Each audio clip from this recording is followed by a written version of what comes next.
The national agent Ling Xiaofan's life is disrupted by the arrival of a pure, youthful avatar of a future intelligence, reshaping the fates of three girls who were destined to sacrifice themselves. This intervention triggers a butterfly effect, plunging him into a tumultuous conflict of supernatural abilities and intricate emotional entanglements. The stoic agent engages in a fateful gamble with the time-traveling girl, transforming their mundane existence into an urban legend woven with intrigue and desire. Chapter 1. Dismissal. Xiaofan, let's break up. As she spoke, the girl made an effort to lift her head. Her intention was solely to prevent the boy from seeing the tears welling in her eyes. Ling Xiaofan, do you truly not care for me at all? Aren't you even going to ask why I want to end this? The girl questioned, her voice tinged with reluctance. At that moment, her tears could no longer be contained, cascading down like pearls from a broken string. The girl's name was Han Jia, and she had been with Ling Xiaofan since their freshman year. They were an enviable couple, inseparable in school, often playfully teased by their classmates as the model couple. Yet today, Han Jia had unexpectedly proposed a breakup. There were no prior signs. Merely yesterday, they had been out shopping together, sharing moments of intimacy. Stop crying, I dislike it when girls weep. Ling Xiaofan cast a fleeting glance at Han Jia and continued, it is precisely because I care that I refrain from questioning you. There must be a reason for your decision to part ways. Jia, I only wish to convey this. When you face difficulties, I hope I'm the first person you think of, not someone else. Xiaofan, Han Jia began to speak, only to be abruptly interrupted by a jarring voice. Come on, it's just a breakup. Why so much fuss? Do you think I have all the time in the world? A boy sauntered over, clad in designer attire, exuding a sunny charm, yet an air of mischief marred his handsome features, inciting irritation. He approached Han Jia with an ease that allowed him to drape his arm over her shoulder. Witnessing this, a flash of cold light flickered in Ling Xiaofan's eyes, and his fists clenched slightly. Han Jia stepped forward, stating, Xiaofan, this is my current boyfriend, Gu Shi. Her intention was merely to skillfully evade Gu Shi's arm resting on her shoulder. Oh, I see. The school's celebrated figure. I hear he's the principal's grandson, Ling Xiaofan remarked to Han Jia with a smile. Yet, upon witnessing Ling Xiaofan's smile, Han Jia felt a pang of distress akin to a cat's clawing at her heart. Were it not for the circumstances, she would never have considered breaking up with him. She had often fantasized about walking down the aisle with him, but now she found herself compelled to end their relationship.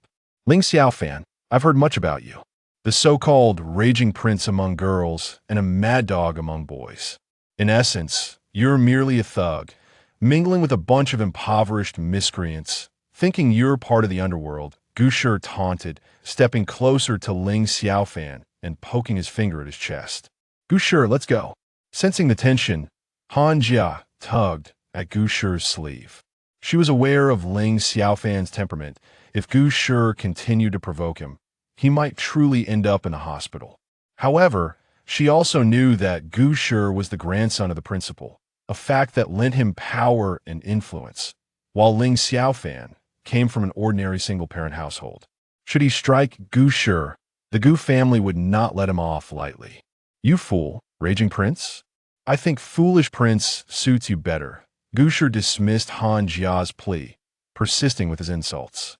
He was a showy individual, relishing the spotlight and adoration. Yet Ling Xiaofan, lacking in wealth and looks, was more popular among the girls, which fueled Gu Shi's resentment. Today, after finally finding an opportunity to humiliate Ling Xiaofan, he was determined not to let it slip away, confident that Ling Xiaofan would not dare to retaliate against him, given his status as the principal's grandson. Jia, you should leave.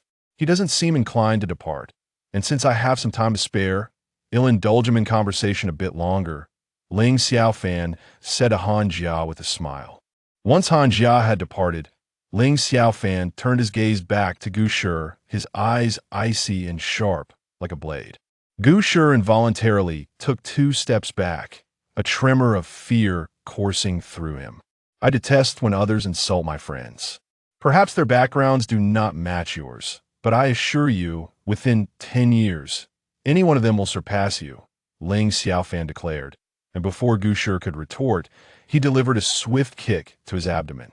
With a pained cry, Gu Shi was sent flying several meters away. You dare strike me? My grandfather is the principal. We'll make sure he expels you. Gu Shi groaned, clutching his stomach, his face contorted in agony. I have no fondness for threats, and your naivety is laughable expulsion? Such a threat might intimidate elementary schoolers, but I've long since lost interest in this school, Ling Xiaofan replied, swiftly approaching Gu Shi and delivering a powerful kick to his face. A moment later, amidst Gu Shi's agonized screams, blood mixed with two of his front teeth splattered forth. Help! He's trying to kill me. Gu Shi, understanding he was outmatched, screamed for aid as he attempted to flee. However, just as H's grandfather, what nonsense are you speaking? Gu Shi exclaimed in astonishment as he gazed at Gu Yi. He could hardly believe that his grandfather would utter such despondent words. Shire, heed your grandfather's counsel. I have already dismissed him, that is all I can do. I understand. I am weary, please leave. With that, Gu Shi turned away, covering his head with the quilt. In his heart, he vowed fiercely, Ling Xiaofan, I cannot fathom how you have bewitched my grandfather. However, once I recover, the humiliation I have endured shall be repaid to you 100-fold, 1,000-fold. Chapter 2. The fiery little policewoman in the Gu family. Ling Xiaofan did not regard them with any significance that it was not merely because he relied on the formidable influence of his family. As the records suggested, the Ling family was merely an ordinary single-parent household. However, their connections were anything but commonplace, with identities that even a multitude of Gu families would dare not offend. Ling Xiaofan resided in the Tianhe community. In Tianyuan City, a mere ordinary neighborhood populated predominantly by the working class. Typically, after consuming a kilogram of liquor, Ling Xiaofan would feel as if he had not drunk at all. Yet today, after merely half a kilogram, he found himself stumbling from side to side. Upon returning home, Ling Xiaofan flung the bottle aside. With a sharp crash, the sound of shattering glass resonated through the air. His abode was not particularly spacious. Measuring a total of 90 square meters, comprising 2 bedrooms and a living room, for an average family of 3, it sufficed, and for Ling Xiaofan alone, it was more than ample. He often lamented that the space was excessive, finding it challenging to maintain even a semblance of cleanliness. Retreating to his room, Ling Xiaofan collapsed onto his bed, quickly succumbing to a deep slumber. It was not until the afternoon that he was roused by a series of insistent knocks at the door. Ling Xiaofan groggily rose, his brow furrowing in irritation at being disturbed from his rest. After stifling a yawn, he made his way to the door. The moment he swung it open, 2 middle-aged men charged in. His immediate reaction was one of alarm, suspecting a home invasion, and he instinctively seized one man's arm, executing a flawless shoulder throw. Following that, he swept the legs of the other man, sending him crashing to the floor.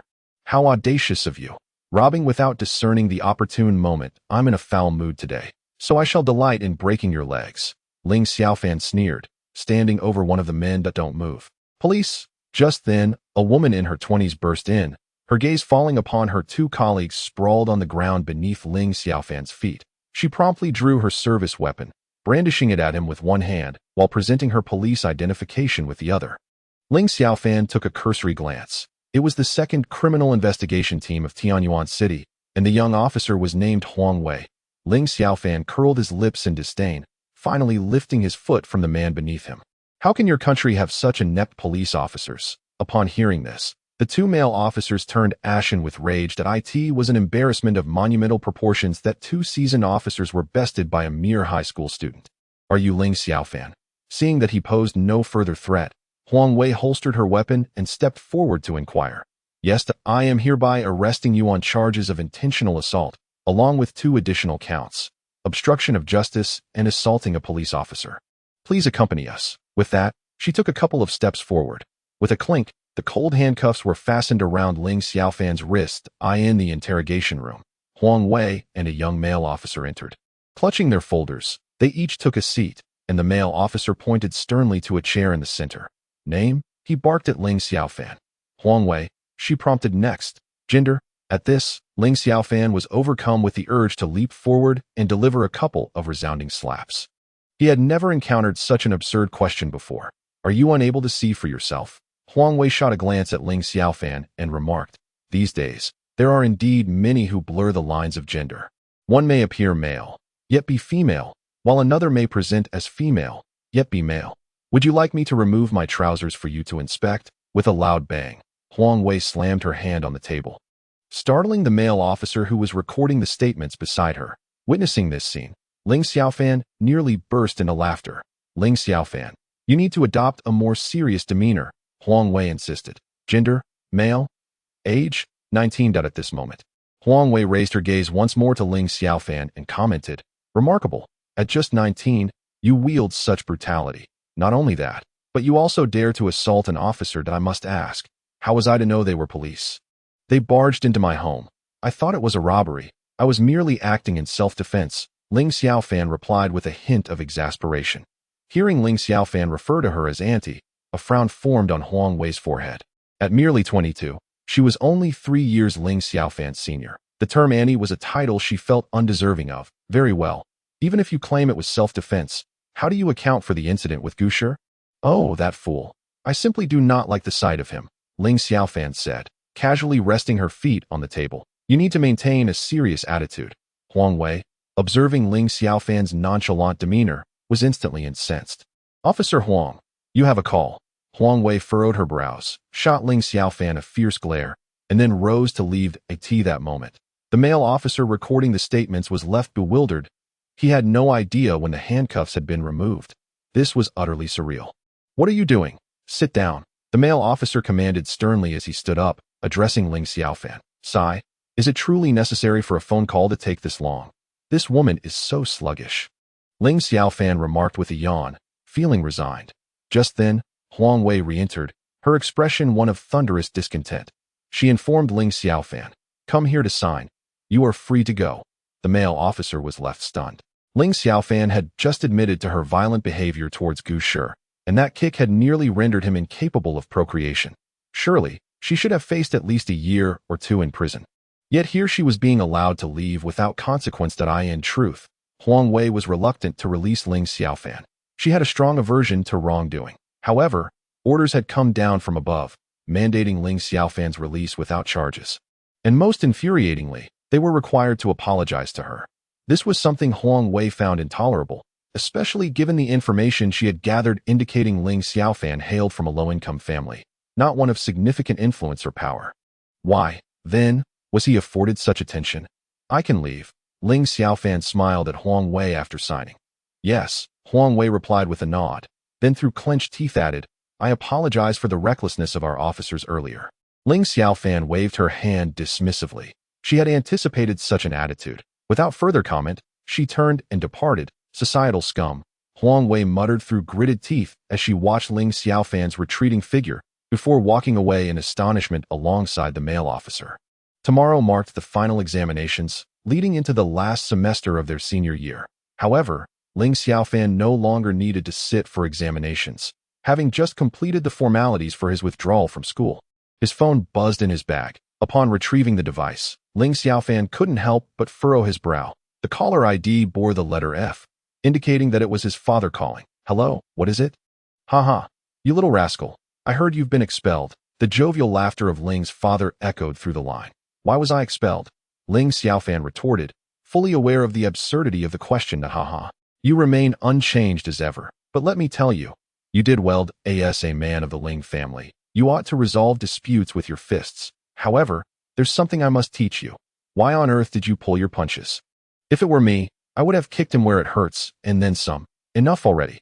If you keep rambling, I'll hang up. I know, I'll hang up. My friend has arrived. Wait a moment. I need to tell you something. Your new school has already been arranged. Just go to Sanzhong to enroll when the term starts. Once Ling Xiaofan heard his father's words, he chose not to respond further and promptly ended the call. Brother Fan, are you leaving? A group of students approached him, with the leading boy inquiring. Ling Xiaofan nodded and replied, Xiaobo, take good care of the brothers from now on. If anything comes up, call me or come to my house. After the term begins, I will transfer to Sanzhong.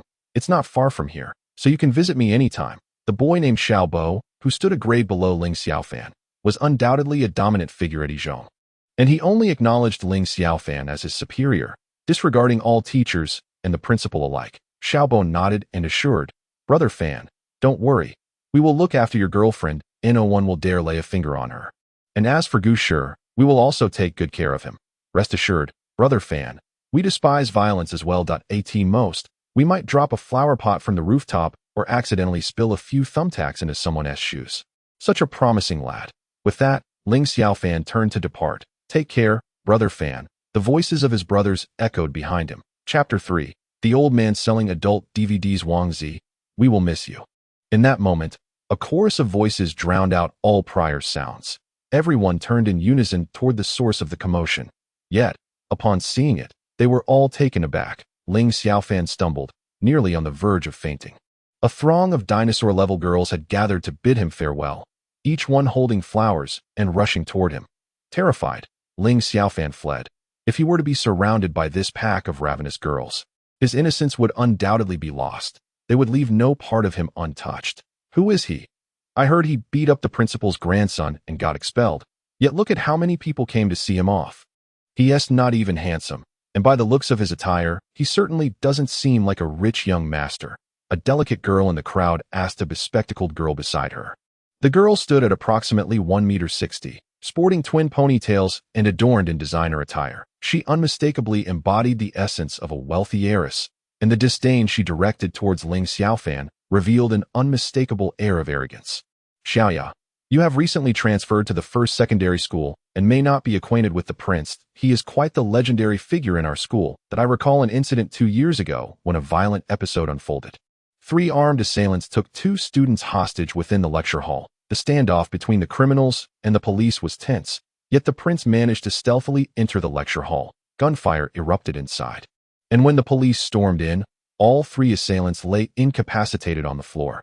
Remarkably, the prince and the 2 hostages emerged unscathed. At this moment, the bespectacled girl spoke with animated enthusiasm, her eyes sparkling with admiration. Did he really do that? Such a significant event went unreported? The girl named Xiaoya widened her eyes in disbelief, facing 3 armed assailants and coming away unharmed. It's like something out of a film. Indeed, it was the prince who accomplished this, as confirmed by the 2 students. One of them even became his girlfriend. I can't help but wonder why the assailants didn't take me hostage. Perhaps I could have become the prince's girlfriend as well. As for why it wasn't reported, that remains a mystery to me. The bespectacled girl's expression transformed from one of infatuation to one of ire. Enough about that fickle woman. She is a vain creature who ended up with Gu Shi, the principal's grandson. She cast aside the prince, provoking his wrath, which led to Gu Shi being assaulted. All of this chaos stemmed from that woman. Otherwise, the prince would not have faced expulsion. Fortunately, Han Jia is not present. I fear our bespectacled friend might lose control. I see. Xiaoya appeared intrigued. But why do you all refer to him as the prince while the boys call him Mad Dog? Humph, those jealous boys. The prince is quite formidable in a fight. Just look at what happened to Gu Shi. Thus, the girls dub him the rampaging prince, while the foolish boys call him Mad Dog. By the way, Xiaoya, the bespectacled girl suddenly recalled something and exclaimed, "I believe you and the prince share a certain affinity. His name is Ling Xiaofan, and yours is Lin Xiaoya. A match made in heaven. Would you care to join our prince's fan club?"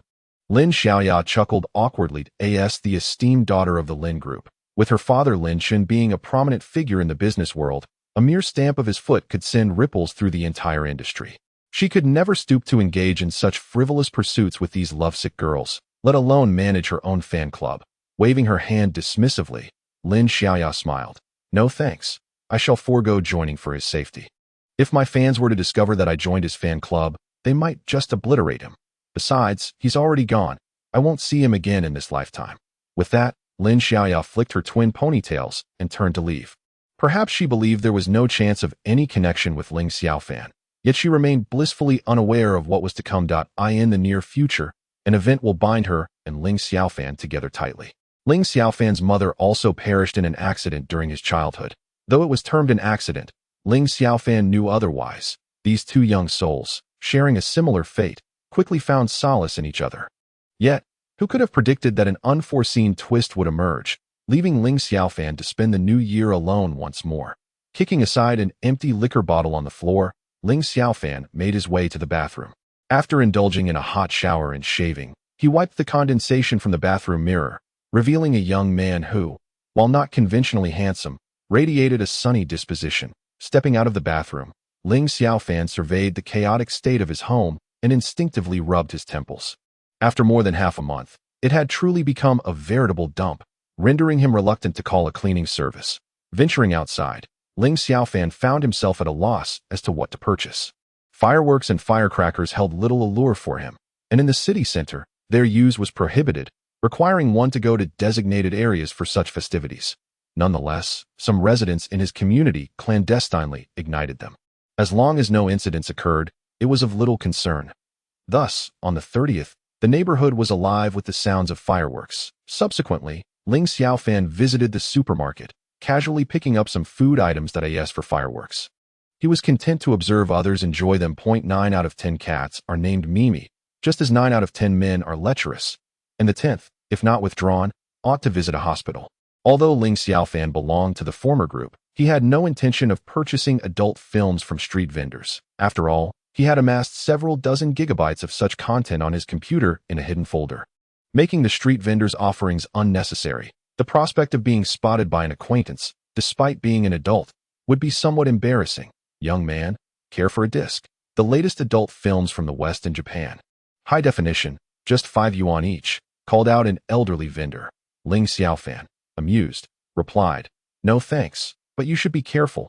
Watch out for the cops." Strangely, he felt a sense of familiarity with the old man, who appeared to be in his 60s or 70s yet exuded vitality. Seeming no older than 30. "Thank you for your warning, young man. Once I finish with you, I'll pack up. Since we crossed paths, this disc is a gift for you," the old man said, handing Ling Xiaofan a disc. Not one to shy away from an opportunity, Ling Xiaofan accepted the free adult film, saying, "Thank you," and glanced around to ensure no acquaintances were present before slipping it into his pocket. Haha. "I too shall close shop. Happy New Year. I hope you enjoy this gift," the old man chuckled. As Ling Xiaofan walked away, the old man smiled widely, muttering, "Go change the destinies of the three of them." After tidying up, he gradually vanished into the crowd. Upon returning home, Ling Xiaofan first placed the food into the refrigerator. Gazing at the disarray of his living space, he felt overwhelmed. Cleaning up is such a hassle. How delightful it would be to have a lovely little maid to assist. Ideally, a petite loli. Heh. With these whimsical thoughts, Ling Xiaofan stepped into the room and powered up his computer. He inserted the yellow disc gifted to him by the old man into the drive.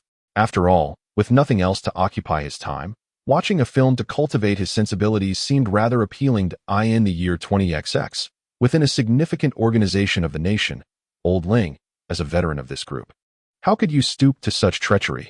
I entrusted you with safeguarding intelligent brain number 1, and yet you have handed it over to your 50 years ago self. That I know you cannot forget those 3 women. They perished because of you.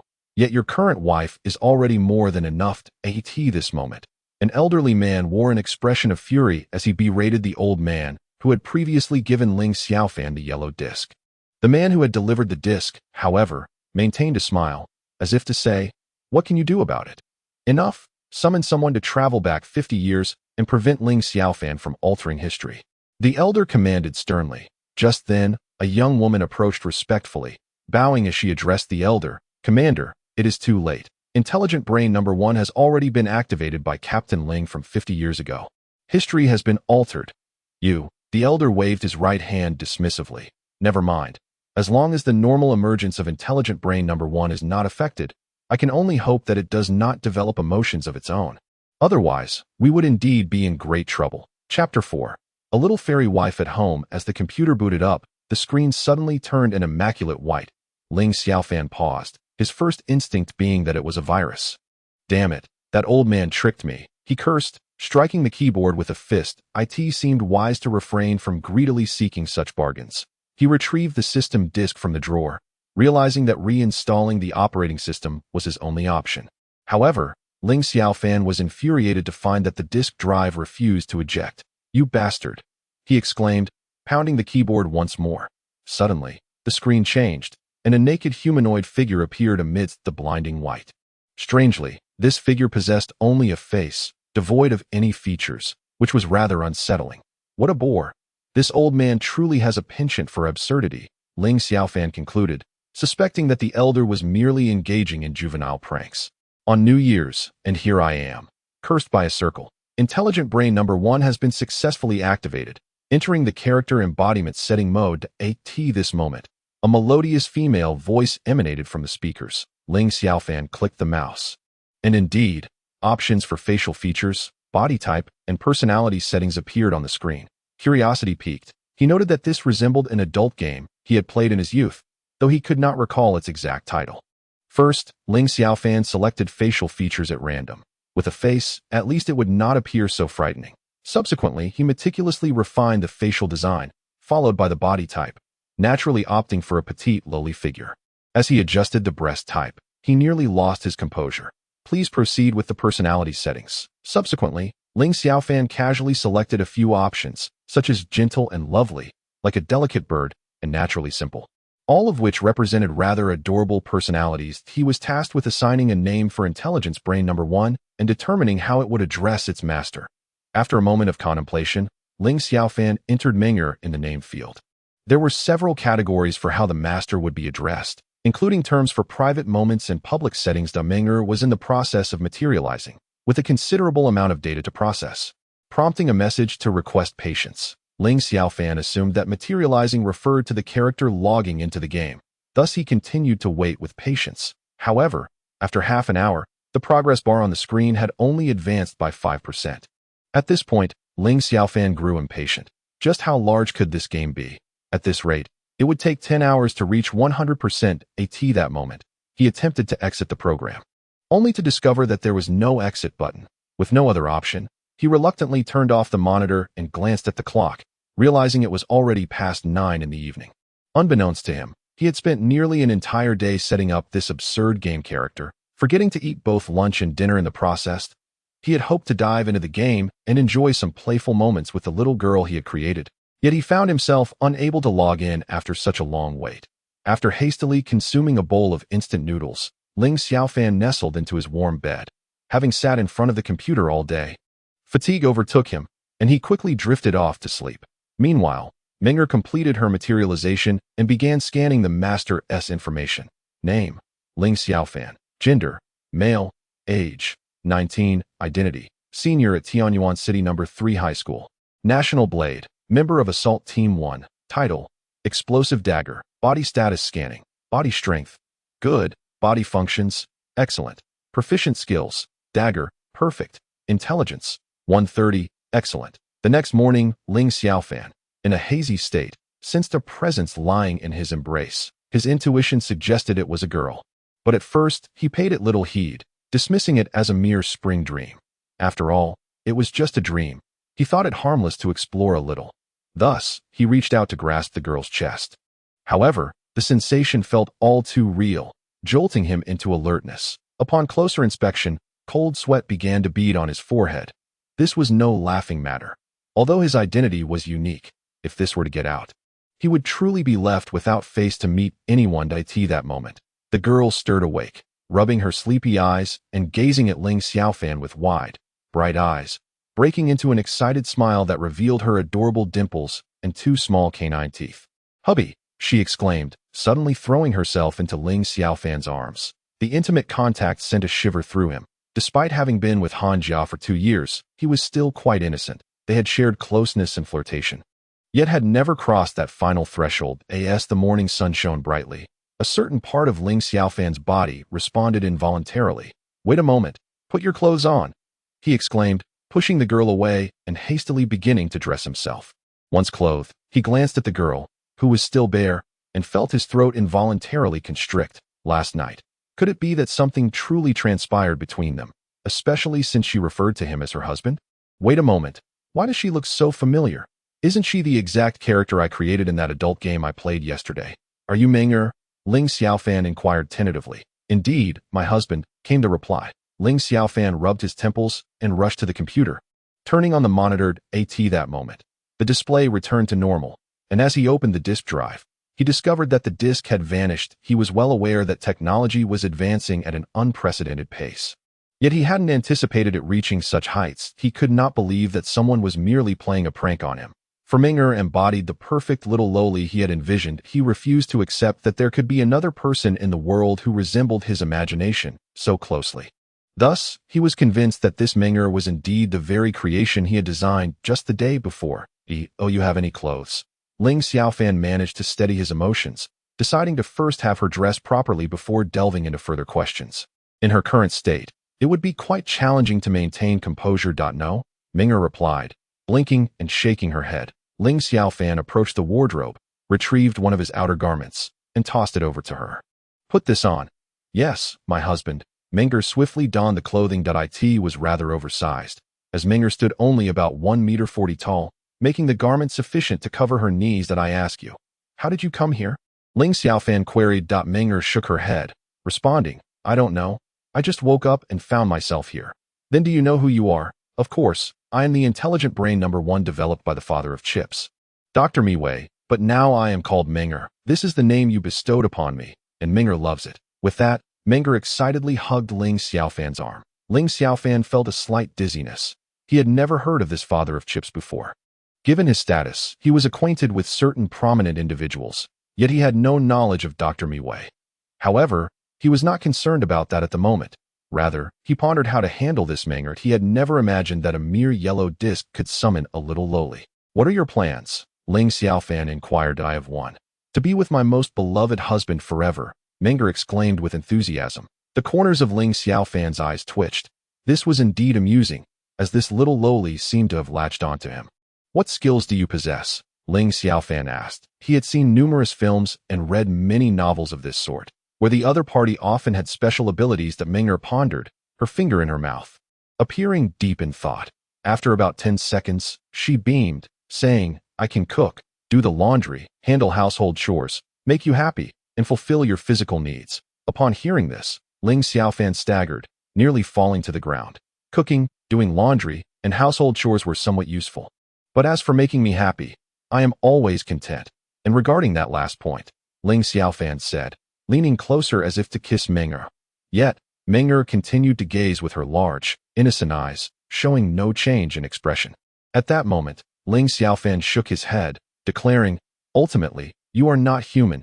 You lack emotions. Thus, you are merely a walking silicone doll. So it would be best to forego the last request. Oh, I can also fly. Look, darling, Ming'er exclaimed as she began to levitate. With a sharp clap, Ling Xiaofan brought her back down to the ground. Behave yourself, and never fly again. If someone sees you, they might think they've encountered a ghost. Understood, darling. Then how about you tidy up the room now? Ling Xiaofan inquired tentatively. At your command, darling, Ming'er replied eagerly, before commencing her cleaning duties throughout the house. Ling Xiaofan found this arrangement quite satisfactory. He had contemplated having a lovely little maid yesterday, and today, his wish had been granted. Although she was merely a machine devoid of emotions, she served as a free maid nonetheless. Thus, the life of Ling Xiaofan and Ming'er unfolded. Chapter 5. Eggs as big as that. Cooked to perfection in less than an hour, the room, which had previously resembled a refuse heap thanks to Ling Xiaofan, was transformed into a pristine space. Ling Xiaofan silently marveled. Ming'er was undeniably superior to those hourly workers. The most significant aspect was her pleasing appearance. Her loose garments left little to the imagination when she leaned over. Darling, it's time for a meal, Ming'er announced as she prepared breakfast for Ling Xiaofan, presenting it before him. Recently, Ling Xiaofan had subsisted solely on instant noodles and had not savored fresh food in quite some time. As he enjoyed the breakfast crafted by Ming'er, he pondered the implications of her existence. Though her arrival was somewhat avant-garde, Ling Xiaofan, being somewhat knowledgeable, quickly acclimated to the situation. However, he remained perplexed about the intentions of the old man who had sent Ming'er to him. Was it mere coincidence or part of a grander scheme? Ming'er, do you know the place of your creation? Ling Xiaofan inquired, taking a sip of milk. He aimed to ascertain where she had been manufactured before determining how to proceed with her. Of course. The first division of the technology department, Ming'er replied. With a sudden burst, Ling Xiaofan spat out the milk he had just sipped. Ming'er, do not jest. Are you certain you are a product of the first division of the technology department? Indeed, developed personally by Dr. Miwei, she affirmed. Ling Xiaofan furrowed his brow and quickly retrieved his phone, dialing his father's number. Hello, you little rascal, the sun must be rising in the west today for you to call your old man. came the jovial voice of Ling's father over the line. I need to ask you, is there a Dr. Mi Wei in the technology department? He supposedly developed something called Intelligent Brain Number 1, akin to a supercomputer that can manifest in human form. Ling Xiaofan questioned. You must be watching too many sci-fi films, kiddo. Furthermore, there's no such person in the technology department. Also, aren't you planning to withdraw from the First Division? Are you not now prying into state secrets? Please, there is still a month until the deadline, so I remain a member of the First Division. All right, but think it through carefully. If you truly withdraw from the First Division, your future days will not be so carefree. Recently, the daughter of the Lao Huang family has been keeping a close watch on you, just waiting to catch you off guard. I understand. Let everything unfold as fate wills. With that, he abruptly ended the call. Ming'er, I implore you to be forthright about your origins. If not, I shall have no choice but to hand you over. Were Ling Xiaofan not a member of Team 1, perhaps he would not have felt such vigilance. Yet, the fact that Ming'er was aware of Team 1's existence compelled him to be cautious. Team 1 is a clandestine organization of the state, known as the nation's sharp blade. It comprises 4 divisions: the Assault Division, the Reconnaissance Division, the Abilities Division, and the Technology Division. The members of the Assault Division possess extraordinary combat prowess, often at the forefront of conflict. The Reconnaissance Division typically engages in reconnaissance and counter-reconnaissance tasks, representing a relatively less strenuous department. The Abilities Division boasts individuals endowed with various supernatural abilities, ranking as the highest within Team 1. Lastly, the Technology Division is dedicated to the research of ultra-modern technological innovations. Ling Xiaofan belongs to the Assault Division. My dear, I am not deceiving you. I truly was born in the Technology Division of Team 1. Ming'er gazed at Ling Xiaofan, her eyes brimming with innocence. Ling Xiaofan furrowed his brow, then seemingly recalled something, prompting him to inquire, in which year were you born? In 20XX.50 years hence? At that moment, Ling Xiaofan's eyes widened in astonishment. He quickly regained his composure, contemplating that technology akin to Ming'er's could not possibly be a product of the present era. Yet, he remained unaware of the implications behind Ming'er's creation. In his perception, Ming'er was merely a highly realistic robot, serving little purpose beyond household chores. Who was that old man who sent you to me? What was his intention at that time? I had yet to be materialized, so I do not know who the old man you mentioned is. However, I am aware of his purpose in sending me here, to alter the destinies of 3 individuals. Which 3? I cannot disclose that. I am forbidden to reveal anything regarding the past. I can only endeavor to assist you in changing their fates. Having reached this point in their conversation, Ling Xiaofan decided not to press further. He understood that if Ming'er truly hailed from 50 years in the future, revealing events yet to come could potentially alter the course of history. Thus, it was perhaps best not to seek knowledge of the future, allowing things to unfold naturally. At this juncture, Ling Xiaofan resolved to temporarily keep Ming'er with him, disregarding whom she aimed to change the fates of. After all, he had gained a free maid. Observing Ming'er, he realized that her wearing his clothes was rather inappropriate. He then decided to venture out to procure some garments for her. Stay at home and await my return while I go to buy you clothes. Do not wander off, and tidy up the house. After instructing Ming'er, Ling Xiaofan stepped outside. Given her current attire, it was impractical to take her out, and her exquisite beauty would undoubtedly attract significant attention. In truth, Ling Xiaofan had already begun to regret his decision to go out, as merely buying clothes for Ming'er seemed trivial. He could simply state that it was for the new year.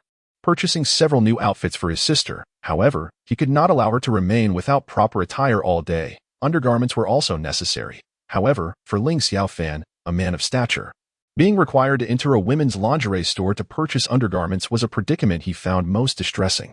Yet, there was no alternative. Had he not broken up with Han Jia, he could have sought her assistance, although Ling Xiaofan had a considerable number of female admirers who would surely be eager to help. Approaching that group of desperate dinosaur girls would be akin to a lamb entering a den of tigers. Thus, Ling Xiaofan lingered outside a ladies' lingerie shop for a good half hour, while passers-by regarded him with curious glances, and patrons inside the store, feeling uneasy, hastily abandoned their selections and fled. What to do? Should he call the police? The 2 female attendants inside the shop exchanged terrified glances at Ling Xiaofan and whispered among themselves.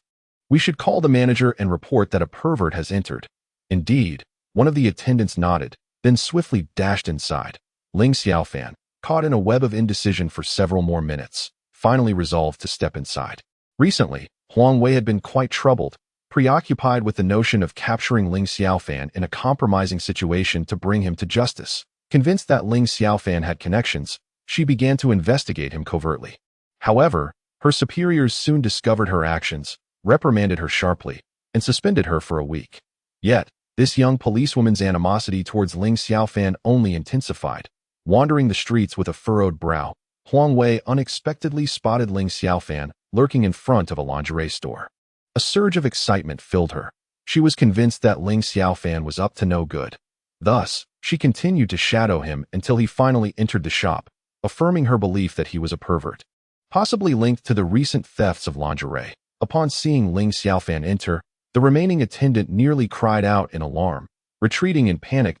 Please, don't come any closer. Before Ling Xiaofan could finish his sentence, the attendant burst into tears. After working in the lingerie store for a year or two, she had heard her fair share of perverse tales, but she never imagined she would encounter one herself. Regret washed over her. Why hadn't she called the manager earlier? Ling Xiaofan, too, was taken aback by the attendant's exaggerated response that it seemed that purchasing lingerie today was out of the question, and just as he turned to leave, the attendant who had gone inside emerged with a woman in her 30s. What do you want? This woman was indeed far more formidable than the attendant, firmly grasping Ling Xiaofan. But I'm just here to buy a few sets of lingerie for my sister. My girlfriend is ill and can't get out of bed. Ling Xiaofan initially intended to say sister, but then realized that a brother buying lingerie for his sister might evoke the label of pervert. The woman scrutinized him for a moment before releasing her grip. What size? Ling Xiaofan stood in bewilderment, having no idea what sizes were. He had never bothered to study such matters. When with his friends, they merely discussed which of their acquaintances had large chests or who was flat-chested. The young woman stared at Ling Xiaofan for an extended period, yet he remained silent, prompting her to inquire further, "How old is your girlfriend? If you truly cannot articulate her age, perhaps you could compare her to one of us three." Upon hearing this, the two shop assistants instinctively covered their chests. "She must be around 15 or 16, with a bust smaller than yours, I presumed at that moment. Ling Xiaofan wished he could find a crevice to slip into. He had never felt such embarrassment in his life. "You don't even know how old your girlfriend is? 15 or 16? Underage?" The woman questioned him, her eyes filled with skepticism, faced with such an inquiry. Ling Xiaofan was rendered speechless. All he wanted was to dash out of there. Had he known it would come to this, he would have sacrificed a bit of his charm and simply asked a girl to assist him in purchasing items. "My girlfriend is indeed a bit younger, but that shouldn't concern you," Ling Xiaofan replied. "True, that is your affair," the woman nodded. "Now, please indicate the size of your girlfriend's bust." Ling Xiaofan pondered for a moment and then replied, "About the size of a cooked egg." Chapter 6. Is the sister the brother's girlfriend? Upon hearing Ling Xiaofan's words, all three burst into laughter, including the shop assistant who had been frightened to tears earlier. The woman, seemingly pondering, nodded and said, "I see. It's an AA cup. Come, take a look. I'll pass. Just grab a few items for me." Ling Xiaofan replied that and throw in some underwear. At this point, he decided to go all in. The woman nodded, choosing not to say more, and soon returned with several sets of lingerie, surprisingly adorned with cartoon patterns. "Wrap them all up," Ling Xiaofan instructed, eager to leave. He vowed that in the future, he would circumvent this street entirely to avoid the embarrassment of being recognized. It was far too mortifying. Once packaged, he paid and fled without even taking the receipt. He had no desire to linger in such a place for even a moment longer. "Manager, why don't we call the police? He is clearly a pervert," the shop assistant who had previously been frightened exclaimed to the woman. The woman shook her head, chuckling. "Honestly, he doesn't see himself as a pervert. In fact, he finds it quite amusing. The size of a cooked egg." As she spoke, she could not help but laugh again. "All right, you two, get back to work. Every customer is a guest." Emerging from the lingerie store, Ling Xiaofan let out a long sigh of relief. Confronting an armed assailant had been far less daunting than this encounter. Suddenly, Huang Wei, who had been waiting outside, noticed Ling Xiaofan sneaking out and rushed towards him. Shouting, "Ling Xiaofan, stop!" Seeing Ling Xiaofan attempt to flee only confirmed Huang Wei's suspicions that he was up to no good, prompting him to chase after him. Thus, an unusual scene unfolded on the street. A fiery woman pursuing a young man. This crazy woman. Ling Xiaofan cursed under his breath that he was acutely aware that he could not allow her to catch him in public. If those items were revealed, he would be utterly humiliated. Instinctively, he darted into a deserted alley. This is a narrow path behind the residential community where Ling Xiaofan resides, seldom traversed by passers-by. He resolved to lead Huang Wei here to settle matters once and for all. Otherwise, this woman would persist with her incessant inquiries. Stop right there to take tea this moment. Huang Wei had caught up. What exactly do you want from me? What law have I broken? Ling Xiaofan halted, gazing at Huang Wei with an expression of helplessness. Huang Wei, now standing before Ling Xiaofan, panted, Why are you running? If you flee, of course I must pursue you. Who knows what your intentions are? If it were merely a robbery, that would be one thing. But what if it were a matter of something else? Ling Xiaofan brazenly retorted, Pa, who would have any interest in you in that regard? Tell me, if you have nothing to hide, why do you run upon seeing me? And what were you sneaking off to the lingerie store for just now? Huang Wei scrutinized Ling Xiaofan intently, leaving him no room for escape. Upon hearing Huang Wei's accusation, Ling Xiaofan furrowed his brow, realizing that he had been rather careless to have been monitored without his knowledge. What I do is none of your business, that even illegal. You're insane. With that, Ling Xiaofan turned to leave. Stop right there. Huang Wei seized Ling Xiaofan, causing the recently purchased lingerie to tumble to the ground in that instant. Both were frozen in shock. Should I silence you? Ling Xiaofan remarked coldly, regarding Huang Wei. At her words, Huang Wei's heart raced. Instinctively, she reached for her sidearm, but it had been surrendered during her suspension. Honestly, you are quite the unlikable woman, Ling Xiaofan sighed, squatting to gather the fallen items. That you're delusional. I think you've become obsessed with solving this case. I have no time to waste here. After speaking, Ling Xiaofan turned to leave. Stop. Huang Wei was relentless, having finally grasped a piece of leverage over Ling Xiaofan. She was unwilling to let it slip away. Tell me, where did these undergarments come from? What purpose do they serve? Ling Xiaofan shot a glance at Huang Wei, replying, What concern is it of yours? Is buying lingerie a crime now?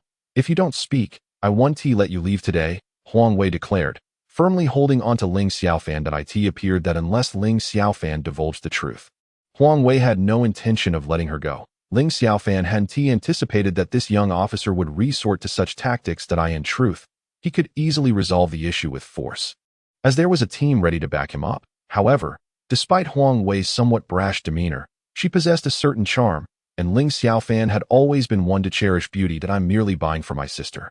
All right, big sister, auntie, please let me go. You've been investigating me for over half a month now. I'm tired of it, just as you must be. Ling Xiaofan expressed his weariness. What kind of female officer are you? You're more like a bandit. Huang Wei, taken aback, hadn't expected her investigation of Ling Xiaofan to be so easily discerned. Now, she was even more convinced that Ling Xiaofan had connections above. So what if you're investigating me? Now that you've spoken, let us see what comes next. You claim that the purchase was for your sister, yet in the information I have gathered, there is no mention of any sister at all. Huang Wei retorted angrily. Very well. Take me to meet your sister. If your words prove to be true, I shall offer you my sincerest apologies and cease my inquiries into your affairs. Huang Wei was resolute in her disbelief regarding any sisterly claims. To uncover the flaws in Ling Xiaofan's identity, she had perused his information no less than 10 times. She was well aware of the individuals residing in Ling Xiaofan's household. After a moment of contemplation, Ling Xiaofan thought that perhaps this approach was not entirely unwise, as it would spare him further entanglements with this woman. He nodded in agreement, saying, All right, but I must first purchase a few outfits for her. If you wish, you may accompany me. The process of buying clothes was not nearly as awkward as purchasing lingerie. He simply informed the sales staff that it was a New Year gift for his sister. Subsequently, Ling Xiaofan exited the mall, burdened with numerous bags, while Huang Wei trailed closely behind him. This woman was truly bothersome, constantly causing trouble for Xiaofan. Was it not a bit too lenient to merely suspend him from his duties? On the top floor of the mall, a young girl of about 15 or 16 observed Huang Wei with a cold gaze. What troubles you? Huang Wei inquired. Noticing Ling Xiaofan's unusual demeanor, Ling Xiaofan furrowed his brow and replied, It's nothing.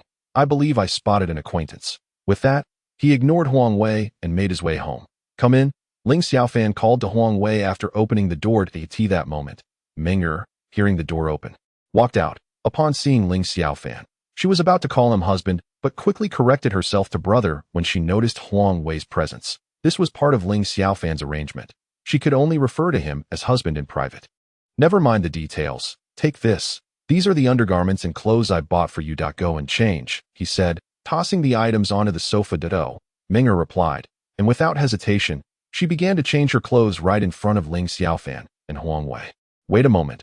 Go into the room. If Huang Wei had not been present, Ling Xiaofan likely would not have cared where Ming'er changed. Ming'er swiftly grabbed her clothes and dashed into the bedroom. Now do you believe me? You may leave now, Ling Xiaofan declared. Having issued a clear dismissal to Huang Wei, he had no desire to be entangled with this woman any further. In truth, it was for her own good. If it were discovered that she continued to target Ling Xiaofan, it might escalate beyond mere suspension. There was even the possibility of her uniform being stripped from her. Is she truly your sister? Huang Wei inquired. No, was the succinct reply. Huang Wei nodded and cautioned, please be mindful. She is still a minor. That is of no concern to you. Ling Xiaofan replied tersely. I hope that is indeed the case. Huang Wei said, turning to leave that moment. Ming'er emerged from the room, bare and holding a piece of lingerie. Ling Xiaofan was left speechless. The woman had yet to depart, and here she was, running out without any clothes on. It was as if he had stepped into a most unfortunate predicament. Ling Xiaofan, do you still have an explanation for this? Huang Wei pressed. I do not know what you wish for me to explain. I did not compel her. Ling Xiaofan shrugged, appearing indifferent. Humph. Huang Wei let out a cold snort towards Ling Xiaofan, first removing his outer garment to drape over Ming'er, and then inquired, little sister, how old are you this year? I am 1 year old, Ming'er replied, extending her hand to illustrate the number 1. Huang Wei staggered, nearly losing his footing. Meanwhile, Ling Xiaofan burst into laughter, clutching his stomach, for Ming'er's age was indeed a delightful enigma. Huang Wei shot a glare at Ling Xiaofan before turning to Ming'er, saying, step inside. Your sister will help you get dressed. Thank you, sister. Ming'er nodded and asked, is sister my brother's girlfriend? Chapter 7. Rescue at the fire scene. After helping Ming'er change into her attire, Huang Wei made a hasty retreat. Ling Xiaofan was at a loss for how to send her away until Ming'er inadvertently provided the perfect solution. Darling, I've helped you get rid of her, she declared just as the newly dressed Ming'er emerged. Ling Xiaofan's eyes brightened at the sight of such an adorable Ming'er, almost overwhelming his resolve to refrain from showering her with kisses. However, Ming'er's words piqued his curiosity. He had assumed she was merely speaking casually, yet it appeared there was a calculated intent behind her statement. How did you know I wanted to send her away? Ling Xiaofan inquired, intrigued. I know what you're thinking, dear. I also conducted a personality analysis on that sister just now. If I put her in an awkward situation, she would undoubtedly flee in haste. Ming'er replied with an air of smugness. Upon hearing this, Ling Xiaofan's interest was piqued. Are you suggesting you possess the ability to discern the thoughts of others? He asked, excitement bubbling within him. While prying into the minds of others might not be entirely ethical, it certainly was a remarkable skill. He needed to understand why Han Jia had ended their relationship, for it seemed evident that her feelings for him had not entirely vanished. Rather, there were unspoken complexities at play. No, I can only comprehend your thoughts, darling. For instance, if there is something you find difficult to voice or undertake, I can handle it for you, Ming'er said with a twinkling smile. Ling Xiaofan was taken aback. Did this mean he had no privacy before her? Suddenly, the notion of sending Ming'er away crossed his mind. What if he harbored some wicked thoughts? Would she not be privy to them? Darling, I only grasp a portion of your thoughts. Anything concerning privacy remains unknown to me, Ming'er quickly clarified, sensing Ling Xiaofan's intention to part ways. Really? Ling Xiaofan regarded her with skepticism. Indeed, she affirmed that I can analyze a person's character and identify their weaknesses. Take that sister, for example. On the surface, she appears strong-willed and arrogant, yet deep down, she is quite shy. Thus, by uttering a single embarrassing remark, I was able to prompt her to leave willingly, Ming'er explained animatedly. Ah, Ling Xiaofan exclaimed, pleasantly surprised. While not as effective as mind-reading, this ability to analyze character was still commendable. Then, how would you assess my personality? Ming'er nodded thoughtfully, replying, though you may seem frivolous at first glance, you are, in fact, quite conservative. This is particularly evident in the way she treats Ming'er. In other words, my dear husband, you possess a certain restrained enthusiasm. Ahem, please, do not continue. Ling Xiaofan hastily interrupted Ming'er, fearing that if she persisted, she might reveal even more in Ling Xiaofan's eyes. Ming'er was indeed merely an emotionless machine, yet she had accurately pointed out the most crucial aspect, a lustful heart devoid of the courage to act on it. My dear husband, I have yet to finish speaking. Do not say another word. This room is unoccupied. Please tidy it up, for you shall reside here from now on. Ling Xiaofan gestured towards the typically vacant room. Oh, Ming'er responded, promptly rushing off to organize the space. Watching her busy movements, Ling Xiaofan shook his head in resignation, uncertain whether her arrival would be a blessing or a curse at the very least. From this moment forward, his life had begun to be influenced. Subsequently, Ling Xiaofan took out his phone and called his grandfather back home to wish him a happy new year. That it had been several years since he had last seen the elderly man, and Ling Xiaofan missed him dearly. After all, during his childhood, he had lived with his grandfather. Most importantly, it was under the elder's guidance that Ling Xiaofan received training. Although the experience was arduous, it remained etched in his memory as some of the most unforgettable days of his life.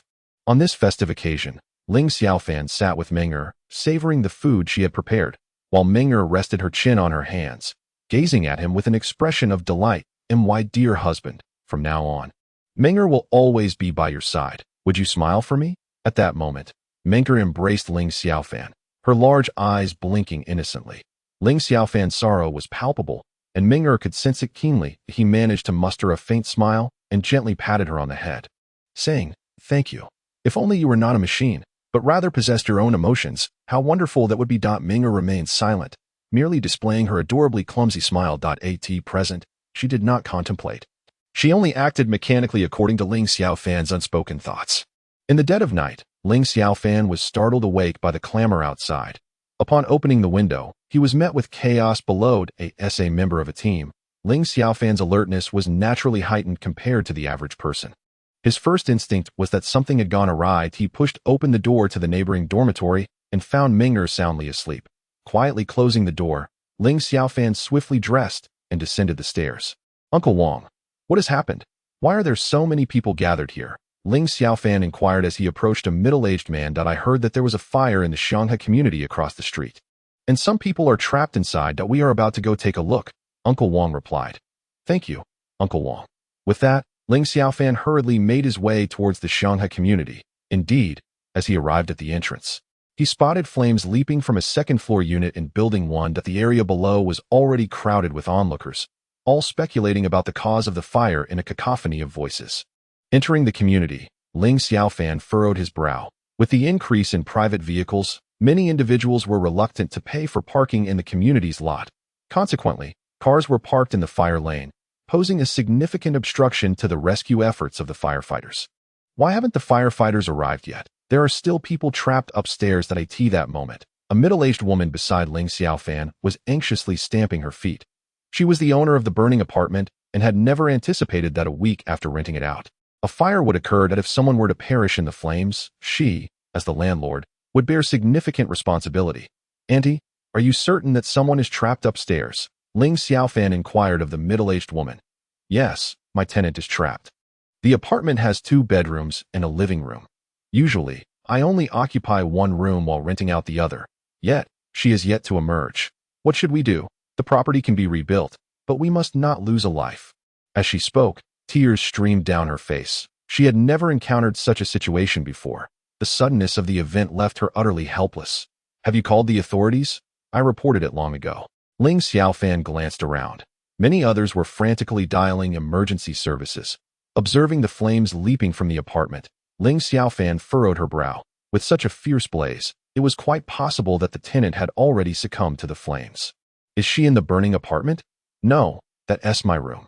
She resides in the adjacent room, and now the living room is likely ablaze as well.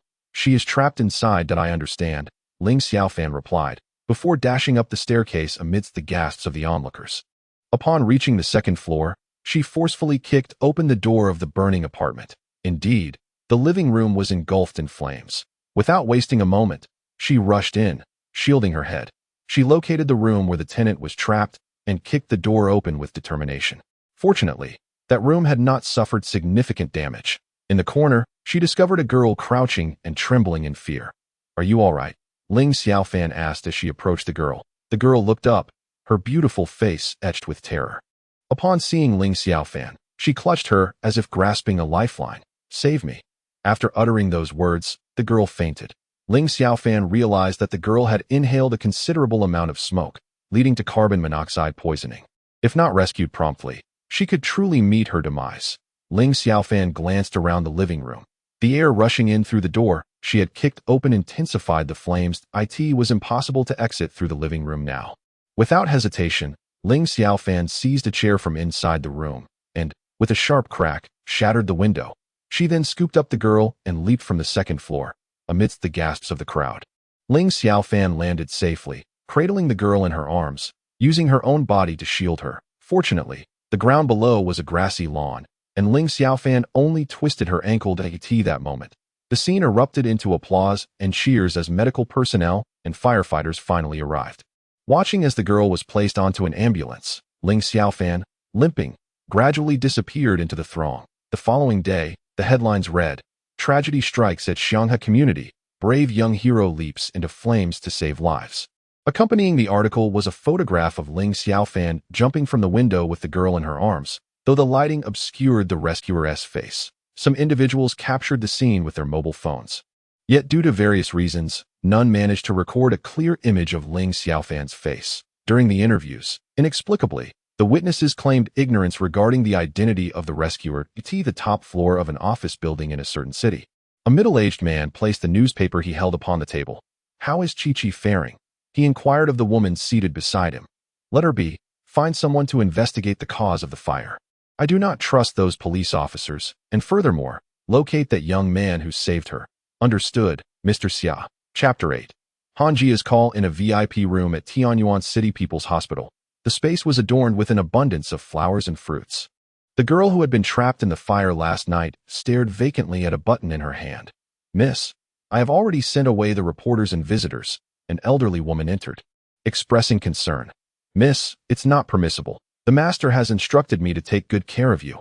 I must remain by your side until your discharge," Chun Ma said anxiously. The girl slightly furrowed her brow and asked, "Has the person who rescued me been found?" "Not yet that I see. You may leave." "Miss, why must you act in defiance against the master? Why abandon the prestigious academy to come here, renting a place for yourself?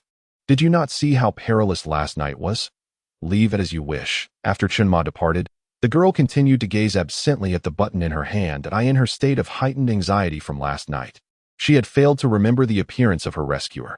However, in the moment she clutched onto him tightly, she inadvertently removed a button from his clothing. Though she ultimately lost consciousness, she had clung to that button throughout. Meanwhile, in a standard hospital ward, "Grandma, it's time for your meal." Han Jia entered, carrying food, and settled beside an elderly woman's bedside. "Grandma Han, your granddaughter is truly filial," remarked an elderly patient in the adjacent bed. Somewhat enviously, this woman had resided in the hospital for 6 months, with her own children largely indifferent to her plight, merely visiting periodically to settle bills before departing without much concern. Witnessing Grandma Han's granddaughter accompanying her daily filled her with envy. Why were her own children not as attentive? In old age, one often feels a sense of loneliness. At such times, they do not expect much, simply yearning for the presence of their loved ones. Hearing praises for her granddaughter, Grandma Han's eyes narrowed into slits with joy. "Jejia, how have you and Xiaofan been lately? By the way, today is the first day of the month. You should go find him a plate. You've been with me every day, surely neglecting him." Grandma Han chuckled as she savored the food prepared by Han Jia. At that moment, Han Jia's body trembled slightly, a flicker of panic crossing her eyes. But she quickly regained her composure. "It's fine. Grandma needs care. He will understand." Upon hearing Han Jia's words, the elderly woman's expression shifted subtly. "I have medical staff to look after me. You should go keep him company." "No, it's not necessary." Upon perceiving the flickering expression on Han Jia's face, Grandma Han slightly furrowed her brow. She ceased to eat the food offered by Han Jia and, with a solemn demeanor, inquired, Jia, please tell me honestly, what has transpired between you and Xiaofan? That child cannot possibly be so inconsiderate that I recall the last time, when I merely had a slight cold. He rushed to the hospital in the middle of the night. Yet this time, he hasn't even shown his face. We. Han Jia bit her lip tightly, unsure of how to articulate her thoughts. He doesn't know you are ill. We have already broken up. What did you say? We have already broken up, Han Jia replied in a hushed tone, audible only to the two of them. Why? I have a new boyfriend now. Is it because of Grandma? Have you been keeping this from me? I have privately inquired and discovered that my medical expenses have already amounted to several tens of thousands. Yet you deceived me into believing it was only a few thousand. Pray tell, where did all this money come from? At this moment, Grandma Han clutched her chest, visibly agitated. Han Jia realized that the truth could no longer be concealed, and thus confessed, "It was my boyfriend who paid." At this juncture, Grandma Han comprehended the reason behind Han Jia and Ling Xiaofan's breakup. Overcome with emotion, she collapsed. "Grandma, please don't scare me. Doctor, help." Han Jia rushed into the corridor, crying out in distress. Soon, doctors and nurses arrived. Hastily wheeling Grandma Han into the emergency room, it was not until noon that Ling Xiaofan awoke from his slumber, having finally fallen asleep after a night of turmoil. Ling Xiaofan's foot injury was not severe. Fortunately, the emergency treatment function within the program Dreamer had been activated. After Dreamer's intervention, the sprained area, though slightly red and swollen, was not of great concern. After freshening up, he found that Dreamer had already prepared lunch. Ling Xiaofan thought to himself that having her by his side was indeed beneficial, as it ensured his dietary and daily needs were met. Just as he raised his bowl of rice, his phone rang. Upon glancing at the screen, he noticed the name Jia Jia displayed, causing him to furrow his brows. It had been over half a month since Han Jia last reached out to him. Why was she calling today? Dismissing the thought, he pressed the answer button. Before he could speak, he heard Han Jia's sobbing on the other end, which startled him, prompting him to rise from his seat. "Jia Jia, what has happened?" Ling Xiaofan was the first to ask. "Xiaofan, something has happened to Grandma. You must come quickly." "Where are you?" "People's Hospital." "Dreamer, please wait for me at home. I have something to attend to." After hanging up, Ling Xiaofan instructed Dreamer. Dreamer obediently nodded and said, "Darling, may I borrow your phone for a moment?" Despite his urgency, Ling Xiaofan was curious about what Dreamer intended to do. So he handed her the phone. Dreamer then proceeded to tap away at the device before returning it to Ling Xiaofan. "All right, now I can contact you anytime using this phone." Taking the phone back, Ling Xiaofan said nothing further and promptly exited the door. Upon arriving at the entrance of the residential complex, he promptly hailed a taxi. "Driver, please take me to the People's Hospital, and do hurry," he instructed. Upon reaching the hospital, Ling Xiaofan dialed Han Jia's mobile phone, ultimately locating her outside the emergency room, where she was in a state of distress, tears streaming down her face. "Jia Jia, what happened to your grandmother?" Ling Xiaofan inquired as he approached her. Upon seeing him, Han Jia enveloped him in a tight embrace, her sobs intensifying. After a moment of consolation from Ling Xiaofan, her cries gradually subsided. "What on earth transpired?" He pressed gently. "Grandma, she found out that we broke up, and that she was so upset that she fainted," Han Jia managed to articulate, her voice still quivering with residual emotion. She concealed from Ling Xiaofan the fact that her grandmother had already been hospitalized. Fearing his reaction, the reason she sought him out this time was due to a promise he made during their breakup. "Jia Jia, I want you to remember that whenever you face difficulties, I hope I am the first person you think of, rather than anyone else." Ling Xiaofan patted Han Jia's back reassuringly, stating, "I understand. I will make it a point to visit your grandmother often. Please don't be too upset that I asked there enough money at home." Han Jia nodded silently, refraining from further comment. Ling Xiaofan let out a soft sigh, choosing not to pursue the conversation further, aware that their recent separation rendered the situation somewhat awkward. After a lengthy silence, Han Jia finally broke it. "How have you been lately? Has the Gu family given you any trouble?" The moment she posed this question, regret washed over her. She should have avoided mentioning the Gu family in Ling Xiaofan's presence. Ling Xiaofan chuckled lightly, replying, "I actually wish they would come to bother me. Unfortunately, that family is filled with cowards. After all this time, they haven't even dared to make a peep." This sentiment revealed a deeper pain within Ling Xiaofan. He yearned for the Gu family to confront him, as it would provide him with a legitimate opportunity to eliminate them once and for all. "Xiaofan, I'm sorry," Han Jia said, her voice laced with remorse. "There's no need for apologies. If you believe your decision was right, then follow your heart," he responded. Once again, a heavy silence enveloped them until, at last, Han Lao Tai was wheeled out from the emergency room. Hearing the doctor assure them that there was no serious harm, both of them felt a wave of relief. That night, Ling Xiaofan and Han Jia remained vigil by Han Lao Tai's bedside. The following day, when Han Lao Tai awoke and spotted Ling Xiaofan, her spirits visibly lifted. "Xiaofan, you're here," she said, extending her frail hand to grasp his firmly. Ling Xiaofan nodded, saying, "Grandma, why the rush? Jia and I merely had a minor quarrel." "We've already reconciled that." As he spoke, he affectionately took Han Jia's hand in his own. However, this gesture left Han Jia feeling somewhat bewildered, awkwardly complying with Ling Xiaofan's display of intimacy. Observing the two, Han Laotai chose to remain silent. As someone who had experienced life, she could easily discern that their reconciliation was superficial. Moreover, given that Han Jia had accepted money from the other party, would they truly let the matter rest? She was acutely aware that Ling Xiaofan might still be oblivious to this reality. "Isn't that a mad dog?" one of the youths remarked to the leader of the group, a young man with yellow hair. The yellow-haired thug turned his head and immediately broke into a grin. "Ha. So it truly is a mad dog. Yu Shao instructed us to take care of him, and I never expected he would dare to walk right into the trap." At that moment, Ling Xiaofan's phone rang. Upon checking, he discovered there was no caller ID. Nevertheless, he pressed the answer button. "Darling, be careful, someone intends to harm you." His astonishment. It was Minger's voice on the line. "How do you know? I can sense your information through the phone. I just overheard someone saying they want to take you down. Stay alert." "Understood," Ling Xiaofan replied before hanging up. A faint smile graced his lips, as he found it rather amusing that someone had come to practice against him amidst his own troubles. Chapter 9. Playing with knives. "Isn't that the mad dog?" Not bothering to greet him, the yellow-haired thug and his two companions confronted Ling Xiaofan. One of the youths shoved Ling Xiaofan's shoulder and sneered. "Yellow hair." Ling Xiaofan glanced at the young man's reference to brother Yellow Hair, who indeed sported a head full of messy yellow hair, resembling a chicken coop, with earrings dangling from his earlobes. Just by his appearance, it was evident he was a rogue. Ling Xiaofan had heard that Yellow Hair was the leader of the local ruffians. Not long ago, he had attempted to recruit Ling Xiaofan as his subordinate, only to be outright rejected. This had left him with a lingering resentment, and he had been seeking an opportunity to teach Ling Xiaofan a lesson. Recently, Gu Shi had even paid Yellow Hair to deal with Ling Xiaofan, and to his surprise, while visiting Gu Shi in the hospital today, he coincidentally ran into Ling Xiaofan. "Yellow Hair," Ling Xiaofan said with a grin. "Damn it, you're seeking death." The young man who had spoken earlier swung a slap at Ling Xiaofan, but before he could make contact, Ling Xiaofan kicked him several meters away. As the youth lay on the ground, clutching his stomach in pain, both Yellow Hair and another thug were momentarily stunned.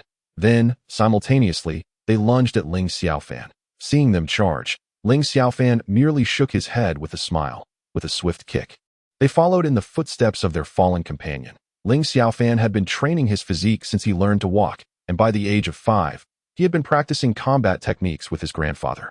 Considering that even the two criminal police officers had been taken down by him in a single move, these lowly thugs were no match for him. The commotion attracted a crowd of onlookers.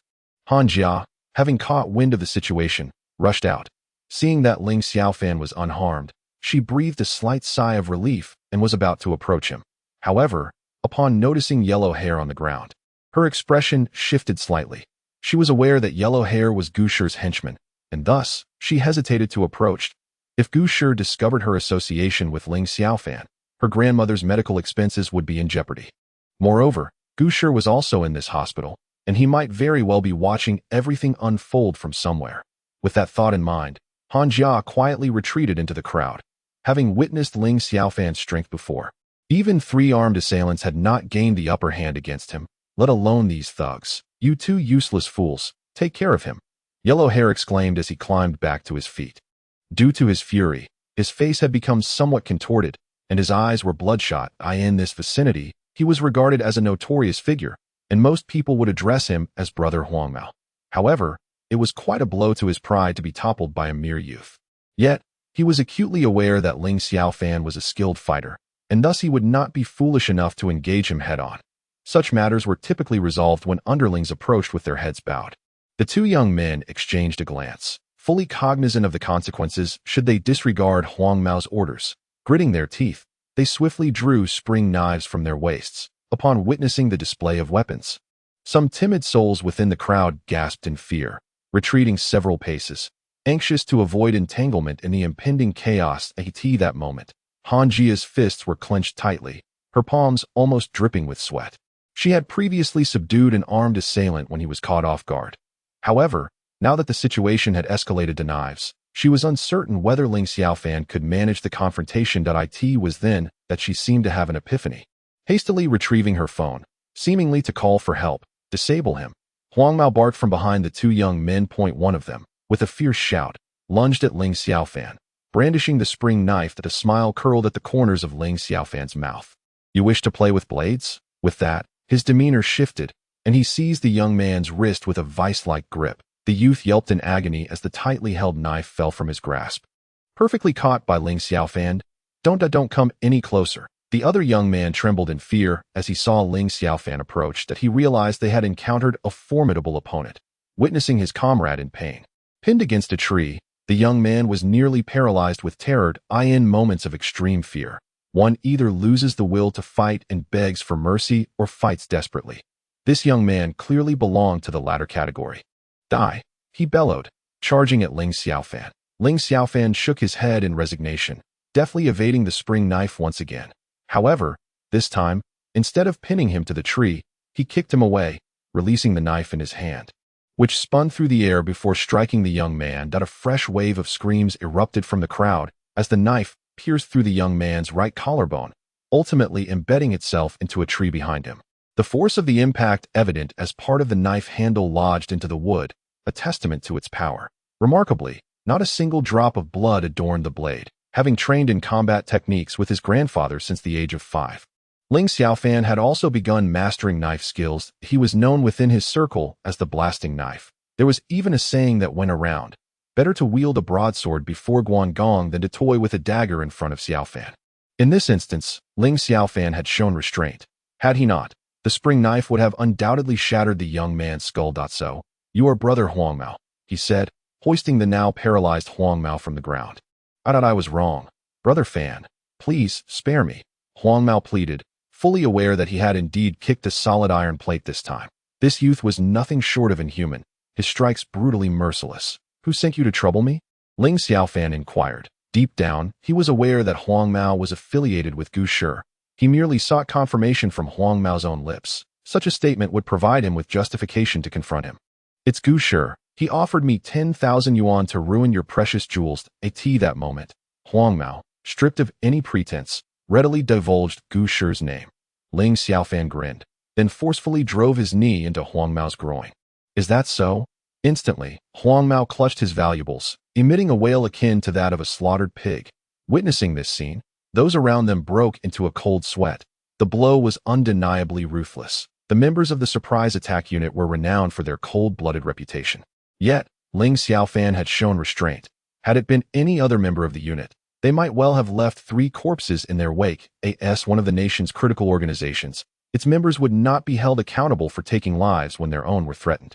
Clearly, at the moment they drew their blades, Ling Xiaofan had acquired the right to eliminate them. Gu Shi is in this hospital. In room 302 of the VIP area, Ling Xiaofan crouched down, posing the question to the visibly pale Huang Mao. Why yes, in the VIP area, room 302. Thank you. Ling Xiaofan patted Huang Mao on the head, rose, and gazed into the hospital. He had not yet had his fill of retribution and was lamenting the lack of opportunity to teach him a lesson. Don't move, police. Ling Xiaofan furrowed his brow, taken aback by the swiftness of their arrival. It appeared that his plans to teach Gu Shi a lesson were thwarted once more. Subsequently, he was escorted away by the police. While Huang Mao and his companions were carried into the hospital, through the window, upon seeing Ling Xiaofan being taken away, Gu Shi let out a long sigh of relief. He had initially thought Huang Mao would adequately deal with Ling Xiaofan, providing him with a much-needed sense of vengeance. Instead of having his jewels destroyed, he found himself on the receiving end. Damn it, 3 useless fools, Gu Shi cursed bitterly. Yet, the thought that Ling Xiaofan might face imprisonment filled him with excitement. As long as he could get him locked away and bribe the prison warden, he would soon enjoy a life of ease. Huang Ziyuan, the captain of the 2nd Criminal Police Team, and Huang Wei's father, was personally conducting the interrogation of Ling Xiaofan.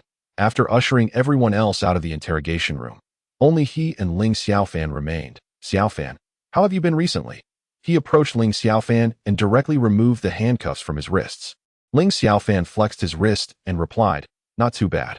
Haha, Xiaofan, I apologize. My ungrateful daughter has caused you quite a bit of trouble lately. That it's normal for young people to be a bit impulsive. She was unaware of your identity, so please don't take it to heart, Huang Ziyuan said, taking a seat on a nearby stool. That I understand, but such police officers are becoming increasingly rare. Haha, I was just like her in my youth. Do you remember when I took over your case all those years ago? I was astonished that a 9-year-old could rescue hostages from an armed assailant using nothing but a dagger and dispatch the criminal in an instant. Your identity was indeed a matter of great curiosity at that time, leading to all manner of investigations into your background, to the extent that your police uniform was nearly stripped from you. Fortunately, your father intervened. Otherwise, I would not be in this position now, Huang Ziyuan remarked as he extracted a cigarette from his pocket and lit it. Noticing that Ling Xiaofan remained silent, he continued, I have heard that incident had a significant impact on you. Xiaofan, this is not something Uncle Huang intended to pry into. It was merely a passing comment from your father that piqued my curiosity. Ling Xiaofan nodded and replied, after that incident, my father forbade me from using a knife. He locked my dagger in the safe. Subsequently, I informed him of my intention to withdraw from the first unit, and the following day, I submitted my application. They granted me 10 years. If I do not use that dagger within this decade, I may leave the first unit. Moreover, my father disclosed the safe's combination to me, stating that should I encounter someone I must protect, I could retrieve it once more. As of now, with just 1 month remaining, I have yet to touch that dagger. Upon hearing this, Huang Ziyuan flicked the ash from his cigarette and said, in truth, you ought to understand your father's perspective. We were all taken aback upon seeing the corpse of that assailant. It was hard to believe that a 9-year-old child could commit such an act. Ling Xiaofan smiled faintly and said, Uncle Huang, I must take my leave. Huang Ziyuan nodded and replied, go ahead at Dio, visit Uncle Huang's home in a few days. The old man is eager to reminisce with you. I will handle today's matter appropriately. You acted in justifiable self-defense. Understood. With that, Ling Xiaofan departed alone. Chapter 10. Teacher, you are truly youthful. The winter break had finally come to an end, and today marked the day of registration. Ling Xiaofan was about to embark on the final sprint of his senior year. Regardless of how unique his identity may be, he remained, at his core, a student. Early in the morning, Meng, clad only in a loose-fitting nightgown, rushed into Ling Xiaofan's room. Darling, it's time to get up. We're going to be late, she said, promptly throwing back the covers. The temperature in early January was still quite low, and the sudden exposure made Ling Xiaofan shiver. He quickly sat up, ready to chastise Meng, but upon seeing her innocent and cheerful smile, all irritation evaporated. It's just registration. We can go at any time. I'll sleep a little longer. Please wake me once breakfast is ready, he replied, pulling the covers back over himself and drifting off to sleep once more. Meng pouted slightly before darting out of the dormitory to busy herself in the kitchen. Eventually, Ling Xiaofan, not waiting for Meng to come and call him, rose on his own. He felt a twinge of guilt for leaving all the household chores to her. It was high time he helped her with something. Upon seeing Meng standing on a stool, chopping vegetables in the kitchen, Ling Xiaofan let out a soft sigh. Initially, designing Meng as a petite girl had made certain tasks rather cumbersome for her. She barely stood a head taller than the stove. I'll take over. Could you check if the milk has arrived? Ling Xiaofan said as he took the knife from Meng's hands, gently ushering her out of the kitchen. After having breakfast, Ling Xiaofan instructed Meng to wait for him at home before stepping out. The distance between the third high school and the first high school was not substantial, merely separated by 2 streets. Standing at the entrance of the third high school, Ling Xiaofan let out a faint sigh, realizing that he would be spending the next semester here. Upon completing his registration, he was dismayed to learn that he was also required to attend evening self-study sessions. Originally, these sessions were only attended by boarding students. However, it was announced that in the final semester of their senior year, all students were mandated to participate. Ling Xiaofan, you must be a transfer student, correct? As he was about to leave after registering, a teacher from the registration office called out to him. Yes, I forgot to inform you. You have been assigned to Class 2.its on the 3rd floor of the first teaching building, so do not forget, the teacher conveyed to Ling Xiaofan. Thank you, teacher. Upon arriving at Class 2 of the senior year, Ling Xiaofan found the classroom already filled with students. As he entered, all eyes turned towards him in unison, but he glanced around, spotting an unoccupied seat at the back, and made his way over to sit down. To his surprise, he recognized a familiar face among the crowd. Seated in front of him was the girl he had rescued from the fire. She noticed him too, offering a smile and a nod. Yet she did not seem to recognize him. In truth, Ling Xiaofan was not the type to seek recognition for his acts of heroism. Quite the contrary, he preferred to remain unnoticed, relieved that the girl did not remember him. He felt a sense of ease. During his time at the first high school, his encounter with the robbers had thrust him into the spotlight, but here, he vowed to maintain a low profile. Regardless of any future incidents, he resolved to leave such matters to the police, focusing solely on completing his senior year quietly and without fuss. Thus, he merely nodded at the girl and offered a smile, refraining from further conversation. However, the girl's deskmate observed this interaction, and a fleeting glimmer of sharp interest crossed her eyes. Ling Xiaofan, being perceptive, noticed her gaze. His own deskmate, a girl with long bangs that partially obscured her face, was startled when he took a seat beside her, hastily pushing her desk away to create distance. This reaction left Ling Xiaofan feeling somewhat awkward. He pondered if he had inadvertently offended her, questioning the necessity of such aversion. Had he not arrived late and found no other seat, he would not have occupied this one. Hello, I'm Wang Zhaoning, the class monitor. A boy sitting in front of Ling Xiaofan turned around, beaming a sunny smile as he greeted him. Ling Xiaofan smiled back, noting that this fellow seemed quite personable. Despite having previously regarded him with an intensity that suggested hostility, he was now casually extending a friendly greeting. Hello, my name is Ling Xiaofan. Wang Zhaoning then turned to Ling Xiaofan's deskmate, saying, don't take it to heart. Her name is Qi Shuero, and she suffers from a phobia of males that it's not intentional. At that moment, the girl named Qi Shuero also turned to face Ling Xiaofan.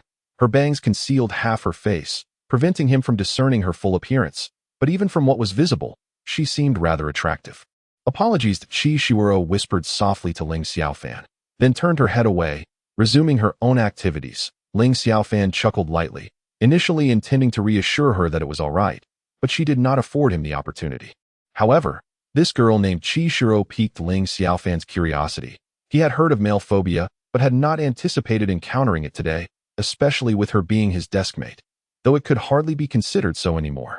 As Qi Shuero had already moved her desk over a meter away from him, Ling Xiaofan discreetly observed her, noting the palpable fear in her eyes when she uttered her apology. Her body even trembled slightly. What circumstances could have instilled such terror of men in her? This question occupied Ling Xiaofan's mind for a considerable time. By 7:30, the teacher had yet to arrive. The classroom, once quiet, had transformed into a cacophony as students began engaging in lively conversations.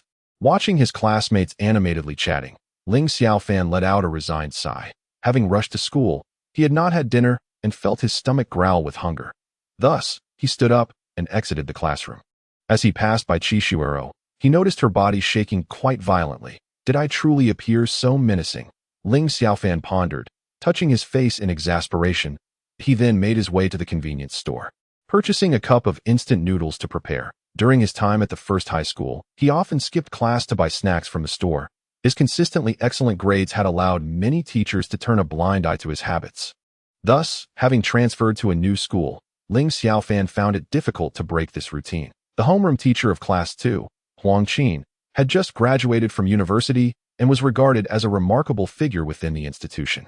Not only was she the object of affection for many single male teachers, but she also held the status of a goddess in the hearts of numerous male students. Several boys had managed to transfer to Class 2 through connections, with Wang Zhaoning being one of them.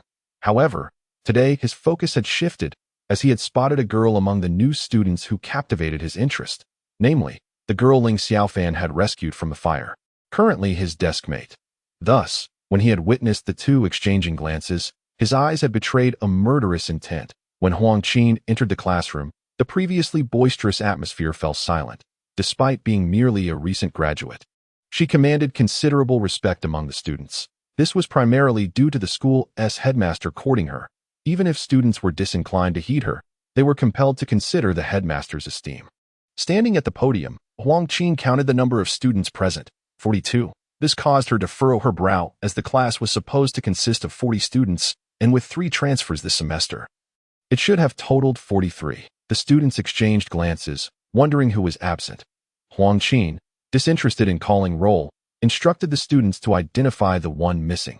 Teacher Huang, it seems the new transfer student, Ling Xiaofan, is the one who is absent. He was just here, but now no one knows where he has gone. Wang Zhaoning stood up to inform her. Huang Qin frowned slightly, She had reviewed the files of the 3 new students who had transferred in. Ling Xiaofan was expelled from the first high school due to fighting the AT that time. The homeroom teachers from other classes considered him a troublemaker, and no one was willing to take him in. She believed that neglecting such a student would only lead him down a misguided path that in the end. Huang Qin approached the grade director and requested Ling Xiaofan to join her class, thus leaving a profound impression on her regarding him. Ling Xiaofan, holding a bowl of instant noodles, walked into the classroom while eating. Perhaps this age is truly a time of rebellion. He did not perceive anything inappropriate about his actions. At that moment, he happened to see a girl hurriedly exiting from Class 2's classroom. "Classmate, why are you in such a rush?" Ling Xiaofan remarked with a smile. "One of our students sneaked out during evening self-study, and I'm going to find him," she replied. Ling Xiaofan chuckled, realizing that she was looking for him, and decided to tease her. "Are you his girlfriend? Why are you so anxious about him?" "No, I'm his homeroom teacher." Cough, cough. The instant noodles Ling Xiaofan had just swallowed nearly spewed from his nostrils. Staring at Huang Qin, he finally managed to utter a response. "Teacher, you are truly youthful." Chapter 11. I enjoy chess, darling. Hurry and get up. You're going to be late. In the early morning, Ling Xiaofan was still lost in slumber when Meng'er burst into his room, calling out loudly. "Got it. You go ahead and make breakfast. I'll sleep for 5 more minutes." Ling Xiaofan replied, and promptly fell back in a deep sleep.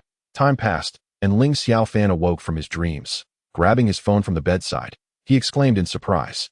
"It's 8:15. Meng'er, why didn't you wake me?" He hurriedly donned his clothes and casually threw on a jacket. Upon entering the living room, he found Meng'er seated on the sofa, engrossed in the television. "Why didn't you wake me?" Ling Xiaofan asked as he gulped down a mouthful of milk from the table. "Darling, you're quite lazy, always sleeping in, so I thought I'd let you be late a couple of times to teach you a lesson."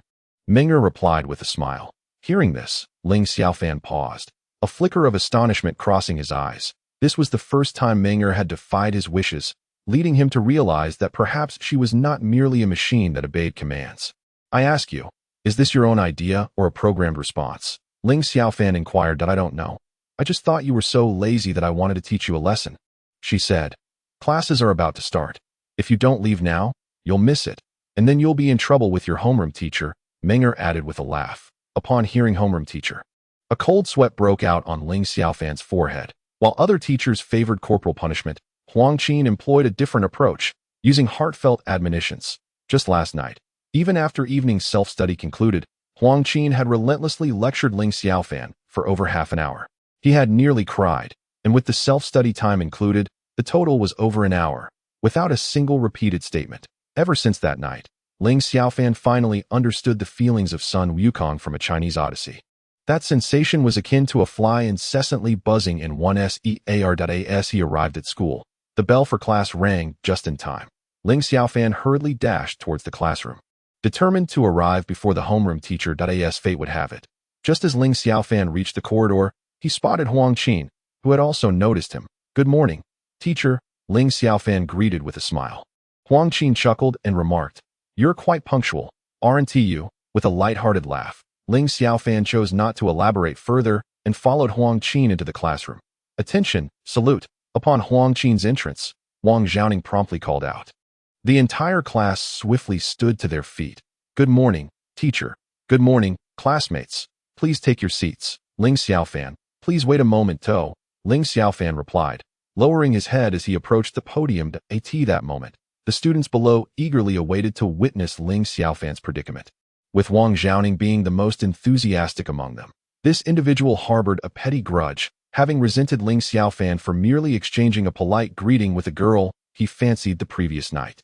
"This semester, our class has welcomed 3 new students. Let us have them introduce themselves," Huang Qin announced.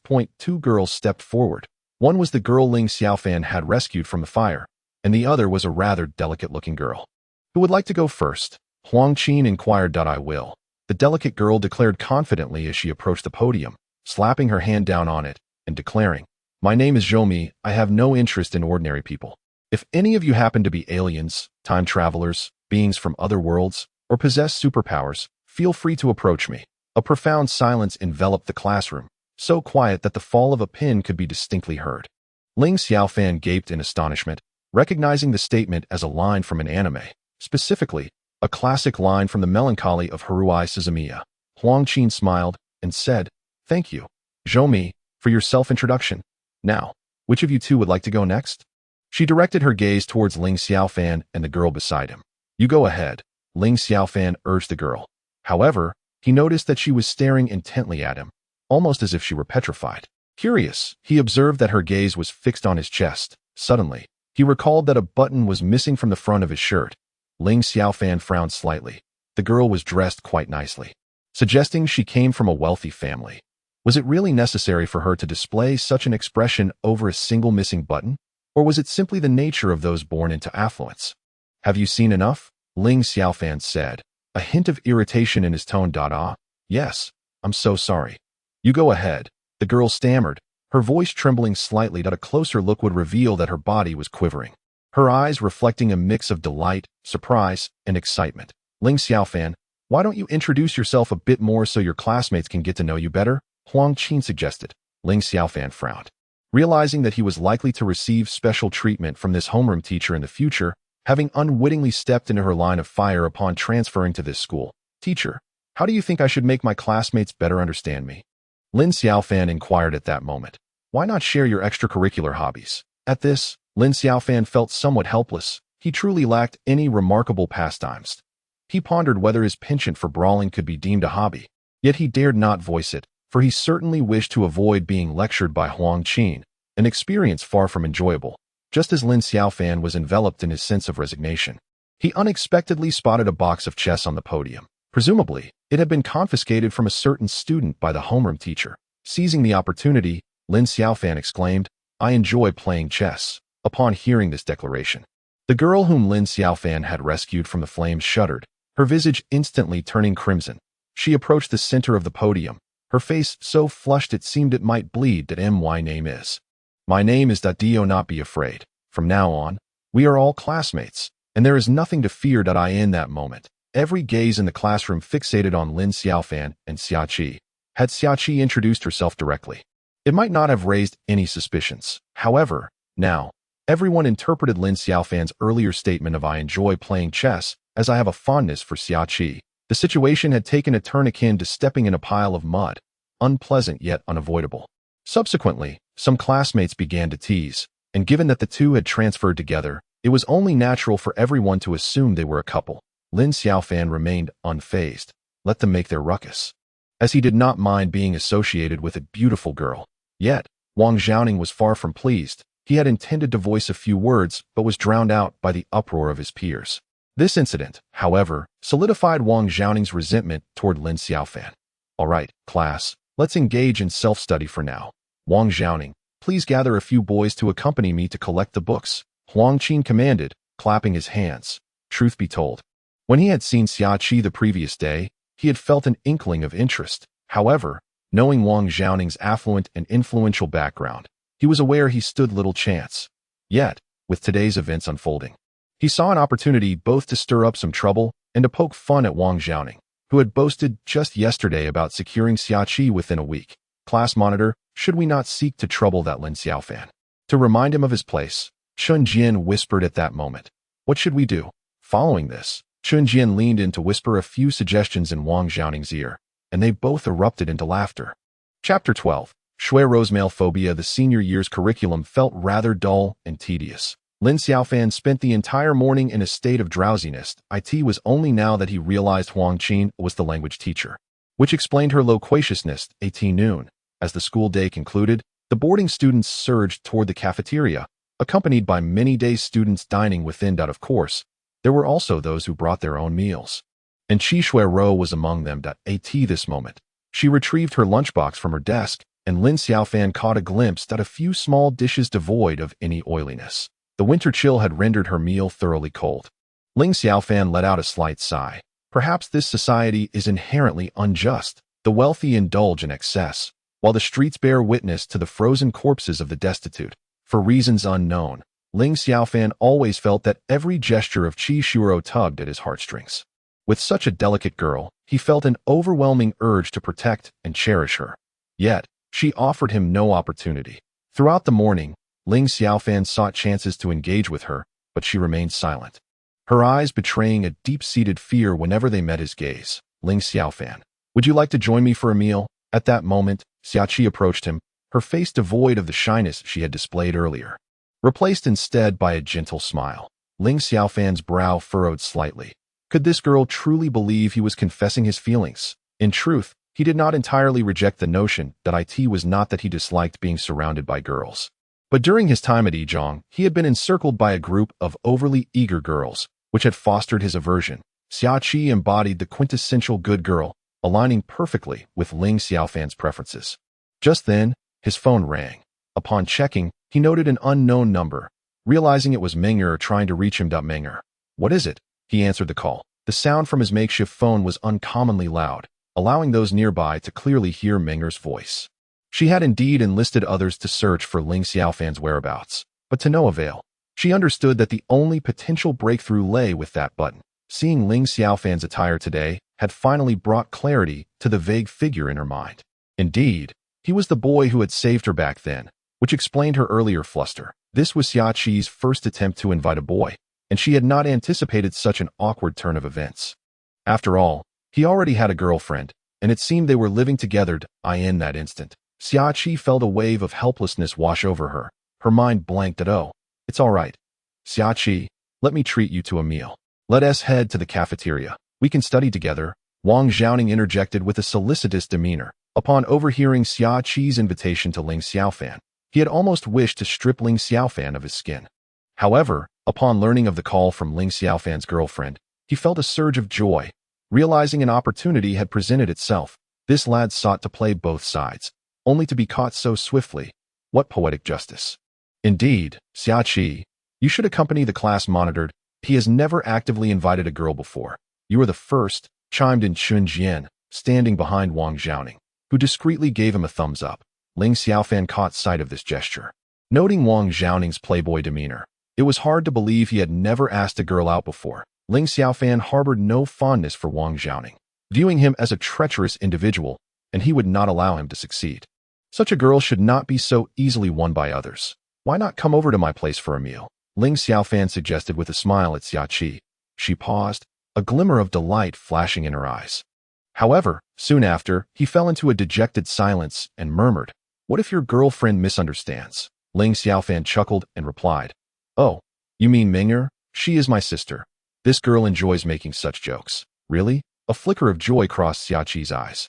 Won't we know if it's true when she arrives? Xiaoqi nodded enthusiastically to that moment. Wang Xiaoning's expression turned ashen, his fists clenched tightly.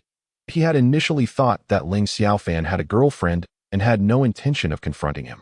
However, this time, he was resolute in his determination to expel Ling Xiaofan from the school. Stealthily, he exchanged a glance with Chun Jian, who nodded in understanding. Ling Xiaofan remained oblivious, leading Xiaoqi out of the classroom. Unexpectedly, as they approached Qi Shuuro, Chun Jian came over and shoved Ling Xiaofan forcefully. Caught off guard, Ling Xiaofan stumbled and fell on a Qi Shuuro, causing food to scatter everywhere. The incident occurred so abruptly that many in the class had yet to react. Qi Shuuro let out a piercing scream and began to punch and kick Ling Xiaofan. Ultimately, she slapped him hard across the face, leaving him utterly bewildered. In the next moment, he saw her grab an ink bottle and hurl it at him.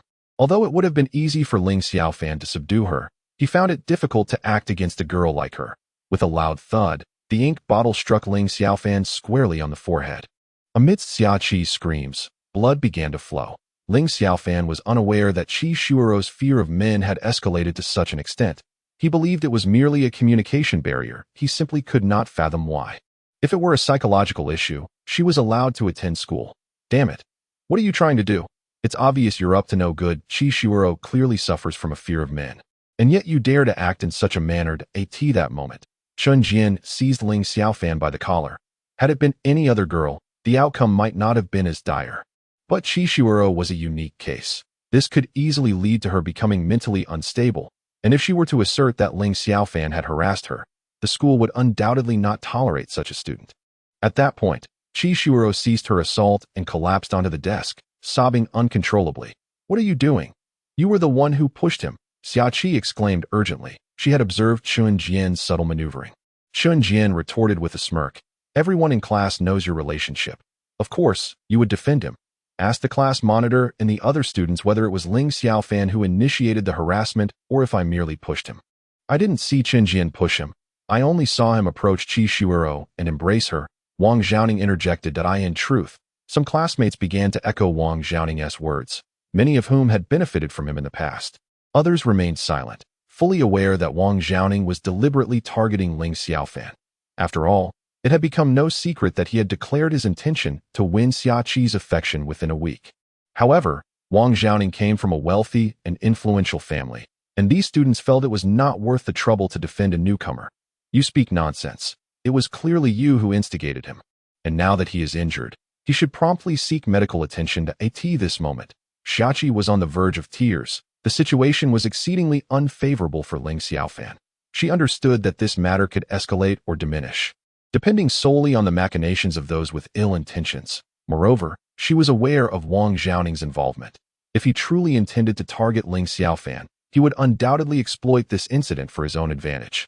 Which hospital? He harassed a female classmate. Such a person deserves to be punished severely. Class monitor, should we report this to the authorities? Shun Jian proclaimed with a sense of righteous indignation.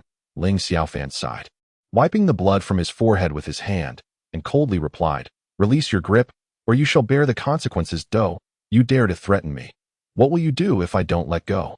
Individuals like you, a disgrace, deserve to be imprisoned, Shun Jian retorted, shaking Ling Xiaofan roughly. Damn you, Ling Xiaofan exclaimed, landing a punch squarely on Shun Jian's face. Instantly, blood spurted forth along with two of his teeth. And then Ling Xiaofan delivered a kick to his abdomen. Shun Jian was sent flying, crashing into 3 desks, prompting a chorus of shrieks from the classroom. Timid classmates hurriedly fled outside, fearing they would be caught in the fray. Ling Xiaofan cast a cold gaze at Wang Xiaoning, fully aware that this scoundrel was the one orchestrating trouble from behind the scenes. What do you want? Don't come any closer, Wang Xiaoning stammered. Retreating in fear, taken aback by the ferocity of this madman, Ling Xiaofan seized Wang Xiaoning by the collar, stating icily, you had better keep your distance, otherwise, I won't care who you are. With that, he delivered a sharp slap across Wang Xiaoning's face. Subsequently, amidst the astonished stares of onlookers, Ling Xiaofan exited the classroom. That moment, Xia Qi stood there in a daze, realizing that the situation had escalated significantly. She quickly left the classroom and dialed a number. Dad, it's me. A situation has arisen with my classmate, and I need your assistance. After approximately 10 minutes, Ling Xiaofan returned to the classroom, carrying a packed meal. The blood on his face had dried, leaving half of his visage a grotesque shade of purple. I'm sorry, he said as he approached Qi Shuero, who was still sobbing with her head on the desk, and placed the meal before her. Chapter 13. Ling Xiaofan's fiancé, let us go eat. Ling Xiaofan suggested to the still-stunned Xia Qi as they exited the classroom. Your injury. No, we must go to the hospital. An injury to the head cannot be taken lightly, Xia Qi insisted, taking Ling Xiaofan's hand to lead him towards the hospital. Since Ling Xiaofan was resolute, Xia Qi refrained from arguing further. After all, provoking his resistance would be counterproductive. As the two departed, a flicker of malice crossed Wang Xiaoning's eyes that he retrieved his phone and dialed. Hello, Dad. I was attacked. Yes. All right, bring more people. After ending the call, Wang Xiaoning coldly declared, Ling Xiaofan, you better prepare yourself. He then turned and exited the classroom, and as he approached Qi Shuero, he kicked the meal Ling Xiaofan had bought for her to the ground, eliciting a terrified scream from Qi Shuero. Perhaps today, it is Qi Shuero who finds herself unwittingly entangled in the conflict between Ling Xiaofan and Wang Xiaoning. Yet, it is precisely due to this incident that Ling Xiaofan discovers an opportunity, a means to unlock her heart. In truth, Menger has gleaned the events surrounding Ling Xiaofan through her phone, and she is indeed merely a machine devoid of personal emotions. Her outward smiles do not stem from genuine joy, but rather are mere facades. Your sister is quite adorable, remarked Xia Qi, gently patting Menger's head. Hello, sister. Menger greeted Xia Qi before commencing the treatment of Ling Xiaofan's wounds. Observing Menger's adept movements, Xia Qi was utterly astonished. From cleaning the wound to disinfecting, applying medication, and bandaging, she executed each step with the finesse of a professional. Is your sister a nursing student? Xia Qi inquired at that moment, given Menger's skillful technique. Xia Qi could only speculate that she was indeed a student from a medical institution, for ordinary families seldom possess such emergency tools and medications. Little did she know that the reason for this preparedness stemmed from Ling Xiaofan's identity. Injuries were a commonplace occurrence for him, making frequent hospital visits impractical. Thus, he typically managed minor injuries on his own. Ling Xiaofan offered a faint smile, neither confirming nor denying her supposition. There were certain matters he felt no need to elaborate on. For if he ever truly trusted someone, he would reveal all his secrets. Without trust, one could never truly comprehend his essence. Once the wounds were tended to, Ling Xiaofan and Xia Qi began their meal. When Xia Qi inquired why Meng'er was not eating, Ling Xiaofan could only say that she had already dined. It would not do to disclose to Xia Qi that Meng'er was solar-powered and had no need for sustenance. In reality, Ling Xiaofan was unaware that Meng'er could indeed consume food, merely to obscure her true identity, and she would subsequently dispose of any remnants. During the meal, Xia Qi refrained from mentioning Ling Xiaofan's act of saving her. She understood that he preferred to avoid the limelight. Had he wished otherwise, he would not have departed stealthily after rescuing her. Had he chosen to revel in his heroics, he might have achieved fame by now. Therefore, Xia Qi resolved to keep this matter to herself, content in the knowledge that her life had been saved by him. At that moment, Xia Qi's phone rang. Glancing at the screen, she saw it was her father's call. Ling Xiaofan, with an apologetic smile, said, "I'll step outside to take this call." With that, he exited to a secluded area and pressed the answer button. "Hello, Dad. Qi. Regarding what you mentioned earlier, I've had someone investigate it. Wang Xiaoning's father, Wang Yaozhong, is one of the 3 major figures in Tianyuan City that you'd best advise your classmate to flee swiftly. This is a matter your father cannot assist with," came the voice of Xia Qi's father, Xia Jinghua. Upon hearing this, Xia Qi trembled, nearly dropping her phone. In her experience, her father could handle any situation with ease. Never had she anticipated his inability to help this time. "I want to know what will happen to my classmate. Wang Yaozhong is closely tied to local gangs and is known to be vengeful. If that classmate of yours truly struck his son, at the very least, he would face severe retribution. In a grave scenario, it could lead to a swift demise. Qi, it would be prudent for you to refrain from associating with that classmate to avoid becoming entangled in the situation." At this moment, Xia Qi's mind was a blank slate. She had not registered the final words spoken by Xia Jinghua. "You must save him. He is the one who rescued me from the flames," Xia Qi said anxiously. She believed that if she revealed this connection, her father would undoubtedly intervene on his behalf. Upon hearing Xia Qi's plea, there was silence on the other end of the line. After a lengthy pause, a deep sigh emerged. "Qi, a formidable dragon cannot overpower a local snake. I hope you can comprehend your father's position. While I hold some influence in Linhua, it pales in comparison within Tianyuan. Do not say another word. I despise you, and I never wish to see you again," Xia Qi declared before abruptly terminating the call, collapsing to the ground in tears. Her final words pierced Xia Jinghua's heart deeply. Having lost his wife during childbirth, his daughter was his sole cherished one. For her sake, he had remained unmarried for over a decade. Only recently had he met another woman, yet Xia Qi harbored a strong aversion towards her. In a fit of anger, she had journeyed alone to Tianyuan City. Yet even so, Xia Jinghua had discreetly arranged for someone to monitor his daughter. After hanging up, Xia Jinghua remained silent for a considerable time. It was not until the ashtray on the table overflowed with cigarette butts that he let out a long sigh and addressed his secretary. "Please assist me in connecting with Wang Yaozhong's private line." In the office of the chairman of Hongkuan Enterprises in Tianyuan City, Wang Yaozhong was engaging in a playful game of uniform temptation with his petite secretary when the phone rang, inevitably dampening their spirits. "Hello, who is calling?" The secretary answered, raising her voice as if she were claiming someone else's money. "Mr. Wang, it's a call from the chairman of Zhenghua Enterprises in Linhua. Should I put it through?" Wang Yaozhong frowned. What could Xia Jinghua want? "Tell him I'm unavailable. Mr. Wang is not here," the secretary replied before hanging up abruptly. Moments later, the office was once again filled with enchanting sounds and lively banter. Meanwhile, Xia Jinghua's brows knitted together. Fully aware of his daughter's temperament, it was precisely because he intended to remarry that she had chosen to live independently in another city. If today's matter remained unresolved, it could indeed lead to a severing of their father-daughter bond. By the way, connect me with Lin Xun. Xia Jinghua suddenly brightened, swiftly instructing his secretary in the office of the chairman of Lin's Enterprises in Tianyuan City. The secretary answered the phone. "Mr. Lin, it's Mr. Xia from Zhenghua Enterprises calling." "Xia Jinghua?" Lin Xun furrowed his brow. Although there had been some business dealings between them, they rarely communicated. Pass me the phone. Hello, this is Lin Xian. Mr. Lin, it has been quite some time. Came Xiaojing was hearty laughter over the line. Indeed, when shall we gather for a reunion? All right, I defer to your schedule, Mr. Lin. What brings you to contact me today, Mr. Xia? To be candid, a friend of my daughter has offended Wang Yaozhong, and I seek your assistance at this moment. Lin Xian furrowed his brow. The relationship between the Lin and Wang families had always been strained. To instigate conflict over an inconsequential individual would be a folly.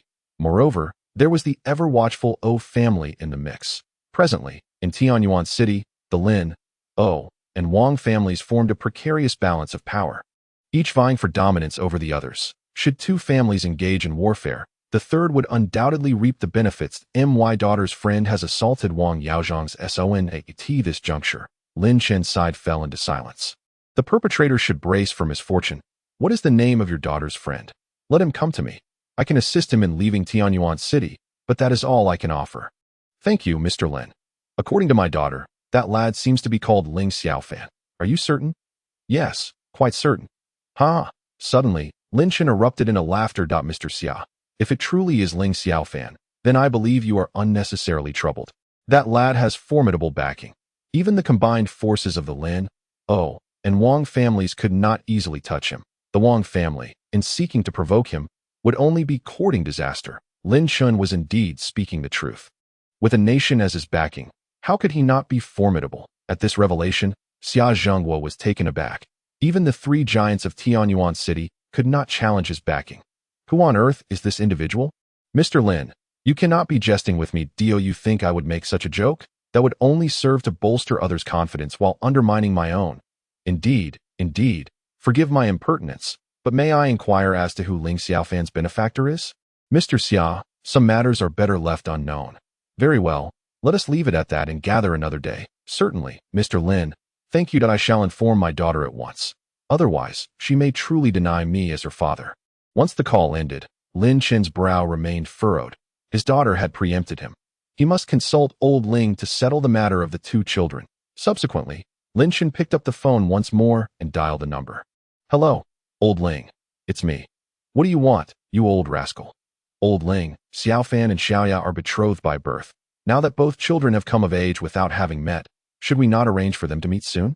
Agreed. Let us finalize that. Chapter 14. Feed me. Stop crying. The Wang family cannot possibly harm me. Just as Xia Qi was weeping uncontrollably, Ling Xiaofan's voice suddenly reached her ears that in truth, Ling Xiaofan had not intended to eavesdrop. It was midday, and most residents were home for lunch, leaving the community somewhat desolate. Furthermore, Xia Qi had failed to manage her emotions earlier. Although Ling Xiaofan was unaware of the conversation on the other end, he could discern from Xia Qi's words that she was distressed about her own situation. Little did he know, Xia Qi had already recognized him as the one who had saved her. Although she was aware, she chose not to voice it, silently repaying her debt of gratitude in her own way. This only served to enhance Ling Xiaofan's affection for her. Aside from Han Jia, she was the second girl to shed tears for him. Xia Qi lifted her head and discovered Ling Xiaofan crouching beside her at that moment. Ling Xiaofan extended a hand to gently wipe away the tears from the corners of her eyes. Such intimacy caused the girl's cheeks to flush with embarrassment. Thank you for your consideration.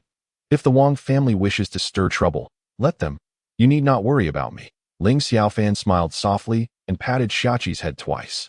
Rising to her feet, she declared, All right, let us continue our meal. Xiaofan. Suddenly, Xia Qi stood up, grasping Ling Xiaofan's hand firmly. My father said that Wang Yaozhong has connections with the underworld. If you harmed his son, he will not let you off easily. Take this card. It contains 200,000. The password is 930,502.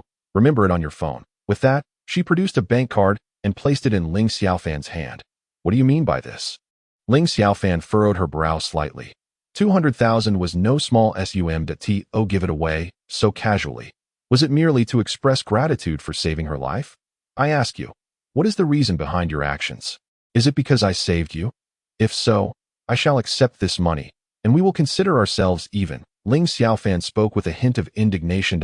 For a moment, Xia Qi was taken aback, at a loss for words. Ling Xiaofan sighed softly, returning the bank card to Xia Qi. Let us pretend this matter never occurred. Now, shall we go eat? But what about you? I shall manage. Life is too monotonous to have any meaning. If the Wang family seeks to provide me with a bit of entertainment, that would be quite welcome. I hope they do not disappoint me." Just then, Xiaqi's phone rang. Upon seeing her father's name, she hurriedly answered. However, after picking up, she stood frozen, staring at Ling Xiaofan with eyes wide open in astonishment and doubt. "Chi-Chi, do not concern yourself with that classmate of yours. If the Wang family dares to act against him, it is merely inviting disaster." Xiaqi had always placed her utmost trust in her father's words, knowing he would never deceive her regarding such matters. Coupled with Ling Xiaofan's fearless demeanor, she became even more convinced of her father's reassurances. In an instant, her curiosity about Ling Xiaofan's identity surged. How could the Wang family, whom even her father could not handle, appear so powerless before Ling Xiaofan? Xiaqi was a clever girl. She understood what questions were appropriate and which were not. Moreover, she did not care about Ling Xiaofan's identity. Her only concern was that she remained unharmed. "Well then, shall we go eat?" At last, Xiaqi broke into a smile. Her tears dried. There is no need to be so upset over a meal. Ling Xiaofan approached Qi Shuero. Ling Xiaofan assumed that Qi Shuero had discarded the food herself. Upon seeing Ling Xiaofan, Qi Shuero's eyes flashed with fear, and she curled up into a ball. "That we cannot skip the meal. The cafeteria is already closed. Let us make do with what we have." She then handed over some bread and yogurt. Ling Xiaofan felt an inexplicable urge to protect this girl, even pondering earlier that morning if he was indeed smitten with her at first sight. "I don't want it," Qi Shuero replied timidly. "If you do not partake, then I shall relocate the table this afternoon to sit beside you. Whenever you choose to eat, I shall then depart." Indeed, this tactic proved quite effective with her, as she timidly accepted the yogurt and bread, murmuring a soft thank you that was audible only to the two of them. Observing Qi Shuero gradually begin to eat, Ling Xiaofan smiled, then made his way to the sanitation corner to retrieve a broom and dustpan, sweeping away the spilled food on the floor. Watching Ling Xiaofan's earnest demeanor, Xiaqi found herself somewhat enchanted. He was assertive, kind, and gentle with others, instilling a unique sense of security in her presence. Xiaqi felt that every commendatory term in existence was tailored specifically for him. Qi Shuero nodded silently, choosing not to elaborate further. She understood that if she mentioned the food being discarded by Wang Xiaoning, they might soon find themselves embroiled in another altercation. Therefore, Qi Shuero resolved to shoulder the blame for Wang Xiaoning herself. However, not all individuals in this class were like Qi Shuero. There were many who thrived on chaos at that moment. A classmate not far from Ling Xiaofan remarked to him, "It was not Qi Shuero who discarded it, but rather Wang Xiaoning who kicked it away." "What did you say?" Ling Xiaofan's expression shifted as he approached the classmate, seizing his collar and demanding in a harsh tone. The classmate trembled in fear, stammering, "It was Wang Xiaoning who kicked it away. I witnessed it with my own eyes." With a resounding crash, Ling Xiaofan's fist struck the classmate's desk. The unfortunate solid wood desk, 2 centimeters thick, was punctured by the force of his blow at that moment. All eyes were drawn to Ling Xiaofan, many watching with a sense of eagerness for the unfolding spectacle. Qi Shuero's eyes were filled with terror, while Xiaqi furrowed her brow, sensing that this turmoil was far from over. "Please, let us not resort to fighting," Qi Shuero whispered. Ling Xiaofan chuckled softly, replying to Qi Shuero, "There will be no fighting, merely an unidirectional beating." Just then, laughter echoed from the corridor outside the classroom belonging to Wang Xiaoning. This fellow, how long had it been since he had received a beating, yet he laughed so heartily? The primary reason for his mirth was that his father had summoned a group of nearby ruffians, intending to ambush Ling Xiaofan after school. Imagining the prospect of savagely beating Ling Xiaofan in front of Xiaqi, Wang Xiaoning felt a surge of exhilaration. Completely forgetting the humiliation he had suffered, Wang Xiaoning entered the classroom, still daydreaming about mercilessly thrashing Ling Xiaofan. He suddenly felt someone grasp his hair. Before he could react with anger, his face met the floor with great force. Blood gushed from his nose instantly. Having been pampered since childhood, Wang Xiaoning had never endured such suffering. The intense pain nearly rendered him unconscious. The shriek that escaped him was akin to that of a slaughtered pig, causing all his classmates to break out in a cold sweat. This new transfer student was undoubtedly a formidable character. However, after this incident, it remained uncertain whether they would ever see him again at 3rd Middle School. Ling Xiaofan would not easily let Wang Xiaoning off the hook, though he himself was perplexed as to why he felt such fury over Wang Xiaoning's bullying of Qi Shuero. Subsequently, Ling Xiaofan dragged Wang Xiaoning to the window and flung it open. Without hesitation, Ling Xiaofan pushed him towards the precipice, sending Wang Xiaoning into a fit of terror. Howling like a banshee, it was not only Wang Xiaoning who was frightened. The entire class turned pale at Ling Xiaofan's audacious act. Some timid girls even screamed, for they were on the third floor, and if he were to be pushed down, even if he survived, he would be left with but half a life. Xiaofan, calm down. Do not act impulsively. At that moment, Xiaoqi hurriedly rushed over and embraced Ling Xiaofan. Should Wang Xiaoning meet his end, Ling Xiaofan would be branded a murderer. Even with the strongest backing, he could not contend with the law. Inflicting such harm upon Wang Xiaoning would constitute intentional assault, and the punishment would be light. In due time, her father could pull strings to secure his release.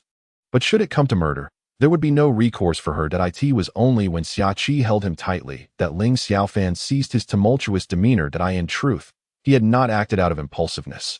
He never intended to truly push Wang Xiaoning. Although his status was unique, he could not recklessly take a life, unless his own life was in jeopardy. Yet, as the events unfolded, it was he who had been threatening Wang Xiaoning's existence. Seeing Ling Xiaofan calm down, Xiaoqi gradually retreated, creating distance between him and Wang Xiaoning. Irrational. We are on the third floor. It is not worth sacrificing your future over such a person. As she spoke, Xiaoqi continued to hold Ling Xiaofan tightly, uncertain of when such an opportunity would arise again to embrace him or to be embraced by him. She found herself reluctant to let go. In this moment, there was no sense of embarrassment. To the outside world, it was indeed a scene of intervention. Meanwhile, Wang Xiaoning sat on the ground, pale and bloodied on his nose and mouth, having narrowly escaped death. He felt utterly powerless, realizing for the first time in his 18 or 19 years what it felt like to be on the brink of death. Xiaoqi, I'm fine, he murmured, as Ling Xiaofan gently caressed Xiaoqi's cheek before pushing her aside. He then took 2 steps to stand before Wang Xiaoning, seizing him by the collar and lifting him up. Anticipating another blow, the classroom erupted in screams once more. Instead, Ling Xiaofan dragged Wang Xiaoning to the corner where the refuse was gathered. Pointing in the face of the dread of death, any semblance of dignity becomes utterly insignificant. What worth does it possess? No, no, I will eat, Wang Xiaoning exclaimed in terror, upon hearing his words.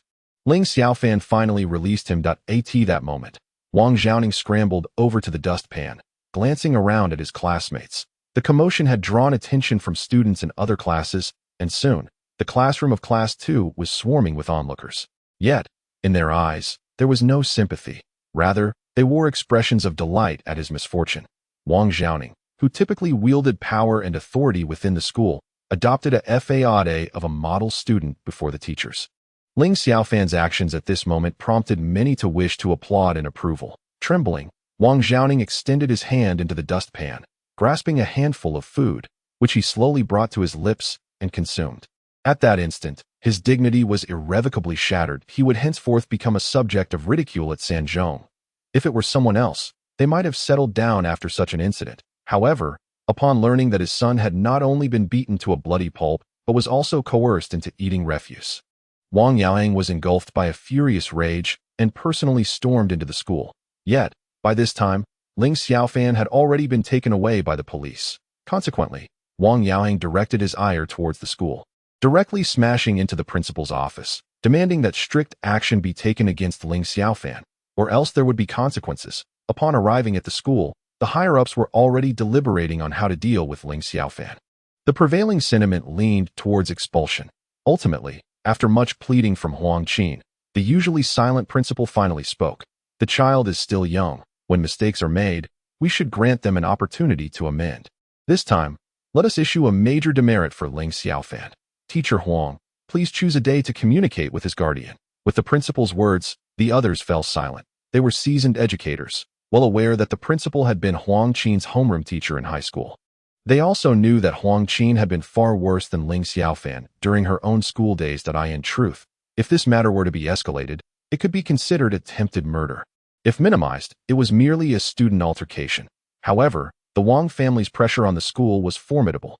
Once the other higher-ups departed, only Huang Qin and the principal remained in the conference room. Thank you, teacher, Huang Qin expressed. The principal waved his hand dismissively, stating, We simply do not wish to abandon any child that we are uncertain how this child will be judged. That a lighter sentence would be intentional injury, while a heavier one could be attempted murder, which may lead to imprisonment. Thus, we can only retain his student status. Alas, the principal sighed deeply and told Huang Qin, "You may leave now. I need a moment of solitude." "Dad, I want to kill him," Wang Xiaoning seethed at home. His injuries were not severe, merely abrasions on his nose. Yet the wounds to his psyche were 1,000 times more grievous than those to his body. Wang Yaoying took a deep drag from his cigarette, flicking away the ash, and said, "Rest assured, this brat will certainly face the consequences. Once he is inside, I will find a way to deal with him. He must not be allowed an easy demise." Wang Xiaoning clenched his fists vehemently. "Criminal Investigation Division, Ling Xiaofan, it's you again. What on earth do you intend to do? Last time it was intentional injury, and this time it's attempted murder. What do you plan for the next occasion?" At that moment, Huang Wei, filled with fury, slammed his fist on the table. "The next time, I wish to sever your tongue to silence your incessant noise." "Do you know what crime that constitutes?" Ling Xiaofan replied with a smirk. "Ling Xiaofan, do you not feel the slightest remorse?" Huang Wei's chest heaved violently in his rage. Although relatively flat, it still presented a striking sight. "Wei Wei, allow me to teach this brat a lesson." At that moment, the male police officer accompanying Huang Wei stood up, cracking his knuckles, the sound echoing between his finger joints. "Liang Su, do not dare to call me Wei Wei. I wish to avoid any misconceptions. Additionally, resorting to extrajudicial punishment is a dereliction of duty. I hope you refrain from breaking the law." Huang Wei's words left Liang Su's face mottled with red and purple. His pursuit of Huang Wei was no secret, yet it remained an unreciprocated affection. Although he longed to confront Ling Xiaofan, he could only suppress his impulses in Huang Wei's presence. "Humph, you better watch yourself," he warned Ling Xiaofan with a fierce tone before plopping back down into his seat. Ling Xiaofan chuckled disdainfully. Had Liang Su made a move, he would not have retaliated. Yet, if such an altercation occurred, it would raise questions about how they could resolve the ensuing chaos. If a member of the criminal investigation team were assaulted, it could implicate even the municipal, political, and legal committee. Huang Wei furrowed his brow, refraining from countering Liang Su's statement. Afterward, they sought to consult Wang Xiaoning about the situation, but he adamantly accused Ling Xiaofan of attempting to kill him. Huang Wei genuinely wished to assist him, but even attempting to classify it as intentional injury proved futile. The only recourse would be to assert that he had turned himself in, and in that regard, Huang Wei could still provide assistance. "Father," Huang Wei abruptly rose from her seat, unable to believe her ears. Is this truly her iron-fisted father? At that moment, Liang Su wore a look of astonishment. The fact that attempted murder had been established made it inconceivable that they would simply release him. "This is an order from above. We need only comply and remove his handcuffs, and no need for that. Such toys lack reliability." With that, a loud clank resonated as the handcuffs fell from Ling Xiaofan's wrist to the floor. Subsequently, amidst the astonished gazes of Huang Wei and Liang Su, Ling Xiaofan swaggered out. Just as Huang Wei was about to explode with anger, Ling Xiaofan's head suddenly popped back in, grinning. "Wei Wei, getting angry will only age you. Yet you do look quite adorable when you're upset. What a pity." Ling Xiaofan's gaze drifted to Huang Wei's chest, and he sighed softly, shaking his head. His laughter gradually faded, receding into the distance. "Ling Xiaofan, you scoundrel." Huang Wei glanced at her own modest chest, and the pent-up fury she had long suppressed finally erupted. Liang Su was no fool. He now understood that Ling Xiaofan had powerful connections. Previously, he had accepted a red envelope from Wang Yaozhong, instructing him to treat Ling Xiaofan well. However, it now seemed impossible. Even if he were to take action against him in the future, it could no longer be done so openly. Observing his daughter, who resembled a fierce T-Rex, Huang Ziwan shook his head. Although the identities of some members can be disclosed to government authorities, Ling Xiaofan's identity is rather exceptional. Perhaps he will soon withdraw from the group. So it is prudent to keep his identity confidential for the time being. Teacher Huang has been released. Released? Huang Qin was taken aback. How could an attempted murder case be so easily dismissed? Yes, released. It was merely a scuffle among classmates. Nothing of great consequence, Ling Xiaofan remarked with a smile. Huang Qin furrowed her brow. Having previously been in the police station herself, she understood that matters were unlikely to be as simple as Ling Xiaofan suggested. However, as it was his personal affair, she felt it inappropriate to pry further. So long as he was free, that was sufficient. Very well. Attend your classes and come to my office after school. By the way, Chishiro may have experienced considerable distress today. I plan to adjust your seating arrangement to separate you two, and no need for that. Ling Xiaofan replied, his brow knitted. Why not? I like her. Chapter 16. Shuiro's note. Ling Xiaofan, please come to my office. After stating this, Huang Qin did not wait for Ling Xiaofan to respond and turned directly towards the office. Although the school forbids romantic relationships among students, such matters are difficult to suppress. As long as no disturbances arise, the school tends to turn a blind eye. From Huang Qin's personal perspective, she does not oppose students dating. After all, most third-year students are already over 18 and are considered adults. However, Chishiro is different.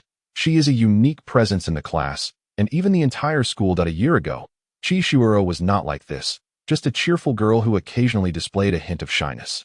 Yet, due to an unforeseen incident, she has transformed into her current self. While others remain oblivious to her past, Huang Qin is somewhat aware. She has always been attentive to Chishiro's needs, and thus she resolved to dissuade Ling Xiaofan from pursuing her. To prevent any further harm to Chishiro, Ling Xiaofan followed Huang Qin, displaying an air of indifference. His declaration was not a mere whim. He genuinely wished to protect this girl that he felt an irresistible urge to care for and cherish her. Regardless of whether it stemmed from her unique circumstances or a case of infatuation, Ling Xiaofan recognized that he had developed feelings for her. It was currently class time, and the office was devoid of other teachers. Huang Qin settled into her chair and instructed Ling Xiaofan to bring over a stool to sit down. Ling Xiaofan replied, moving a stool from a nearby desk and placing it in front of Huang Qin. Ling Xiaofan, I do not wish to dwell on your matter with Wang Xiaoning today. It has already passed, but I hope you will exercise caution moving forward. However, I would like to address the situation with Chishiro and urge you not to harass her. Furthermore, the school regulations explicitly prohibit romantic relationships among students, and given today's events, you have already received a major demerit. Accumulate 3 such demerits, and you will face expulsion. Consider this carefully, for you are still a student and should prioritize your studies. Huang Qin advised Ling Xiaofan. Teacher, during your school days, you must have had your fair share of admirers among the boys. As someone who has been through it all, you should understand that it's an inevitable occurrence. If one were to forcefully suppress it, it would only lead to a rebellious mentality among the students, Ling Xiaofan remarked. Huang Qin furrowed her brow slightly. She had come to educate him, yet he ended up lecturing her instead. Was she not aware of the truth in his words? However, Chishiro could not withstand another blow. I am not in a position for you to preach to me. Just refrain from harassing Chishiro in the future, Huang Qin asserted sternly. Ling Xiaofan chuckled lightly, saying, your words are quite ambiguous. Why must I be the one to harass her? I can see that you wish to protect her, yet your actions will only forfeit an opportunity for her to recover. I do not know why she has become this way, whether it be innate or acquired, but I have confidence in her restoration. And you? Huang Qin replied with a smile, you will only exacerbate her situation. Enough that I hope you can adhere to school rules, focus on completing your final semester of high school, and discuss matters of romance only after entering university. Ling Xiaofan glanced at the 3 sets of school uniforms on Huang Qin's desk and inquired, are these for us 3 transfer students? Yes, please take them to Xiaoqi and Zhou later, so that Xiaoqi does not need to make an extra trip, Huang Qin responded. Teacher, I do not comprehend. If the school forbids us from dating, then why provide us with couples attire? Ling Xiaofan laughed. Huang Qin was momentarily at a loss for words, surprised by Ling Xiaofan's audacious logic. Before she could continue, he added, Teacher, I have my principles that I will not allow Chishiro to suffer any more harm. Ling Xiaofan, assure you today that I will treat her well. As for her choices, that is her own affair. In essence, the participants in this matter are solely the 2 of us. Thus it is our concern. Huang Qin remained silent for a long while, her gaze fixed intently on Ling Xiaofan's eyes, which reflected a resolute spirit. After a while, she sighed softly. Shuiro is a good girl. If you genuinely like her, then treat her well, and do not let her suffer further. I understand, he replied. Well then, you may go to class and take the couple's school uniforms with you. Huang Qin almost inadvertently referred to them as couple's outfits, having been momentarily flustered by Ling Xiaofan. Subsequently, they both chuckled, perhaps because the age gap between Huang Qin and Ling Xiaofan was not significant. Allowing for such open dialogue between them. I shall take my leave, Ling Xiaofan stated, picking up the uniforms and stepping out. To his surprise, Upon exiting the office, he found Xiaoqi standing there, stunned. Huang Qin had originally instructed Xiaoqi to retrieve the uniforms. And upon reaching the office entrance, she had overheard Ling Xiaofan's voice. This brought her immense joy. As her father had predicted, he was indeed fine. However, the ensuing conversation between Ling Xiaofan and Huang Qin struck her like a bolt from the blue. She could not fathom why. Despite excelling in every aspect compared to Qi Shuero, Ling Xiaofan would choose her over herself. Xiaoqi. Ling Xiaofan smiled slightly and remarked, "You must be here to collect the school uniforms. I have already taken them. Here are yours and Zhoumi's. Please deliver them to her." As she spoke, she handed 2 sets of uniforms directly to Xiaoqi's hands and then walked towards the classroom, leaving Xiaoqi standing in the doorway of the office, momentarily stunned. Ling Xiaofan was aware that Xiaoqi had overheard her previous conversation with Huang Qin, but she thought, well, knowledge is knowledge. Ling Xiaofan did not consider herself capable of juggling multiple relationships simultaneously. Although the notion of establishing a harem might be a common fantasy among men, she maintained a more pragmatic outlook. It was one thing to indulge in such thoughts in passing, but to bring them to fruition was no simple feat. Unless, of course, she were to find herself transported into a harem novel as the male protagonist, yet reality is often unforgiving, ultimately leading one to a dire fate. While Xiaoqi was indeed a commendable young woman, it was Qi Shuero who truly captured Ling Xiaofan's heart. Perhaps there would come a day when he found himself in ancient times as the Yellow Emperor, gathering all the women who stirred his emotions into a harem. However, that remained nothing more than a fanciful daydream, devoid of practicality. Even wealthy individuals who take mistresses face dire consequences when discovered by their legitimate partners. The repercussions can be severe. Ling Xiaofan had once come across a post online where a mistress caught in the act was left humiliated and fled in her nakedness. Such incidents were not something Ling Xiaofan wished to experience. With a slight sigh, he mused that there was truly no need for such complications. Their formal acquaintance had only begun today, yet it reminded him of a saying, "Men are like onions. To understand their hearts, one must peel back the layers." However, in the process of peeling, tears often flow, and ultimately, one realizes that an onion has no heart. Ling Xiaofan unconsciously touched his chest. Was it possible that he truly lacked a heart? Just as he pondered this profound question, a crumpled piece of paper flew towards him. He looked up to find Qi Shuero gazing at him. This stirred a flicker of excitement in Ling Xiaofan. Had she thrown that paper ball to him? He eagerly unfolded it, only to find 2 words that left him both amused and perplexed. "Are you there?" It felt like they were chatting on QQ. "Yes," Ling Xiaofan wrote underneath, then crumpled the paper and tossed it back. "I apologize for what happened at noon. Does your forehead still hurt? And thank you for the lunch and the bread. It was delicious." Reading this, Ling Xiaofan couldn't help but smile that he had finally discovered a breakthrough, a means to reach her inner self. Perhaps there were language barriers between them, but this method of communication posed no issues. Qi Shuero opened the paper ball and stared at it for a long while. Since Ling Xiaofan sat on the side of the table where her bangs covered her face, she was unable to reveal her expression at that moment. After a considerable pause, no paper ball was thrown back, leaving Ling Xiaofan feeling somewhat disappointed. Had he been too eager and frightened her off? Just as he was about to pen another note, another paper ball flew through the air. A surge of joy filled Ling Xiaofan as he quickly opened it. This time, the interval before the note's arrival had been even longer, and upon receiving it, he couldn't contain his excitement as he eagerly unfolded the message. At this moment, Ling Xiaofan was brimming with excitement.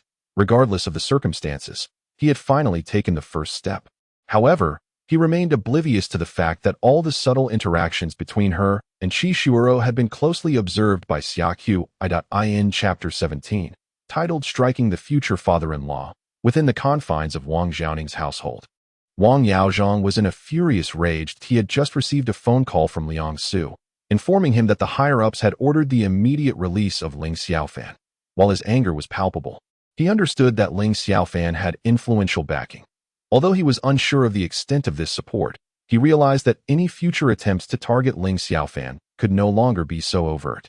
Throughout the afternoon, Xiaoqi remained in a daze, utterly unable to absorb a single word from the teacher's lecture at the podium. After the two had departed, she stealthily approached Ling Xiaofan's desk, retrieving a note from beneath it. Upon unfolding it, her mind went blank, particularly at the words, "Shuero, would you be my girlfriend?" After reading it, Her heart felt as if it were being clawed by a cat. Chishuoro, are you toying with us? Is it truly so difficult for you to procure a little money to spend? On the back playground of the school, Chishuoro found herself encircled by 3 young delinquents. Tang Xian. Chishuoro had not finished her sentence when the girl named Tang Xian slapped her across the face. Fortunately, Chishuoro reacted swiftly, narrowly dodging the blow, yet the tips of the girl's fingers grazed her cheek. Dodge, huh? Retorted Tang Xian, as she seized Chishuoro's hair. With a menacing tone, she demanded, "Did I say you could call me Tang Xian? It's Sister Xian to you. Furthermore, bring 200 yuan tomorrow. Otherwise, don't expect to have an easy time at Sanzhong. Feel free to inform the teachers, but I've heard your father is a dock worker, right? That job can be quite hazardous, that I understand." Chishuoro murmured softly. "Speak up. Have you not eaten?" Tang Xian snapped, yanking Chishuoro's hair with force, causing her to cry out in pain. "Sister Xian, a teacher is coming," one of the girls beside Tang Xian warned. "Remember to bring the money tomorrow," she added before they strutted away, leaving Chishuoro behind. Tang Xian maintained close ties with the local delinquents, exerting her influence within the school and even collecting protection fees. However, their targets were always those like Chishuoro, timid individuals from families lacking power or authority.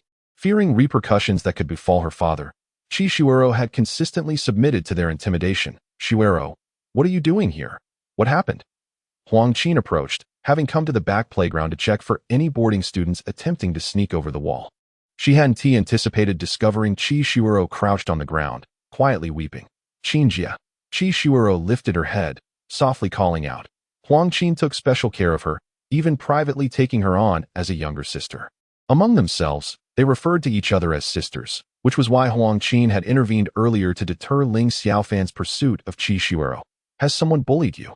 Tell me, and I will stand up for you," Huang Qin said, a glint of determination flashing in her eyes. The Huang Qin of yesteryear was not someone the likes of Tang Xian could easily compare to. Once a mere underling to Huang Qin, he has now ascended to the status of a formidable figure. However, having taken on the role of a teacher, his connections with them have diminished significantly. Yet, should Huang Qin utter a single word, it still carries considerable weight. Generally speaking, Huang Qin abhors the use of violence. However, when it comes to Chishuoro, she is unyielding in her resolve. Much like Ling Xiaofan, Chishuoro has an uncanny ability to tug at their hearts.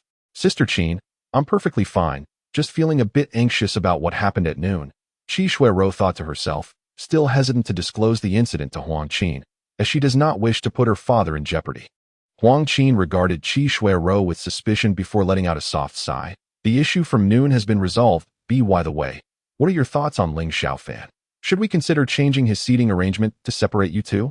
Although he exhibits a touch of violence, he is not detestable and shows genuine concern for others. For now, it is unnecessary to change seats. We are already sitting apart." Huang Qin chuckled lightly before pulling Chishuoro to her feet. "All right then, as you wish. Have you eaten? Let's go have a meal together." "Sure," Chishuoro nodded. After a long day, having only consumed a bread roll and a box of yogurt at noon, her stomach was already grumbling. In front of Huang Qin, she felt no need to be pretentious. She understood well that Huang Qin regarded her as a younger sister, and she, in turn, saw Huang Qin as an elder sister. "Hey, Ling Xiaofan, it's me, teacher." Ling Xiaofan's heart raced. Why was the homeroom teacher calling him? "Where are you?" "At home." "What did you say to me this afternoon?" Ling Xiaofan felt a twitch in his eye. He had said quite a bit this afternoon. "Teacher, I said a lot this afternoon, but specifically what do you mean?" "About Chishuoro." "Shuoro?" Ling Xiaofan frowned. "What happened?" "She has been bullied, and I'm asking you. You spoke so confidently this afternoon, yet when she was in trouble, where did you disappear to? Who did it?" Ling Xiaofan's tone turned icy. "That I don't know. Shuoro is unwilling to speak. Don't question her later. I know her character well, as long as she remains silent. No one can pry her words from her. Pretend you know nothing, and keep a close watch these next few days. That I understand. If someone truly bullies Shuoro, act according to your judgment. If anything goes awry, I will take the blame for you." Upon hearing this, Ling Xiaofan chuckled. "Teacher, aren't you against violence? Have you heard of the phrase an eye for an eye?" "Haha. Teacher, you really do resemble a big sister." "Oh, is that so?" Huang Qin replied before ending the call, her lips curling into a slight smile as she murmured to herself, "I haven't played the big sister in many years." But anyone who dares to lay a hand on my sister at that moment. A fierce glint sparkled in Huang Qin's eyes that I have matters to attend to tonight that oh, I see, Xiaoqi replied with a bittersweet smile, turning away to disregard Ling Xiaofan. Ling Xiaofan sighed, pulling out a piece of paper inscribed with the words, "Have you eaten?" and tossed it to Qishuo. Qishuo gazed at Ling Xiaofan and gave a slight nod. According to their earlier conversation, Ling Xiaofan merely trailed behind Qishuo, maintaining a respectful distance. The two walked for over half an hour, eventually arriving at the slum area of Tianyuan City. Qishuo halted her steps, momentarily lost in thought for over 10 seconds. Subsequently, she remained silent and continued forward, tacitly permitting his presence. Qi Dahai, a dock worker at a factory, typically returned home late every evening. Today, however, he was in high spirits. As his employer had granted them a raise, the wage for unloading goods had increased from 8 to 9 yuan per ton, with an average of 10 tons handled daily. This would yield an additional 10 yuan. "Little rascal, what do you intend to do?" Qi Dahai stealthily approached Ling Xiaofan from behind and lunged forward, aiming to take him down. Who was Ling Xiaofan? If he could not even sense someone approaching from behind, he would not be worthy of joining the elite raid team. Sensing the presence of an assailant behind him, Ling Xiaofan swiftly sidestepped, seized the man's wrist, and delivered a powerful kick to his abdomen, sending him sprawling to the ground. Chapter 18. Spare my daughter. Qi Dahai was taken aback. He had been a dock worker for over a decade, accustomed to lifting hundreds of pounds daily, which had honed his strength. He never anticipated that he would be effortlessly subdued by a mere youth. Realizing this, cold sweat beaded on his forehead. The adversary was a skilled fighter, and he was no match for him. What would become of his daughter? Given her current state, any further trauma could lead her to make reckless decisions. Help! Someone! Qi Dahai shouted desperately. Though the residents of the slum were impoverished, they were relatively united. A problem for one often became a concern for all. Upon hearing the cries for help, several heads peeked out, followed by a chorus of shouts. Help! Someone is attacking Uncle Qi. Qi Dahai's family was considered somewhat unique in the community. The misfortunes that had befallen his daughter elicited sympathy from many. Learning that Qi Dahai was being assaulted, they disregarded the assailant's identity. The once quiet slum erupted into chaos as neighbors emerged from their homes, brandishing various makeshift weapons. One elderly man even wielded a chamber pot, possibly having just emerged from the lavatory. Seeing the throng of people gathering, Ling Xiaofan furrowed his brow. He had unwittingly stirred a hornet's nest. Although he possessed considerable strength, he knew that against many, even the mightiest could falter, and trouble was brewing. Meanwhile, Fan Qing awaited the return of her husband and daughter at home when she suddenly heard the commotion outside. Upon listening closely, she realized that her husband was being assaulted. This was intolerable. Despite their family's humble nature, even a cornered rabbit could retaliate. Grabbing a broom, Fan Qing rushed outside and was horrified to find her husband lying on the ground. Spotting the young man beside him, she immediately comprehended that he was the perpetrator. With a fierce cry, she swung the broom down upon Ling Xiaofan. Ling Xiaofan, now infuriated, wondered what on earth was happening. It was clear that he had initiated the ambush, and now he had attracted a throng of onlookers. He understood that the woman was merely acting to defend her husband, which was why Ling Xiaofan refrained from retaliating and merely shielded his head. Upon hearing his daughter call for him, Fan Qing finally regained her composure. At that moment, Ling Xiaofan felt a surge of anxiety. Fortunately, he had held back, or he might have inadvertently struck his future mother-in-law. However, the thought struck him cold with sweat. The man he had just assaulted was indeed his future father-in-law.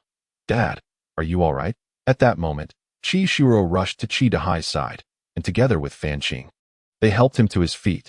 This brought a flicker of joy to Ling Xiaofan. She was unafraid of her It seemed that as long as he put in the effort, she would not fear him either. Yet, having struck her father, he could not help but wonder what the future held. "Uncle Qi, I apologize. I did not realize it was you." Ling Xiaofan hurriedly approached to brush off the dust from Qi Dahai's clothing. Recognizing the importance of treating his future father-in-law with utmost respect, "Shuero, who is he?" Ling Xiaofan managed a wry smile, realizing that from the very start, he had not been regarded as a good person. Yet, upon reflection, it was understandable that on a night like this, in such a secluded place, following a girl would raise suspicions in anyone's mind. "Uncle Qi, it's like this. Due to Shuero's unique circumstances, she would be frightened if I approached her directly. So I had no choice but to follow her from behind." Ling Xiaofan explained. Qi Dahai furrowed his brow slightly, noting the intimacy with which she referred to Shuero. Observing his daughter, he saw no particular change in her expression. However, thinking of her past, Qi Dahai felt a wave of concern wash over him.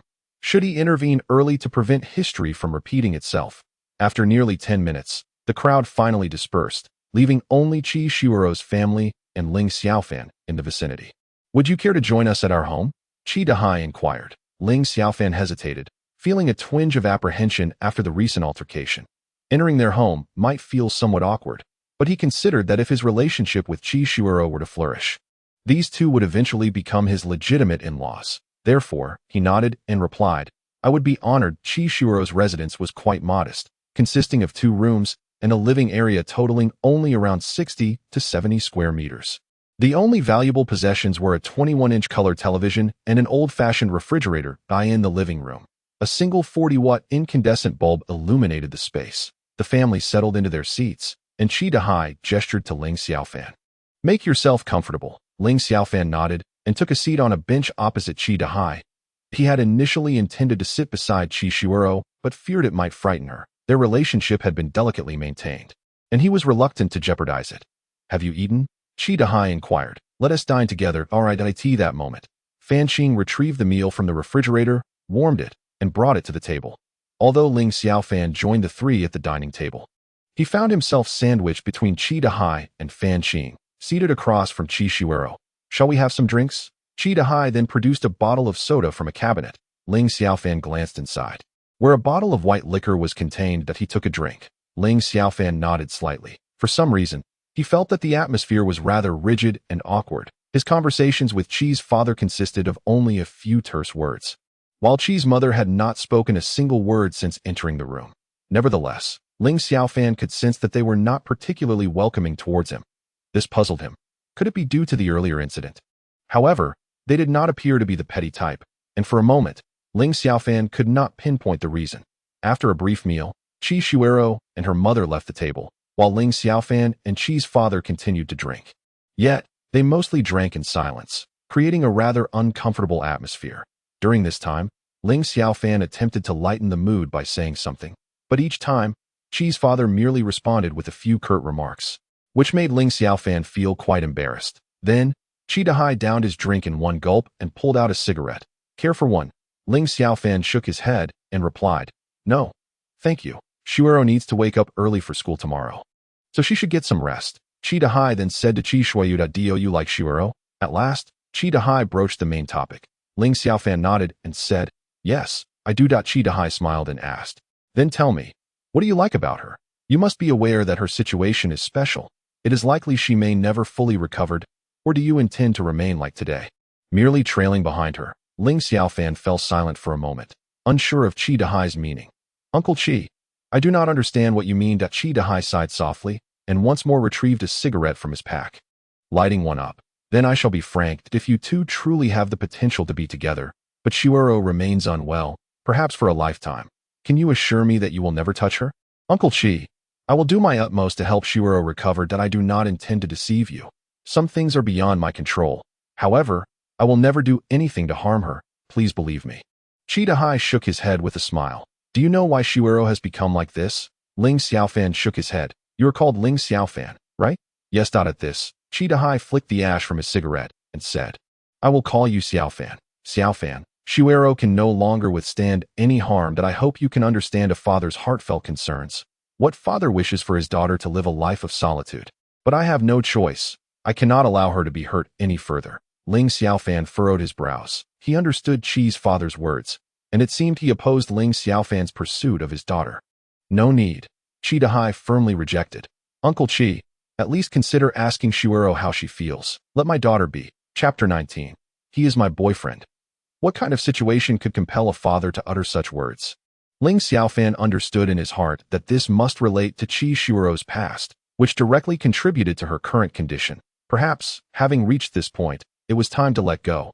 However, Ling Xiaofan was inherently a stubborn individual, unwilling to easily relinquish anything. Perhaps he still harbored feelings for Han Jia, yet regardless of the reasons, the fact remained that they had parted ways. After catching sight of Qi Shuero yesterday, She appeared to possess a unique charm that captivated him. Uncle Chi, I apologize, but I cannot acquiesce to your request. I am fond of Shuero, and I shall not give up. Grant me a little time, and I will show you her transformation deity that moment. Ling Xiaofan rose and deeply bowed to Qi Dahai. Dahai, what do you think of this young man? After Ling Xiaofan departed, Fan Qing inquired of Qi Dahai. Qi Dahai smiled. Lighting a cigarette, he took a gentle puff, releasing a cloud of smoke. This lad is no ordinary person. The sharpness in his gaze is disconcerting that I hope he can help Shuero emerge from her shadows. Let this not culminate in tragedy once more. Still smoking, Fan Qing remarked, snatching the cigarette from Qi Dahai's lips and tossing it into the ashtray. That I find this young man quite commendable. He can protect our Shuero, at least better than you. Is it appropriate for you to speak of your own husband in such a manner? Qi Dahai retorted, albeit begrudgingly acknowledging. Nonetheless, I must admit, this fellow is indeed remarkable. Let us cease this discussion. We shall not interfere in this matter. Our children will find their own fortunes. Let our daughter decide her own path, for she possesses her own judgment. A.S. Ling Xiaofan traversed a somewhat secluded street. He noticed an individual rushing towards him. Seemingly pursued by someone, Ling Xiaofan was reluctant to involve himself. If it were a damsel in distress, he might have played the hero. However, the individual was male, prompting Ling Xiaofan to quickly step aside. As the person dashed past him, Ling Xiaofan observed that he appeared to be of similar age. To his astonishment, the individual was clad in a uniform from Sanzhong. Brother, allow me to present you with something of value. The person abruptly halted, thrusting a bundle of items into Ling Xiaofan's hands, then grinned mischievously before fleeing the scene. The speed was extraordinary. Ling Xiaofan mused that he might possess the potential to excel as a long-distance or sprint athlete, perhaps even bringing glory to his nation. Curiosity piqued. Ling Xiaofan wondered what the individual had bestowed upon him. It felt like clothing, yet it did not resemble any he had encountered, being soft to the touch. Under the dim glow of the streetlight, he glanced down to investigate. The moment he did, his expression turned to one of disbelief. The items he had received were, in fact, women's lingerie, 3 pieces in total. An ominous premonition surged within him. He recalled Huang Wei's warning about a recent surge in lingerie thefts. Could it be that the person he had encountered was a thief, and the pursuers were, in fact, the police? As this thought crossed his mind, a cold sweat broke out on Ling Xiaofan's brow. He glanced around in search of a place to dispose of the lingerie if he were caught with them. It would be akin to stepping in a pile of yellow mud, indistinguishable from excrement. Don't move. Indeed, before Ling Xiaofan could rid himself of the lingerie, a bright light shone directly into his face, rendering him momentarily blinded. However, upon hearing that voice, Ling Xiaofan felt an even greater headache. He could not fathom whether his fate was intertwined with that of the young policewoman, as they seemed to cross paths at every turn.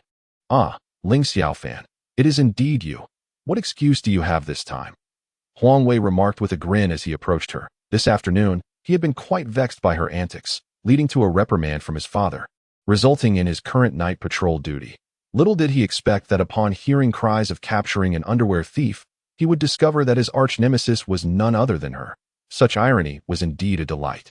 At this moment, Ling Xiaofan felt a wave of frustration. Why did he have to add indeed? His tone suggested that he had long suspected her to be the culprit behind the recent thefts. I say, Wei, why the indeed? She inquired with a smile. That it was clear that reasoning with this girl was futile. It was time to devise an escape plan. He had no intention of facing the humiliation of being apprehended, only to be rescued by his team. Though he was innocent, who would believe him? Xiaofan, maintain a proper demeanor. Address me as Officer Huang. That I found your previous purchase of lingerie rather peculiar. Buying undergarments for a sister? That certainly raises eyebrows, Huang Wei stated. That in that moment, Ling Xiaofan unleashed a torrent of curses upon the entire family of the underwear thief. The next time she encountered that scoundrel, she vowed to make him pay dearly. She mused that framing him for a different crime, even as severe as murder, would be feasible. Yet this particular accusation was one he could not shake off. That it wasn't that he couldn't clear his name. Rather, he lacked the face to do so. If the headquarters caught wind of this, it would be utterly humiliating. Officer Wei, I am wronged. Just moments ago, a fool handed this underwear directly to me. I had no idea what it was, nor did I realize he was the thief until it was too late. And by then, you had already arrived. We are well acquainted now. Consider these few pieces as a gift for you.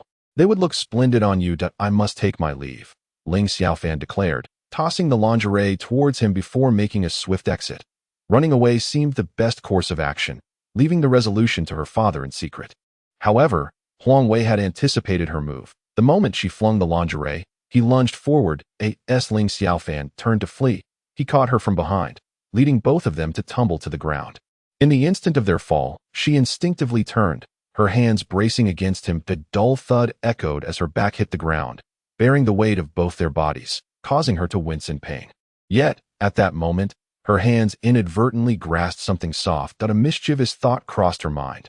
Let us see who grabs whom. My technique for such encounters has reached an exceptional level. What appeared to be a mere accident was, in fact, a calculated maneuver on Ling Xiaofan's part. With her agility, how could she have been so easily subdued by Huang Wei? Had it been anyone else, she would have deftly kicked him in the abdomen while falling, leaving him incapacitated on the ground. Moreover, Ling Xiaofan's pretense was impeccable, giving the impression that it was entirely a matter of irresistible force. Heh. After investigating me for so long and antagonizing me for such an extended period, is it too much to touch my chest? Although it is somewhat small, the sensation is undeniably delightful. Ling Xiaofan, you scoundrel, rogue, pervert. At this moment, Huang Wei erupted in anger. Calm down. This is beyond our control. Who told you to leap at me? Ling Xiaofan replied, hastily withdrawing his hand, yet not forgetting to give it a squeeze as he did so. Such opportunities are rare.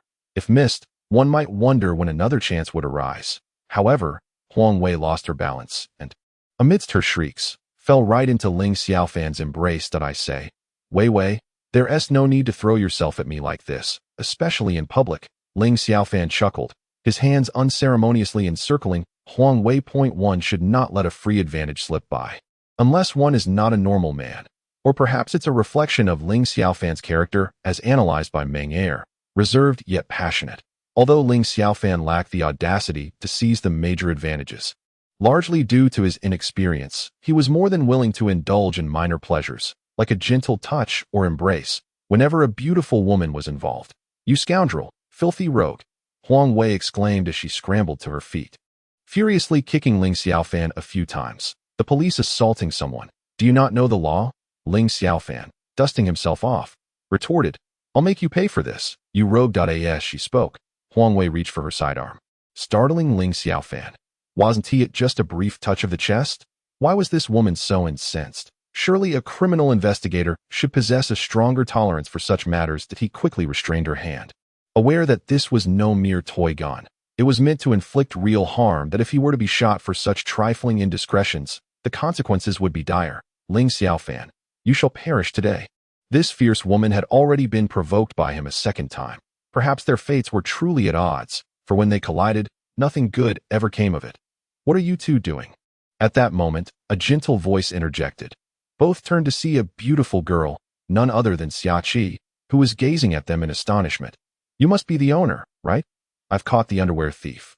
It was he who stole them. Stunned, Ling Xiaofan was genuinely taken aback. If this news reached their school, he would surely have no face left to show. Officer, you misunderstand. The underwear I hung on the balcony was blown down by the wind, and I asked him to help me retrieve it, Xia Qi explained with a smile. Ling Xiaofan breathed a sigh of relief, hoping to send this fierce woman away. As for Xia Qi, he trusted she would listen to his explanation. Even if she didn't believe him, it shouldn't be too difficult to persuade her not to spread the word. In the middle of the night, you would call a stranger to pick up your underwear? Huang Wei eyed Xia Qi skeptically. Who said he was a stranger? Xia Qi frowned slightly, clearly displeased, and stated, he is my boyfriend. Chapter 20. It truly is hailing. Huang Wei now regarded Ling Xiaofan with suspicion. Was she speaking the truth? In truth, she has begun to believe, for otherwise, what would possess a young girl to indiscriminately seize a man in the dead of night, proclaiming him to be her boyfriend? And a thief of lingerie no less? Is she not merely pushing herself into a pit of flames? Yet, one cannot entirely dismiss the possibility of her being driven by insatiable hunger. However, observing this girl before me, she appears to be nothing more than an innocent student. Perhaps, had Qi Shuiro not made her appearance, and with my recent breakup with Han Jia, there would have indeed been a chance for me to be with Xia Qi. Yet, the current situation proves rather challenging, especially after I emphatically declared my sentiments before our homeroom teacher and Qi's parents. Yes, she is my girlfriend, Lin Xiaofan affirmed with a nod on Xiaqi's side. Lin Xiaofan resolved to speak plainly with her shortly, for lingering ties would only serve to cause discomfort for all involved. Upon hearing this, Xiaqi's heart swelled with joy. She then grasped Lin Xiaofan's hand and addressed Huang Wei. Is it not time to release him? What madness is this, apprehending someone in the dead of night? Not to mention the time wasted. What if our reputations are tarnished? While she could theoretically accuse him of sexual harassment, such matters were too embarrassing to voice publicly. It seemed this secret would have to remain buried within her. Though reluctant, she ultimately conceded to let him go. My apologies for the disturbance. Huang Wei offered a salute to the two before turning to leave. Wait a moment, Lin Xiaofan interjected, blocking her path. Are you simply going to walk away? Will you let the slander against me pass unchallenged? This young female officer had always been at odds with him, and now that he held the upper hand, he would not easily let her slip away.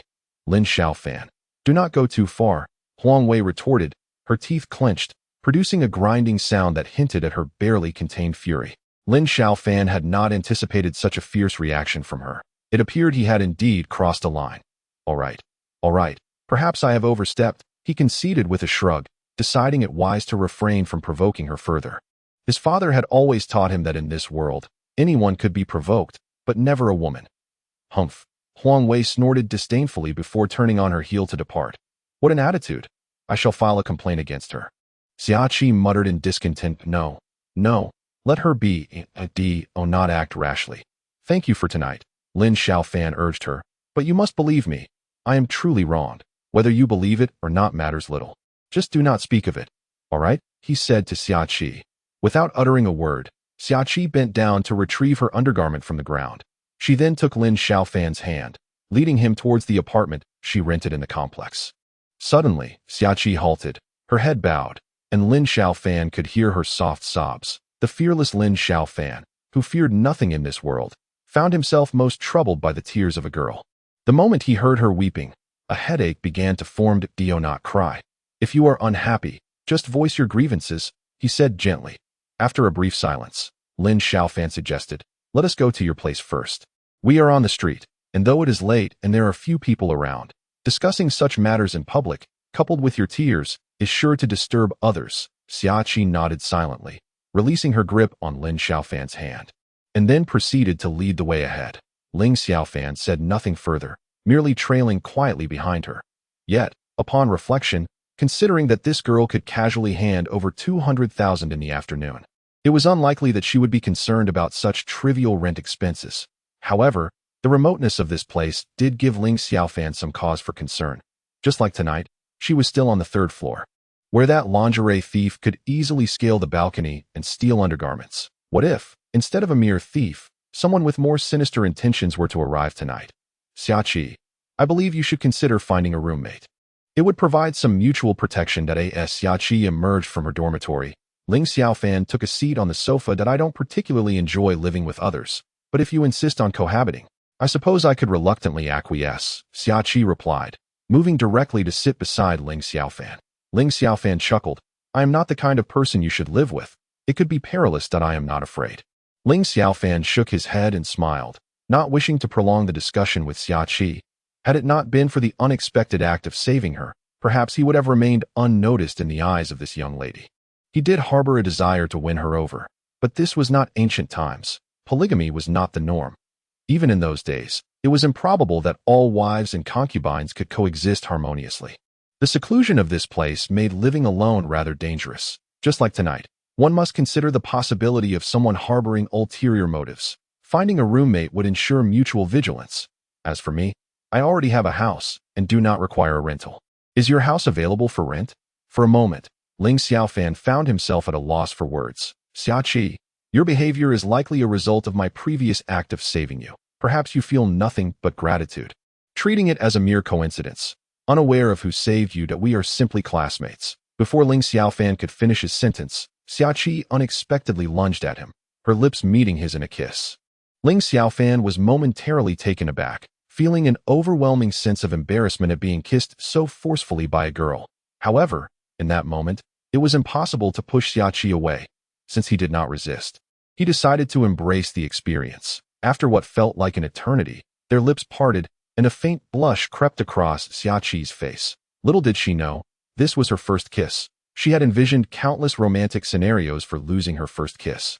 Yet she never anticipated that it would be her taking the initiative to kiss someone else. The fact that Ling Xiaofan did not reject her brought her a sense of joy. "Do you like me?" Xiaqi asked, resting her head against Ling Xiaofan's chest. Ling Xiaofan swallowed hard. His thoughts were consumed by the notion that she must have been a fairy in a past life.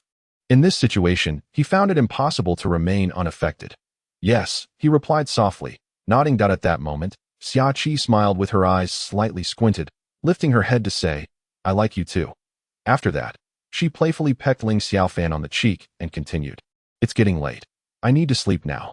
See you tomorrow." Ling Xiaofan was left in a daze, feeling as though he had just been dismissed. Internally, he couldn't help but curse, realizing that this girl was indeed a temptress, stirring his desires only to send him away to AT. This moment, Ling Xiaofan felt a fiery heat in his lower abdomen, and a tent was pitched below. "Well, I shall take my leave," Ling Xiaofan said with a sorrowful expression. Farewell, that I truly am leaving now." Just moments ago, it was he who was reluctant to arrive, and now it was he who was hesitant to depart. Xiaqi was not naive. She desired precisely this effect, igniting a yearning that remained unfulfilled. That which is too easily obtained is seldom cherished, and besides, today was merely the day they had officially met. Naturally, Xiaqi would not entrust herself to Ling Xiaofan so swiftly. "Let's go," Xiaqi said with a squint and a smile that I wonder, according to the plot, shouldn't there be a sudden clap of thunder and flash of lightning, prompting you to ask me to stay? Ling Xiaofan jested at that moment that I never expected a boy to indulge in such melodramatic fantasies. Xiaqi laughed. Suddenly, a loud crack echoed, and the sky brightened momentarily before gradually darkening again. Both of them were taken aback. Indeed, thunder and lightning had occurred. However, given that it was still the beginning of the lunar month, how could there possibly be thunder and lightning? "It's nothing, merely a flash of lightning. It poses no threat." Xiaqi reassured him. "What if it pours torrentially?" Ling Xiaofan inquired. "How could that happen? It's not even June." Yet, scarcely had Xiaqi's words left her lips when a fierce wind howled outside, and soon after, a deluge of rain cascaded from the heavens. This time, both were truly stunned. The weather was peculiarly aligned with their musings, yet it was indeed raining to AT this moment. Xiaqi also wished to keep Ling Xiaofan by her side, for the heavy rain outside, mingled with flashes of lightning, made venturing out perilous. "It's fine. It's not hailing," Ling Xiaofan chuckled. Just then, a series of sharp sounds rang outside, and both Ling Xiaofan and Xiaqi turned their gaze toward the window, only to discover that it was indeed hailing. "Xiaofan," Xiaqi exclaimed, stepping forward to tightly grasp Ling Xiaofan's hand. He could feel her body trembling slightly. It was only natural. The weather was truly bizarre. In this scientific era, Xiaqi was usually an atheist, yet the ancient beliefs passed down through generations were deeply ingrained in everyone's hearts. Faced with such strange phenomena, her first thought was that there might be something unclean in the house. At this time, Ling Xiaofan furrowed his brow, cautiously surveying his surroundings. His instincts, as a team member, warned him that this weather was decidedly abnormal. If the first flash of lightning was a coincidence, what could be said of the second torrential downpour? And then the third instance of hail. It gave Ling Xiaofan the impression that someone was orchestrating all of this from the shadows. He gently patted Xiaqi on the head and smiled. "It's nothing, just a coincidence. The weather has been strange these past couple of years. Now, let's get some rest. We shall see each other at school tomorrow at 8 Ling Xiaofan spoke. He prepared to open the door. Unconvinced by any supernatural claims that a member of a team, he was aware that the world held individuals with extraordinary abilities. Thus, he intended to venture out to investigate who might be behind this mischief. "Don't go," Xiaqi exclaimed, panic rising within her as she saw Ling Xiaofan about to leave. After all, she was just a girl, and encountering such occurrences was indeed frightening. With great fervor, he embraced Ling Xiaofan tightly, trembling slightly from fear. Suddenly, Ling Xiaofan pondered whether he should express gratitude towards the individual orchestrating mischief from behind. However, at that moment, any previous desires had long since dissipated. The thought that this person might be targeting him instilled a sense of wariness within him. Furthermore, the fact that he could overhear the conversation between himself and Xiaqi to manipulate the weather suggested that he was either in close proximity or that the vicinity had been equipped with listening devices. "All right, I shall not leave," Ling Xiaofan declared, gently patting Xiaoqi on the back. You should go inside and rest. I will keep watch in the living room. I will stay with you, Xiaoqi replied. Ling Xiaofan nodded silently. The two then sat quietly on the sofa as the thunder roared outside, hesitant to turn on the television for fear of it being struck by lightning. That it wasn't until after 3 in the morning that the outside world returned to normalcy. At this moment, Xiaoqi nestled closely in Ling Xiaofan's embrace, the chilly January night air causing her teeth to chatter. Her eyes fluttered open and closed intermittently. It is safe now. You can go inside and sleep. Ling Xiaofan softly encouraged, gently patting Xiaoqi. While holding a beautiful girl was indeed a delightful experience, Ling Xiaofan, ever the gentleman, felt reluctant to let her endure further discomfort. What about you? Xiaoqi inquired. Noticing the clutter in the other dormitory, which housed only one available room, that if you wish for me to sleep with you, I would not refuse, but I must warn you that I am no saint. Ling Xiaofan teased. Xiaoqi's cheeks flushed slightly as she lowered her voice. I have heard that the first time can be quite painful, yet we have school tomorrow. Hearing this, Ling Xiaofan burst into laughter. He then stood and gently pulled Xiaoqi up from the sofa. All right, you should sleep. I will take the sofa. She nodded and then entered the dormitory. After a couple of minutes, she emerged, clutching a blanket, and placed it on the sofa before saying to Ling Xiaofan, let us make do tonight. Afterward, she turned to return to her room, but paused at the doorway, facing away from him. Xiaofan, are we now in a relationship? That is for you to decide, Ling Xiaofan replied, spreading out the blanket, a faint fragrance reminiscent of her femininity wafting towards him. Recognizing it as her usual bedding dome, he nodded in agreement that moment. Xiaoqi joyfully rushed to Ling Xiaofan's side, wrapping her arms around his neck and planting a kiss on his cheek. Good night, she exclaimed before darting into her dormitory and shutting the door. What a mischievous spirit, Ling Xiaofan murmured, touching the spot where she had kissed him. After observing the lights in Xiaoqi's room extinguish, he too switched off the lights in the living room. However, he did not retire to sleep immediately. Instead, he ventured out to the balcony. Glancing at the neighboring gas pipes, he deduced that the brazen intruder had entered through there today. He then followed the gas pipe down to the first floor. Although the weather had returned to normal, his unease lingered. Thus, he resolved to investigate further. Entering through the front door would alert Xiaoqi, so Ling Xiaofan opted for the balcony, descending from there, which posed no challenge for him. As a distinguished member of the elite raid unit, could I possibly be outmatched by a mere lingerie thief? However, upon descending the stairs, Ling Xiaofan was utterly astonished, for at that moment, not a single drop of water lay on the road, and there was no sign whatsoever of the torrential rain or hail that had been predicted. This revelation only solidified Ling Xiaofan's conviction that someone was indeed up to no good. Uncertain of which acquaintance had come to visit, he declared, since you are here, step forth and let us meet. His voice resonated through the stillness, echoing even from a distance. Come out. I can see you. Just then, a petite figure leapt down from the rooftop. Although the apartment building was not particularly tall, standing only 4 stories, it was still a height of over 10 meters, an audacious feat to leap from such a height. A girl, no older than 15 or 16, appeared in a flimsy dress amidst the frigid weather. Her 2 braided pigtails hung gracefully at her sides, and her cherubic face, with skin as delicate as a petal, made her, aside from the unique presence of Meng air, the most enchanting little girl Ling Xiaofan had ever encountered. She was a C-class member of the reconnaissance unit, known as Ziyue, bearing the title Wild Temptation. Brother Xiaofan, it's been ages, the girl exclaimed, as she threw herself into Ling Xiaofan's embrace. He was momentarily taken aback. The individual orchestrating this covert operation had unexpectedly sent a little girl into his arms. Her tone suggested she was familiar with him, yet he had no recollection of her identification. Ling Xiaofan stated coldly, pushing Ziyue away. He was not one to trust easily. Anyone unknown to him must provide proof of identity. Oh, Ziyue replied, and then produced a green booklet from her dress, handing it to Ling Xiaofan.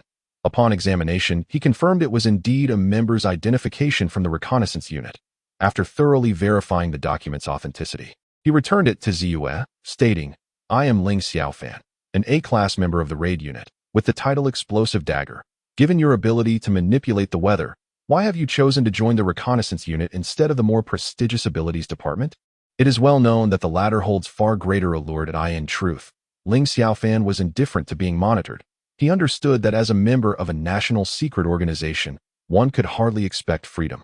He had long been aware of the surveillance. Otherwise, he would not have noticed that every time he entered the bureau, the reconnaissance unit was promptly informed as long as his normal life remained unaffected. He had no qualms about it. After all, the monitoring would cease once he departed from the unit in merely half a month's time. Were you not the one responsible for that ruckus just now? He inquired. What do you mean?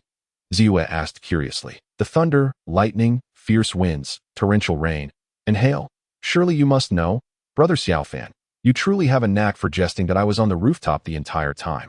There was no thunder, lightning, fierce winds, or hail as you described. After saying this, Ziyue embraced Ling Xiaofan once more.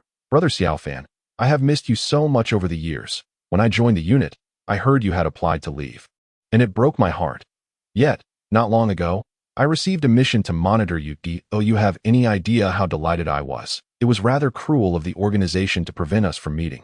Thankfully, you discovered me today. Ling Xiaofan's eyes twitched slightly at the corners as he discerned the truth. This girl had hidden herself so well. The only time he sensed someone was watching was during his last encounter with Huang Wei. His intention was merely to draw out the shadowy figure orchestrating the mischief. Yet unexpectedly, he had lured forth this young girl. Indeed, her tender age spoke of innocence, devoid of cunning. Do we know each other? Ling Xiaofan inquired at that moment. Although he could not recall her identity, there lingered a sense of familiarity. Brother Xiaofan, you actually don't recognize me? Ziyue lifted her head to gaze at Ling Xiaofan, her eyes brimming with tears that cascaded like a torrential downpour. Woo-woo, I hate you. I absolutely despise you for forgetting me. As she spoke, her small fists rained down upon Ling Xiaofan like a flurry of raindrops. All right, please stop crying and give me a hint, Ling Xiaofan hastily replied. He was not concerned about disturbing the slumber of nearby residents. It was merely the unsettling impression of a predator attempting to abduct a young girl that weighed heavily upon him. Just then, Ziyue suddenly broke into a grin and exclaimed, Brother Xiaofan, how cruel of you to forget me. You shall face punishment. Upon hearing this, an ominous premonition welled within Ling Xiaofan. Chapter 22. Menger's new ability. Ling Xiaofan felt a headache brewing. What misfortune had befallen him these past few days? Last night, he had been wrongfully accused of being an underwear thief, and now he found himself entangled with a scheming young girl, given the current circumstances. If he did not flee soon, he would truly be in dire straits. However, Ziyue clung to him tightly, resolute in her intent to keep him there, wailing incessantly. The neighborhood had grown increasingly raucous, footsteps echoing in the hallways. Ling Xiaofan could only hope that Xia Qi was deeply asleep and remained undisturbed. Otherwise, it would spell trouble if she woke to find him missing, were it not for Ziyue's endearing appearance. He would have already delivered a swift kick to her face. "Do, little ancestor, I fear you," Ling Xiaofan exclaimed, covering her mouth, then swiftly tucking her under his arm as he dashed away. Yet, he had scarcely made any distance when residents from the opposite complex rushed out. With no options left, he leaped into the greenery to hide, muffling Ziyue's mouth to silence her. At that moment, Ling Xiaofan cursed the higher-ups for sending such a cunning young girl to monitor him. Just then, a group of people passed by, prompting Ziyue to struggle and whimper. "Who is there? Come out," one voice boomed. Cold sweat beaded on Ling Xiaofan's forehead. Would he be beaten to a pulp if caught? What's with the shouting in the dead of night? Haven't you ever seen a couple in the bushes? He feigned anger, as if his plans had truly been interrupted. The surrounding greenery stood over a meter tall, concealing them from view, indeed housing a few couples unable to afford or too shy to book a room. "Did you hear or see a perverted man assaulting a little girl?" "No, I only heard my wife's cries." As she spoke, Ling Xiaofan pinched Ziyue's dairy with considerable force. "Ah, that hurts," Ziyue exclaimed, just as Ling Xiaofan swiftly covered her mouth. "That it doesn't hurt. I shall be gentler." Ling Xiaofan chuckled, but then her expression shifted. A glint of coldness flashed in her eyes as she whispered in Ziyue's ear, "It would be wise to cooperate. Otherwise, you can forget about having an easy time in Group 1. Ziyue felt an overwhelming sense of grievance, but nodded nonetheless. Subsequently, Ling Xiaofan gradually lifted her hand from Ziyue's mouth. "You must be gentler," Ziyue said in a sultry tone. "Damn, they truly are a pair engaging in wild escapades," someone outside remarked, followed by the sound of retreating footsteps.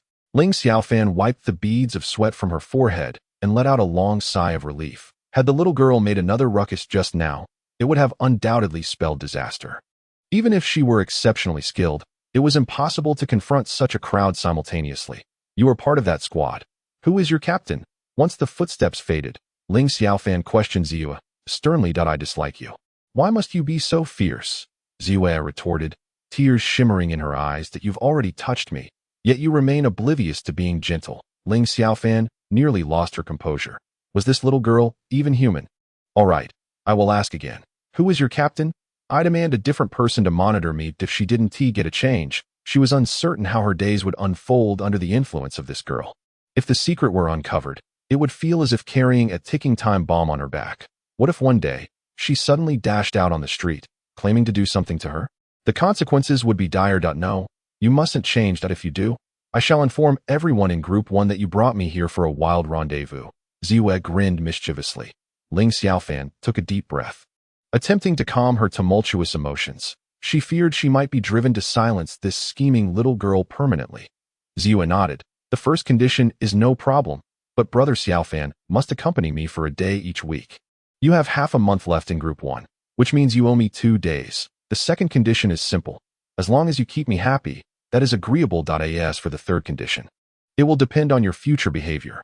With that, a sly smile graced her lips. Ling Xiaofan contemplated. After all, she would only have to endure this for a maximum of half a month. Spending 2 days with her was not an issue. She could simply invite Ziyue over for the weekend. Agreed, Ling Xiaofan replied. Now you should tell me where we have met before. Brother Xiaofan, I truly despise you. I went at great lengths to join Group 1 for your sake. Yet you have been completely indifferent to me. Ziyue pouted. 10 years ago, you saved me from a villain. Ling Xiaofan was taken aback. That snotty girl was you. The contrast is staggering. She recalled how, upon rescuing Ziyue, the girl had cried on her shoulder for an eternity, leaving Ling Xiaofan drenched in her tears, hence the nickname Snotty Girl. However, at that time, Ziyue was an obedient little girl. A decade has passed, and she has unexpectedly transformed into someone so cunning. What a snotty girl, but I have long since outgrown that phase. Ziyue shook her delicate fists in front of Ling Xiaofan, expressing her dissatisfaction. Just then, Ling Xiaofan's phone rang. Upon checking, he noticed an unfamiliar number. Just as he was about to answer, the call was abruptly disconnected. Xiaofan Gidge, this is my phone number. Feel free to call me if you need anything. Anything at all, she exclaimed, leaping onto the balcony. Ling Xiaofan surveyed the surroundings. Everything appeared normal. It seemed that Xiaoqi had not noticed him. Glancing at the wall clock, he realized it was already past 4 o'clock. Having spent over an hour down there without realizing it, he had not found the culprit behind the mischief, but had encountered a little girl resembling a wildcat. He wondered if that could be considered a worthwhile encounter. Subsequently, Ling Xiaofan removed his outerwear and collapsed onto the sofa, succumbing to slumber. After a night of turmoil, he was indeed quite exhausted.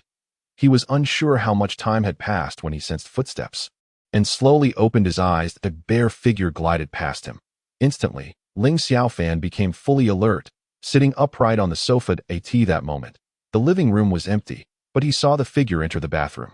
Had he been dreaming, or was it merely an illusion?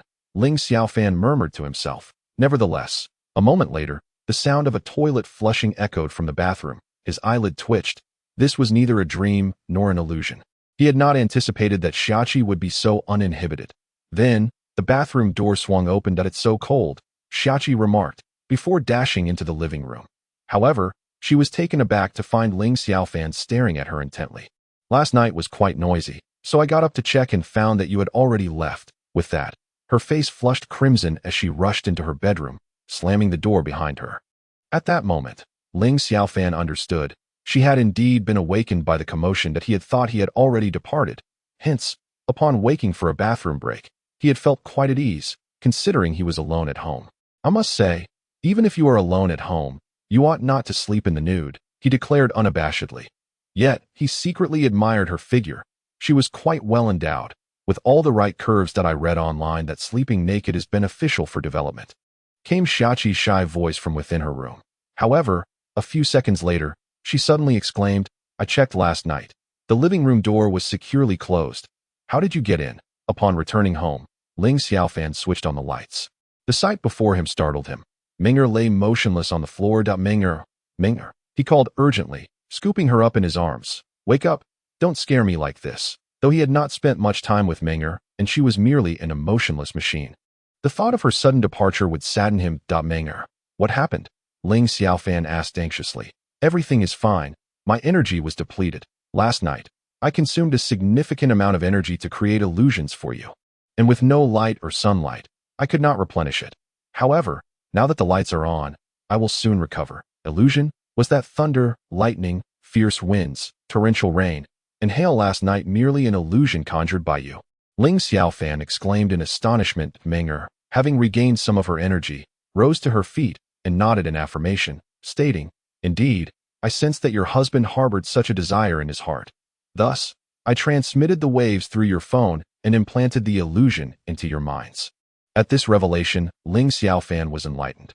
It turned out that all of this was the work of Menger. The ability to create illusions was something he had not anticipated she possessed. Chapter 23. Xiaqi's dinner gathering. Having prepared the meal, Ling Xiaofan divided it into 2 lunch boxes. Glancing at the time, he noticed it was already 7 o'clock. Classes at school commenced at 8:30, and for the boarding students, early study sessions began at 7:30. This was not the case for day students. At 10 minutes past 7, Ling Xiaofan stepped out with a heart full of joy. He was determined to embark on a romantic pursuit of Qi Shuero from that day forth. Arriving at Qi Shuero's doorstep, Ling Xiaofan took a deep breath and gently knocked on the door. Before long, it opened to reveal Qi's mother. Good morning, Annie, Ling Xiaofan greeted, unaware of her surname, thus addressing her directly as Annie. Xiaofan, come in. Qi's mother warmly welcomed him inside. Make yourself comfortable. Your Uncle Qi has already left for work. Shuero is still asleep. I shall go awaken her. Auntie, please, it's still early. Let her sleep a little longer.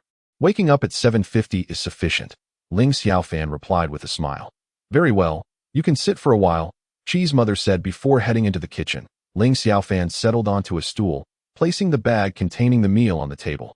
As he glanced around, his attention was drawn to a photograph standing on the television. As he approached the TV to find a typical family portrait featuring a lively and adorable little girl standing between her parents. All their faces radiated happiness, and the man in the photograph was indeed Qi's father. The little girl bore a striking resemblance to Qi Shuero, despite usually concealing half her face with bangs. Ling Xiaofan was certain this was a young Qi Shuero, approximately 10 years of age. However, the woman beside her was not Qi's mother, leaving Ling Xiaofan puzzled. That is Shuero's biological mother, came Qi's mother's voice from behind him. Biological mother? I thought you were. Ling Xiaofan began but hesitated, realizing it might be impolite to inquire further. Qi's mother nodded. Indeed, I am her stepmother. Her biological mother passed away 5 years ago due to illness, after which her father and I formed a new family. This child has endured much suffering. She was once a lively and cheerful girl, but ever since her biological mother's passing, she has become taciturn.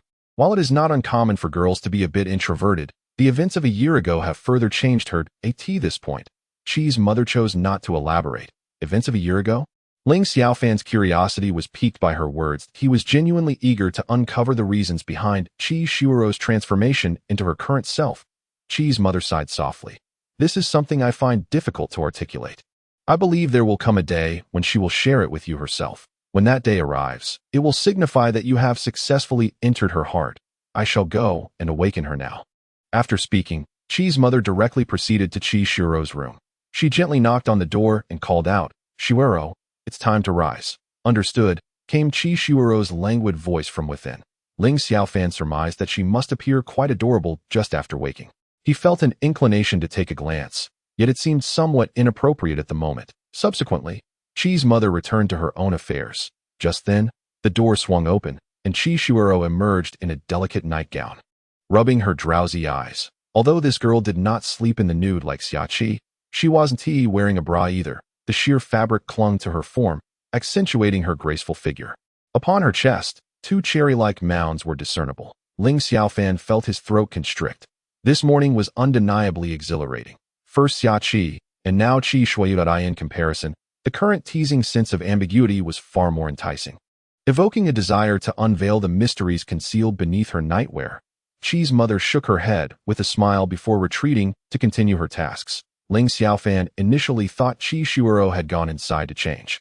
Yet after waiting for a considerable time without her reappearance, he checked the clock. It was already 8 o'clock, and if he didn't leave soon, they would be late. Shuero, I am here to escort you to school. Time is of the essence. Hurry and freshen up, that he added. I saw nothing earlier. His last remark was deliberate, given Shuiro's personality. Experiencing a few such awkward moments would encourage her to feel more at ease around him in the future. Just a moment, came Shuiro's voice from inside. After 5 more minutes, she finally emerged, dressed in the uniform of the 3rd high school, while Ling Xiaofan had also donned his new uniform for the day. Shuiro, don't we resemble a couple in matching outfits? Ling Xiaofan said with a smile. Shuiro's cheeks flushed slightly, but she remained silent and hurried into the bathroom to wash up. That by the time everything was concluded. It was already 8:15. They were undoubtedly late now. Taking the bus might allow them to catch up. However, due to Shuiro's particular circumstances, that was not feasible. Shuiro, are you not bringing any food today? Just as Ling Xiaofan was about to step out with Shuiro, Chi's mother inquired. Auntie, I prepared lunch for Shuiro today, Ling Xiaofan replied, shaking the plastic bag in his hand. Oh, I see. Then you too should hurry along. Chi's mother smiled at that moment. Her fondness for Ling Xiaofan increased, as it was rare to find a young man who could personally prepare meals for his girlfriend. Most would simply dine out, often relying on their parents for money to indulge themselves. On their way to school, the two walked a couple of meters apart, maintaining a distance of about 2 meters. Shuiro, are you still afraid of me? Ling Xiaofan asked. A little, she admitted. Is it all right if I walk beside you? Shuiro hesitated for a moment, but ultimately nodded slightly. Ling Xiaofan felt a surge of joy in his heart as he took 2 steps closer to her. Although a hint of fear flickered in her eyes, it was not the same level of rejection as the day before. Ling Xiaofan secretly rejoiced. This was a promising sign that they passed by Xiaoqi. Her gaze towards Ling Xiaofan was filled with resentment and dissatisfaction. Clearly, it was she who would determine whether they were in a romantic relationship, and he had already laid eyes upon her form. Yet, less than half a day had passed, and he had already sought out Shuiro again. Sitting beside Xiaoqi was Wang Xiaoning, who had not anticipated that he would still have the audacity to come to school. However, it seemed he truly had been intimidated by Ling Xiaofan, as he dared not meet her gaze directly. Yet, there was still one person who remained resolute, and that was Chen Jian, seated at the back of the 4th group. At this moment, he glared at Ling Xiaofan with gritted teeth, as this fellow had yet to learn his lesson. Witnessing this scene, Xiaoqi felt a pang of discomfort. He had explicitly stated that it was her prerogative to decide their relationship status. Yet now, he was preparing meals for another girl, leaving her on the sidelines to that moment. Ling Xiaofan noticed the sorrow reflected in Xiaoqi's eyes and suddenly realized that he had indeed forgotten her. He then placed his share before her, saying, "This is for you." That instant, Xiaoqi felt a sweetness that surpassed honey. Yet upon seeing that Ling Xiaofan had only prepared 2 portions, she understood that he had only thought of her at the last moment. Offering her his share. I don't want it, she declared sulkily. What do you mean you prepared this especially for me? It seems you only remembered me just now. With her lips pouted and her voice filled with indignation, she protested. Really? Yes. Eat quickly, I have matters to attend to, Ling Xiaofan replied before turning to leave. He had already informed Meng Er that there would be no need for lunch preparation, and having skipped breakfast, he was now quite famished, contemplating a bowl of rice noodles. Ling Xiaofan wiped the cold sweat from his forehead, thinking how unfortunate it was that this girl did not pursue a career as a detective. Never mind, I'll let you off this time. However, on Friday night, you must accompany me to a dinner party. Naturally, in the capacity of my boyfriend, Xiaoqi declared loudly, ensuring that nearly everyone in the classroom could hear, though no one seemed particularly surprised, as they had already recognized the couple's relationship the previous day. After speaking, Xiaoqi discreetly cast a glance at Shuiro, only to find her remarkably composed, showing no signs of unusual distress. Chapter 24. The Ice Queen. Subsequently, Ling Xiaofan inquired briefly, discovering that a certain wealthy young man from the city had taken a liking to Xiaoqi and insisted on treating her to dinner, which she could not refuse. Unable to withstand his relentless persuasion, Xiaoqi had agreed to his invitation. She planned to bring Ling Xiaofan along, hoping to dissuade the suitor. However, Ling Xiaofan understood that convincing the young man to give up would not be an easy task. He feared the dinner might turn out to be rather unpleasant. Nevertheless, Ling Xiaofan was indifferent, for he was not one to shy away from conflict. Thus, he gladly accepted Xiaoqi's proposal, and attending as her boyfriend was of little consequence. As their relationship had reached that point, the entire afternoon was spent in a state of anxiety for Shuiro. she fretted over how she would manage to procure money from Tang Xian later. Initially, she had intended to ask Fan Qing under the pretext of school fees. However, she had not anticipated that Ling Xiaofan's sudden arrival would disrupt her plans. The thought of Tang Xian's impending wrath filled Qi Shuiro with dread. Ling Xiaofan sensed her unease as well. Recalling the call he had received from Huang Qin yesterday, he clenched his fists. Finally, the last class of the afternoon came to an end that moment. Qi Shuiro hurriedly exited the classroom, and Ling Xiaofan quietly followed in her wake. When Qi Shuiro arrived at the back playground, Tang Xian and her companions were already waiting for her. Upon seeing Qi Shuiro approach, the three immediately surrounded her. Where's the money? Tang Xian extended a hand. I'm sorry, I don't have it. Could you possibly wait a few days? Qi Shuiro responded, trembling with fear. Ling Xiaofan, hiding not far away, eavesdropped, mistakenly believing that Qi Shuiro owed money to someone. Just as he was about to step forward and inquire about the debt, intending to pay it off himself, he suddenly overheard a student nearby say, someone else has been extorted by Tang Xian. The student glanced warily at Tang Xian's group and then whispered to Ling Xiaofan, don't you know? Tang Xian is closely connected with the delinquents outside the school and specifically targets students with timid personalities like that classmate. That poor student has been extorted so many times, I've lost count.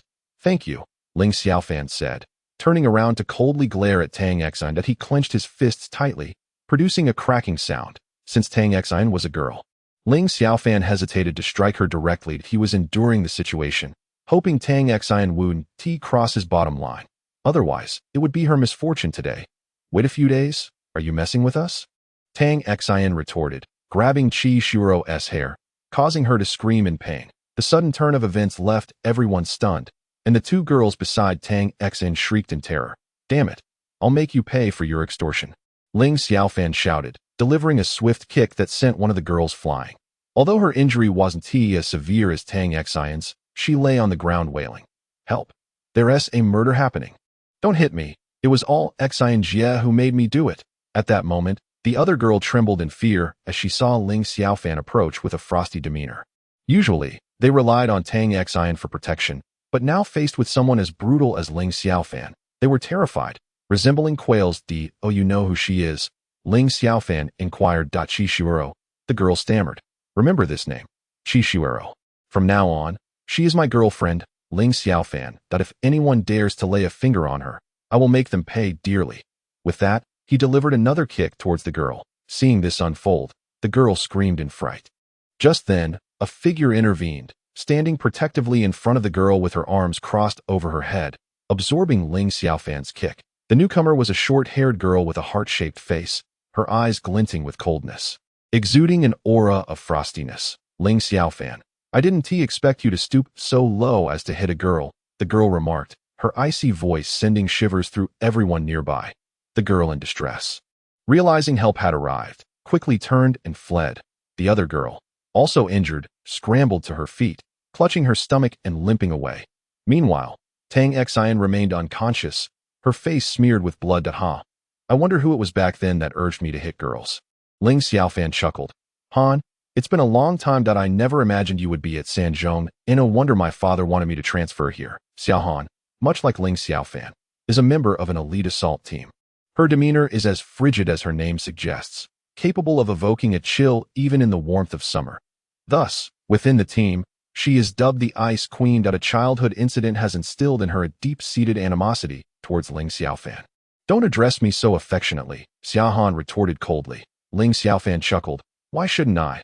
After all, you are my wife, and we'd at this. Ling Xiaofan playfully touched her lips with her finger, a mischievous smile dancing on her face.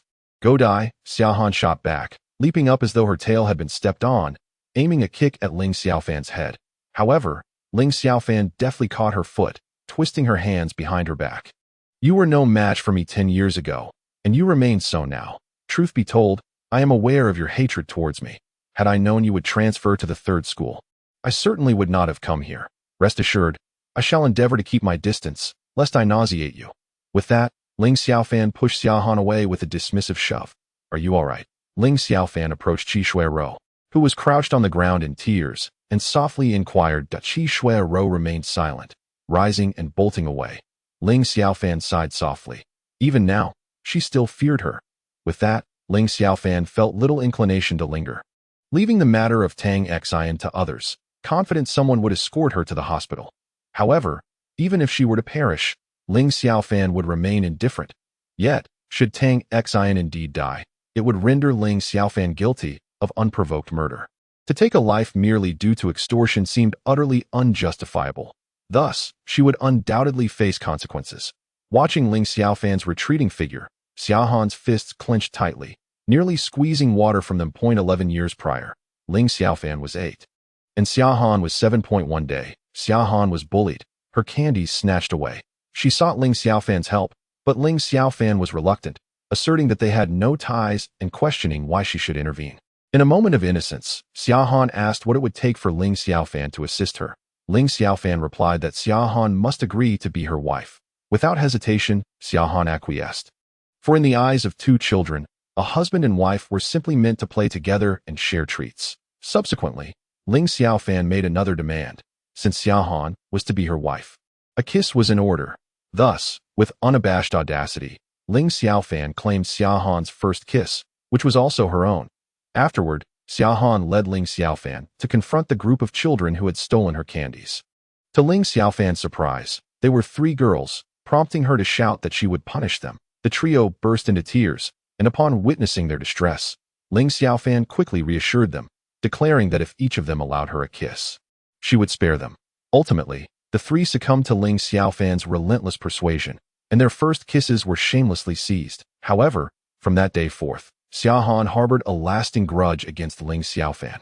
The following day, Xiaohan departed, vowing never to see Ling Xiaofan again. A year later, they crossed paths once more, this time at the headquarters of their team. On that occasion, Xiaohan issued a challenge to Ling Xiaofan, only to suffer a devastating defeat. In the depths of this girl's heart, she has always believed that Ling Xiaofan betrayed her. Not long after, Ling Xiaofan rescued a young girl from the clutches of a villain. The very girl who is now known as Ling. At that time, Ling Xiaofan employed exceedingly ruthless methods to eliminate the assailant, which led her father to impose restrictions on her use of knives. Consequently, the following day, Ling Xiaofan applied to withdraw from her team, yet the higher-ups granted her a decade to reconsider, during which she remained a nominal member of the group. The child from years past had no comprehension of love. To them, playing together and sharing delightful meals was synonymous with being husband and wife. In their innocent eyes, a husband could only kiss his own wife. Yet Ling Xiaofan, before Xiaohan, had the audacity to kiss 3 other girls. This sense of betrayal festered within her, fueling 11 years of animosity towards Ling Xiaofan, and perhaps it would continue unabated. What of Tang Xian now?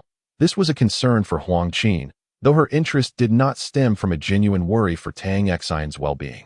She feared that Ling Xiaofan, lacking discernment, might provoke a significant incident.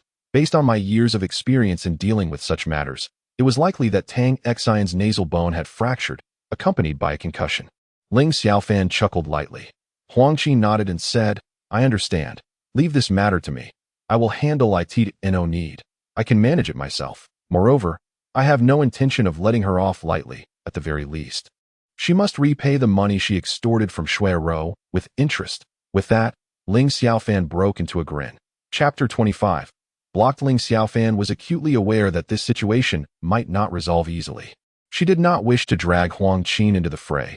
While she might possess some connections, she remained, after all, a woman and a teacher. It was rather inappropriate for her to handle such affairs. "When will your parents come to school? I wish to speak with them," Huang Qin said to Ling Xiaofan. "And your mother?" Ling Xiaofan fell silent for a moment before responding. "She passed away due to an accident when I was very young." After a few days, Huang Qin witnessed Ling Xiaofan displaying such a melancholic expression for the first time. In that instant, it felt as though her chest had been struck by a blunt object. Leaving her breathless, "I understand now. You may go in and study." Huang Qin waved her hand towards Ling Xiaofan before turning to walk towards the office. For reasons unknown, that desolate and solitary gaze lingered in her mind, refusing to dissipate. Upon returning to the classroom, the evening study session was nearing its conclusion. "I heard you got into another fight. Are you all right?" As soon as Ling Xiaofan took her seat, Xia Qi turned around and asked anxiously, "You should be asking if the person I hit is okay. Now, turn around and focus on your studies." Ling Xiaofan waved her hand dismissively, and then rested her head on her desk.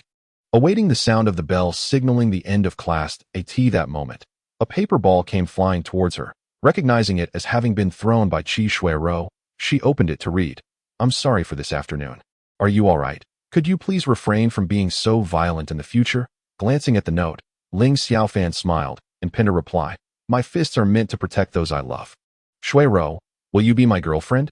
After completing her message, Ling Xiaofan took a deep breath and finally tossed the note back. After a considerable amount of time had passed, Qi Shuiro remained unresponsive. While Ling Xiaofan anxiously awaited her reaction, that he felt that waiting for a judgment of his sins in court could not possibly be as agonizing as this moment at last. A note fluttered back to him once more. For a moment, Ling Xiaofan hesitated to open it, taking a deep breath before ultimately deciding to discover the outcome of his fate. Isn't Xiaoqi your girlfriend? Observing Qi Shuiro's expression, Ling Xiaofan felt a flicker of hope. Perhaps she had agreed. With an exhilarated heart, he penned a reply. However, upon reading the content of the note, his spirits plummeted. Let us maintain our current relationship and remain ordinary friends. Ling Xiaofan let out a faint sigh.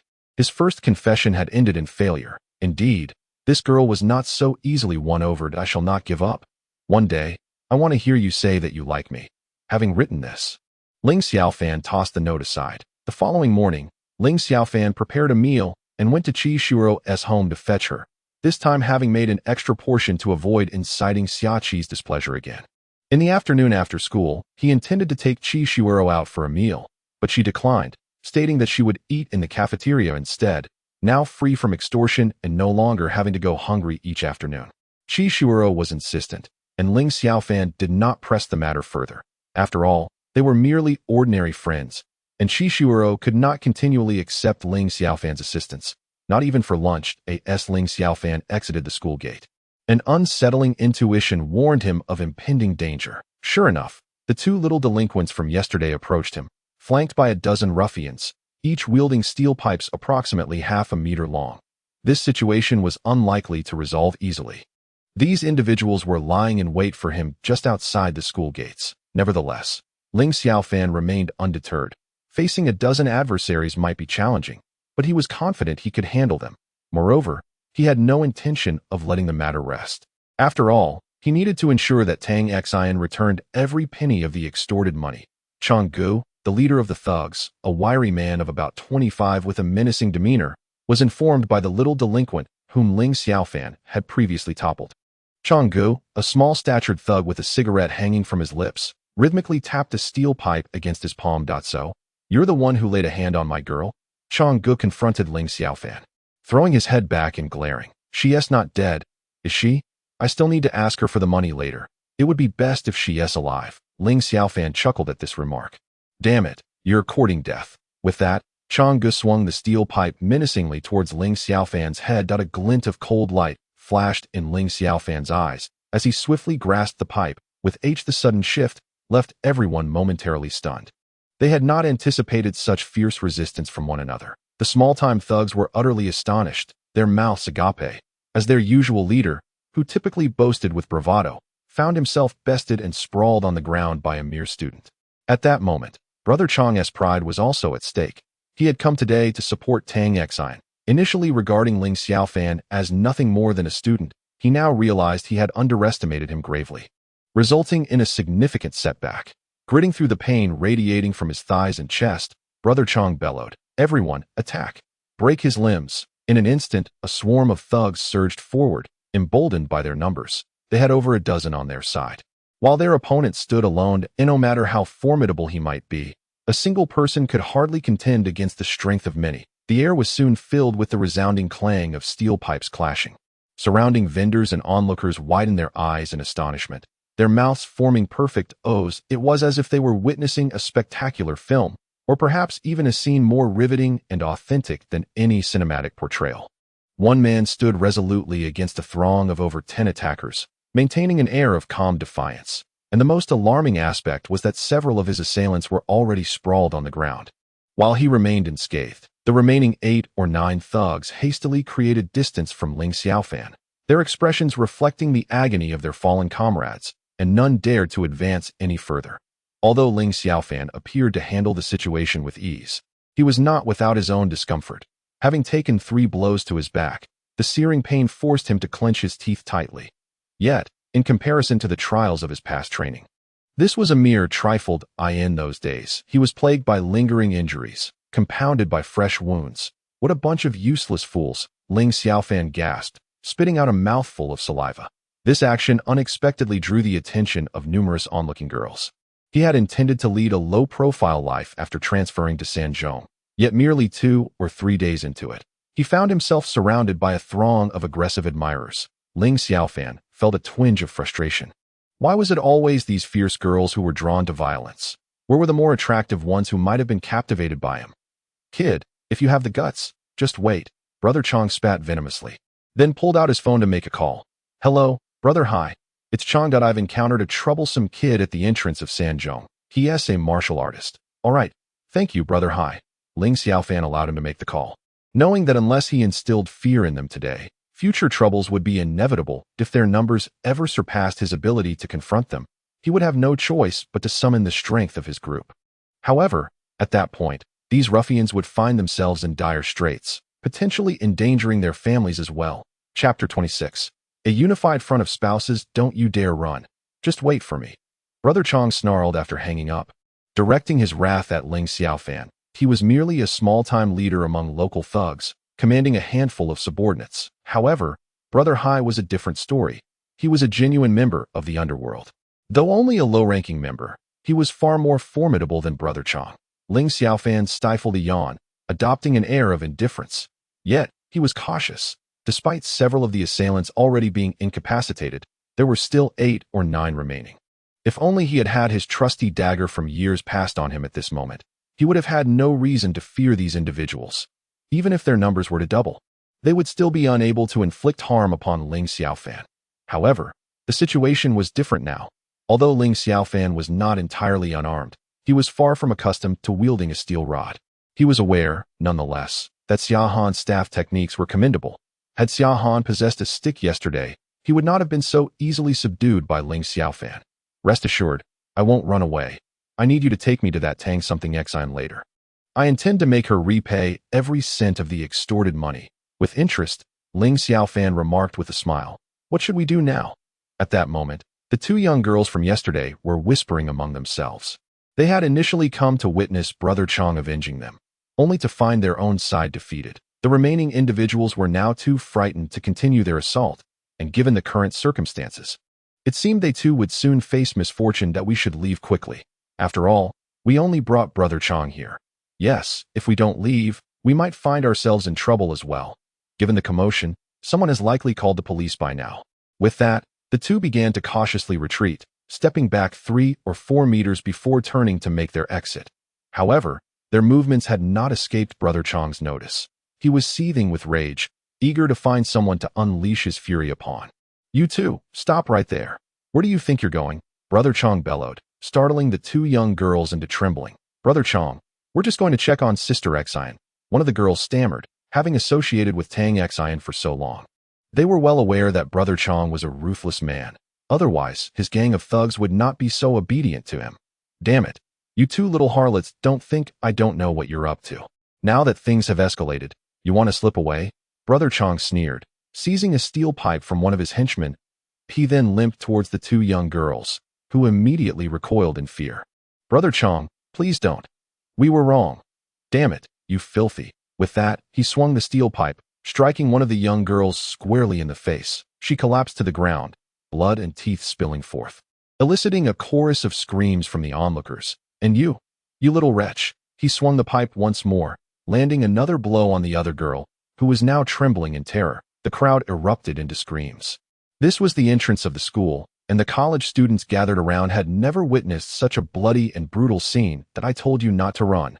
Brother Chong, now with rage in his eyes, raised the steel pipe and shattered the kneecaps of the 2 girls. The air filled with a cacophony of cries and screams. After their agonized wails subsided, the 2 young girls lost consciousness, their legs likely irreparably damaged. Before passing out, they lamented their choices. Instead of attending school, they had chosen to associate with these thugs. Little did they know, they had become mere playthings for Brother Chong and his gang.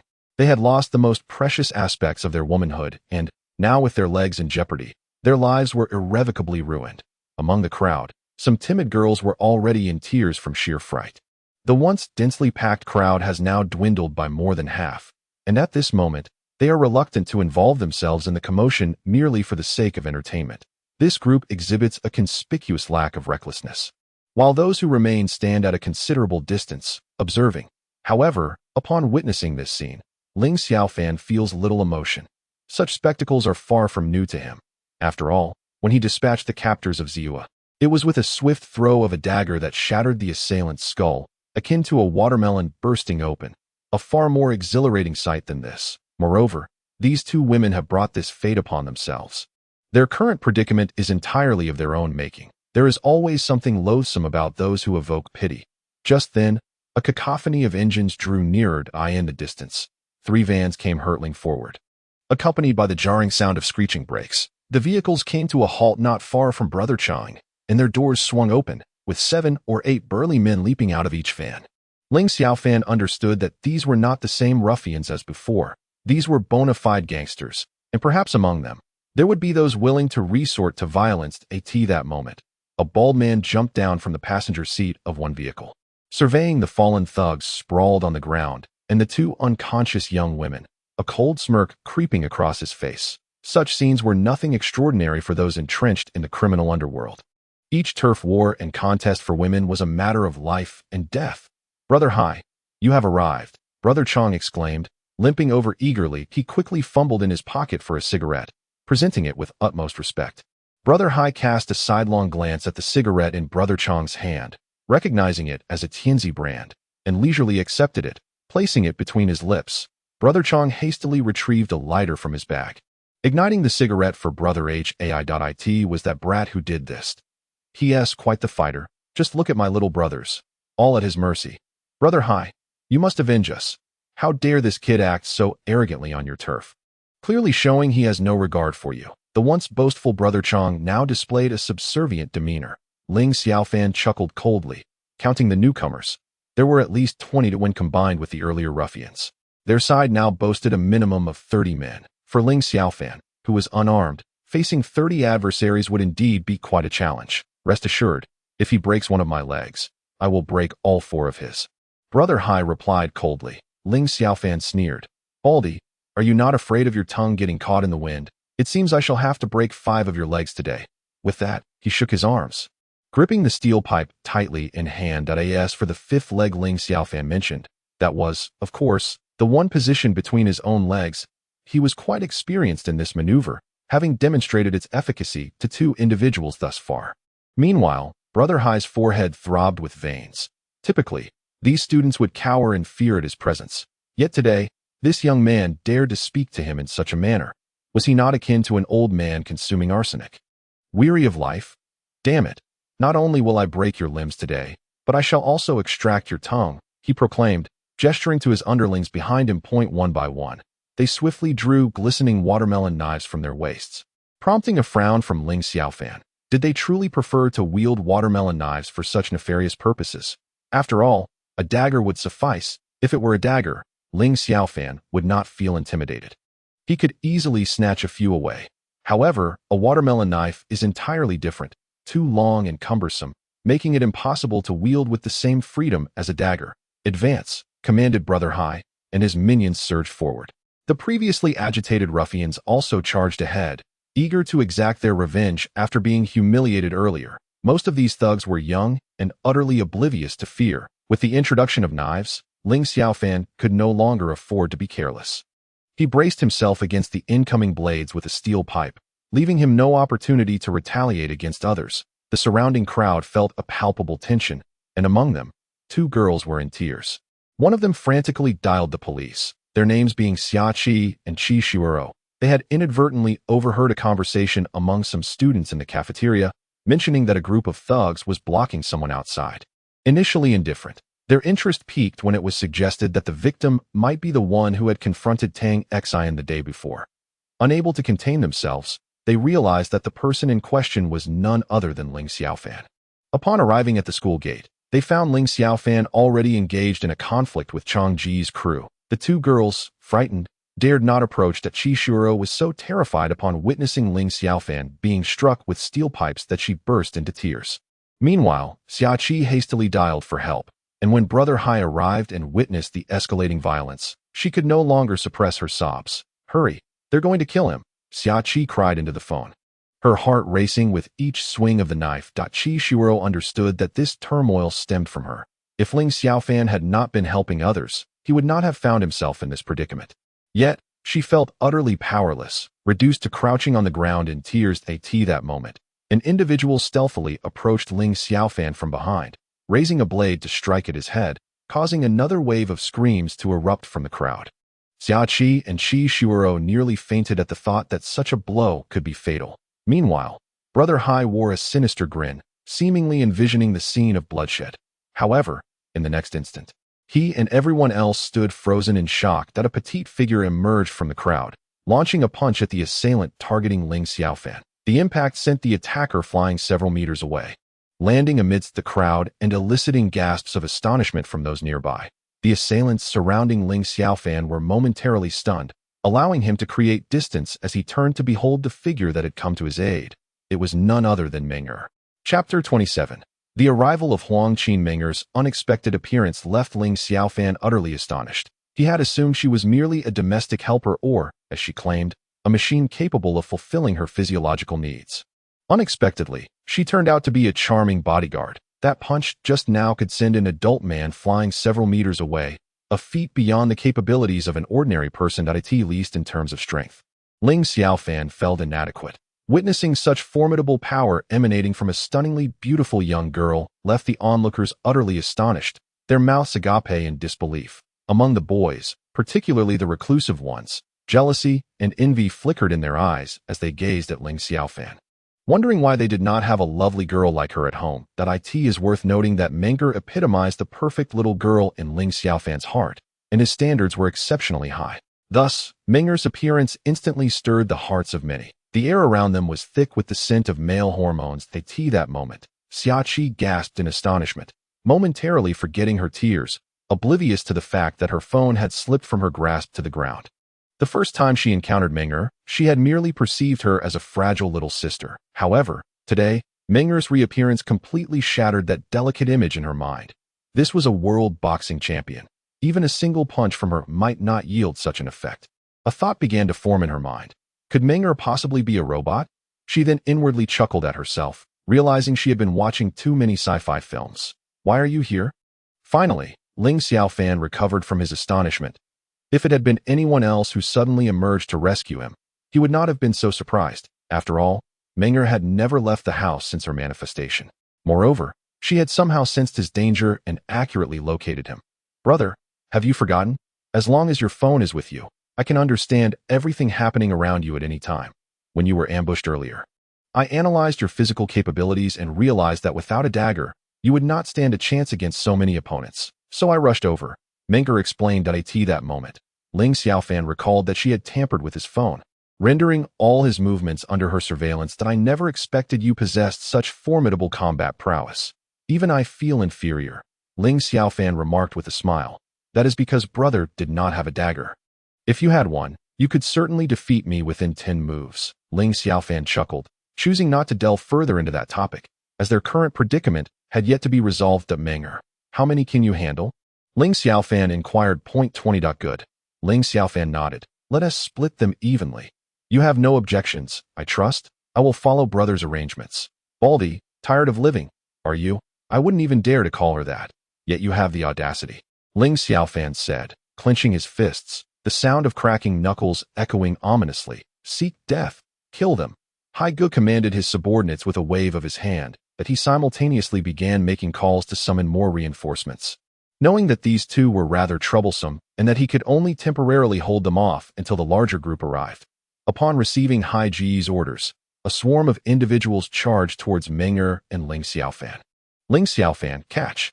Just then, Ling Xiaofan suddenly heard someone calling his name. Turning around, he was taken aback to find it was Xiaohan. Subsequently, she hurled a gleaming object towards him, one that Ling Xiaofan was all too familiar with. He promptly cast aside the steel pipe in his hand, striking the forehead of the foremost assailant. Then, with a graceful leap, He caught the item tossed by Xia Han. It was a military dagger. He weighed it in his hand, finding its heft just right that a smile graced Ling Xiaofan's lips as he glanced at Xia Han. Yet, her figure had already vanished from sight.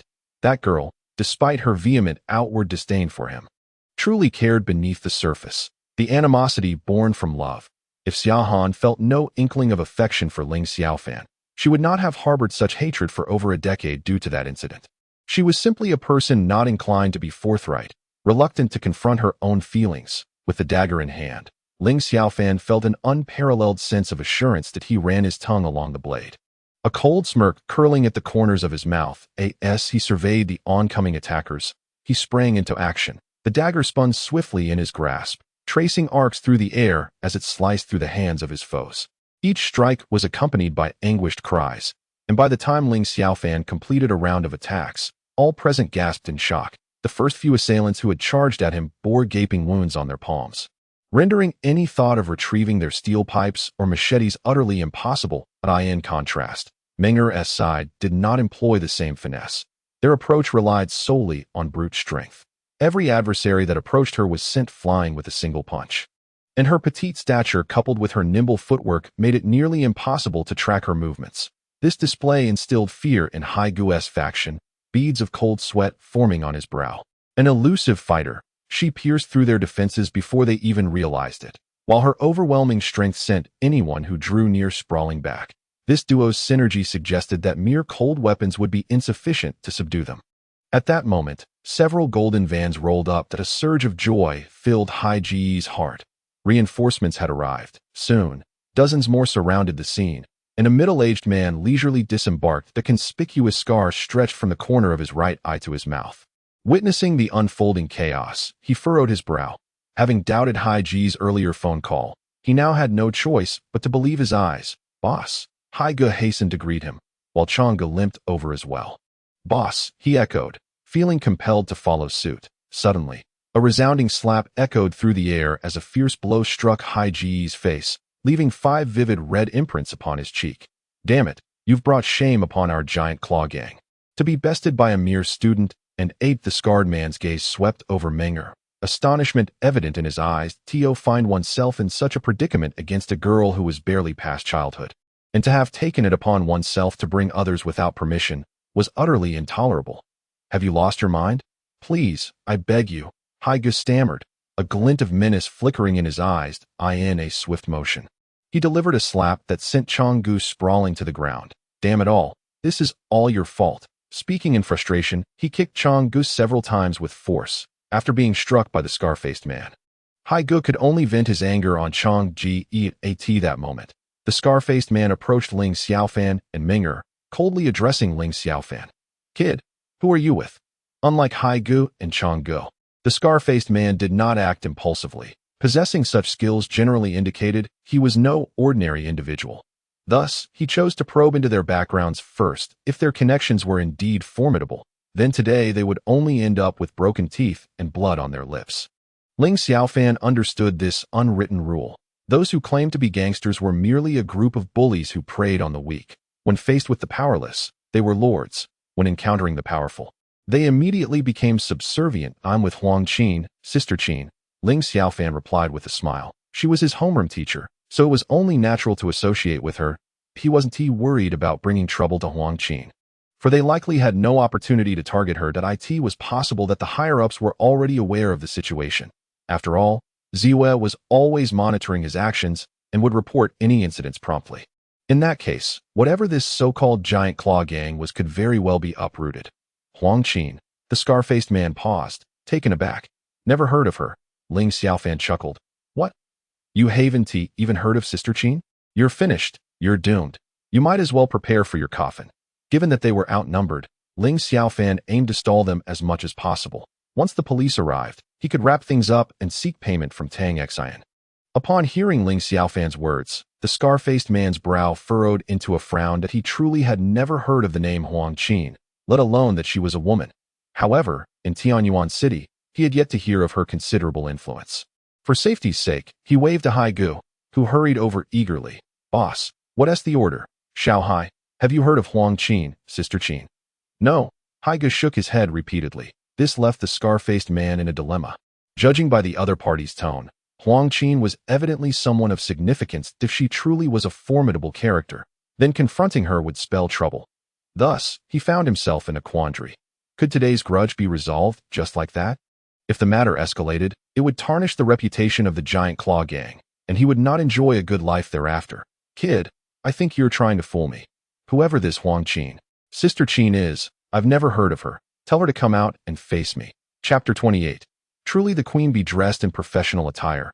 Huang Qin instantly became the center of attention. Though Meng was beautiful, she remained merely a young girl.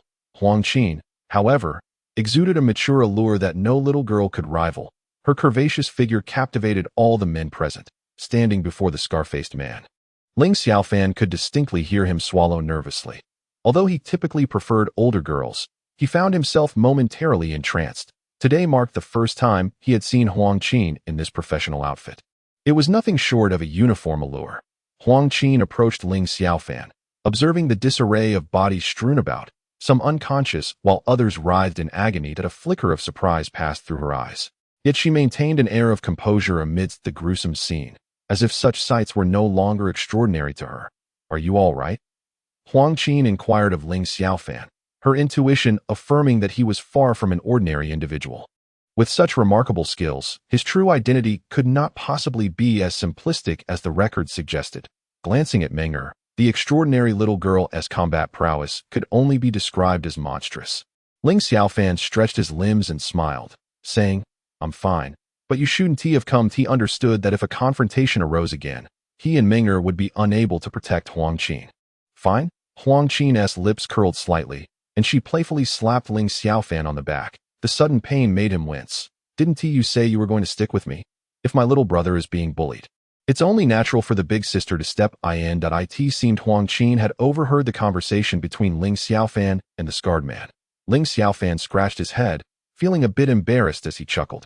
Dealing with such lowly thugs, how could I trouble my big sister to intervene? You should stand back and watch how your little brother handles them. The implication in his words was quite clear. He wished to keep Huang Qin out of harm's way, and she understood his intent. Oh, is that so? Not bad at all, Huang Qin replied with a smile, delivering several more hearty pats on Ling Xiaofan's back. Each strike caused him to grimace in pain, nearly bringing tears to his eyes, as she realized his back was injured, yet he still sought to appear strong. Nevertheless, Ling Xiaofan remained silent, gritting his teeth and forcing a smile that was more painful than tears. Enough of this bravado. Leave it to me, Huang Qin stated firmly, casting a cold glance at the scarred man. Take your people and leave immediately, and I shall consider this incident as if it never occurred. Her tone was resolute, carrying the weight of a command, exuding the essence of a true leader. Who the hell are you? The scarred man retorted sharply. Although he was unaware of Huang Qin's background, he could not simply walk away today without losing face. If word spread that he was frightened off by a woman, his standing in the underworld would undoubtedly plummet. Moreover, upon seeing Huang Qin, he harbored ulterior motives. If she lacked any real power, he might indeed entertain the thought of taking her to his bed. I am a teacher at this school. He is my student. Upon hearing Huang Qin's words, the scarred man burst into laughter. He had initially presumed she was some powerful figure, only to discover she was merely a humble teacher. His amusement grew. Today, he could indulge in the allure of a uniform. Previously, he had encountered such scenarios in bathhouses, but they had never felt this genuine. Tio put it plainly. She was just a prostitute dressed in office attire. Teacher, I do enjoy the allure of uniforms. The scarred man leered, lewdly gesturing toward Huang Qin's chest. However, in the next moment, a scream escaped the scarred man as he clutched his groin, collapsing to the ground in agony. The scarred man was the third victim of Ling Xiaofan's ruthless kick. Delivered with no mercy, in an instant, he was drenched in sweat, groaning in agony. Witnessing their leader's humiliation, his subordinates surged towards Ling Xiaofan and his companions. However, at that moment, Ling Xiaofan leisurely crouched down, the gleaming dagger pressed against the scarred man's throat. The cold blade sent a shiver through his body. Everyone, please remain calm. This knife does not discriminate, he remarked, lightly grazing the man's neck. The crimson line appeared, a mere scratch that served as a warning rather than a lethal blow. Merely to instill fear. No, please don't kill me. You all must not move, the scarred man pleaded, His voice transformed into a quacking tone due to the pain. He never anticipated that Ling Xiaofan would strike him so suddenly. Had he known, he would have kept a safer distance. A seasoned figure in the underworld, he sensed the youth's merciless nature. This was not merely a scare tactic. Ling Xiaofan was capable of taking his life. With their leader incapacitated, the others dared not make a move. Watching Ling Xiaofan with heightened vigilance, Brother Hai realized he was in deep trouble. With their leader in such a state, he too would face dire consequences. All due to Chang'e. With that thought, Brother Hai kicked Chang'e fiercely a few times. Huang Qin, initially taken aback, had assumed Ling Xiaofan was merely a brawling delinquent, but her perspective had dramatically shifted. The glint in Ling Xiaofan's eyes resembled that of a predator stalking its prey. As he brought the scarred man to the ground, dagger poised to threaten, his unwavering resolve left no room for doubt. Was he truly just a high school student? Sister, how do you intend to handle him? Perhaps I should send him off in style. A slice to the artery would result in a splendid display of blood, Ling Xiaofan suggested, applying a slight pressure on the dagger. The scarred man trembled, desperately begging for mercy, acutely aware that these teenagers acted without regard for consequences. Huang Qin's eyelid twitched slightly as she addressed Ling Xiaofan. Let me take care of this. She then retrieved a pink mobile phone adorned with a small charm. A charm depicting the first female protagonist from the legend of Sword and Fairy 5, Tang Yuru. After dialing a number, she spoke. Hello, Xiaofei. This is Huang Qin. Please come to my school. Someone has cornered my student with a large group. Without waiting for a response, she hung up. Upon hearing the name Xiaofei, the scarred man trembled in dread, silently praying that she wasn't referring to the Xiaofei he feared. Otherwise, he had indeed kicked a hefty, unyielding iron plate today. Sister, you play the legend of Sword and Fairy? Ling Xiaofan inquired, as he too was an avid fan. Having replayed the legend of Sword and Fairy 4 countless times without growing weary, upon the release of Xianjian 5, he promptly ordered a deluxe edition online and recently completed the game. Hearing Ling Xiaofan mention it, Huang Qin's eyes sparkled with excitement. You play too? Indeed, Huang Qin was also an ardent fan of the Xianjian series. When she cleared Xianjian 4, her tears flowed uncontrollably. This revelation allowed the two to find common ground. And surprisingly, amidst such a serious atmosphere, they engaged in a lively discussion about the game. This perplexed the surrounding crowd. Did they not realize that this was a moment of peril? A moment's carelessness could lead to a counterattack, leaving them unaware of their own demise. Before long, the roar of an engine echoed as a red Mazda 6 sped into view, finally halting at the school's entrance. From the vehicle emerged a young man in his early 20s. Clad in a Nike long-sleeve t-shirt and trousers, sporting a pair of Adidas sneakers. A gold chain, as thick as a pinky finger, adorned his neck, complemented by a pair of tinted sunglasses. The young man scanned the area before his gaze settled on Huang Qin. Swiftly, he removed his sunglasses and tossed them into the car before striding over. Upon seeing the young man, the scar-faced man was taken aback. The leader of the East District's Qinglong Hall from the Giant Claw Gang was none other than the boss of his boss. It appeared he had indeed stumbled upon a formidable challenge today. Qinjia, the young man addressed Huang Qin respectfully. What seems to be the trouble? Xiaofei, my student has been cornered by them. I wish to inquire if anyone can simply block my student at will. Huang Qin furrowed her brows and spoke sternly.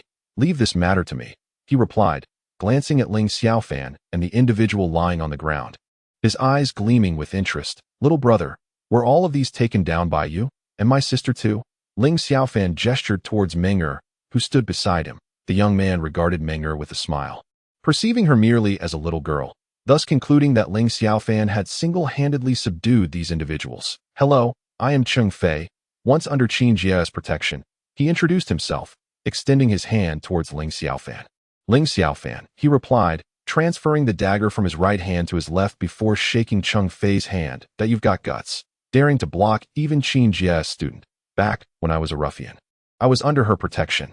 Now, you have the audacity to confront her student. Have you lost your mind? Cheng Fei remarked, crouching down to deliver two powerful punches to the scar-faced man's face. Fei go. I truly had no idea. Please spare me this once. I won't dare again. I swear. The scar-faced man pleaded, his words barely coherent. Witnessing this scene, Ling Xiaofan sheathed his dagger. It appeared that the true authority had arrived, and he hadn't anticipated Huang Qin to be such a formidable figure. Chapter 29. An encounter in the hospital room. Huang Qin, known for her compassionate nature, decided that a mere lesson from Cheng Fei would suffice. The scar-faced man was instantly moved to tears, with Huang Qin declaring no further pursuit. Cheng Fei deemed it inappropriate to continue tormenting him. Given the commotion, the police were bound to arrive, and Cheng Fei realized he couldn't linger any longer, lest he too become embroiled in the situation. After bidding farewell to Huang Qin and Ling Xiaofan, he hopped back into the Mazda 6, the engine's roar echoing as he sped away. As Xiaoqi harbored concerns for Ling Xiaofan, she decided to accompany Qi Shuero in pursuit. This incident had initially arisen due to her, and with Huang Qin now taken away, Qi Shuero naturally had no reason to refuse. "Sister, it seems I have indeed underestimated you," Ling Xiaofan remarked with a smile directed at Huang Qin during their journey. Huang Qin shot a glare at Ling Xiaofan, retorting, "We are about to enter the station. Can you not behave?" Ling Xiaofan chuckled lightly. "It's all right. We haven't eaten yet. A meal wouldn't be too bad. I have no desire to eat," Huang Qin replied. "As a teacher, if she were truly detained for a few days, the repercussions would be significant." Moreover, this matter had escalated beyond mere brawling. Ling Xiaofan had wielded a knife, injuring numerous individuals, thus transforming it into a criminal case. Following the arrival of the medical personnel from 120, it was confirmed that one of the young girls, beaten by Chang Guo, had succumbed to her injuries. "That if you don't wish to eat, let us at least have a cup of tea. That I still need to visit the hospital later to collect money from Tang Exine. And I must tend to my own injuries as well. That I suspect I will need to take leave from evening study," Ling Xiaofan said, casually leaning against Huang Qin's shoulder. Huang Qin made no objection to this action. After all, he was her student, and given his current state of injury, it was not inappropriate for him to seek comfort against her. 10 minutes later, Ling Xiaofan and his companions arrived at the Beijing police station in Tianyuan City. Upon disembarking, a middle-aged man, portly and with a jovial demeanor, approached them immediately. He saluted Ling Xiaofan, and then shook his hand. "I am the deputy chief here, Sun Tian. You have become a model youth in our city, bravely confronting those violent elements and excising a malignant tumor from our community. Young men of your ardor are indeed a rarity. Have you eaten? Allow me to treat you to this." Huang Qin was utterly taken aback. Even as a model youth, it was unnecessary for a deputy chief to grovel in such a manner. His obsequious demeanor was unmistakably aimed at ingratiating himself with Ling Xiaofan. Ling Xiaofan waved his hand dismissively. "No need for a meal. I merely came for a cup of tea. No problem. Right this way," he responded, leading Ling Xiaofan and his companions into the deputy chief's office. There, he personally brewed 3 cups of exquisite Tiguanyin tea. A gift from others, the deputy chief's position certainly afforded him considerable benefits. "No issue. I'll arrange that immediately," he said, leaving Huang Qin in a state of disbelief. Chang Gu was a murderer, and yet he was taken away without protest. Little did she know that when a task force requires an individual, the local police station and the criminal investigation team must cooperate fully. Subsequently, Ling Xiaofan and his companions emerged from the police station, escorting a limping Chang Gu, who had grown notably subdued, now aware that Ling Xiaofan was a figure far beyond his reckoning. With one of the young girls deceased, he was now a murderer, and it was astonishing that he could be led away simply by a single word. This person's identity was undoubtedly extraordinary. "Did I understand, brother?" Meng'er replied softly, lowering her gaze as she began her walk home. At that moment, a taxi pulled up in front of the police station. Xiaoqi and Qi Shuero hurriedly alighted, and upon seeing Ling Xiaofan and Huang Qin exiting, they both breathed a sigh of relief.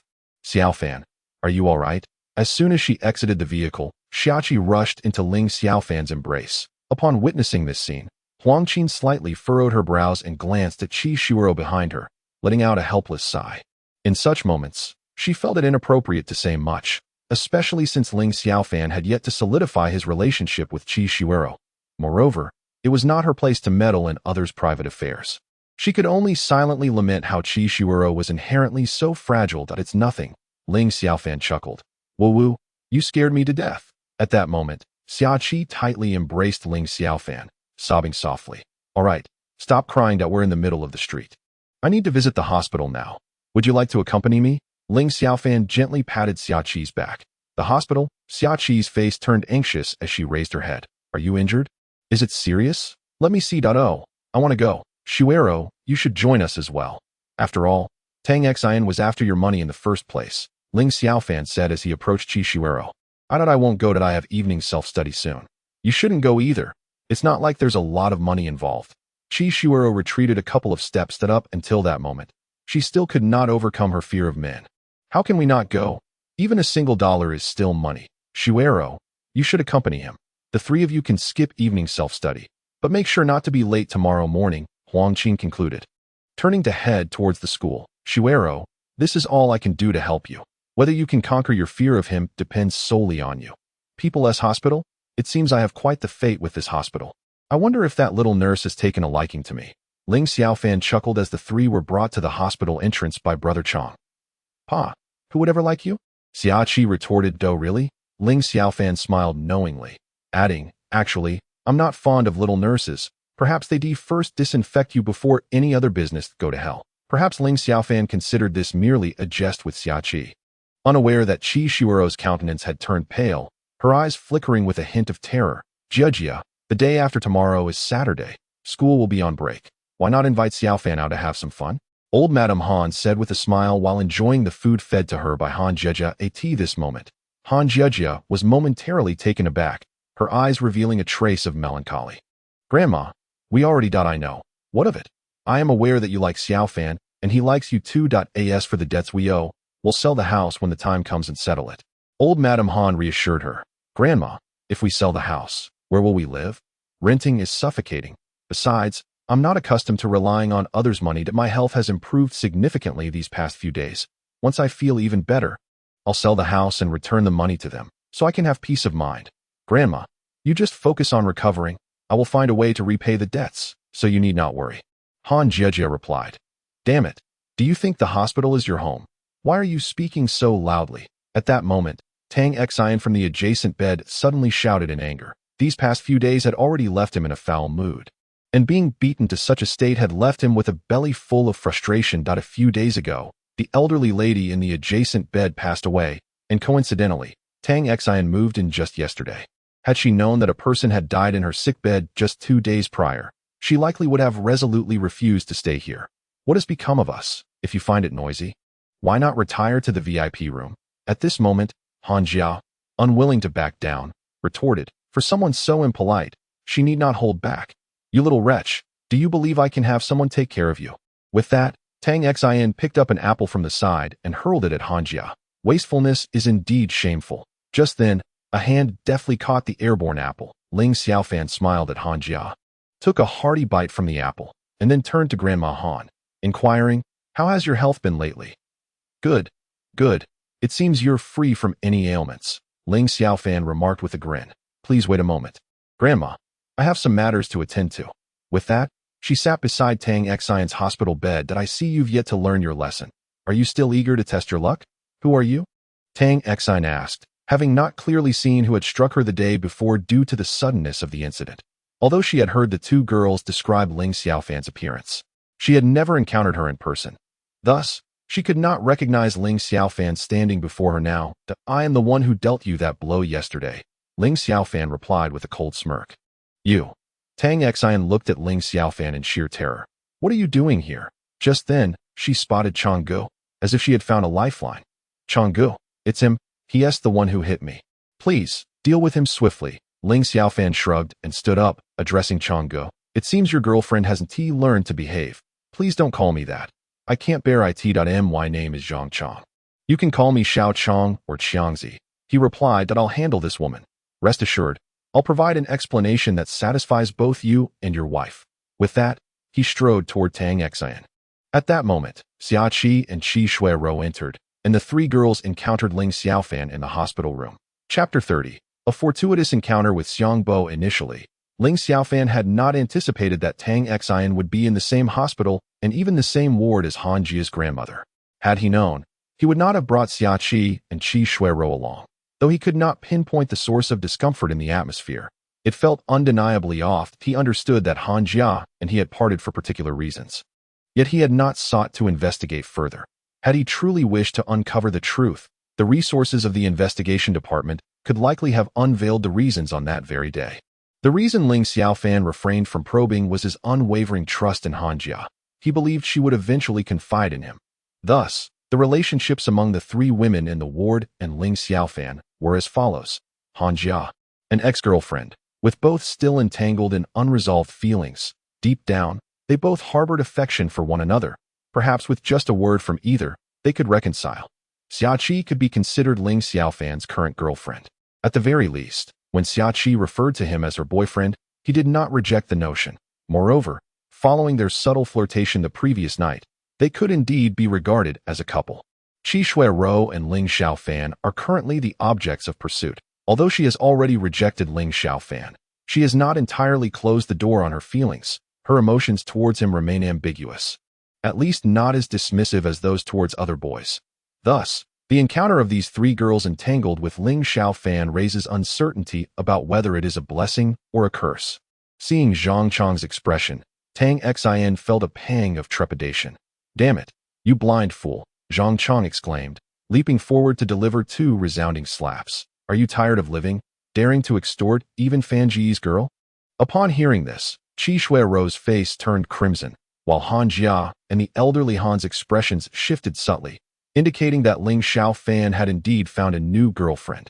Instantly, Han Jia's heart felt hollow, as though her most cherished possession had been snatched away.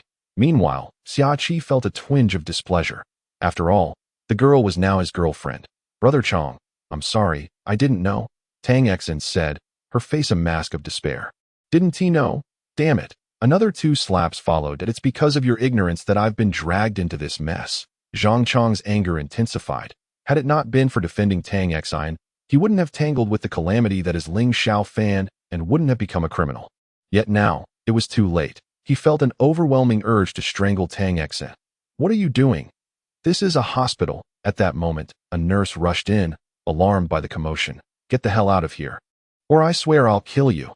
Zhang Chang glared at the nurse, sending her fleeing in terror. "Young man, let's discuss this calmly. There's no need for violence. What a beautiful girl. How could you bear to hurt her?" At this point, the elderly Han spoke up. Though Tang Xin possessed some flaws in her character, she was still someone's daughter, already wounded. How could one justify further violence? "You're right, ma'am. How could I bear to harm her? We're just being affectionate. I'm showing her love, right?" Zhang Chang replied with a grin, realizing that the old woman and the girl had a complicated connection with Ling Xiaofan, and he dared not offend them. Based on his experience, it was clear that the younger one must be Ling Xiaofan's girlfriend, that he couldn't help but admire Ling Xiaofan for having three exquisite companions at once. Even though Qi Shuirou's fringe obscured half of her face, the visible parts certainly revealed a stunning beauty. "Indeed, ma'am, Brother Chang and I are being affectionate. That I apologize for my earlier remarks. I didn't mean to offend." Tang Xin quickly turned to Han Jia, saying, "I'm sorry, sister, please don't take it to heart." She recognized the shifting tides of favor and initially perceived Qi Shuirou as an easy target, only to discover she was entangled with such a formidable man. With the admission of their intimacy, outsiders like her felt it prudent to refrain from further comment, though the blood still staining Tang Xion's lips suggested that their affection had perhaps crossed a line. "How much did you extort from her?" Zhang Chang glanced at Qi Shuirou, recalling her name from their earlier conversation. "How much did you extort from Sister Shui? I want the total amount. Principal and interest, handed over immediately. Oh, I see." Tang Xin hurriedly retrieved a bank card from the backpack beside her pillow and handed it to Zhang Chang, saying, "I've run out of cash. This card contains 2,000 yuan.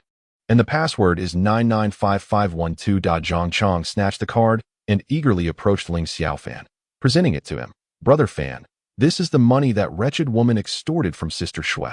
The password is 995,512. Remember it." Ling Xiaofan reluctantly accepted the bank card, feeling a sense of helplessness as the old lady Han was present, and he had caused quite a commotion. However, with matters having progressed this far, Ling Xiaofan had no choice but to press on. "Shuirou, take this." He handed the bank card to Qi Shuirou. Qi Shuirou immediately stepped back 2 paces, anxious, saying, "I don't need this much. With last semester's money, it's only a couple of 100 yuan at most. Sister Shui, consider the excess as interest. Please, just accept it." Tang Xin interjected hastily. She understood that if Qi Shuirou refused to take it today, Zhang Chang might resort to further violence against her. "That I really can't accept this much. Damn it. I won't let you off easily," Zhang Chang shouted, rushing forward and delivering 2 slaps at this moment. Tang Xion's face was already red and swollen. "Sister Shui, I beg you to accept it. Just take it." or she might really get hurt, Ling Xiaofan urged Qi Shuiro. However, Qi Shuiro glanced at Tang Xine's swollen face, which resembled that of a pig, with blood seeping from the corner of her mouth. She then took the bank card. I'll withdraw my portion and deliver it to you. Thank you, Sister Shui. Thank you. Tang Xin expressed her gratitude. With the situation resolved, Ling Xiaofan approached old lady Han once more, smiling. Grandma, I apologize for the disturbance. He continued. You see, Shuiro is too honest and gentle, which has led to her being extorted for 2 semesters at school. If I hadn't discovered it a few days ago, she would have continued to be bullied at this. Old lady Han nodded, having pieced together some of the situation from earlier. All right, no more of this in the future.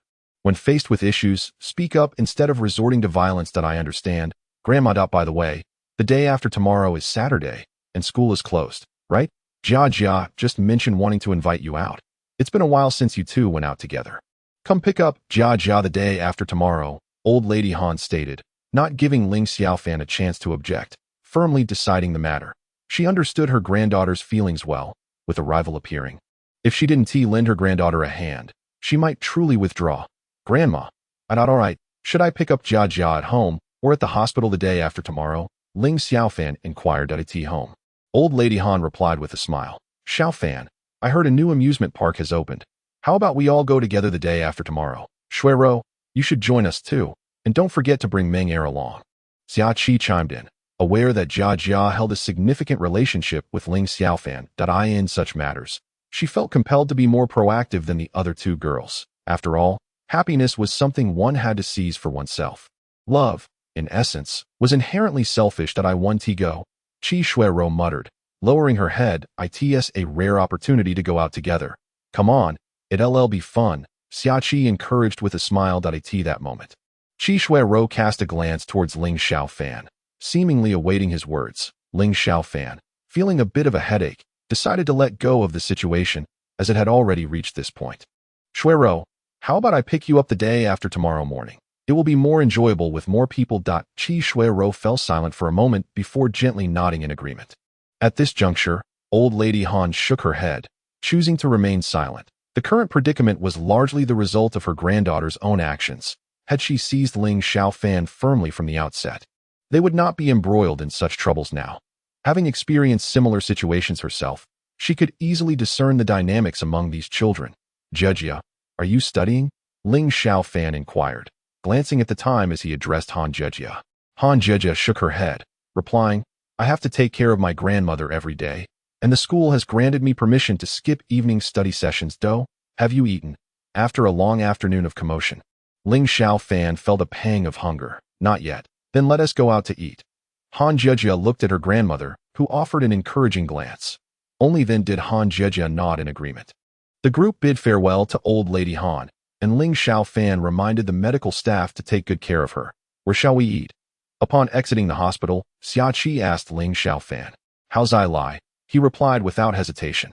Upon hearing how's I lie, Han Jia's body trembled slightly. It was a place where Ling Xiaofan and his friends often gathered, and it was there that he had once publicly confessed his feelings for her in front of all the diners.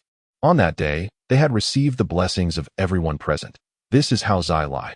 I am quite familiar with the owner here. The portions are generous, the flavors exquisite, and the price is reasonable. They arrived at the entrance of how's I lie. Ling Xiaofan introduced it to Xia Qi and Qi Shuiro. Although it was merely a roadside eatery, it was impeccably clean and hygienic. Boj, come on, follow Feng Ji's lead. We support you.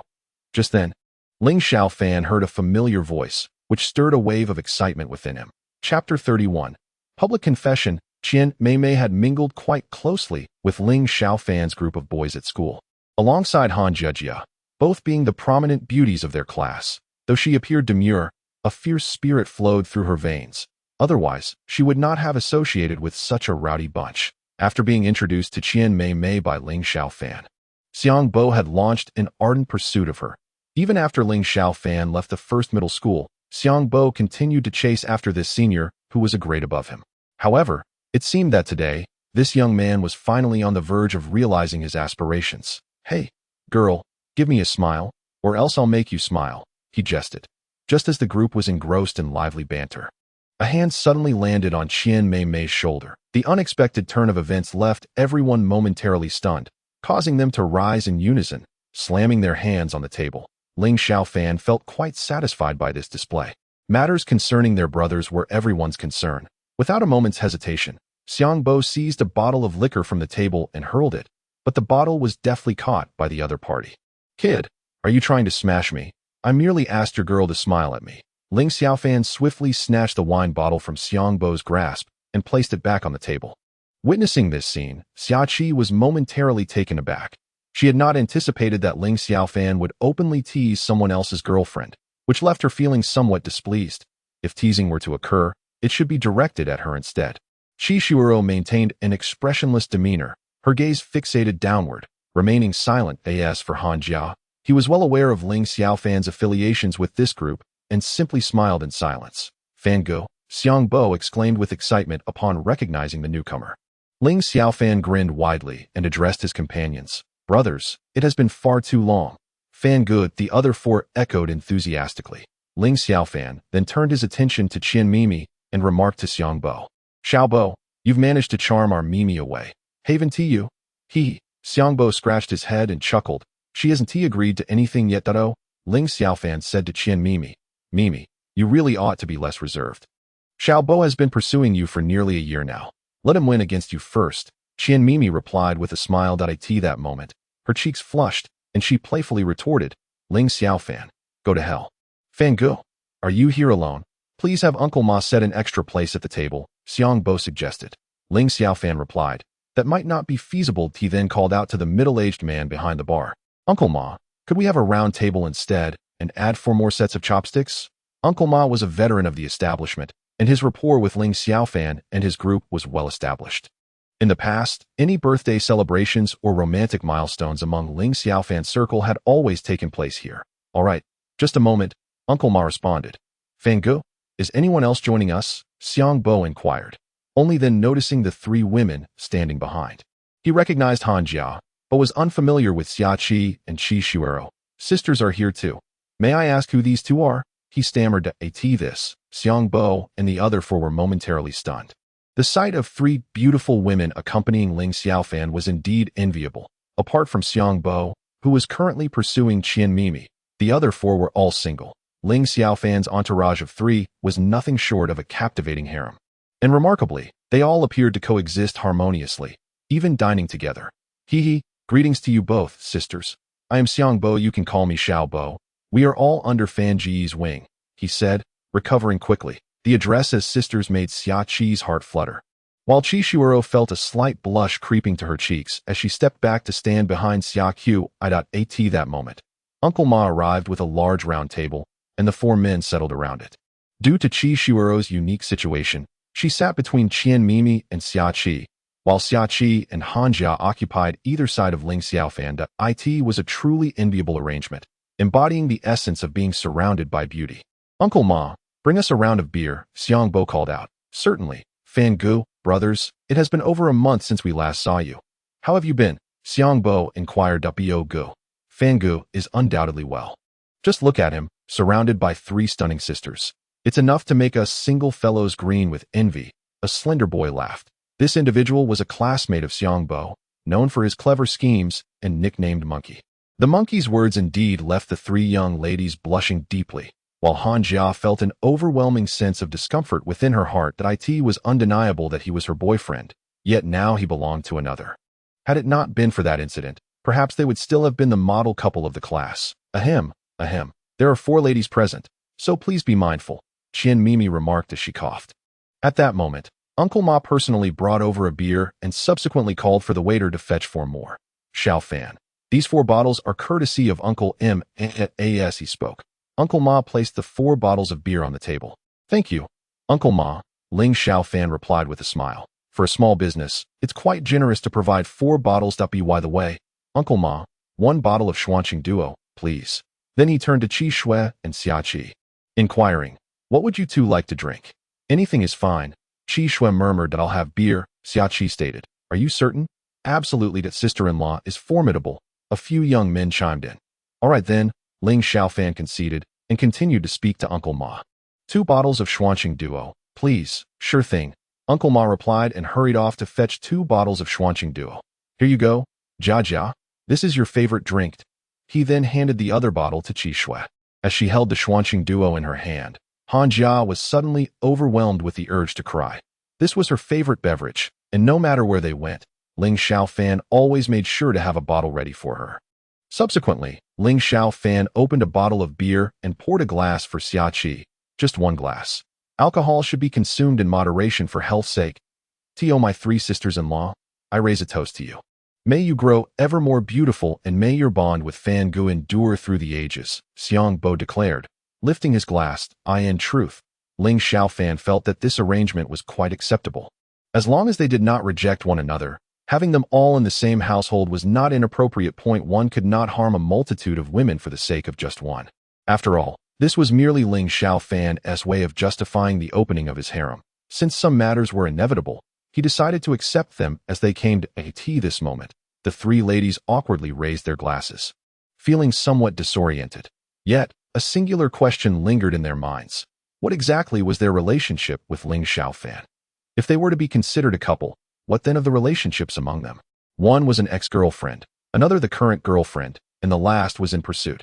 Ling Xiaofan truly wished to transform them all into current girlfriends, though he was uncertain of the thoughts of these young ladies.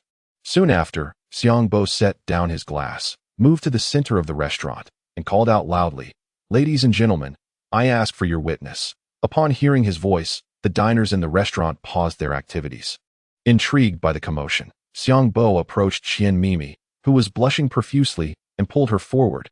Observing this scene, the monkey and his companions began to rhythmically tap their chopsticks against the table, shouting, "Bo Gu is impressive." Arriving at the focal point, Xiang Bo knelt on one knee before Qian Mimi and extended his hand. "Mimi, will you be my girlfriend? I promise to love and take care of you wholeheartedly." Witnessing this moment, Ling Xiaofan's lips curled into a slight smile that it seemed he had indeed arrived at the perfect time, witnessing Xiang Bo's heartfelt confession.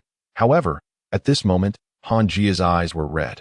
And this scene felt eerily familiar that it was precisely in this manner that Ling Xiaofan had once confessed his feelings to her, making that day the happiest of her life. They had skipped class together to come here, where they received the blessings of everyone present.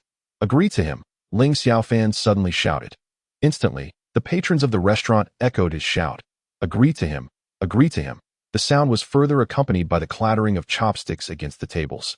At that moment, Qian Mimi, her face flushed, placed her right hand atop the outstretched hand of Xiang Bo and nodded slightly. The little restaurant was soon filled with cheers. "Kiss her," Ling Xiaofan continued to incite. With Ling Xiaofan leading the charge, the crowd began to chant again. "Kiss her, kiss her." This time, even Xiang Bo felt a tinge of embarrassment. Nevertheless, he quickly pecked Qian Mimi's cheek. "Not enough, you have to kiss her lips." "Yes, kiss her lips, kiss her lips." Both of them turned crimson. Today, Ling Xiaofan had finally vented some of his frustrations, as they had always teased him in this manner. Subsequently, under the gaze of everyone, Xiang Bo swiftly pecked Qian Mimi's cheek again, prompting another round of cheers in the small restaurant. "Hey, isn't that Qi Shuoro? What is she doing with this group of guys?" At a table in the corner of the restaurant, 2 youths dressed like delinquents whispered to one another. "Haha, this is bound to be entertaining. But I really dislike this group of guys. Is it necessary to make such a fuss over flirting? A little something added to their drinks would make them obedient. Should we go stir up some trouble? Haha, exactly. Let's raise a toast." Chapter 32. Xia Qi is drunk. Once everything had concluded, Han Jia's eyes had grown hazy. She wiped her tears forcefully and then turned to rush outside. The sudden turn of events left everyone stunned. Ling Xiaofan felt somewhat awkward, for what was meant to be a joyous occasion had unexpectedly taken a turn. "Xiang Bo, I'm sorry, I'll go take a look," Ling Xiaofan said, patting Xiang Bo's shoulder with an air of regret. "Ling Xiaofan, ever since you left, Jia Jia has been in a daze. Jia Jia has always excelled in class, yet she ranked among the lowest in the last semester's finals. She could never have liked someone like Gu Shi. There must be a reason behind this. You two should have a good talk," Qian Mimi remarked to Ling Xiaofan. Having been in the same class, she had always maintained a good relationship with Han Jia. She had an inkling of the reasons behind Han Jia's sudden breakup with Ling Xiaofan, but was conflicted about whether to share her knowledge with him. "Jia Jia, wait a moment. Once things settle down, I'll catch up to you," she called out, quickly pursuing Han Jia. Jia, what's wrong? You suddenly ran out, making it awkward for Xiang Bo and the others. Han Jia turned her head, tears streaming down her face. Seeing Xiang Bo and Qian Mimi today had involuntarily reminded her of the countless moments spent with Ling Xiaofan. The thought that he was now someone else's boyfriend overwhelmed her heart with an uncontainable sadness. She was acutely aware that running out in such a manner today was quite impolite, yet she wished to conceal her tears from the onlookers. Ever since her breakup with Ling Xiaofan, she had taken to weeping alone in the quiet of the night. By the time morning arrived, her pillow was soaked with the remnants of her sorrow. However, in the presence of others, especially in front of her grandmother, she had to feign indifference. The weight of such emotions nearly suffocated her. Today, the sight of familiar surroundings reignited her suppressed sadness, leading to an emotional eruption. At that moment, Ling Xiaofan pulled Han Jia into his embrace. Holding her tightly, Jia, would you like me to confess my feelings for you once more? Upon hearing Ling Xiaofan's words, Han Jia finally broke into tears. The grievances she had endured for so long surged forth in that instant. Ling Xiaofan did not attempt to stifle her weeping. He allowed her to cry freely. Passers-by, accustomed to such scenes, walked by them nonchalantly. Han Jia shook her head and said, "This is enough." Ling Xiaofan nodded in agreement. "Jia, will you be my girlfriend? I promise to love and care for you well. Do you accept?" "I do, Xiaofan." With that, Han Jia began to cry once more. In the next moment, a pair of fervent lips sealed her mouth. At the entrance of the bar, Xiaqi silently observed this scene before stepping inside. She opened a bottle of beer and raised it high. "Ladies and gentlemen, it's a pleasure to meet you all. I toast to everyone." With that, she embraced the bottle and drank deeply. "Sister-in-law, well done." The girls are directly embracing the bottles. The boys, feeling somewhat embarrassed, followed suit, each grabbing a bottle and drinking heartily. The couple remained locked in a tight embrace, kissing passionately, oblivious to the gazes of the pedestrians around them. After a long moment, they finally parted lips, and Han Jia's face flushed a bright red, although they had shared more intimate moments before. This was their first kiss in front of such a large crowd. Ling Xiaofan gently cupped Han Jia's face and said, "Jia, from now on, you must never utter the words break up again. I want tea. Not even if it kills me. As she spoke, her eyes brimmed with tears once more, threatening to overflow. "All right, no more crying. You know I dislike it when girls cry. Now, can you finally tell me the reason for our breakup?" Ling Xiaofan pondered for a moment, feeling reassured that Xiaqi and Qi Shuiro were with Xiang Bo, so he said nothing and walked alongside Han Jia. Upon hearing this, Ling Xiaofan's brow furrowed slightly. It was no wonder that Han Jia's behavior had been peculiar the week prior to their breakup. He silently chastised himself for not noticing sooner. And what happened afterward? Later, I confided in Hao Meijia. She suggested I seek out Gu Shi, claiming that his family was wealthy and would likely assist me. So, you approached Gu Shi? Han Jia nodded. At first, he was reluctant, but upon learning that I was your girlfriend, he readily agreed. His only condition was that I break up with you and become his girlfriend. It was then that I discovered he harbored jealousy towards your popularity and sought to undermine you. However, my grandmother's illness required urgent funds, and I found myself with no other options. The conversation unfolded. Tears once again cascaded down Han Jia's cheeks uncontrollably. "Ji Shi, Hao Yojia, and Ling Xiaofan exchanged glances, with Ling Xiaofan smirking slightly before addressing Han Jia. "Given that your grandmother's illness requires financial support, why did you not confide in me? I am your boyfriend, yet in your moment of need, you chose to turn to others instead of me. Xiaofan, please do not be angry. You are all alone in Tianyuan, and you have little money at hand. I fear that upon discovering this, you might resort to desperate measures to gather the funds." Han Jia implored. Ling Xiaofan sighed softly and inquired, "How much do you owe Gu Shi?" 100,000. She replied. "I understand." He nodded. "The day after tomorrow, when I come to pick you up, I will bring the money with me.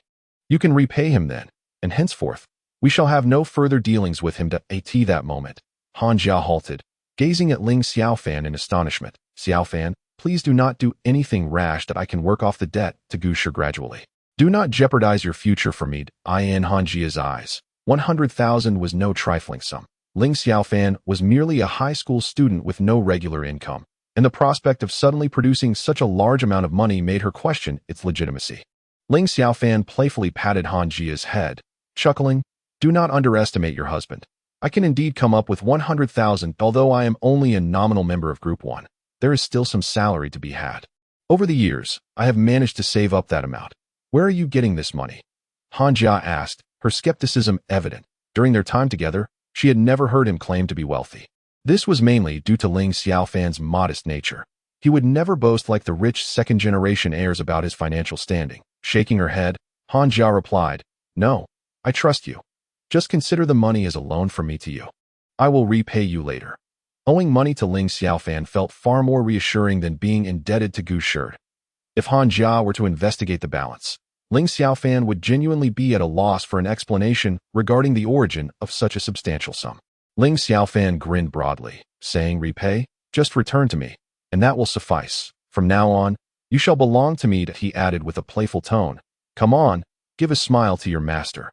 With that, he playfully pinched her nose. "Hey, come join me for a drink." Just as they reached the doorway, Ling Xiaofan heard Xia Qi's voice. The girl spoke with slurred words, clearly intoxicated, causing Ling Xiaofan to frown. Had he known, he would have prevented her from drinking. It was only a brief time since he had left, and she had already succumbed to inebriation. "Don't call me sister-in-law. I am not your sister-in-law," she protested, before grabbing another half bottle of beer from the table and guzzling it down. "I am not your sister-in-law. I am not." After finishing the half bottle in one go, she hurled the empty bottle to the ground and sank to her knees, sobbing uncontrollably. Chapter 33. The Decision of Group 1 Fan Go. Upon seeing Ling Xiaofan enter, the crowd called out in unison. Xiang Bo was about to speak, but Ling Xiaofan shook his head, signaling him to refrain from continuing. "Shuiro, allow me," Ling Xiaofan said to Qi Shuiro, who was still comforting Xia Qi nearby. Qi Shuiro nodded gently, and then stepped aside. "What are you crying for? You've drunk so much, and you still have school tomorrow to at that moment." Ling Xiaofan cradled Xia Qi's face. Lifting her head, upon seeing Ling Xiaofan, Xia Qi's sobs intensified. "Leave, I don't want to see you, just go." She pushed Ling Xiaofan away with some force, yet he remained steadfast, not budging an inch. After contemplating, Ling Xiaofan realized that today was originally the day for this fellow to embrace the beauty, and it was only right for him to treat everyone to this meal. Thus, he decided to forego any pretenses and nodded towards Xiang Bo supporting Xia Qi. He turned to the side and said to Qi Shuiro, "Shuiro, you can leave." "MHM." Qi Shuiro replied softly, then rushed over to stand on the other side of Xia Qi, assisting Ling Xiaofan and holding her up. "Let go of me. I don't want your help. I want a drink. I want more to drink." At that moment, Xia Qi broke free from the grasp of Ling Xiaofan and Qi Shuiro and ran back to the table to grab a bottle of wine. Ling Xiaofan furrowed his brow and snatched the bottle from her hands. He could somewhat guess the reasons behind Xia Qi's behavior. Women truly are a perplexing species. He had just managed to comfort Han Jia, and now Xia Qi was causing yet another issue. Was this what they referred to as a harem in turmoil? The others were momentarily taken aback, witnessing Ling Xiaofan fiercely confiscating the wine bottle from Xia Qi. Assuming he was about to lose his temper to their surprise, he continued to speak in a gentle tone, which stirred a subtle reaction among the women present, as they found him unexpectedly tender. Hearing Ling Xiaofan speak, Xia Qi fell silent. Although she wrapped her arms around his neck and rested her head on his chest, her eyes remained wide open, fixed on him. "Are you tired?" Xia Qi inquired. Ling Xiaofan glanced at the girl in his embrace. Perhaps she was not as intoxicated as he had imagined. "Not tired," he replied with a smile. Xia Qi weighed less than 100 pounds, which was nothing for Ling Xiaofan. He had been accustomed to carrying a burden of several pounds since the age of 5, running countless miles each day. Moreover, his wrist and arm strength far exceeded that of the average person. Otherwise, he wouldn't have been able to wield throwing knives with such lethal precision. "Xiaofan, have I been too much today? Do you dislike me now?" Ling Xiaofan shook his head. "No, then tell me, what is our relationship right now?" This question seemed to be the crux of Xia Qi's inner turmoil. Although she had stated they were in a romantic relationship, Ling Xiaofan had never explicitly confirmed it. "You are my girlfriend." Ling Xiaofan had come to a resolution. Given how things had unfolded, he could only face them with honesty. If he truly had to choose among the few girls, he would be at a loss. Having a harem is a dream for most men, and Ling Xiaofan was no exception. "And Han Jia, she is also my girlfriend." "What about Qi Shuiro?" "She will also be my girlfriend in the future." Upon hearing Ling Xiaofan's words, Xia Qi unexpectedly burst into laughter. "You really are quite greedy, aren't you? Don't you fear a harem in chaos?" "I do fear it, so you should calm down a bit." With that, Ling Xiaofan playfully pinched Xiaqi's nose. Upon arriving at Xiaqi's residence, Ling Xiaofan addressed her. All right, we've made it home, but I forgot to bring my keys today. May I stay at your place tonight? At that moment, Xiaqi responded, truth be told, I too have forgotten my keys, but it is merely that I cannot bear to leave your embrace to my home. Mind you, I am not as virtuous as you might think. She added, I am not afraid of that, he retorted. Subsequently, he requested Ming'er to wash her feet, for Ling Xiaofan was not one to take advantage of others. Unless she consented, he would not act inappropriately under such circumstances. He then carried her into Ming'er's room, allowing them to share the night together. Once everything was settled, Ling Xiaofan exhaled deeply before retreating to his own quarters.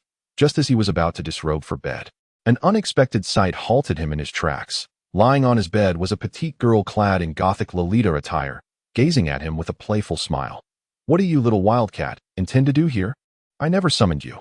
Why have you intruded into my room? Ling Xiaofan exclaimed as he swiftly lifted Ziyue off the bed. Pouting, Ziyue replied, doesn't my dear Xiaofan brother like it? I spent quite a bit on this outfit, and it seems utterly devoid of elegance. Ling Xiaofan swallowed hard. This girl was undoubtedly tempting him into mischief. Such wild allure. Truly, she embodied a captivating little wildcat. Ziyue nodded. Of course I reported it. What a significant discovery it is. I have examined her and found that she is not human. This is an extraordinary revelation. No wonder you showed no interest in Ziyue, given that your home harbors such a little girl. Yet, she remains merely a machine, while I am flesh and blood. As she spoke, her petite form rubbed against Ling Xiaofan. Now, stop your antics, he insisted, pushing Ziyue away. Is it true that I must hand Ming'er over? I must inform them that is out of the question. Xiaofan brother, are you truly willing to oppose an organization for the sake of a machine? You must understand the disparity in our strengths. Opposing them would be akin to a mantis trying to stop a chariot. I cannot surrender Ming'er. If she is sent to that organization, they will dismantle her for research, Ling Xiaofan declared, his fists clenched tightly. Ziyue chuckled. I understand your concerns, which is why I came to inform you of the organization's deliberations. They stated that as long as Ming'er does not disrupt societal stability and development, they will remain uninvolved. However, should she ever threaten the balance of society, they will have no choice but to take her. Hearing Ziyue's words, Ling Xiaofan finally breathed a sigh of relief. He did not believe that Ming'er, simply performing household chores at home, would ever disturb the balance. What? No gratitude for the news I brought you? Ziyue teased. How should I express my thanks? Ling Xiaofan inquired. I heard that you plan to visit the amusement park with your harem the day after tomorrow. I wish to join as well. A twitch of irritation crossed Ling Xiaofan's eye. This girl, being from the reconnaissance department, seemed to leave him with no secrets at all. Very well. Then, let us include Han as well. Splendid, Xiaofan brother. What outfit should I wear the day after tomorrow? How about this one? As Ziyue spoke, she stood upon the bed, tugging at her long stockings, revealing her fair thighs, which nearly caused Ling Xiaofan to drool. Don't you want me to keep you company while you sleep? No, humph. How unromantic. With that, Ziyue leapt from the window. Ling Xiaofan sighed helplessly before finally retiring to bed. The following morning, after rising, Ling Xiaofan inquired about Ming'er and learned that Xiaqi was still asleep. He chose not to wake her. After all, she had indulged in too much to drink the previous night, and he decided to let her rest well today, intending to request leave from their homeroom teacher later. After having breakfast, Ling Xiaofan went to fetch Qi Shuro to school. It was not until afternoon that Xiaqi arrived at the school. Upon entering the classroom, she immediately moved her desk to the back, positioning it next to Ling Xiaofan's, thereby forming a shared desk. Qi Shuro also exhibited less aversion towards Ling Xiaofan, shifting her desk closer as well. Thus, Ling Xiaofan found himself flanked by two beauties, while Wang Xiaoning sat alone at his desk. Chapter 34. A War of Words Principle. A student like Ling Xiaofan cannot be retained. He was expelled from Yizhong for injuring a classmate, and look at him now. He has only just transferred and already assaulted Wang Xiaoning and Xin Jian. Not to mention, he even struck a female student. Furthermore, he engaged in a brawl right outside the school yesterday. Consider the impact on the school's reputation. Such a student is nothing but trash. A scoundrel. In the principal's office, a man wearing gold-rimmed glasses spoke vehemently. This was Tan Yujia, the head of discipline at Sanzhou. Sitting beside him, Huang Qin's face flushed with anger upon hearing his words. Principal, I wish to address each issue separately. The incident with Wang Xiaoning is in the past, and regarding Tang Xin, he acted out of a sense of justice upon witnessing a classmate being extorted. As for yesterday's events, they were purely retaliatory. Teacher Huang, I urge you to consider the school's reputation, though you comprehend the magnitude of the impact this incident has on our institution when faced with extortion. One should report it to the school for proper handling that he took matters into his own hands, provoking retaliation, and ultimately engaged in a brawl outside the school, resulting in a student being nearly killed. Such a student simply cannot be kept. Tan Yujia adopted a posture of moral righteousness that in truth, Tan Yujia harbored no particular grievance against Ling Xiaofan. Rather, his animosity was directed at Huang Qin. His pursuit of her was common knowledge throughout the school, yet she persistently rebuffed his advances, leaving him feeling humiliated as the head of discipline. Now, with this incident occurring in Huang Qin's class, he intended to seize the opportunity to undermine her at this juncture. The principal found himself in a dilemma. Ling Xiaofan had already received a serious reprimand, having been a problematic student at Yizhong as well. The events of yesterday indeed had a substantial impact on the school's reputation. Just today, several parents had sought to transfer their children elsewhere. Although losing a few students might not seem significant, the atmosphere of fear among the remaining students was palpable. Many were too apprehensive to attend classes today. I will deliberate on this matter further and make a decision by next Monday. You two may leave now. The principal gestured for them to exit. He was inclined to support Huang Qin. After all, she had once been his student. However, given the magnitude of this matter, it would be utterly unacceptable to neglect it. Clearly, it would appear that he is partial to Huang Qin, leaving him open to criticism. Huang Laosher, you seem rather concerned about this Ling Xiaofan, Tan Yujia remarked with a smile, inwardly thinking that after always acting aloof, he finally needed something from her this time. Huang Qin's brow furrowed slightly. Were it not for this issue, she would prefer not to engage in conversation with Tan Yujia. Although he usually presented himself as genteel, rumors suggested that his private life lacked decorum. Yet, these were merely rumors without substantial evidence. Otherwise, he would not retain his position as the head of education. It is entirely normal for a teacher to care for their students. But I wonder what Director Tan means by concerned. Huh? Tan Yujia laughed heartily. Huang Laosher, you are overthinking it. What I meant was, of course, that a teacher cares for their students. Are you free tonight? Let us have dinner together and discuss how to handle Ling Xiaofan's situation in detail. Huang Qin bit her lip, cursing this scoundrel in her heart. However, she dared not express her anger. If he were to become enraged and insist on expelling Ling Xiaofan, there would be no recourse. All right, I was actually planning to invite Director Tan to dinner as well. I'll treat tonight. How about at Zui Sheng Meng Si? Huang Qin smiled. Tan Yujia's lips curled slightly. In that case, I shall treat you. Huang Laosher, let us go to Zui Sheng Meng Si. I'll pick you up after work. No need. I'll just go directly, Huang Qin replied, feigning to check the time on her phone. It's getting late. Class is about to start. Director Tan, please carry on. With that, she turned on her heel and left. Observing Huang Qin's departing figure, a sinister expression crossed Tan Yujia's face. Let us see how long you can maintain your arrogance. I refuse to believe you can escape my grasp. Tonight shall be a night to remember. Subsequently, Tan Yujia retrieved his phone and dialed the number. Hello, Lao Jiang. Do you still have that medicine you mentioned last time? Good. Make sure you remember nothing afterward. All right, I'll come by to collect it shortly. Xiaofan, remember to accompany me this evening, Summer Chi urged, shaking Ling Xiaofan's arm in the classroom. Ling Xiaofan yawned, somewhat impatiently replying. I got it. Where is it? I'll pick you up later. Is that all right? Zui Sheng Meng Si. Ling Xiaofan's brow furrowed slightly. That you're quite willing to spend on this, aren't you? A meal at Zui Sheng Meng Si. Even a modest one is bound to cost 5 figures. It's hard to even have a simple meal without 4 figures. Other girls would have a hard time catching the attention of such a wealthy patron. TCH, Summer Chi pouted disdainfully. Such people are merely living off their parents' money. If they were to leave their parents, who knows, they might end up begging. Ling Xiaofan chuckled. And what about me, who can't even afford a meal? Hearing Ling Xiaofan's words, Summer Chi laughed as well. You are a hidden gem. You will undoubtedly surpass them in the future. Then I can stand atop the Nanhua building, hands on my hips, proclaiming how astute I was. Oh please, by then, you might just find yourself begging alongside me, Ling Xiaofan remarked, playfully pinching the cheek of Xiachi. What are you begging for? When the time comes, I shall take care of you. He then added.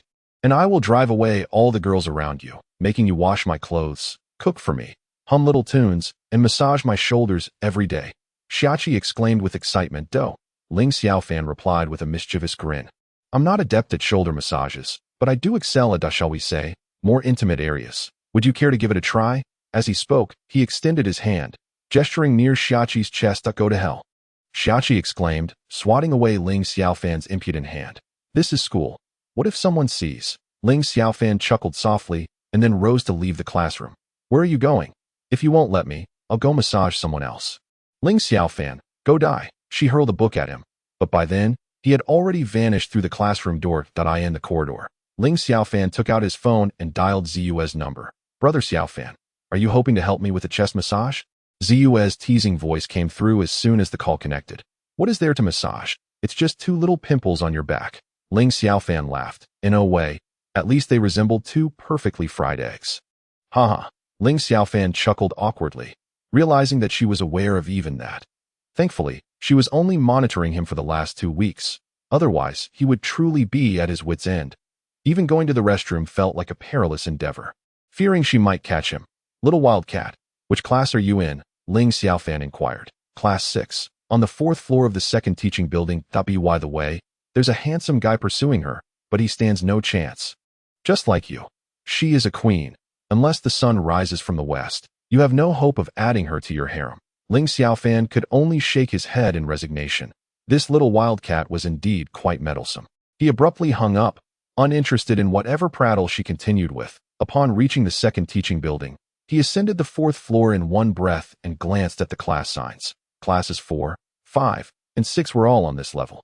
He then approached the end of the corridor, where the sign read Senior 3, Class 6. Peering into the classroom, he noticed the other students gathered in lively conversation, while Xiaohan sat alone at the back, gazing out the window in a daze. She was a rather adorable little girl, with small eyes, a large nose, and a mouth. The freckles on her face were charming, and when she smiled, a pair of delightful dimples appeared.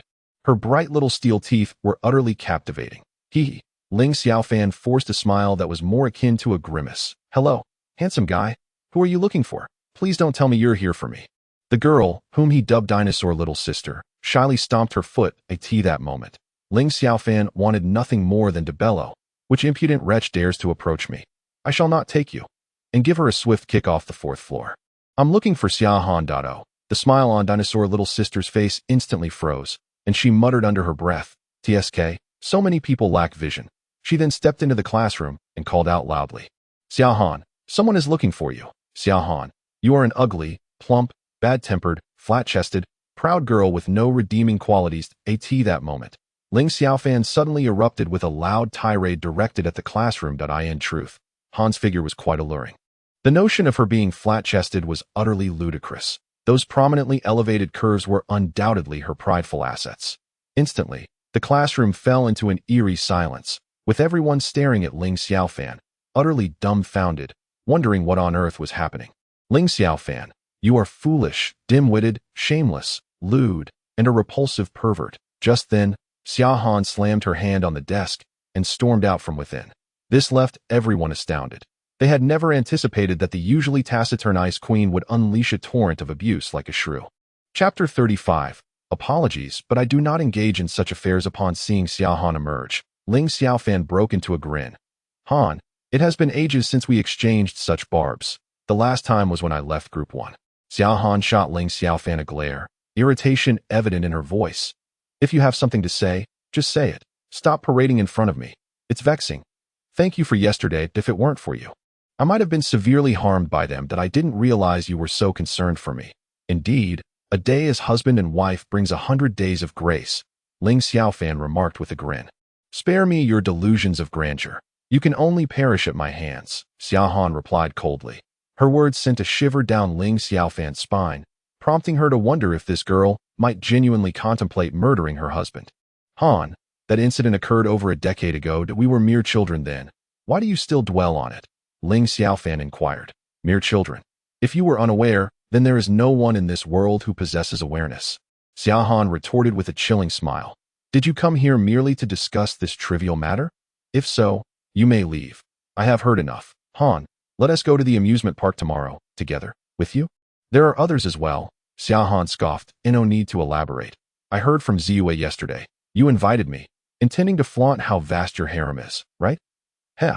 Ling Xiaofan chuckled awkwardly. Then aren't you also one of my harem members? Ling Xiaofan, do not harbor such foolish fantasies. If you wish to be with me, sever ties with them. It's either me or them, Xiaohan declared before turning back towards the classroom. Quick-witted, Ling Xiaofan seized Xiaohan's arm. I'll pick you up tomorrow morning. If you refuse, I will announce to the entire school that you have feelings for me. Ling Xiaofan smirked mischievously. Xiaohan was seething with frustration, her teeth grinding. While others might merely be intimidated, she was acutely aware that Ling Xiaofan was the type to follow through on her threats. The repercussions of Ling Xiaofan's words could lead to a disastrous outcome. I say you are tenaciously pursuing me, impossible to shake off, sneaking into my home to take nude photographs and steal my underwear. Ling Xiaofan, you are shameless. Ling Xiaofan grinned. You forgot to mention that I am also lewd. At that moment, Xiaohan was so infuriated that she felt smoke rising from her ears. She had witnessed Ling Xiaofan's shamelessness 11 years prior, but she never anticipated it could escalate to this level. Ling Xiaofan furrowed her brow slightly, recognizing the presence of someone truly oblivious. This moment, Ling Xiaofan was already in a rather foul mood. Had he not come here to invite misfortune upon himself? Who are you? Ling Xiaofan inquired coldly. Yet, he never released his grip on Xiaohan's hand. That he is my boyfriend, Xiaohan suddenly declared, and with that, she forcefully shook off Ling Xiaofan's hand.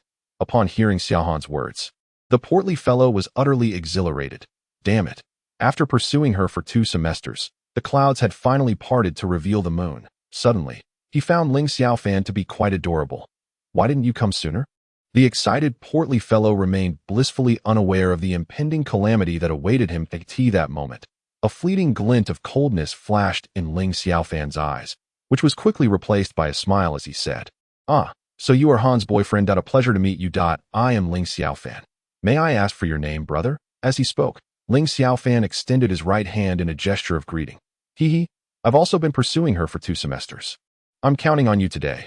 Otherwise, I have no idea when she will agree to be with me, replied the portly fellow. My name is Sun Wei. Don't lose heart, brother.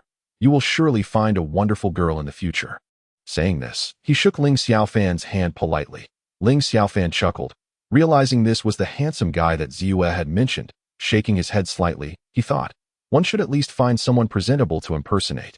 Brother, I believe Han is quite suitable for me. So, you might as well keep your distance, he remarked. With that, Ling Xiaofan's demeanor shifted, and he tightened his grip. The pain made Sun Wei wish to cry out. But with Xiaohan right beside them, he had to endure it. As Ling Xiaofan gradually exerted more force, Sun Wei clenched his teeth tightly, beads of sweat forming on his forehead. Observing Sun Wei's expression, Xiaohan understood Ling Xiaofan's intentions. However, she deemed it unnecessary to intervene. Pretending to be oblivious, Sun Wei, who usually buzzed around her like a pesky fly, was receiving a well-deserved lesson. It was a chance to ensure he wouldn't bother her again. Brother, is it quite hot? Why are you sweating? Ling Xiaofan asked with a smile. Is that so? I'm just a bit chubby and sensitive to heat, Sun Wei replied nervously. Ling Xiaofan let out a cold laugh and yanked him hard. The portly fellow was suddenly pulled to the railing of the corridor, and before he knew it, Ling Xiaofan had shoved his head down in an instant. Half of Sun Wei's body dangled precariously in midair. This was the 4th floor, and considering Sun Wei's weight, a fall could easily be fatal. Bro, no. I was wrong. I'm not Xiaohan's boyfriend. Please don't let go. I beg you. I promise to keep my distance from her in the future. Sun Wei cried, tears streaming down his face. Ling Xiaofan chuckled before pulling Sun Wei back. Sun Wei collapsed to the ground, as if all his bones had turned to jelly. Ling Xiaofan, uninterested in the portly fellow any longer, strode over to Xiaohan and said, I will pick you up tomorrow morning. Also, from now on, your boyfriend is me. Anyone else who dares to pursue you. At this point, Ling Xiaofan lightly brushed his neck, then turned to leave. That morning, he had asked Meng'er to analyze Xiaohan's character, and she had informed him that to deal with a cold and domineering girl like Xiaohan, one must be even more assertive. For she responded only to strength. Hey, I'm here to pick you up, he called as he arrived at the base of Xiaqi's residence. Ling Xiaofan dialed Xiaqi's number. At that moment, Xiaqi poked her head out from the balcony, her damp hair cascading down. You come up first, and I'll dry my hair and change into another outfit. Ling Xiaofan pushed his bicycle to the hallway and locked it up. He then ascended the stairs. And just as he was about to knock on the door, it creaked open. Suddenly, Xiaqi, wrapped only in a towel, leaped out, entwining herself around Ling Xiaofan like an octopus. The air was infused with the natural fragrance of her body and the scent of shampoo. It was quite delightful. One could almost take a bite. However, his gaze inadvertently wandered through the towel, landing on the faintly visible curves. "Pervert," Xiaoqi exclaimed shyly, covering her chest with her hand as she hopped down from Ling Xiaofan's embrace. "Tell me, do you like cats?" Ling Xiaofan inquired as he stepped into the room with Xiaoqi.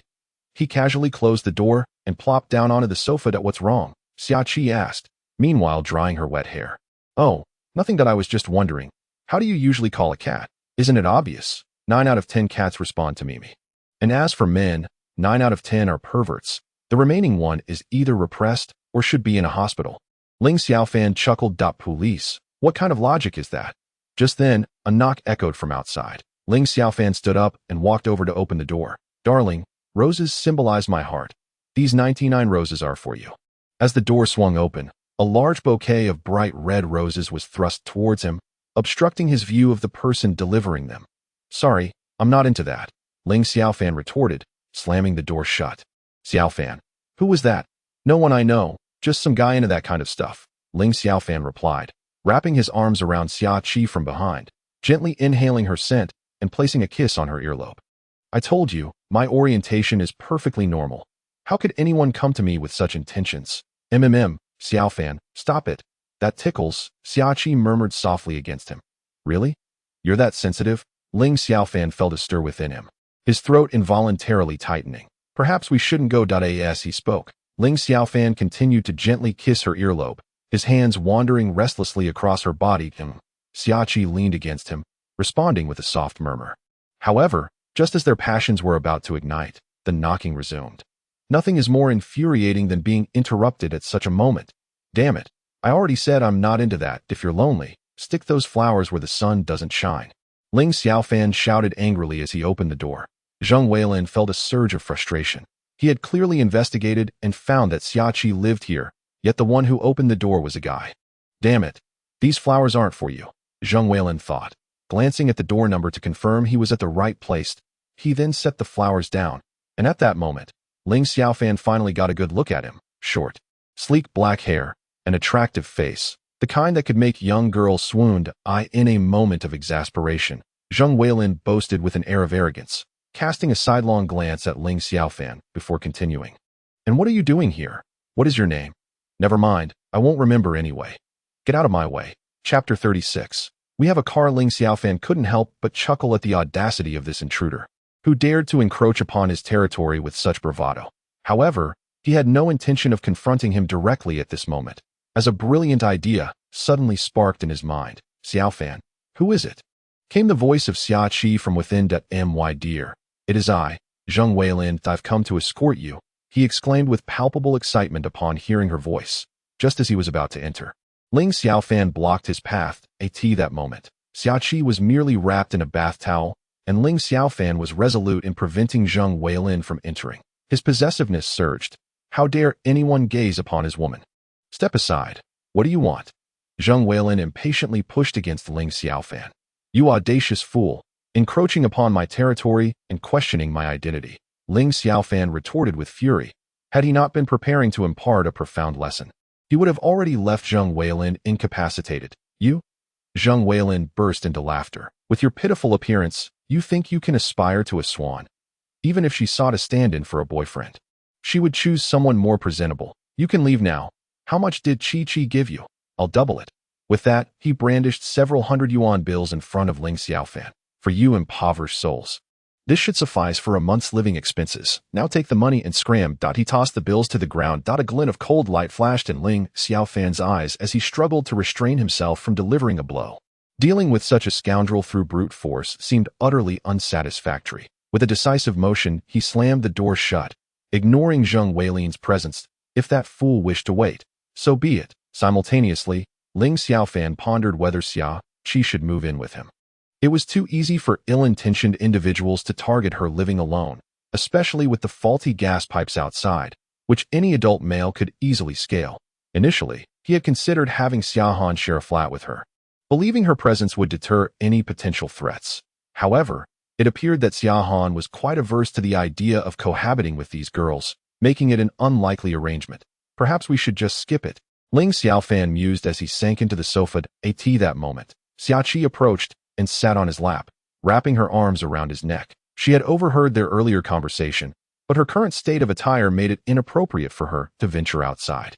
In Ling Xiaofan's company, it mattered little, but before other men, she could not afford such liberties. Xiaoqi replied, then dashed to her dormitory. Dreamer, dreamer, Ling Xiaofan thought incessantly about Menger.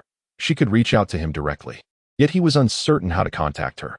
Nevertheless, he hoped that the circumstances surrounding him and his thoughts would somehow be conveyed to Menger through his phone, thus capturing her attention. Before long, Ling Xiaofan's phone rang. There's something on your mind, dear? Menger, do you still possess that illusionary ability you mentioned last time? Indeed, but it is only effective when the other party's will is particularly weak. Weak will? How could that be possible? Didn't I fall victim last time? Is my will truly so feeble? Ling Xiaofan questioned, a hint of disbelief in her tone. The members of her team, especially those in the assault division, were forged into iron-willed warriors. Even the women among them were formidable, never yielding to their male counterparts. How could they possibly have weak wills? Darling, at that moment, your will was indeed quite fragile. Think back carefully on what you were feeling and the circumstances surrounding it.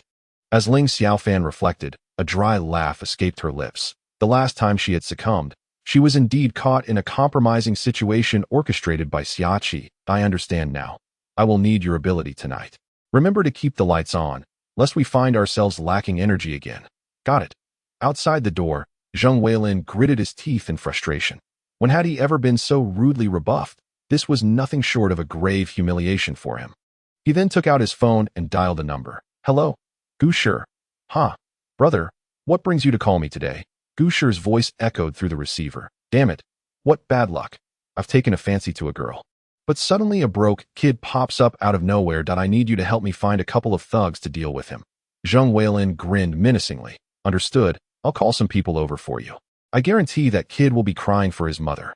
Wait, don't let him know the disparity in our standings just yet. That will make him realize it before he asks crying. Haha, you really know how to play it. Brother. No problem. Just take it easy tonight and be gentle.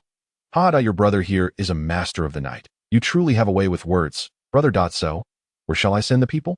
Living in a drunken stupor. Got it. After Gushir hung up, he clenched his fists tightly. It was a taboo to speak of women in his presence, especially since the last time Ling Xiaofan used that devastating technique against him. His prized possession had remained dormant ever since, and more than a month had passed without a hint of its revival, and no matter how much he tried to stimulate it, it remained as limp as a caterpillar. Thus, hearing others mention women felt akin to tearing open a wound and pouring salt into it. Ling Xiaofan, just you wait. One day I shall make you pay. Achoo. Ling Xiaofan rubbed her nose and remarked. It seems someone is thinking of me. Is Xiaofan beautiful? I found this outfit online a couple of days ago. At that moment, Xiaoqi emerged, clad in jeans and a pink casual top. This attire exuded the innocence of a pure student, devoid of any trace of the harshness of society. Very pure. I like it. Hee. Xiaoqi then leaped forward and planted a kiss on Ling Xiaofan's cheek. Darling, are you ready? At that moment, Zheng Weilin's voice rang out from outside, quite irksome. Xiaoqi furrowed her brows and murmured softly, then called out loudly, just wait a little longer, 10 minutes, it's fine. I'll wait for you. Xiaofan, I don't want to go to at this juncture. Xiaoqi wrapped her arms around Ling Xiaofan's neck, and in the course of her speech, her lips had already pressed against his. After their lips parted, Ling Xiaofan remarked, go ahead. It's a rare opportunity for such a delightful affair. Although he yearned to indulge in some intimate moments with Xiaoqi at home, he was even more eager to teach Zheng Weilin a lesson. This was Ling Xiaofan's domineering nature. If someone dared to encroach upon his territory, they would forever bear the psychological scars. So annoying, Xiaoqi pouted. Xiaoqi, how about moving in with me in a couple of days? Their relationship had naturally progressed to this stage, prompting Ling Xiaofan to change his form of address. Xiaoqi smiled and gently pecked Ling Xiaofan on the lips. Absolutely not. You must have ulterior motives. I refuse to be entirely at your mercy, lest you fail to appreciate me.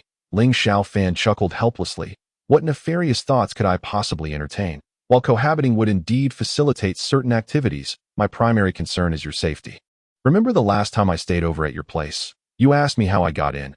I came through the gas pipe beside the balcony. Therefore, I am not comfortable with you living here alone. Huh.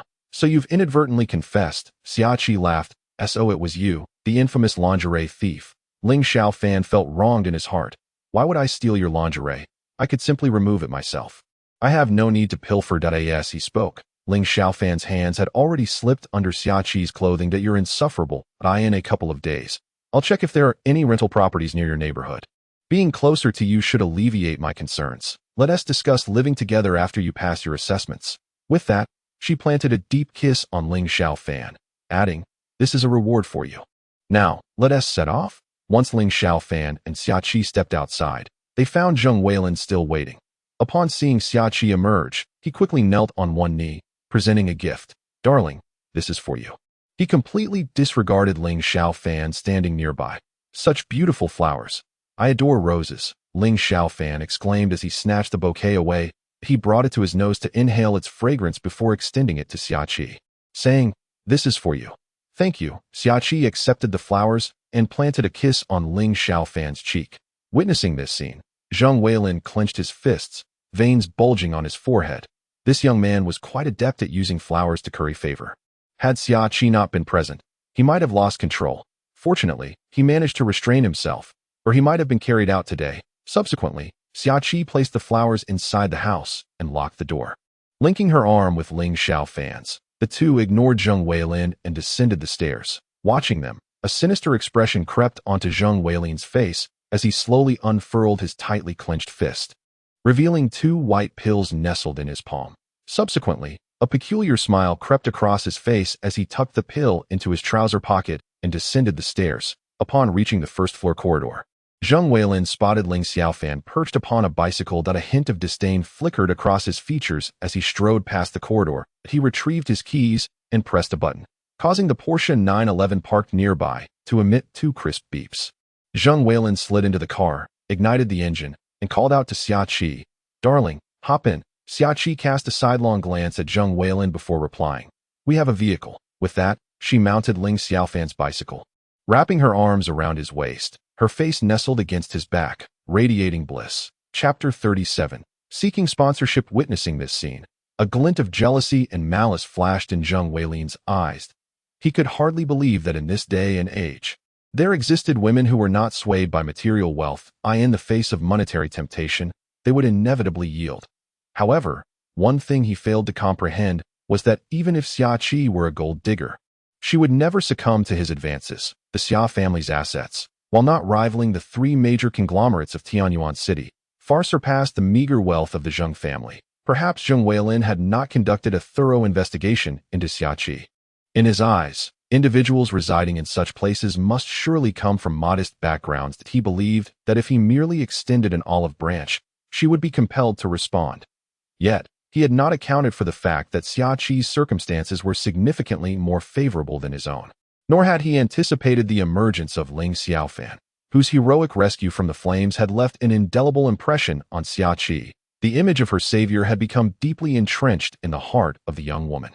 In light of this, would he simply languish in a state of indulgence while awaiting their arrival? Zheng Weilin feigned a smile, his tone laced with mockery. By the way, can you find your way?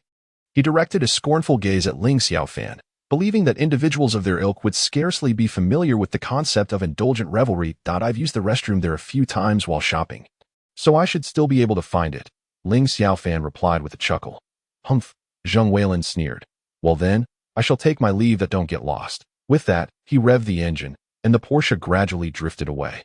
With a screech, the Porsche swayed slightly before coming to a halt with a jarring screech of brakes. Zheng Weilin leaned out of the window, shouting at Ling Xiaofan, the Nanhua building on South Street. And with another roar of the engine, he sped off once more. Should they truly fail to locate it, his entire scheme would be thwarted. This evening, he had meticulously planned to seduce Xiaoqi. Regardless of her willingness, leveraging his family's influence would ensure success. Once Zheng Weilin's vehicle had vanished from sight, Ling Xiaofan erupted into laughter. What a rascal, speaking so shamelessly. Xiaoqi playfully smacked his back twice. Recalling how, had Zheng Weilin not interrupted, she might have already undergone her transformation from girl to woman. Ling Xiaofan chuckled in response. There's nothing shameless about it. It's a normal physiological need. That he added. Let's go to the indulgent revelry and await his arrival.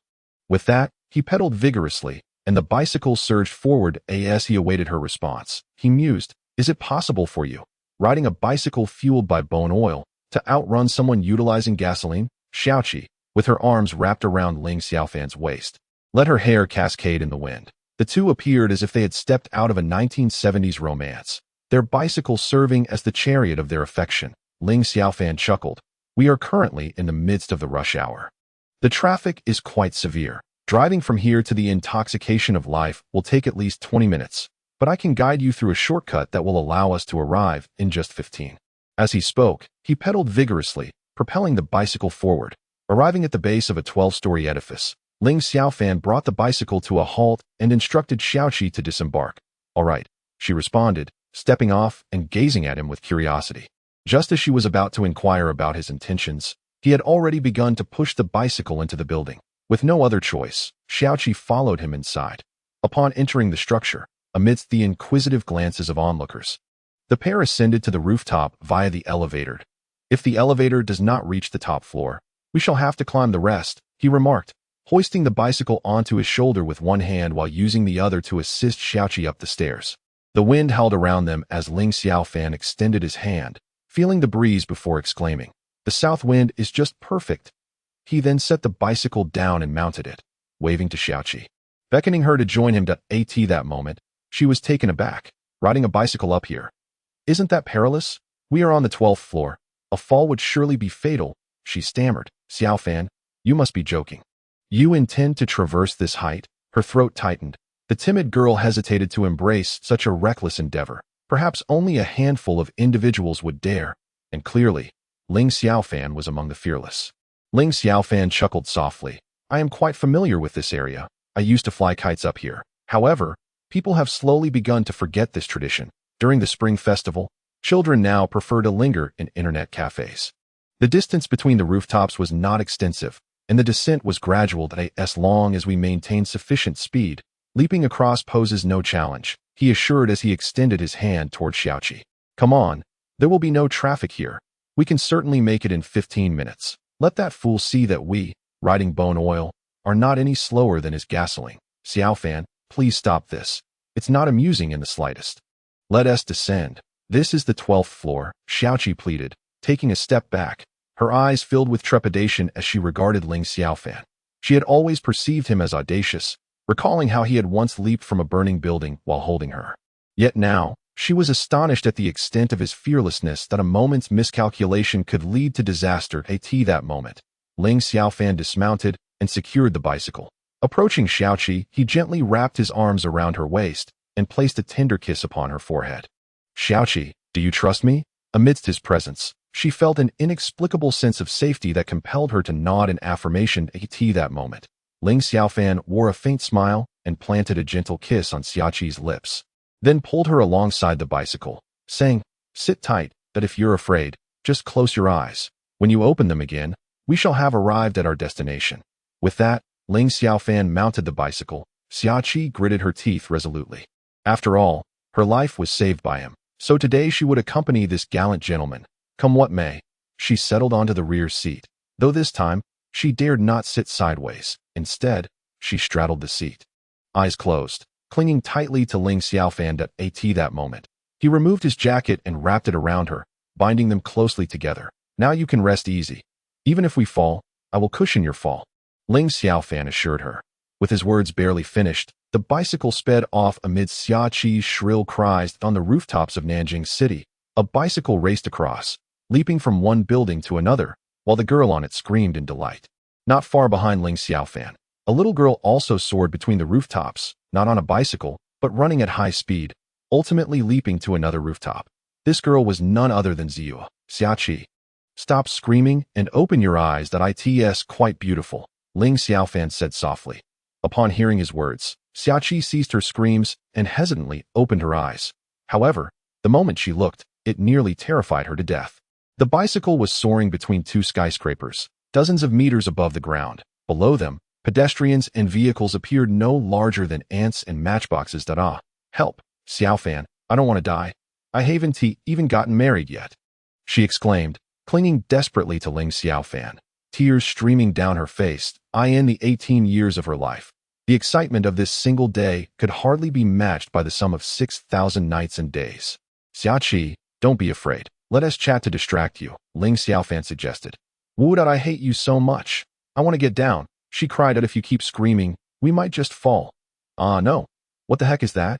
A UFO? Below, pedestrians suddenly spotted a shadow darting from one building to another, followed by another leap to yet another rooftop. They stood in astonishment, mouths agape, pulling out their phones to capture the spectacle in photos and videos.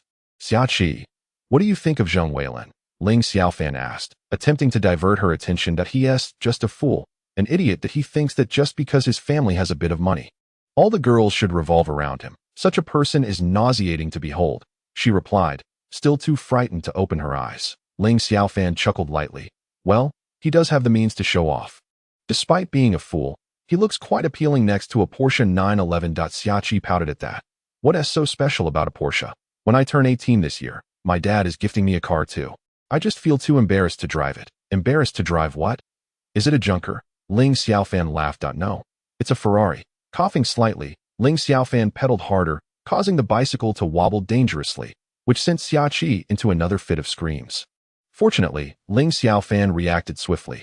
Otherwise, the two would have truly plummeted from the sky. At that moment, Ling Xiaofan realized that Xiaoqi's family was not merely affluent. For a casual birthday celebration, a car worth several million was gifted. No wonder even a financial giant like Zheng Weilin looked down upon it.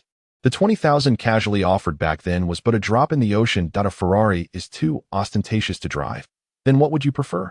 Well, my driving skills are lacking.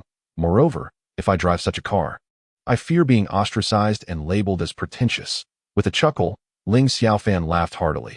Why has no one gifted me a car to flaunt as well? Just imagine, pulling up to the entrance of the medical school, effortlessly dazzling everyone from the age of 8 to 80. Pure, youthful, beautiful, charming, and affluent. This girl is the quintessential dream of every young man. Xiaoqi, Ling Xiaofan called her name earnestly. I seek a benefactor. Chapter 38. Killing with a borrowed knife. Xiaoqi chuckled playfully. All right, I shall be your benefactor. However, I intend to chase away all the girls around you. You shall belong solely to me. That's fine. Once you support me, I'll secretly support them too. You dare? As expected. As Ling Xiaofan had predicted, within 15 minutes, they arrived atop a towering building in front of the Nanhua Tower. Due to the height of the Nanhua Tower, Ling Xiaofan could ascend no further. Xiaoqi, we have arrived. He unfastened the coat that bound him, and Xiaoqi smoothed it out and draped it over himself once more. Really? Xiaoqi asked, a hint of disbelief in her voice. Indeed, open your eyes. Gradually, Xiaoqi cracked her eyelids open just a sliver, and upon confirming that they had indeed stopped, she boldly opened her eyes wide. Before her stood the colossal Nanhua Tower, the tallest structure in Tianyuan City. With the bottom 10 stories a realm of reckless indulgence, the entire Nanhua Tower was, in fact, the Lin family's asset. Ling Xiaofan then gazed upward at the many stories of the Nanhua Tower and remarked, we cannot ascend any higher. We must disembark here. Stop flying. I might just have a heart attack from the excitement, Xiaoqi declared, patting her chest. Why is it always so exhilarating when I'm with you? As Ling Xiaofan pushed the cart toward the walkway, he replied, you shall discover that the stimulation increases in the bedroom. Pooh, lecher, Xiaoqi retorted. How did I not notice your lecherous nature before? Had I known, I might not have taken a liking to you. She laughed as she walked alongside Ling Xiaofan. Ling Xiaofan shrugged helplessly. Lust is merely an instinct of male creatures. Had I told you to seek excitement in bed from the very beginning, you would have slapped me twice. With that, as he pushed the cart, he dashed into the elevator, laughter echoing behind him. Humph, lecher, Xiaoqi stamped her foot and hurried inside after him. When Zheng Weilin parked his Porsche in the underground garage of the Nanhua Tower, two timid little ruffians rushed over to greet him. Is that you, young Master Zheng? We are the emissaries sent by Gu Xiao. I am Wang Jian, and this is Xiao Luo. One of the ruffians, wearing a beaming smile, promptly extended his hand. Over the phone, Gu Shi had already informed them of Zheng Weilin's license plate number. Thus, upon seeing the car arrive, they rushed to greet him. Moreover, this assignment was a lucrative one. And for such thugs, it was likely that they would never have the opportunity to enjoy a sumptuous meal in a lifetime of indulgence. Zheng Weilin cast a disdainful glance at the two. Then, with great reluctance, shook their hands. Are you too certain there are no issues? Rest assured, young Master Zheng. It's just a foolish lad, Wang Jian replied with a grin, revealing a set of glaringly yellow teeth. Nearly causing Zheng Weilin to regurgitate his previous meal, he inwardly cursed Gu Shi, wondering where he had found such individuals. Dining with them would surely kill any appetite. Yet, given the current circumstances, he had to endure, as he depended on these two to deal with Ling Xiaofan. Thank you, young Master Zheng. We understand. Xiao Luo quickly nodded in agreement. Just then, Ling Xiaofan and Xia Qi entered the underground parking lot, chatting and laughing as they pushed their bicycles. The young couple, radiating affection, drew envious glances from those around them. Zheng Weilin momentarily stood dumbfounded. He had just arrived and was astonished to find they had already made it. According to his calculations, it should take at least half an hour to cycle from Xia Qi's rented place to Nanhua Building. Little did he know, had Xia Qi not wasted any time along the way, they might have already arrived. It's them. Zheng Weilin murmured softly to Wang Jian and Xiao Luo. The two nodded in understanding, and Xiao Luo couldn't help but swallow hard as he gazed at Xia Qi. Young Master Zheng, you have quite the eye, he remarked, though internally he felt a surge of resentment. Why should such stunning women be the domain of the wealthy, while they, a band of ruffians, could only aspire to a few unrefined students? Otherwise, they might as well seek out some older women to entertain. Darling, you're here. Allow me to introduce you. These two are Wang Jian and Xiao Luo, that I hope you don't mind that we invited a couple of friends along. Zheng Weilin quickly approached, completely disregarding Ling Xiaofan standing nearby. Xia Qi shot Zheng Weilin a glare. Who you associate with is none of my concern, and please address me by my name. Thank you. With that, she linked arms with Ling Xiaofan, and they parked their bicycles to the side. Young Master Zheng, I see this man as a soft target, but this girl is quite fierce, Xiao Luo chuckled as he stroked his little mustache. Assuming Ling Xiaofan to be an easy mark, he remained oblivious to the fact that Ling Xiaofan never intended to resolve matters through words. He communicated directly with his fists. As they exited the parking lot and entered the dazzling hall of Zhe Shengmengxi. The opulent surroundings made even Xia Qi, a wealthy girl accustomed to grand venues, feel slightly out of place.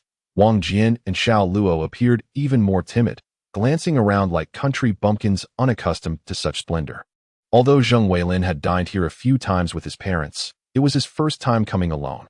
However, he now had to exert every effort to maintain his composure, with his hands clasped behind his back. A faint smile etched upon his face.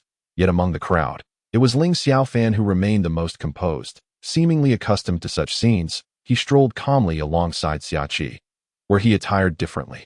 He could easily be mistaken for a dashing heir of a wealthy family. Good evening, esteemed guests. May I inquire if you are here for dining or accommodation? At that moment, a service attendant, elegantly dressed in a golden qipao, approached them. She greeted everyone with a respectful bow and a professionally cheerful smile. The city is aglow with golden allure. Ling Xiaofan's gaze swept across the hall.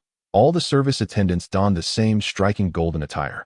Truly eye-catching. Upon hearing Ling Xiaofan's words, Zheng Weilin's eyes twitched slightly. How he longed to declare, I do not know this person at all.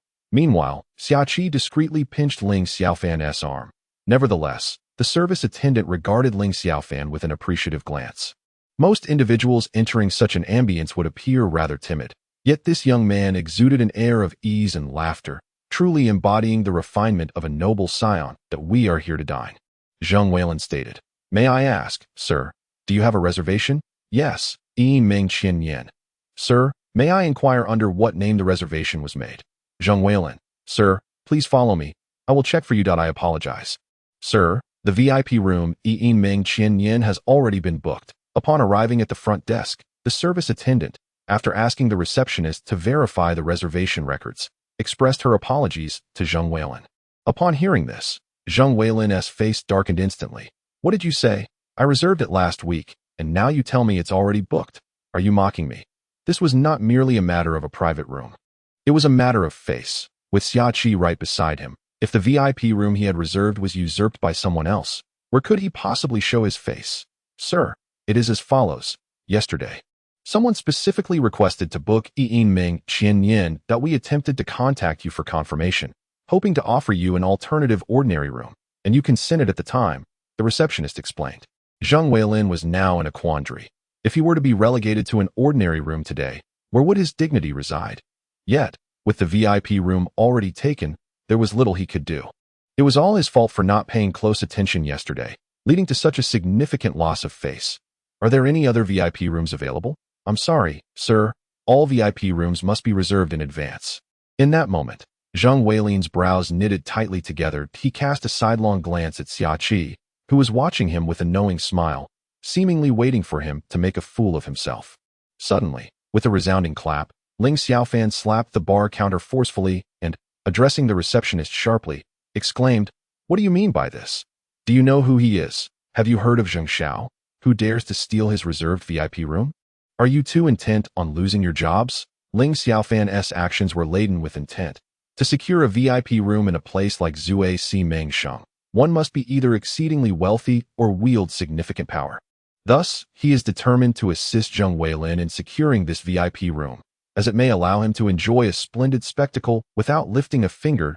He understands that those dining here are primarily concerned with face and reputation. To have one's reserved VIP room snatched away publicly would undoubtedly be tantamount to a public humiliation. Such indignation is not something that everyone can easily swallow. At this moment, the service attendant and the receptionist were startled by Ling Xiaofan's actions. Even Zheng Weilin appeared taken aback. Upon noticing the commotion, the security personnel in the lobby hurried over. However, they merely surrounded Ling Xiaofan and his companions without taking any action, well aware that those daring enough to come here are not individuals whom they, as mere security guards, could confront at will. What has happened? At that moment, a middle-aged, rotund man approached. "Manager, here's what transpired." The receptionist recounted the events to the plump manager. He furrowed his brow and then donned a professional smile. Addressing the group, "Gentlemen, I apologize for the inconvenience. Would it be possible for us to offer you a standard room instead? We can provide a 10% discount on all your expenses today at Zui Shengmengxi." "How can you say that? What do you mean by canceling our reservation for the VIP room that young Master Zheng booked? You are effectively slapping young Master Zheng in the face in front of everyone. Let me be clear, this is not merely about a VIP room. It concerns young Master Zheng's dignity," Ling Xiaofan declared with an air of righteous indignation. Suddenly, Zheng Weilin felt a surge of being exalted. In that moment, he too was filled with fervor that he slapped the bar and asserted, "Indeed, this is no longer just a matter of a VIP room, that we demand this one, Yin Ming Qian Yan. Or else this matter will not end well." The rotund manager hesitated for a moment before inquiring, "Are you certain?" "I am certain," Zheng Weilin replied, standing tall and casting a boastful glance at Xia Qi. "Very well then." With that, he instructed the service attendant, "Please escort them." The five followed the service attendant, with Zheng Weilin, Wang Jian, and Xiao Luo wearing expressions of triumph, akin to victorious roosters. Meanwhile, a hint of mocking amusement danced on Ling Xiaofan's face. "Xiaofan, you are quite cunning," Xia Qi whispered in Ling Xiaofan's ear. "What do you mean?" Ling Xiaofan replied, perplexed. Xia Qi, with a smirk, responded, "You may deceive someone as foolish as him, but not me. This ploy of using someone else's hand to achieve your ends is rather devious." Chapter 39. A fortuitous encounter. Arriving at a door adorned with a rustic elegance, the inscription Yin Ming Qian Yin was intricately carved in relief. The 5 characters flowed like water, evoking a profound artistic sentiment. Ling Xiaofan could not help but quietly admire the establishment, as Zui Shengmengxi truly embodies the essence of ancient Chinese charm. Renowned for its wine, the very ambience within intoxicates one even before a drop is consumed. As the service attendant pushed the door open, everyone felt as if they were stepping into a realm of fantasy. The interior was composed entirely of 3-dimensional imagery, allowing guests to alter the scenery according to their preferences, be it bamboo groves, towering mountains, flowing streams, clouds, ancient palaces, or historic pavilions. Everything imaginable was at their disposal. Sitting within, one experienced a sense of immersion, as if they were truly amidst nature, reveling in joyous libations. At that moment, the service attendant reverently presented a menu crafted from bamboo slips before Zheng Weilin, then knelt gracefully on the ground, awaiting him to accept the scroll. This display prompted a slight furrow of concern on Ling Xiaofan's brow. The service in such a high-end establishment was indeed exceptional, to the extent of kneeling to offer a menu that if one were to change their attire, it would truly evoke the ambience of ancient monarchs dining. Zheng Weilin feigned familiarity as he accepted the bamboo slip, casting a glance over its contents, which caused a flicker of distress at the corner of his eye. When he had visited with his parents, They had always footed the bill, but today, the prices on the menu left him utterly astonished. Scanning the offerings, he noted that even the most economical dish was priced at 299 yuan. After discreetly calculating his allowance for the month, he realized that this meal would leave him with little to spare. Initially intending to adopt a gentlemanly demeanor by allowing the lady to order, he quickly reconsidered, fearing she might make whimsical choices. Thus, Zheng Weilin resolved to order himself.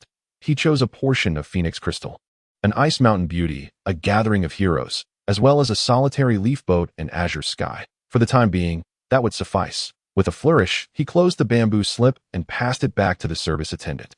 Despite these being the cheapest dishes, a sense of satisfaction welled within him. Just look at the elegance of the dishes I ordered, he thought. How refined they are. Please wait a moment, esteemed guests. After receiving the bamboo slip, the service attendant rose and exited. However, before departing, a trace of disdainful amusement flickered across her face, which Ling Xiaofan keenly observed. He understood that Zheng Weilin was destined for embarrassment in such establishments. The more melodious the dish's name, the more hollow its substance. The names might sound appealing, yet the food often fell short of expectations that in fact, a straightforward roasted suckling pig or a roast duck would be far more satisfying. Once the attendant left, Wang Jian and Xiao Luo, two ruffians, began to boast. Hey, little turtle, do you remember that fool who tried to steal my buddy's girl last year? Wang Jian remarked to Xiao Luo. Of course I remember. You scoundrel, Xiao Luo replied. Back then, you chased that idiot down 2 streets with a knife, and in the end, you scared him so badly he wet himself. The girl slapped him and promptly fell into your buddy's arms. Their banter was clearly intended for Ling Xiaofan's ears. If an ordinary individual were present, they might have been intimidated. However, Ling Xiaofan was an exception. To him, it was merely a farcical tale that he mused. You scare someone into wetting themselves with a knife. I wonder if throwing a flying knife would frighten you into defecating yourselves? Yet, Ling Xiaofan refrained from voicing such thoughts. There was no need. For now, he simply wished to leisurely sip his tea while listening to these clowns exchange their jests. The barking dog rarely bites. Even a lion, when hunting, must lie in wait quietly before delivering a fatal blow. Ling Xiaofan embodied this patient and strategic lion. Otherwise, during his time at the first high school, he would not have earned the moniker of Mad Dog. When a mad dog bites, it spares no one. Zheng Xiao, my buddy has declared here today that anyone who dares to steal your girl will have us brothers to contend with first. We will charge forth and incapacitate him, Wang Jian declared to Zheng Weilin. As he spoke, the corner of his eye continued to scrutinize Ling Xiaofan. However, he observed that Ling Xiaofan appeared to be on edge, beads of sweat seemingly forming upon his forehead. Wang Jian, assuming that Ling Xiaofan was intimidated, hastily signaled to Zheng Weilin to check on him.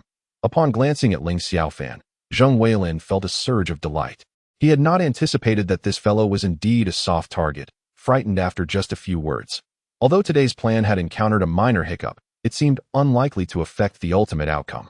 After all, no one dared to covet Zheng Weilin's woman. That if someone truly did, he would certainly inform them, and no need to hold back. As for severing a 5th limb, I would advocate for the complete dismemberment of all 5 limbs. Zheng Weilin declared, as he retrieved cigarettes from his pocket, tossing one to both Wang Jian and Xiao Luo. Xiaofan, are you feeling unwell? At that moment, Xiaoqi also noticed Ling Xiaofan's unusual demeanor. Yet, she was well aware of the reasons behind his discomfort. Nevertheless, she deliberately played along, crafting a fade for him. The higher the opponent climbs, the more painful their fall will be. Go, really?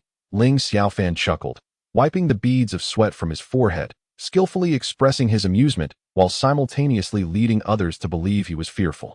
Just then, the door was gently knocked 3 times before slowly creaking open. 5 service ladies donned in golden kipeos entered, carrying the dishes. Upon placing the dishes on the table, Zheng Weilin, Wang Jian, and Xiao Luo were left utterly dumbfounded. While Ling Xiaofan and Xiaoqi struggled to suppress their laughter, their bodies trembling as tears threatened to spill from their eyes. What is this? Zheng Weilin inquired about a plate of stir-fried bean sprouts from one of the service ladies. Sir, this is Phoenix Crystal. Zheng Weilin's eyelids twitched involuntarily, unable to suppress his internal outburst. Damn it, you present stir-fried bean sprouts in a shabby guise and call it Phoenix Crystal. You can't even spare a drop of oil. And the cost is merely a few bucks. Yet you charge me 299 yuan. However, With Xiaoqi watching him, he had no choice but to restrain his frustration. Is this the so-called iceberg beauty? Zheng Weilin asked, pointing at a pile of chilled cucumbers. The cucumbers, sliced into sticks and nestled in ice, cost less than 5 yuan, yet still bore a price tag of 299 yuan. The service lady maintained her professional smile. Nodding, indeed, this is iceberg beauty. She then gestured towards a platter of assorted vegetables, stating, "This is the gathering of heroes." Following that, she recited the names of the remaining dishes. The so-called lonely leaf boat consisted of a solitary leaf floating in a clear broth. Azure sea and blue sky was likely a soup made from bamboo shoots, with the leaves fished out, leaving behind a vibrant green broth, topped with a handful of finely chopped scallions. What a splendid azure sea and blue sky. At this moment, Zheng Weilin's eyelids twitched repeatedly. He recalled that during a previous visit with his parents, the prices had not been so exorbitant. Little did he know, it was his own desire to appear affluent that led him to reserve this VIP room. The dishes here were indeed vastly different from those in the ordinary rooms, and the hall that a meal in the luxurious hall would casually exceed 5 figures if one wishes to indulge in a 4-digit feast. Akin to Zheng Weilin, one would find no difficulty in the common dining area or the hall. However, within the confines of the VIP room, the offerings are limited to such delicacies. After all, those dining in the luxurious hall are not merely in pursuit of sustenance, but rather seek grandeur and prestige. "Sir, your dishes have been served. May I inquire if you desire some wine?" The service attendant inquired. Just as Zheng Weilin was about to decline, Ling Xiaofan interjected, "Yes, how could we not? Drunken Dreams is renowned for its wines." To visit Drunken Dreams and not partake in wine would be akin to coming merely for the scallion soup. Wouldn't it? Zheng Xiao, with a seemingly playful smile, Ling Xiaofan gazed at Zheng Weilin. Drunken Dreams, known for its wines, offers no selections below 3 digits on its menu in the VIP room. Ling Xiaofan secretly reveled in her triumph. "How's that for pretentiousness? It seems you've been struck by a bolt of reality." One should not be pretentious, for it invites misfortune. She mused that of course, we shall have some. Zheng Weilin gritted his teeth and replied. The service attendant promptly returned with the bamboo menu, which Zheng Weilin accepted with a slight tremor. Upon perusing the wine section, he thought, "Goodness, the cheapest is 2,999 yuan. I recall there being options for a few hundred during my last visit. Why are there none now?" Zheng Weilin inquired. "Sir, those were the selections available in the hall and common rooms. Not in the VIP area." A wave of frustration washed over Zheng Weilin, feeling as though he had been duped. Glancing at Ling Xiaofan's smirk heightened desire, yet he felt it unwise to unleash his frustration at that moment. Thus, he resolutely ordered a bottle of the 2,999 yuan vintage. The meal cost nearly 5,000 yuan, and Zheng Weilin felt a pang of regret. Looking at the dishes before him nearly brought him to tears. Why had he insisted on the VIP room? "Excuse me, I need to use the restroom," Ling Xiaofan announced as she stood to leave. In truth, every VIP room is equipped with a restroom. However, Ling Xiaofan had no intention of using it. She simply wished to step outside and have a good laugh. Shortly thereafter, Xiaoqi followed her out, and the two found themselves in the hall, bursting into laughter. All eyes were upon them, filled with curiosity, yet they remained oblivious to the gazes of others, while others mock my eccentricity. I find joy in their ignorance. Just then, 2 figures entered the hall, capturing Ling Xiaofan's attention. One was an overly refined gentleman, adorned with gold-rimmed spectacles, the epitome of a foppish scholar. The woman at his side was none other than their homeroom teacher. Huang Qin, Chapter 40. Usurping Fei Ye's VIP Room, Part 1. "Why is our homeroom teacher with Director Tan?" Xiaoqi inquired, her curiosity piqued. Girls are inherently inquisitive. Although she had just transferred to the 3rd middle school, she was somewhat aware of Tan Yujia's pursuit of Huang Qin. She also knew that Huang Qin had little interest in Tan Yujia, so what could possibly lead her to dine with him in such a place? "Do you know that man?" Ling Xiaofan asked Xiaoqi. Xiaoqi nodded. "Of course, he is the school's academic director, a suitor of our homeroom teacher, though it seems she is not particularly interested in him. It is rather suspicious that she would dine with him today." As she spoke, Xiaoqi rested her chin on her hand, deep in thought. "Are teacher Huang and her boyfriend coming for dinner?"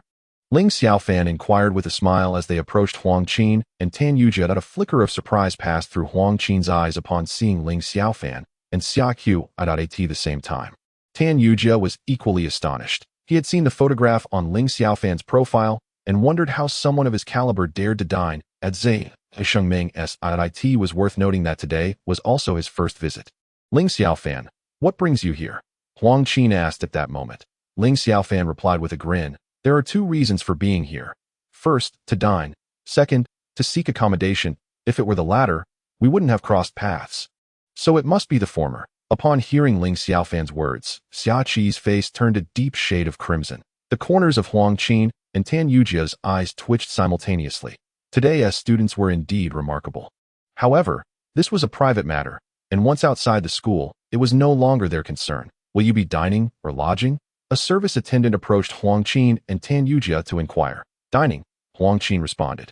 In that very moment, Tan Yujia wished to exclaim lodging instead. The attendant then guided them to an empty table in the hall and presented them with the menu. Unlike the bamboo slips of the past, the hall's menu was a standard one, and there was no need for the attendant to kneel to present it. Tan Yujia took the menu, glanced at it, and then handed it to Huang Qin. Ladies first, he said, seemingly exhibiting gentlemanly decorum, though in truth, he was merely apprehensive about appearing foolish in such a setting. Huang Qin accepted the menu, furrowing her brow as well. It was her first time here too. She had only heard of Zui Shengmingsi in passing. Were it not for the peculiar circumstances of the day, she would not have chosen this venue. Meanwhile, the instigator, Ling Xiaofan, wore an amused expression, as if eagerly anticipating her misstep. This irked Huang Qin internally. If it weren't for you, would I be here? Teacher, is your boyfriend treating today? Ling Xiaofan asked, fully aware that Huang Qin and Tan Yujia had no connection, yet curious about the intent behind his words. Haha, of course, I'm treating, Tan Yujia replied with a smile, giving Ling Xiaofan's shoulder a friendly pat. That's so. Ling Xiaofan continued, why not allow me, as the student, to order for you both? Sure, no problem. Tan Yujia agreed without a second thought. At this point, Huang Qin couldn't help but frown, uncertain of Ling Xiaofan's motives. Did he not realize that the very person with whom he was so engaged in conversation was contemplating expelling him? Ling Xiaofan then took the menu from Huang Qin's hands, snapped his fingers, and the attendant promptly appeared at his side. Observing Ling Xiaofan's demeanor, Huang Qin felt a slight stir within. He truly exuded the air of a young nobleman. Subsequently, Ling Xiaofan casually ordered a few dishes for them. 5 dishes, not the cheapest, yet within the 2,000 yuan range. It was essential to note that 2,000 in the hall was not equivalent to the 20 million in the VIP section. This amount was sufficient for both of them to enjoy a hearty meal. Although each harbored their own intentions and were not merely there for dinner, the teacher's boyfriend would certainly not miss the opportunity for a drink at Shengmingsi. Would you like me to order a bottle of wine for you? As he spoke, Ling Xiaofan's lips curled into a faintly sinister smile. However, Tan Yujia had long been elevated to great heights by Ling Xiaofan. Being Huang Qin's boyfriend truly gave him a sense of elation. At that moment, he was oblivious to Ling Xiaofan's peculiar demeanor. With a casual wave of his right hand, he declared, order it a bottle of the 80-year-aged Maotai. Ling Xiaofan stated, promptly closing the menu and handing it back to the waitress. Sir, are you certain it is the 80-year-aged, not the 1980 vintage? The waitress inquired cautiously. Surely, a figure of your stature deserves such a prestigious wine. Ling Xiaofan replied with a smile. Indeed, it is that 80-year-aged Maotai. Tan Yujia interjected with a wave of his hand. Little did he realize that with that single gesture, he was frivolously depleting years of savings he had set aside to purchase a car. Very well, please hold on, the waitress said, scurrying away as if fearing he might suddenly change his mind. The 80-year-aged Maotai is not available in every establishment. In a place like Zui Shengmingsi, there are no more than 5 bottles. In fact, the collectible value of this wine far exceeds its tasting value, rendering it a true treasure of Zui Shengmingsi. The value of a single bottle exceeds 100,000. It is easy to imagine the commission the waitress would earn from such a sale. Thus her excitement and loss of composure were entirely understandable. Enjoy your meal, esteemed guests. We shall step inside for some bean sprouts and vegetable soup. Ling Xiaofan concluded, pulling Xia Qi away amidst the bewildered expressions of Huang Qin and Tan Yujia. Xiaofan, you are truly mischievous for playing such a trick on Director Tan if he cannot afford it. Will not our homeroom teacher suffer as well? Although Xia Qi was unaware of the wine's actual value, she understood it was certainly above 5 figures, a price not easily borne by the average person. Ling Xiaofan waved his hand dismissively, chuckling. Fear not. If need be, We can take the big sister with us later if her pride is hurt. I can always foot the bill. Xiaoqi shook her head. Choosing not to elaborate further, Ling Xiaofan was an enigma. Aside from his mischievous thoughts, one could never truly fathom the depths of his mind, shrouded as he was in a veil of mystery. Ling Xiaofan smirked derisively, then took a seat with Xiaoqi. The two made no move to eat. They had no intention of competing with the group for food. Darling, Zheng Weilin was about to call out, but suddenly caught Xiaoqi's eye roll and swallowed the last word. Qi, please don't be like that. Allow me to toast you, he said, lifting his wine glass. A tea that moment. Ling Xiaofan grinned broadly, stating, she cannot drink, so I shall drink on her behalf. With that, he seized the wine glass in front of Xiaoqi and downed it in one gulp. You'd a flicker of malice crossed Zheng Weilin's eyes as Ling Xiaofan and Xiaoqi stepped outside moments earlier. He had stealthily slipped the drug into Xiaoqi's cup, believing that once she drank it, he could have Wang Jian and Xiao Luo take Ling Xiaofan away, leaving Xiaoqi with no choice but to comply under the influence of the drug. Zheng Xiao, let us drink to you. We toast you, he said, as Wang Jian and Xiao Luo poured wine for Zheng Weilin and raised their glasses. Xiaoqi, seated beside Ling Xiaofan, naturally noticed this action. Is there something wrong with the wine? Xiaoqi inquired softly. Upon seeing Ling Xiaofan's malicious gaze, her face flushed crimson. In such a setting, especially with someone like Zheng Weilin present, if the drug were truly to be administered, it could only be of a certain nature. Tisich, why are you so impatient? Sooner or later, it'll be yours anyway, Xiaoqi whispered, her cheeks still tinged with red. Following their brief flirtation that afternoon, Xiaoqi had come to terms with her feelings. As long as he held her in his heart moving forward, she would not regret her actions. Go to hell. The two whispered intimately to each other, and upon seeing Xiaoqi's flushed cheeks, Zheng Weilin felt a sinking dread. Surely the drug's effect couldn't kick in so soon. If that were the case, today would be troublesome. With only Xiaoqi as the lone female present, what would stop this guy from taking advantage of her? Zheng Weilin contemplated whether he should call in a few girls to join them for drinks. However, at that moment, a loud bang echoed as the door was kicked open. Damn it, a bunch of reckless little brats. Daring to snatch our Fei Ye's reserved VIP room. As the words were spoken, a dozen men stormed in with furious expressions, surrounding the five of them. Chapter 41. The snatching of Fei Ye's VIP room. Part 2. The sudden turn of events left Zheng Weilin and his companions utterly stunned. Particularly Wang Jian and Xiao Luo, who, upon seeing the demeanor of their adversaries, recognized them as genuine gang members. They were not the sort of street thugs they could contend with. If these men chose to act against them, there would be no trace left behind. In contrast, should they vanish, no one would bat an eye. Being a girl, Xiaoqi felt a surge of fear as she found herself encircled by so many fierce-looking men. She clutched Ling Xiaofan's hand tightly, hiding behind him, her palms slick with sweat. Don't be afraid. I'm here, Ling Xiaofan reassured her gently, squeezing her hand. Xiaoqi nodded slightly in response. His presence always bestowed upon her an inexplicable sense of security. She believed he was someone capable of miracles. Whenever she faced difficulties and needed him, he would invariably appear before her, granting her unparalleled comfort. What do you want? Zheng Weilin feigned calmness. Don't get reckless. My father is close friends with Vice Chief Son of the police station. Just then, a resounding slap echoed as one of the men beside Zheng Weilin struck him across the face. Zheng Weilin was sent sprawling onto the table, drinks and dishes spilling everywhere. Witnessing this scene, Wang Jian and Xiao Luo shrank back in terror, quickly scuttling beneath the table, fearing they would be the next victims. Yet, the most composed of the group was Ling Xiaofan, who sat leisurely on the bench, holding Xiaoqi in his embrace, enjoying the unfolding drama before them. Manager, a brawl has erupted in the VIP room of Dream of 1,000 Years. Should we intervene? In the lobby, a waitress reported to the portly manager. The manager shook his head with a chuckle and replied, No need. The affairs of the Giant Claw Gang are beyond our jurisdiction. If those lads manage to escape this predicament, it would serve as a lesson for them. Arrogance seldom leads to a favorable outcome. With that, the manager smiled and chose a suitable angle from which to observe the unfolding drama. The soundproofing of the VIP room was excellent, so the guests in the lobby could only see a cluster of people outside, oblivious to the events transpiring within, though this was of little concern to them. Everyone was preoccupied with their own affairs, disinterested in meddling in others' disputes. You brat, who do you think you are?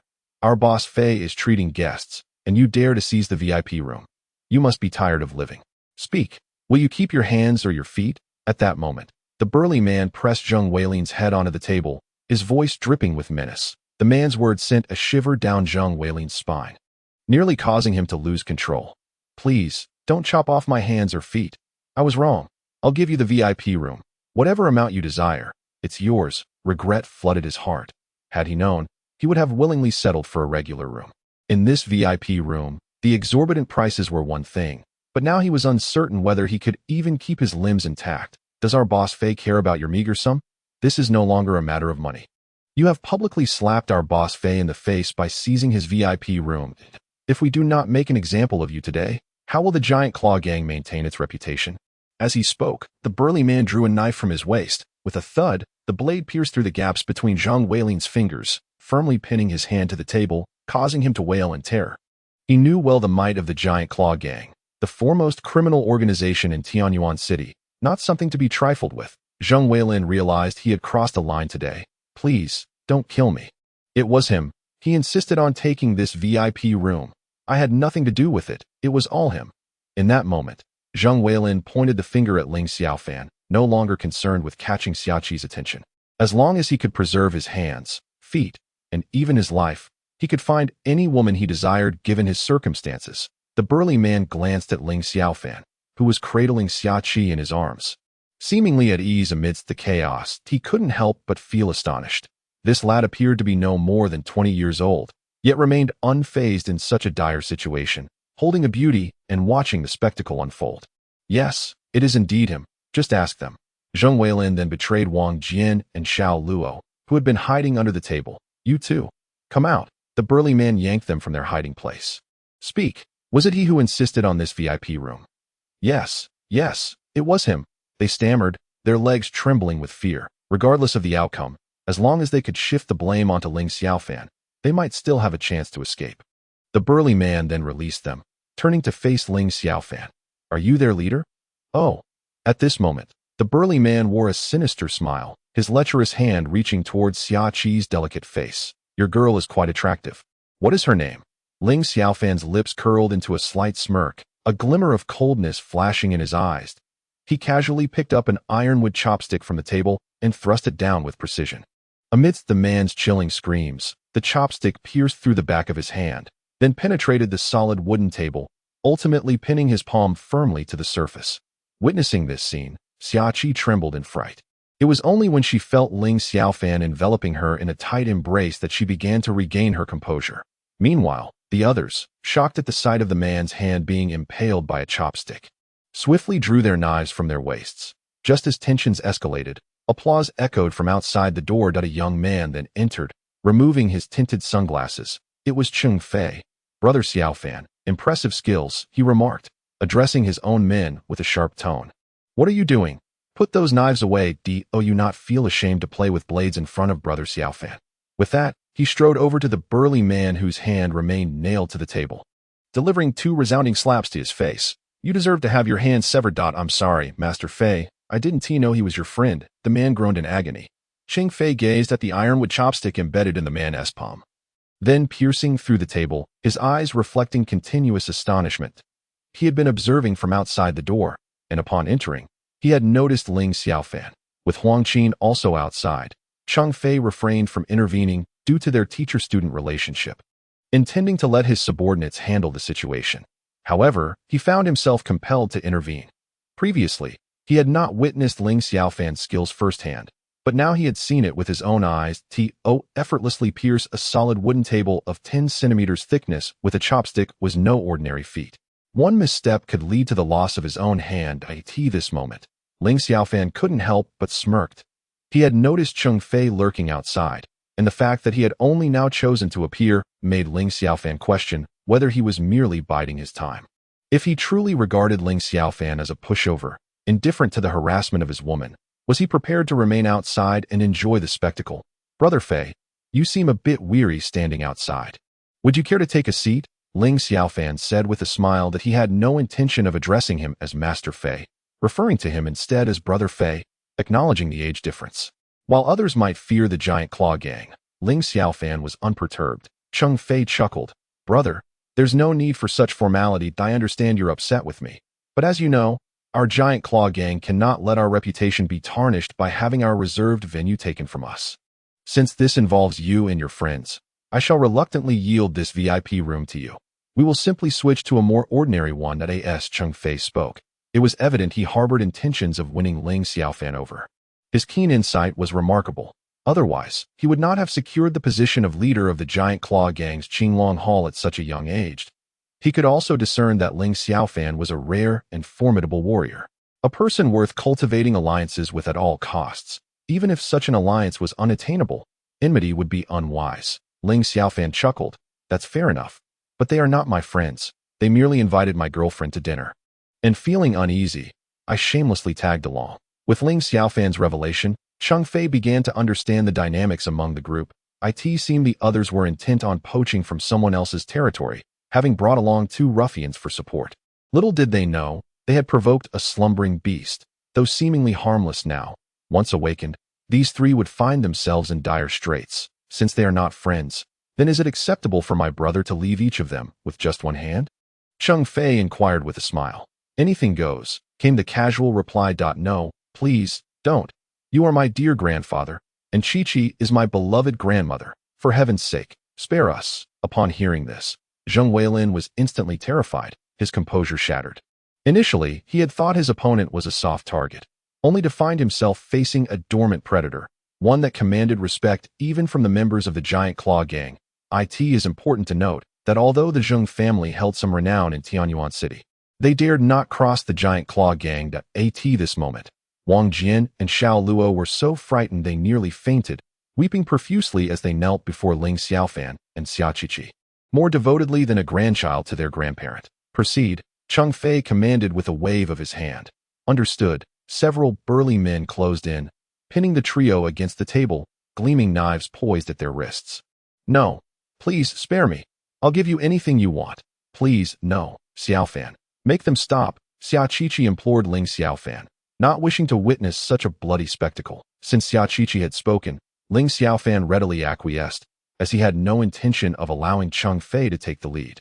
These 3 were merely his postprandial entertainment. Chapter 42. The tombstone inscription. Feige, my girlfriend dislikes such gruesome scenes. So let's call it off, Ling Xiaofan remarked indifferently, exuding an air of quiet confidence. Cheng Fei waved his hand, signaling his men to halt, then smiled at Ling Xiaofan. Since it's my sister-in-law's preference, we shall relent and spare these boys. Ling Xiaofan smiled in response, choosing to remain silent. Little brother, we shall not intrude further.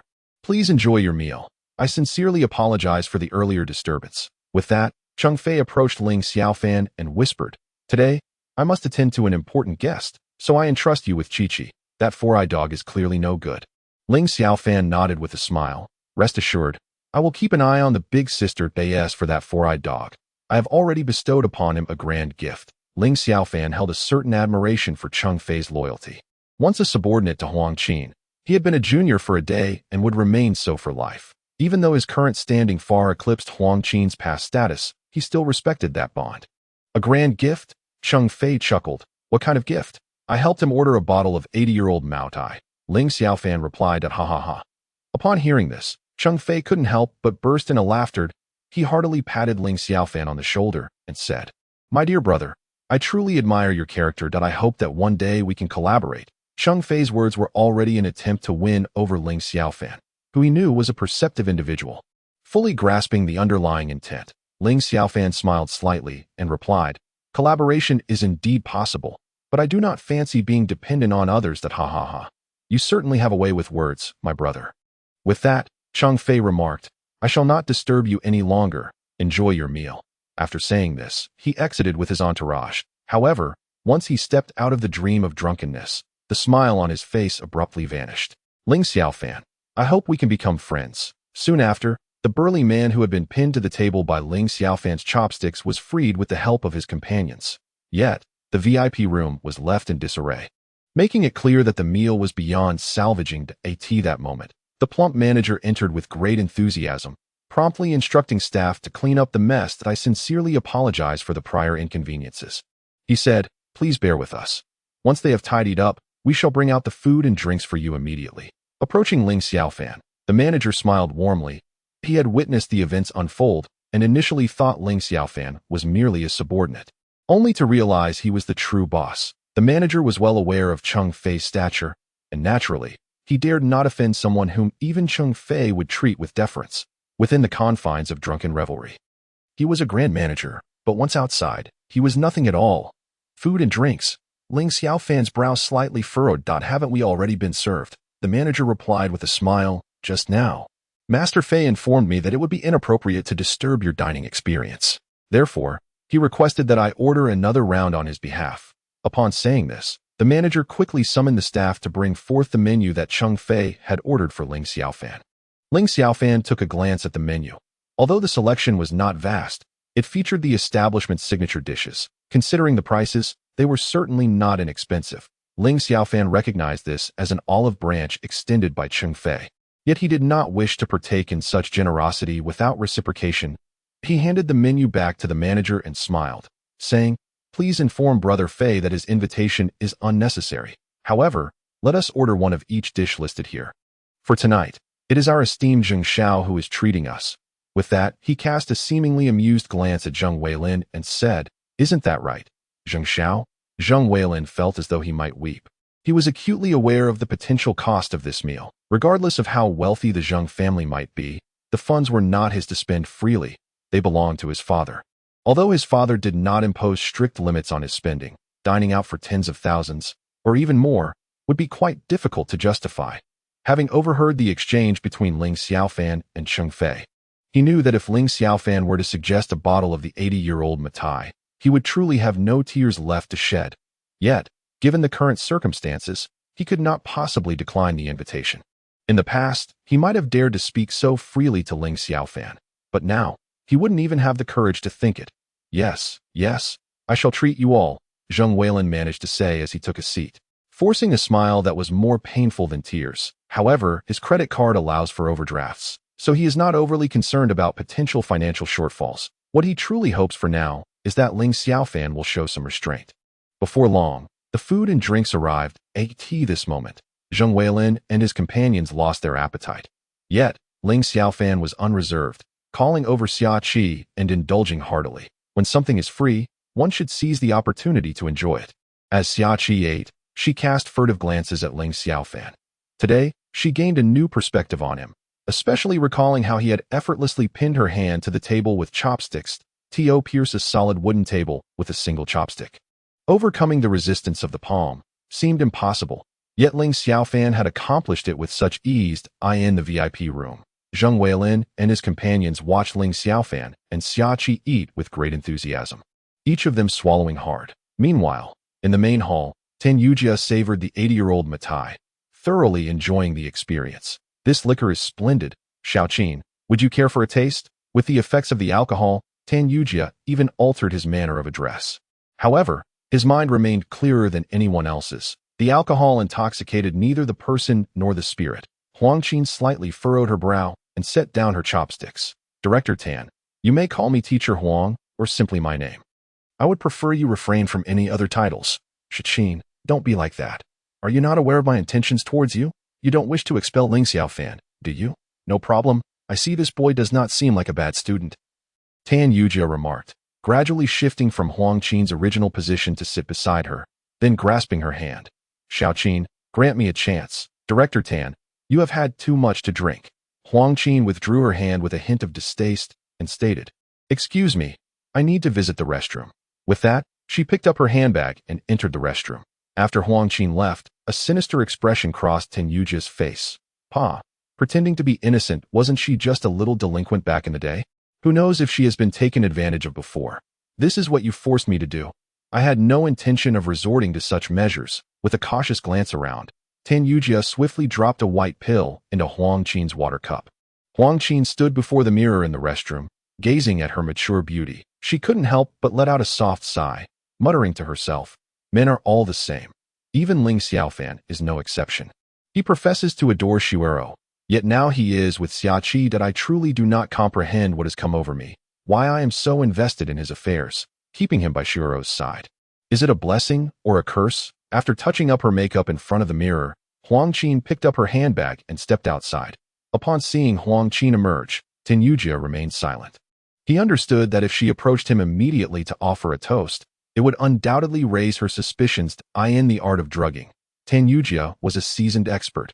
Countless innocent young women had fallen victim to his schemes. The term refined scoundrel could well be coined for him.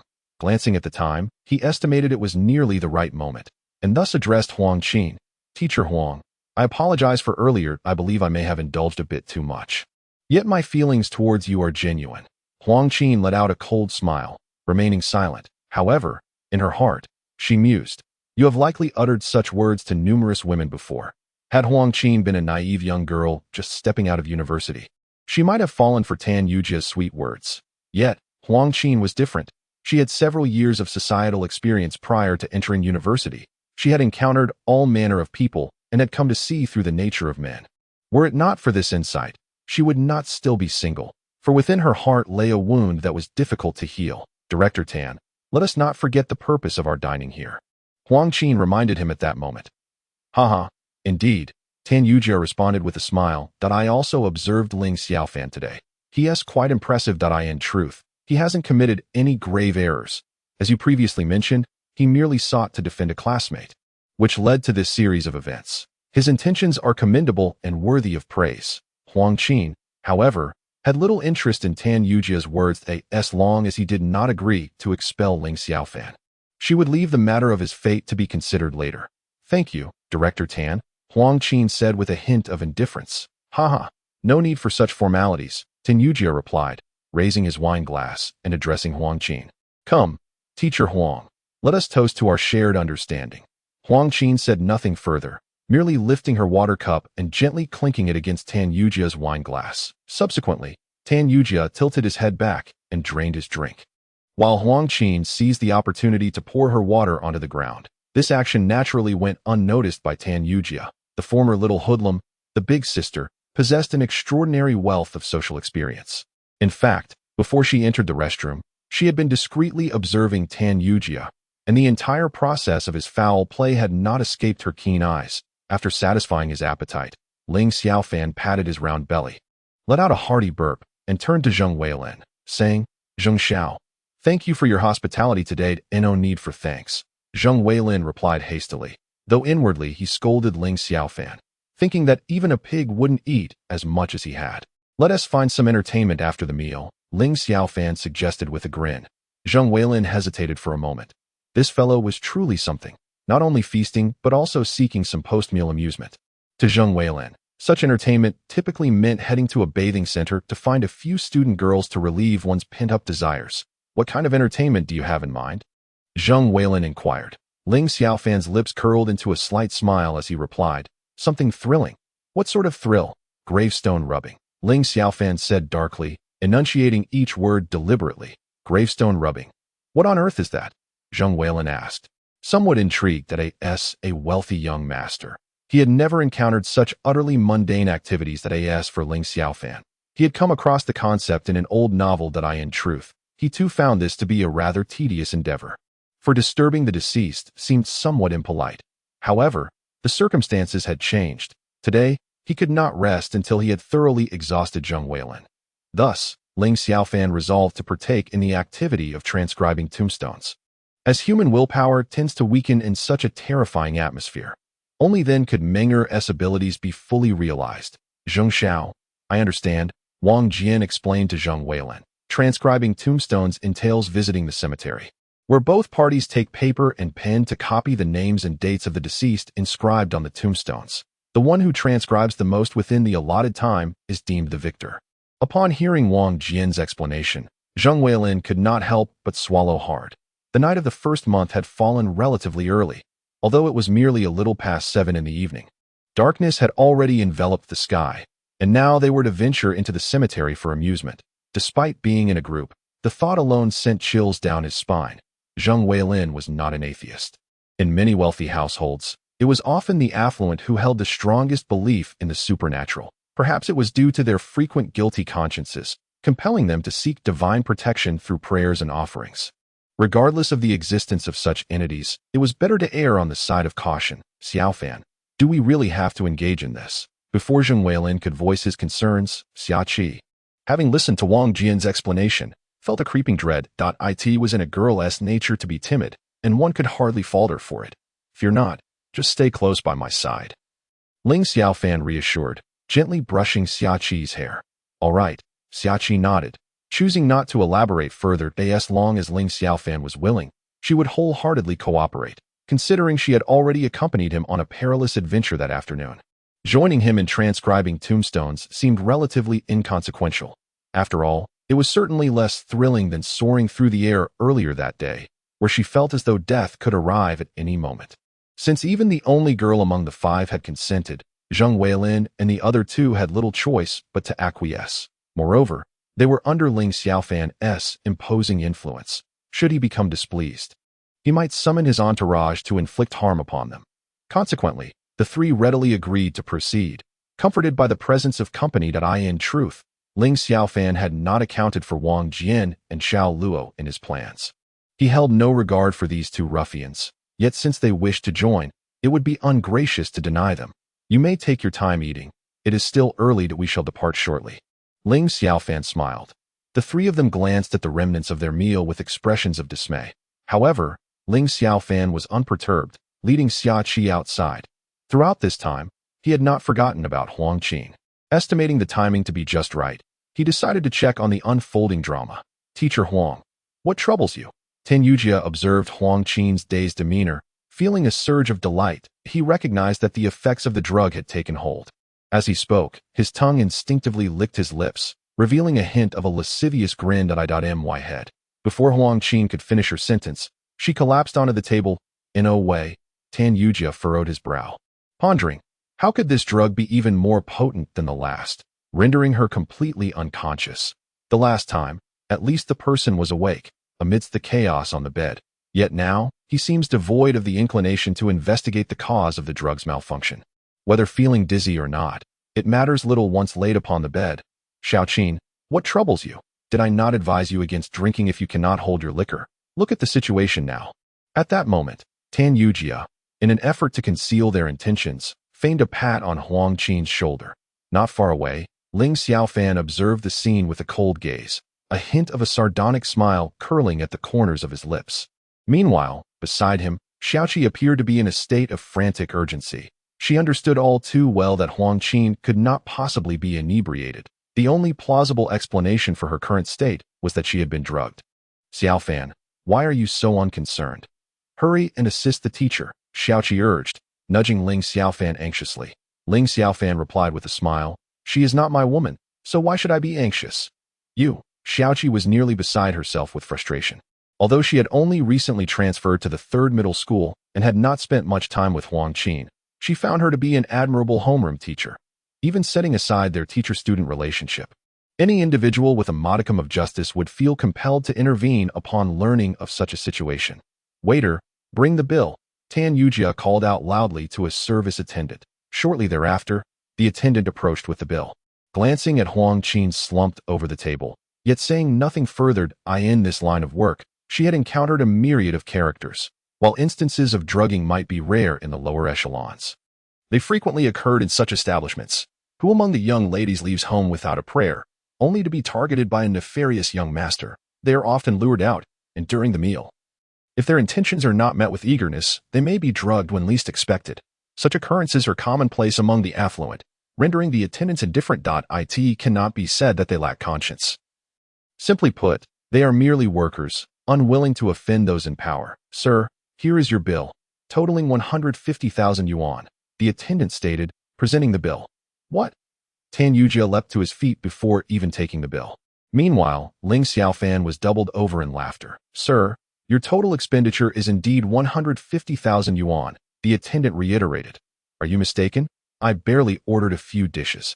Even if each dish were 10,000 yuan, it could not amount to 150,000. Bring your manager here, Tan Yujia exclaimed furiously. At this moment, he was convinced that the attendant had mistakenly presented the wrong bill. After all, who could possibly spend such an exorbitant sum on a single meal? Sir, this is indeed your bill. Furthermore, our manager has graciously decided to waive the meal charges for you. The 150,000 is for this bottle of 80-year-old Mao Tai, the attendant explained patiently. Pointing to the half-empty bottle on the table, the attendant's words sank in. Tan Yujia's mind began to buzz. That it dawned on him that he had been duped by that scoundrel, Ling Xiaofan. No wonder he had been so solicitous in ordering for him. It had all been premeditated. But now, what could he do? The wine had already been consumed. It was not as if he could regurgitate it. If the other party were to express their willingness to divulge information, then it would be imperative to extract that information immediately. However, such a task is rendered impossible. Glancing at the figure of Huang Qin sprawled across the table, Tan Yujia's heart was a tumult of anger and resentment. 150,000. How many students' first nights could that purchase? Although Huang Qin possessed a more enticing allure than a mere student, he could not ascertain whether she had previously been with another man.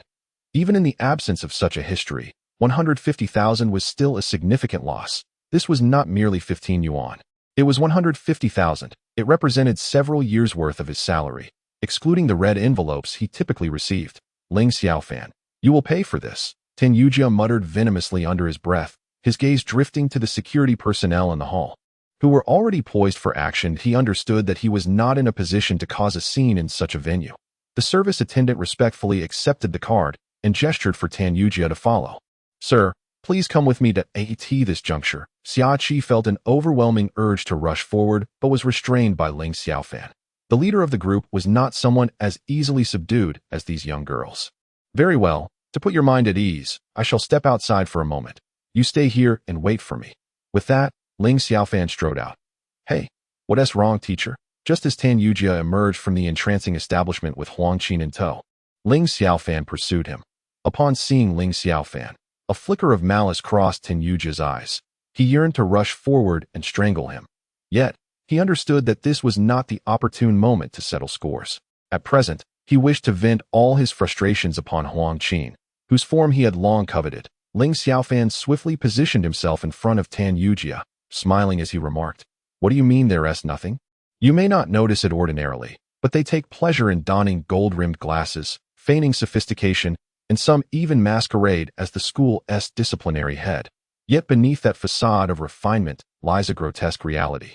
Utterly unsightly. I wonder if I have misstepped in my assessment, Director Tan?" He deliberately raised his voice for the last 3 words. "What do you mean by that?" Tan Yujia retorted, attempting to maintain composure despite the sweat beading on his forehead. From Ling Xiaofan's words, he grasped that this young man was likely aware of his foul play. Ling Xiaofan, with a cold smile, replied, "Director Tan, do you believe it is the refuse that is superior? Or the scum? What do you mean by that?" Tan Yujia inquired. "Precisely what I mean," Ling Xiaofan declared, delivering a swift kick to Tan Yujia's abdomen. He then grasped Huang Qin's hand, causing Tan Yujia to tumble to the ground, while Huang Qin fell directly into Ling Xiaofan's embrace. With one arm wrapped around Huang Qin's slender waist, Ling Xiaofan's heart gave a slight tremor. Huang Qin was undeniably a captivating beauty. One could only wonder who would eventually benefit from her allure. "You little bastard," Tan Yujia, incensed by Ling Xiaofan's sudden attack, tore away his mask of hypocrisy and lunged at him. Perhaps fueled by anger, compounded by the previous Maotai incident, Tan Yujia found himself harboring the impulsive thought of swiftly eliminating Ling Xiaofan. "Fool," Ling Xiaofan remarked nonchalantly. Promptly releasing Huang Qin, he delivered a swift kick to Tan Yujia's abdomen. Once more, Ling Xiaofan touched down. He deftly caught the faltering Huang Qin in his embrace.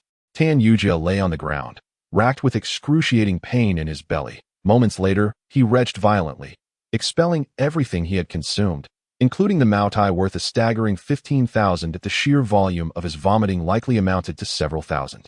Inherently, Chinese people possess a penchant for witnessing spectacles. Thus, the instant Ling Xiaofan took action, a crowd swiftly gathered to observe. Yet, Ling Xiaofan paid little heed to this commotion, fixating instead on the incapacitated Tan Yujia. He understood that the latter would not be rising anytime soon. He then lifted Huang Qin in a princess carry to a secluded corner of the street, gently setting her down. "Is this how a student should address their homeroom teacher?" Huang Qin queried as she opened her eyes, stepping back to distance herself from Ling Xiaofan's embrace. Leaning against the wall, Ling Xiaofan smiled slightly. "Big sister, within the confines of the school, you are my homeroom teacher. However, outside of it, you are merely a girl. How can you be so certain that I'm fine?" Huang Qin retorted, unwilling to delve further into their previous topic. Having encountered a myriad of individuals, she had seen all manner of characters. Yet, Ling Xiaofan eluded her understanding entirely. She could not discern any flaws in his performance, yet he exuded an unwavering confidence in his well-being. Huang Qin's brows furrowed slightly. She could not bring herself to accept Ling Xiaofan's words.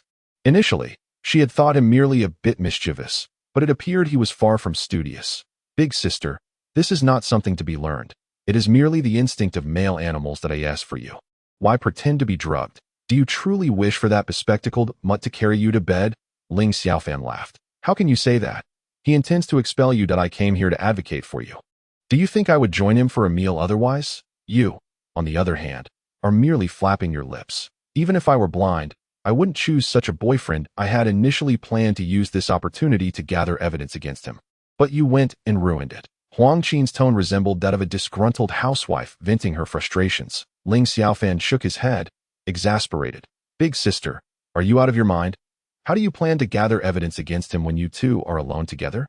If you suddenly regain consciousness, what do you think he would do to ensure your silence? Would he assault you first and then eliminate you, or the other way around? Or do you intend to feign unconsciousness until he has his way with you, only to later accuse him of assault? Upon hearing Ling Xiaofan's words, Huang Qin felt a wave of dread wash over her. What if Tanyujia attempted to take advantage of her? After all, even a cornered rabbit will bite. That a man of Tanyujia's stature would be particularly loath to have any blemish on his reputation to ensure her silence. He might resort to anything. Initially, Huang Qin had failed to comprehend the gravity of the situation. However, upon witnessing Ling Xiaofan's mischievous smile, she suddenly comprehended the situation, her face involuntarily flushing slightly. Such a trivial matter, and yet one does not learn to behave. The magnitude of the situation can only be discerned through experience. What say you? Shall we contemplate this? If you acquiesce, by dawn tomorrow, I shall place all the information regarding his life into your hands that I ask for you. Feel free to approach me whenever you are prepared. Ling Xiaofan remarked with a wicked grin. At that moment, Huang Qin found herself at a loss for words. It was indeed rare to encounter someone who would speak so boldly to their homeroom teacher. The notion that she could uncover the entirety of Tan Yu's family's background by dawn left her somewhat incredulous. Nevertheless, her curiosity was piqued, and she nodded in agreement. Very well, by dawn tomorrow. Reveal all of his unspeakable deeds that I shall be impressed. As for the condition you mentioned, there is no stipulated time frame, so I shall revisit it when I have gained clarity in a few decades. After speaking, Huang Qin flashed a cunning smile. Ling Xiaofan pouted. He did not genuinely intend to act upon Huang Qin in any manner. To claim he harbored no ulterior motives would be disingenuous. However, the preceding conversation was merely jest. Big sister, I am quite particular about cleanliness. Thus, until you fulfill our agreement, I cannot be touched by another. Furthermore, I have no desire to wear a green hat. So even upon completion of our agreement, I must remain untouched. Upon hearing Ling Xiaofan's words, Huang Qin was incensed. Am I not effectively selling myself to you? Frankly speaking, Tinyu's affairs are of no concern to me. I am merely assisting you in finding his weaknesses, ensuring he will not expel you. Moreover, considering you struck him earlier and made him spend 15,000 yuan on a meal, he is likely devising ways to retaliate against you. Ling Xiaofan chuckled softly, opting not to respond. Instead, he retrieved his phone from his bag and dialed Ziyue's number. This action caused the corners of Ling Xiaofan's eyes to twitch. He wondered where this girl had hidden her listening device on him. A mystery he had yet to unravel after searching for quite some time. Tomorrow morning, I shall arrange for someone to deliver the information to you that I asked for our agreement. Let us regard it as a mere jest. Ling Xiaofan declared, waving goodbye to Huang Qin as he prepared to leave. How do you intend to manage the relationship between the three of you? Huang Qin suddenly inquired. Ling Xiaofan paused, gazing up at the bright moon. He understood that Huang Qin was referring to his connections with Xia Qi and Qi Shuoro. Huang Qin felt as if she might faint from exasperation. She had encountered thick-skinned individuals before, but never one with such audacity. It was as if he fancied himself an emperor preparing to establish a harem. Have you considered their feelings? Ling Xiaofan nodded, saying, one must not harm a multitude for the sake of a single individual. I merely harbor a universal love for all that is beautiful in this world. That in truth, I provide other males with a fair opportunity to compete, much like that foolish fellow today. Yet, alas, he still met with utter defeat. A multitude? Huang Qin was taken aback, detecting a hint of duplicity in Ling Xiaofan's words. This young man seemed to be juggling more than just two relationships. Very well, that is your affair, she conceded. Huang Qin let out a faint sigh and remarked, if Shuai truly wishes to be with you, then treat her well. However, you men are often enamored with one after another, easily swayed by novelty. I shall not harbor overly high hopes for you. As for Shuai's designated partner, I shall continue to keep an eye out. With that, Huang Qin flashed a mischievous smile. What do you mean by being enamored with one after another? I am not like that. You aren't. Huang Qin shook her head and replied, regardless of the circumstances, do not harm Shuai. Even in the face of profit, never commit acts that would betray her trust. At this moment, Ling Xiaofan furrowed his brows and stated, I am unsure why you say such things, but no matter the benefit, it will never compare to even a single hair of the one I love. Therefore, the scenario you describe will never come to pass. Upon hearing Ling Xiaofan's words, Huang Qin was taken aback, and unbeknownst to her, her eyes began to glisten with unshed tears. Is what you say truly genuine? Of course it is. At that moment, a smile graced Huang Qin's lips. If that is indeed the case, then I might reconsider. Chapter 45. The woman in red, what are you considering? Ling Xiaofan was left utterly bewildered by Huang Qin's words. Yet perhaps he understood her intent and merely pretended not to. Huang Qin chuckled. If you don't know, then let it be that we can discuss it another time. Ling Xiaofan waved his hand, choosing not to press further. Xiaofan, Teacher Huang, are you both all right? Just then, Xiaqi emerged, having just heard the commotion outside. Upon rushing out, she found only the unconscious Ten Yujia lying on the ground, yet neither Ling Xiaofan nor Huang Qin was in sight. Thus, she began searching, ultimately locating the two. Oh, you think something could happen to your husband? Ling Xiaofan grinned, unashamedly addressing Huang Qin in front of her. Xiaqi pouted, casting a discreet glance at Ling Xiaofan, signaling him to consider Huang Qin's presence. After all, she was their homeroom teacher. They should at least exercise some discretion before her. Such blatant terms of endearment were somewhat inappropriate. Nevertheless, Ling Xiaofan seemed unfazed and inquired of Xiaqi. Have the three of them finished eating? Yes. Entertainment? Huang Qin was momentarily taken aback, her face turning slightly crimson. A former rebellious girl. Perhaps her understanding of entertainment was akin to what she once shared with Xingxiao. She mistakenly assumed that Ling Xiaofan intended to go to a hotel with Xiaqi, and wondered if he was suggesting something scandalous. Observing Huang Qin's expression, Ling Xiaofan shook his head in exasperation. I truly cannot fathom what goes on in your minds. Aren't you supposed to be a role model? What do you mean? Huang Qin stammered, her demeanor betraying her guilt. Nothing at all. That we are all adults here. It matters little. However, our idea of entertainment may differ from yours. We plan to visit a graveyard. Would you care to join us? Ling Xiaofan chuckled. Upon hearing this, Huang Qin frowned. Today's youth are indeed quite daring. They will play with anything. I shall not accompany you. Just be cautious. Some things are better believed to exist than not. Do not take things too far. See you next Monday. With that, Huang Qin turned and departed. Sister, the items will be delivered tomorrow. Facing the silhouette of Huang Qin, Ling Xiaofan exclaimed loudly. He then took Xiaqi by the hand and proceeded towards the entrance of the intoxicating establishment known as Drunken Dream. Ling Xiaofan felt quite at ease and trusting Ziyue with the task of investigating the Tan family's affairs, as long as one did not possess a special status. There was scarcely a matter that a competent investigative team could not uncover. To remain undiscovered, one must simply refrain from wrongdoing. Upon returning to Drunken Dream, it was evident that the Tan family had already departed. Upon entering the hall, Zheng Weilin appeared beleaguered, seemingly preoccupied with settling the bill. While it could not compare to the six-figure sum of a meal with the Tan family, this occasion had nonetheless cost Zheng Weilin a five-figure amount.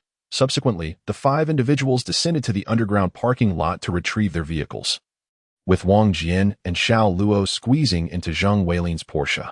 This arrangement irked Zheng Weilin considerably, as it was expected that Xiaqi would occupy the seat beside him, yet it had been usurped by the two of them. However, there was no alternative. It was unthinkable to let them walk, especially since he would soon rely on their presence for courage. Ling Xiaofan made a trip to the supermarket to procure paper, pens, and a flashlight. Although his ultimate intention was not to genuinely transcribe any tombstones, such superficial preparations were undoubtedly necessary. After distributing the 3 sets of paper, pens, and flashlights to Zheng Weilin and his companions, he mounted his bicycle, carrying Xiaqi with him as they leisurely traversed the city under the night sky. In a cemetery on the outskirts of Tianyuan City, darkness enveloped the surroundings, occasional cries of wildcats echoed, adding an eerie and chilling atmosphere to the setting. At that moment, beams of flashlight cut through the obscurity, followed by the sound of footsteps gradually approaching. Xiaqi clung tightly to Ling Xiaofan's arm, regretting her decision the moment she set foot in this foreboding place. Zheng Weilin and his companions trailed closely behind Ling Xiaofan, cautiously navigating their steps with flashlights and paper in hand, fearful that even the slightest sound might disturb their otherworldly companions. "All right, let us commence. Everyone disperse, and we shall reconvene here in an hour," Ling Xiaofan instructed as they reached the edge of the cemetery. The trio was taken aback by the notion of separating, causing a moment of hesitation. In such a location, none possessed the courage to transcribe a tombstone alone. "What about her?" Wang Jian inquired cautiously, glancing at Xiaqi, who was still tightly gripping Ling Xiaofan's arm. Ling Xiaofan's words sent a shiver down their spines. Had he uttered such a statement prior to their meal, they would have dismissed him as foolish.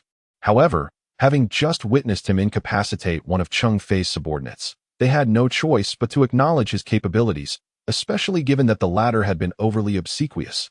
Thus, they dared not question Ling Xiaofan, for he possessed the power to make Cheng Fei eliminate them without hesitation.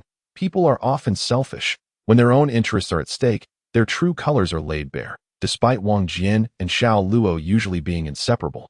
In this moment, they would not hesitate to disregard each other's safety, for among the three, only one could emerge unscathed. The two hastily ventured into the cemetery, beginning their task of transcription. This left Zheng Weilin alone, uncertain of how to proceed. The allure of desire can be perilous. Had it not been for his infatuation with Xiaqi's beauty, the esteemed Zheng would not have found himself in such a predicament. Perhaps he would still be engaged in more innocent pursuits with a sister from the medical school. At this moment, Ling Xiaofan gently patted Zheng Weilin's shoulder and said, "Zheng Xiao, let me illuminate a path for you. It is said that the depths here are densely populated with tombstones. If you venture there, you are sure to outmaneuver them. When the time comes, you may even have to sever their hands and feet. What do you think?" Observing Ling Xiaofan's demeanor, one might believe he genuinely cared for Zheng Weilin. However, the little schemes in his heart were known only to him. "Thank you," Zheng Weilin said gratefully, before switching on his flashlight, grabbing paper and pen, and rushing inside. Perhaps ghosts and spirits were merely figments of imagination. Yet, the Giant Claw Gang was a different matter altogether. They were a ruthless group that would not hesitate to harm. Thus, Zheng Weilin resolved to confront the situation, choosing to offend these ethereal entities rather than the formidable reaper of the Giant Claw Gang. "What should we do now?" After the three had departed, Xiaqi inquired of Ling Xiaofan. "Let us follow them and enjoy the spectacle," Ling Xiaofan replied, taking Xiaqi by the hand to pursue Zheng Weilin, only to be firmly halted by Xiaqi's grip. "Xiaofan, let us not go. I'm scared," she whispered. Ling Xiaofan understood her feelings. It was in a girl's nature to be apprehensive. Not to mention, although he himself was unafraid of such things, the eerie atmosphere did send a slight shiver down his spine.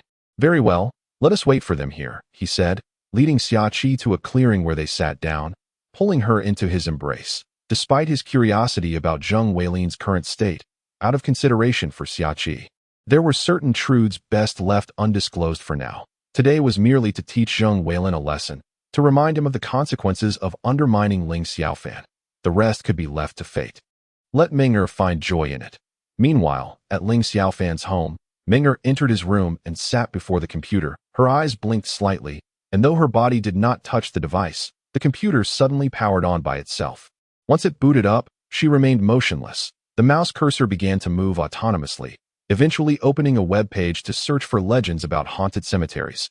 This was a command Ling Xiaofan had given Ming'er, intending to frighten Zheng Weilin half to death. If, by chance, she scared him to death, it would not matter. Ming'er, being a product of ultramodern technology, had little knowledge of the supernatural, so she was now temporarily expanding her understanding of this realm.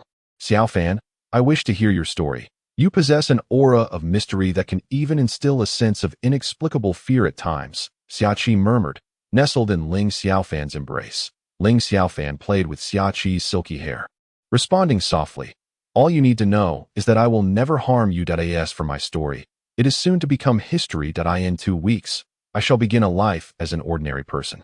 "An ordinary life? Is this not it? Why 2 weeks?" Xiaqi raised her head, gazing at Ling Xiaofan with curiosity. Ling Xiaofan shook his head, pondering, does an ordinary person have a scheming little wildcat watching over them day in and day out? All right, enough of that. Have you ever seen a horde of ordinary concubines? He joked, patting Xiaqi's head with a smile. Ugh, you were such a flirt. Though she was clearly resistant to such feelings. She could not fathom why she found herself inexplicably drawn to you, making it difficult for her to let go if only she had not recognized you. Perhaps they would merely be ordinary classmates now. Ling Xiaofan smiled gently, choosing not to say anything further, and embraced Xiaqi tightly in her arms. Perhaps she was not wrong. Had it not been for a series of fortuitous events, they would have remained two parallel lines, forever unconnected. Perhaps under Wang Xiaoning's relentless pursuit, Xiaqi would also have succumbed. Yet, none of that mattered now. At least the narrative was unfolding along this path. Zheng Weilin, trembling with trepidation, painstakingly transcribed the name and date of death inscribed on the gravestone, his hands shaking incessantly. What should have taken less than 10 seconds to complete became a laborious half-minute, resulting in a crooked inscription at last. Having finished one, he cautiously moved to another gravestone. Checking his phone revealed that only 10 minutes had elapsed. He returned the device to his bag and resumed his task. At that moment, a figure clad in red sauntered past Zheng Weilin that he shuddered. From her silhouette, it appeared to be a woman. However, among the five of them, only Xiaqi was female. Considering her outfit today, it seemed to be pink, while the figure that had just passed was unmistakably dressed in blood red. Chapter 47. Ziwe, a good girl, I'm leaving now. Remember to close the window on the balcony tonight. Don't leave your underwear hanging there, or you might attract some peculiar characters. Ling Xiaofan advised Xiaqi that I'll come to pick you up in the morning. So wake up early. Are you leaving already? Xiaqi inquired softly, her head lowered. Despite their daily closeness, she still felt reluctant, coupled with the events of the night. Being alone at home left her feeling somewhat uneasy. I understand. You must be good and not open the door to strangers, all right? At that moment, a twitch at the corner of Ling Xiaofan's eye betrayed her thoughts. Surely, she wouldn't want me to undress for her now. If that were the case, she might indeed lose control and let her see. We can discuss that later. Right now, I have no time. I'm leaving. With that, she pressed her lips gently against Xiaqi's before stepping out and closing the door behind her.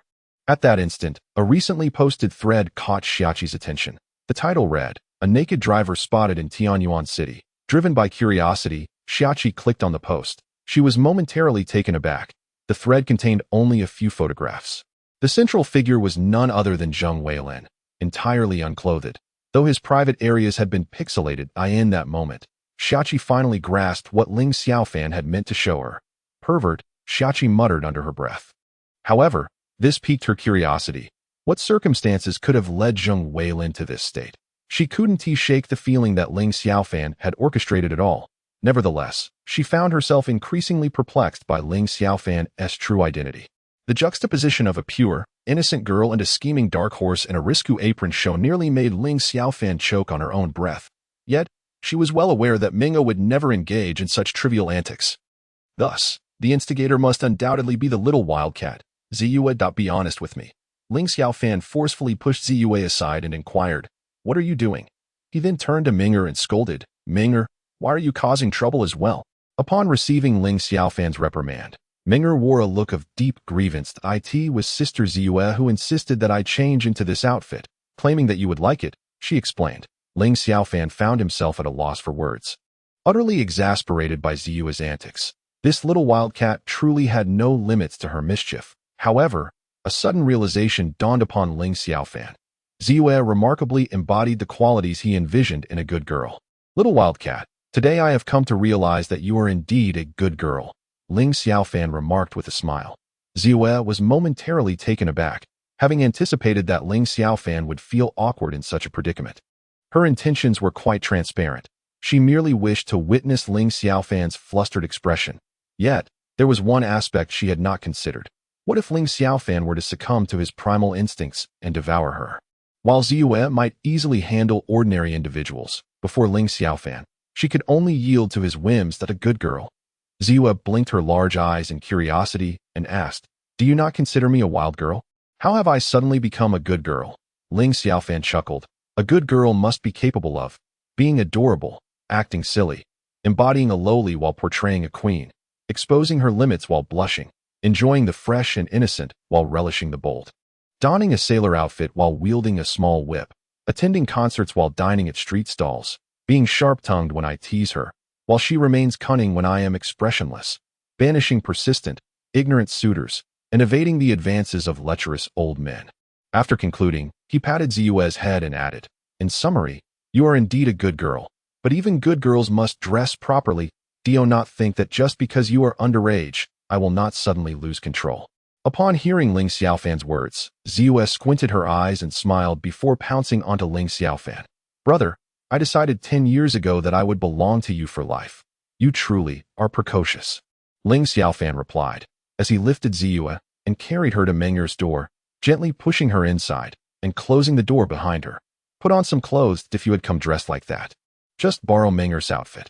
After all, your figures are quite similar." It was then that Ling Xiaofan noticed Menger gazing at him with a pitiful expression. He shook his head helplessly and said, "You also need to change into something more appropriate. And do not follow this little wildcat into mischief." Both girls might be lawless, yet they possessed entirely different styles. Ling Xiaofan could only hope that Menger's personality would not shift. It was best for her to steer clear of Ziyue. One little wildcat was more than enough. "Understood, brother," Menger murmured, lowering her head as she entered her dormitory. Soon after, the sounds of playful scuffling could be heard from within, prompting Ling Xiaofan to shake his head in resignation. Ever since Menger arrived, his previously tranquil life had been thoroughly disrupted. Moments later, Menger and Ziyue emerged together, with Ziyue now clad in Menger's attire. This sight made Ling Xiaofan's eyelid twitch. Could it be that this girl arrived wearing nothing but an apron? Fear not the possibility of being inadvertently observed by others, even though her ability to remain concealed is quite remarkable.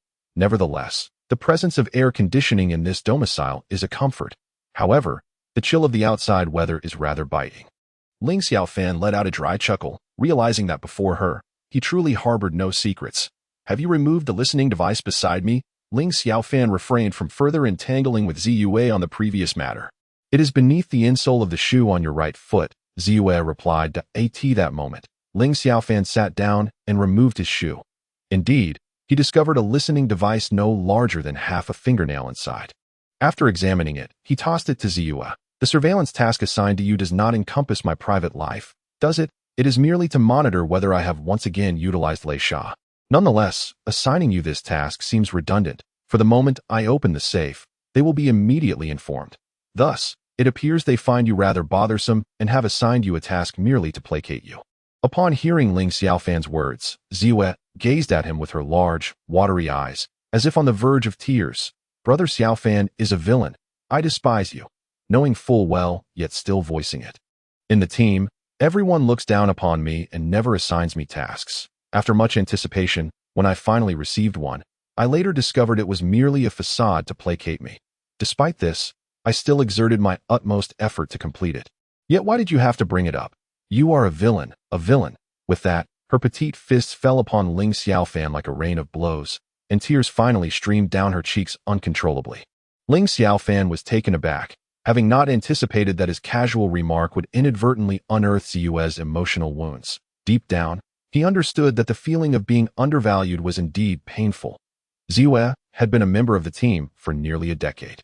Her abilities were acknowledged even by Ling Xiaofan. Yet she remained merely a C-level member. 10 years had passed, and she was still relegated to the lowest tier, which was undeniably difficult for the proud young girl to accept. "Your capabilities are formidable. Perhaps it is simply a matter of your youth," Ling Xiaofan offered as a means of consolation. "You are deceiving me, brother. You joined the team at 9 and immediately became an A member. Although you later became a named member, you still retained your A-level status. I joined at 5 as a C-level member, and now at 15, I remain a C-level member. In nearly 10 years, the tasks I have completed could be counted on one hand." As Ziyue spoke, her sobs grew more intense. There must be a reason why the team does not utilize Ziyue's talents, a matter Ling Xiaofan hesitated to speculate upon. Had he not withdrawn from the team, he could have requested Ziyue be reassigned to his squad, thereby providing her with a helping hand. However, with only 2 weeks remaining, he too was about to cease being a member of the team. "Little Wildcat, if you cherish this work, then strive diligently. Your abilities are strong. There will surely come a time when you stand out among the rest," Ling Xiaofan remarked, patting Ziyue on the head. At that moment, Ziyue wiped her tears and shook her head, stating, "This should be my final task. I joined the team because of you. Brother, if you withdraw, then I shall too. What if I choose not to withdraw? Regardless of the circumstances, I shall follow my brother.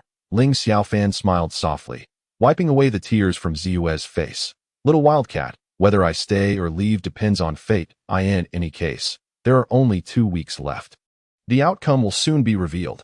Chapter 48. The mosaic is the root of humanity's stagnation. Subsequently, Ziyue placed a USB drive on the table and departed without another word. Ling Xiaofan realized that this time he had indeed wounded the girl's pride at that moment. He took out his phone, let out a faint sigh, and dialed his father's number. Brat, what are you doing so late? After hearing Ling Xiaofan's words, Ling's father fell silent for a considerable time. Finally, he sighed softly and said, Ziyue is an orphan. Her parents were once members of a group. However, they betrayed the group and were ultimately assassinated by it. Ziyue herself is unaware of this, which is why the group has never been able to trust her. Nonsense. Ling Xiaofan retorted angrily. Her parents are her parents, and she is herself. How can they be conflated? Moreover, her abilities are certainly not inferior to others. Who is her captain? Ling Xiaofan clenched his fist tightly and asked, what if she wants to leave the group? Kid, you are an exception. The higher-ups can tolerate your departure. But Ziyue is different. If she insists on leaving, the organization will take measures to protect its secrets that I understand. After I leave, please take good care of this girl. If she could be my future daughter-in-law, I might consider it. Upon hearing his father's words, Ling Xiaofan's eyelid twitched slightly on the other end of the line. Ling's father, noticing Ling Xiaofan's silence, chuckled. Haha, son, just teasing you. But what about you and Han? Have you managed to win her over? You are truly tiresome. Unable to woo her mother. You want me to pursue her daughter? Haha. I even plan to have your grandfather try to woo her mother's mothered in due time. All 3 generations of her family will belong to the Ling clan. Ling Feng, go to hell. Even my mother's attention is not safe from you. Hui Shui, what are you doing here? I misspoke. Just pretend I didn't say anything. Hearing the voices on the phone, Ling Xiaofan's eyelid twitched uncontrollably. Xiaohan's mother was a formidable woman, as fearsome as a dragon, and he suspected he was in for quite a ride now. The man in the video was none other than Tan Yujia. At this moment, Tan Yujia stepped into view, adjusting his position, and then, shedding his clothes, lunged at a female student like a ravenous wolf. Ling Xiaofan secretly admired Ziyue for managing to collect these videos in such a short span of time. Her abilities were indeed remarkable, and it was somewhat unfair to understate her role. Little wildcat, are you asleep? Ling Xiaofan took out his phone and directly called Ziyue. Not yet. I'm still monitoring you. I'm currently on the rooftop of your community. Although this task was merely a formality, she remained dedicated to its completion. With such a work ethic, she deserved more than just a C-level membership. Then come over and help me deliver this USB drive to the eldest sister's place. After a couple of minutes had passed, a knock resounded at the door. Ziyue entered, promptly seizing the USB drive. Ready to depart. The following morning, Huangqin was awakened by the call of her biological clock. After a refreshing yawn, she emerged from her bedroom clad in a pink nightgown. That moment, her attention was captured by the items on the living room table, a USB drive, a photograph, and a note. Huangqin first picked up the photograph and gazed at it, her entire being momentarily frozen in shock. The individual in the picture was Ling Xiaofan, captured in what appeared to be a bathroom. Completely unclothed, crucial areas were obscured by pixelation. Next, she glanced at the note, which read, I've brought you what you desired. Remember our agreement. If you miss me, take a look at the photograph at the bottom of the note. It added, pixelation is the root cause of humanity's stagnation and progress. Should you desire a clearer view, feel free to contact me. Ugh, this rascal is indeed incorrigible. Huangqin once again scrutinized the photograph, then chuckled. However, the physique is rather impressive. Unbeknownst to Ling Xiaofan, he had once again fallen victim to Ziyue's antics. Perhaps Ziyue bore no ill intent, but she was oblivious to the considerable turmoil this photograph would soon cause Huangqin. The next morning, Ling Xiaofan stepped out of his bedroom, finding Ziyue and Meng'er bustling about in the kitchen. This piqued his curiosity. Could it be that this girl could cook? Ling Xiaofan observed from the kitchen entrance for quite some time, only to discover that Ziyue was merely assisting Meng'er with menial tasks, such as washing vegetables. He chuckled to himself before proceeding to freshen up. For the past decade, he had lived alone, and now, astonishingly, there were 2 little girls in his home. After enjoying the breakfast prepared by Meng'er and Ziyue, Ling Xiaofan instructed them to wait at home while he rode his bicycle to Chishuero's residence. At that moment, Chishue's father had already left for work. After exchanging greetings with her mother, Ling Xiaofan departed with Chishuero. "Shuero, are you still afraid of me?" Ling Xiaofan inquired, pushing his bicycle alongside her. "I don't know," Chishuero replied softly. Ling Xiaofan smiled, and then placed the bike on its stand. Approaching Chishuero, he took her hand in a sudden gesture, startling her and causing a flicker of fear to flash in her eyes. However, this time, she did not react with the same frantic aggression as during their first encounter. After much hesitation, Chishuero finally sat down. "Hold on tight," Ling Xiaofan urged, as he took her hand and wrapped it around his waist. "Shuero, I will not harm you." Upon hearing his words, Chishuero gradually calmed down, ultimately wrapping her arms around his waist. With a strong push, Ling Xiaofan propelled the bicycle forward. "Brother, Shuero, this is Ming'er. And this is Ziyue. You too, call her sister." "Sister." After introducing the three to one another, Ling Xiaofan secured the bicycle and led them all outside. This marked the first outing for Ming'er, with the last being an accidental venture when she had ventured out to save Ling Xiaofan. Ling Xiaofan first took them to the bank, where he opened an account and transferred 200,000 inside. Subsequently, he guided everyone to Han Jia's home. Without knocking, Ling Xiaofan used the key he possessed to enter. A key that Han Jia also had for his residence. Although they had broken up, they still retained each other's keys. Upon opening the door, the living room was empty. Ling Xiaofan peered into Han Jia's bedroom. To his surprise, she was clad only in her undergarments, surrounded by a heap of clothes on the bed, trying them on one by one in front of the mirror. "Stop trying. They all look good," he remarked. Just then, Ling Xiaofan suddenly embraced Han Jia from behind. "What are you doing? Hurry up and get out." "I'm changing," Han Jia exclaimed, pushing him away. "That it's not like I haven't seen before." "What's the big deal?" Ling Xiaofan replied, producing a bank card. "The money is in here, and the password is your birthday. In a couple of days. Return it to Gushi. The remaining funds are for grandma's medical expenses." "Xiaofan, thank you," Han Jia said, biting her lip as she accepted the card. "Oh, how do you plan to thank me?" Ling Xiaofan asked with a mischievous grin, his hands wandering playfully over Han Jia's form. "You're insufferable. Just get out," Han Jia retorted, pushing him out of the bedroom. However, in the living room, three pairs of eyes were fixed intently on them from the sofa. Chapter 49. Unyielding Xiaohan. Ling Xiaofan had initially believed he was the only one who had come. But to his astonishment, three others were seated in the living room, causing Han Jia's face to flush a deep crimson. Lowering her head, she dashed into her bedroom. She no longer bothered to choose her attire and hastily donned a random outfit that felt decent. Emerging with a rosy complexion. "Why didn't you tell me there were others?" Han Jia whispered in Ling Xiaofan's ear. The memory of their previous flirtation, now overheard by the three outside, made her wish for a fissure in the ground to swallow her whole. Ling Xiaofan observed the four girls, alongside Xiaqi and Xiaohan, realizing the magnitude of his harem. Even excluding Ziyu and Meng Er, it was still quite a remarkable ensemble. Yet, Ling Xiaofan felt a twinge of concern regarding the dynamics among the girls. He understood Han Jia's character well. She was quite easily swayed. Xiaqi, while occasionally throwing minor tantrums and pouting, was not one to resist compromise. Then there was Chishuero, with whom he had barely exchanged a glance. The future remained uncertain. The most troubling to Ling Xiaofan was Xiaohan, whose pride was formidable. If she were his sole partner, she would cherish him like a treasure. However, in this harem scenario, her acceptance would not come easily.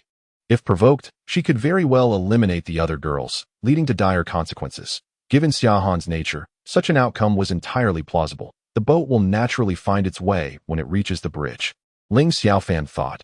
Choosing not to dwell on it further, he then took the four of them to pick up Xiaqi, who had only just risen from bed, after a night plagued by nightmares. Her sleep had been restless, leaving her with dark circles under her eyes. Upon seeing Ziyu, Xiaqi paused in surprise, unaware that Ling Xiaofan had hidden away a little girl. This individual is truly incorrigible in his romantic pursuits. Even she herself cannot fathom why she has developed such an affection for him, and yet she finds herself utterly captivated. Given her attributes, what sort of man could she not attract? She is perplexed by her own willingness to follow him so devotedly. Is it truly akin to the tales depicted on television, where a hero rescues a damsel in distress, leading to a bond of mutual devotion? "Are you prepared? Let us go and fetch Han," remarked Ling Xiaofan with a smile. At this moment, Han Jia and Xiaqi widened their eyes in astonishment. Although Qi Shuoro displayed no overt change in expression, a hint of dissatisfaction was evident. How many women does this man have outside of this gathering? Counting those present, there are already 5. Moreover, Xia Qi learned from Han Jia that Ling Xiaofan never had a sister. Thus, the origins of this Ming'er remain shrouded in mystery. One cannot help but wonder if he has enticed a minor from somewhere. Ling Xiaofan, do confess, how many women do you have outside? Xia Qi inquired, her brows furrowed in indignation. Han Jia was Ling Xiaofan's former girlfriend, and she had tolerated that as for Qi Shuoro. She felt a pang of sympathy, hence her forbearance. Yu and Ming'er were merely children, so she was indifferent to them. However, upon hearing that Ling Xiaofan had women outside, her ire ignited at that moment. Ling Xiaofan chuckled nervously. The situation with Xia Han remained unresolved, and it seemed yet another fire was kindling here. Yet, pacifying this matter would be relatively simple. The dilemma with Xia Han, however, was a source of great concern. There is but one, and she is also from our school, named Xia Han, Ling Xiaofan stated with a smile. Upon hearing this, Xia Qi's eyebrows twitched. Xia Han, that name sounds familiar, she exclaimed, snapping her fingers. I've seen her on the school forum. She is one of the campus beauties and has even participated in a national middle school martial arts competition, securing a championship. Yet, she is an ice queen. Regardless of whether they are boys or girls, those who approach her are seldom met with warmth. Can it be that you have managed to win her over?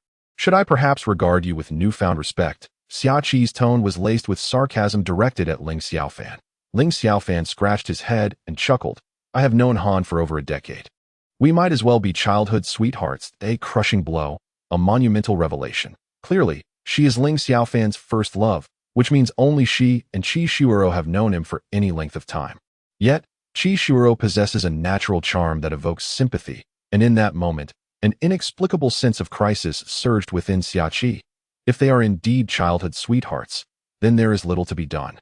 He must refrain from sowing wild oats in the future, Xia Qi declared. Though, replied Ling Xiaofan. He too sensed that Xia Qi's demeanor was somewhat off, yet he assumed her irritation stemmed from his previous relationships, and chose not to delve further.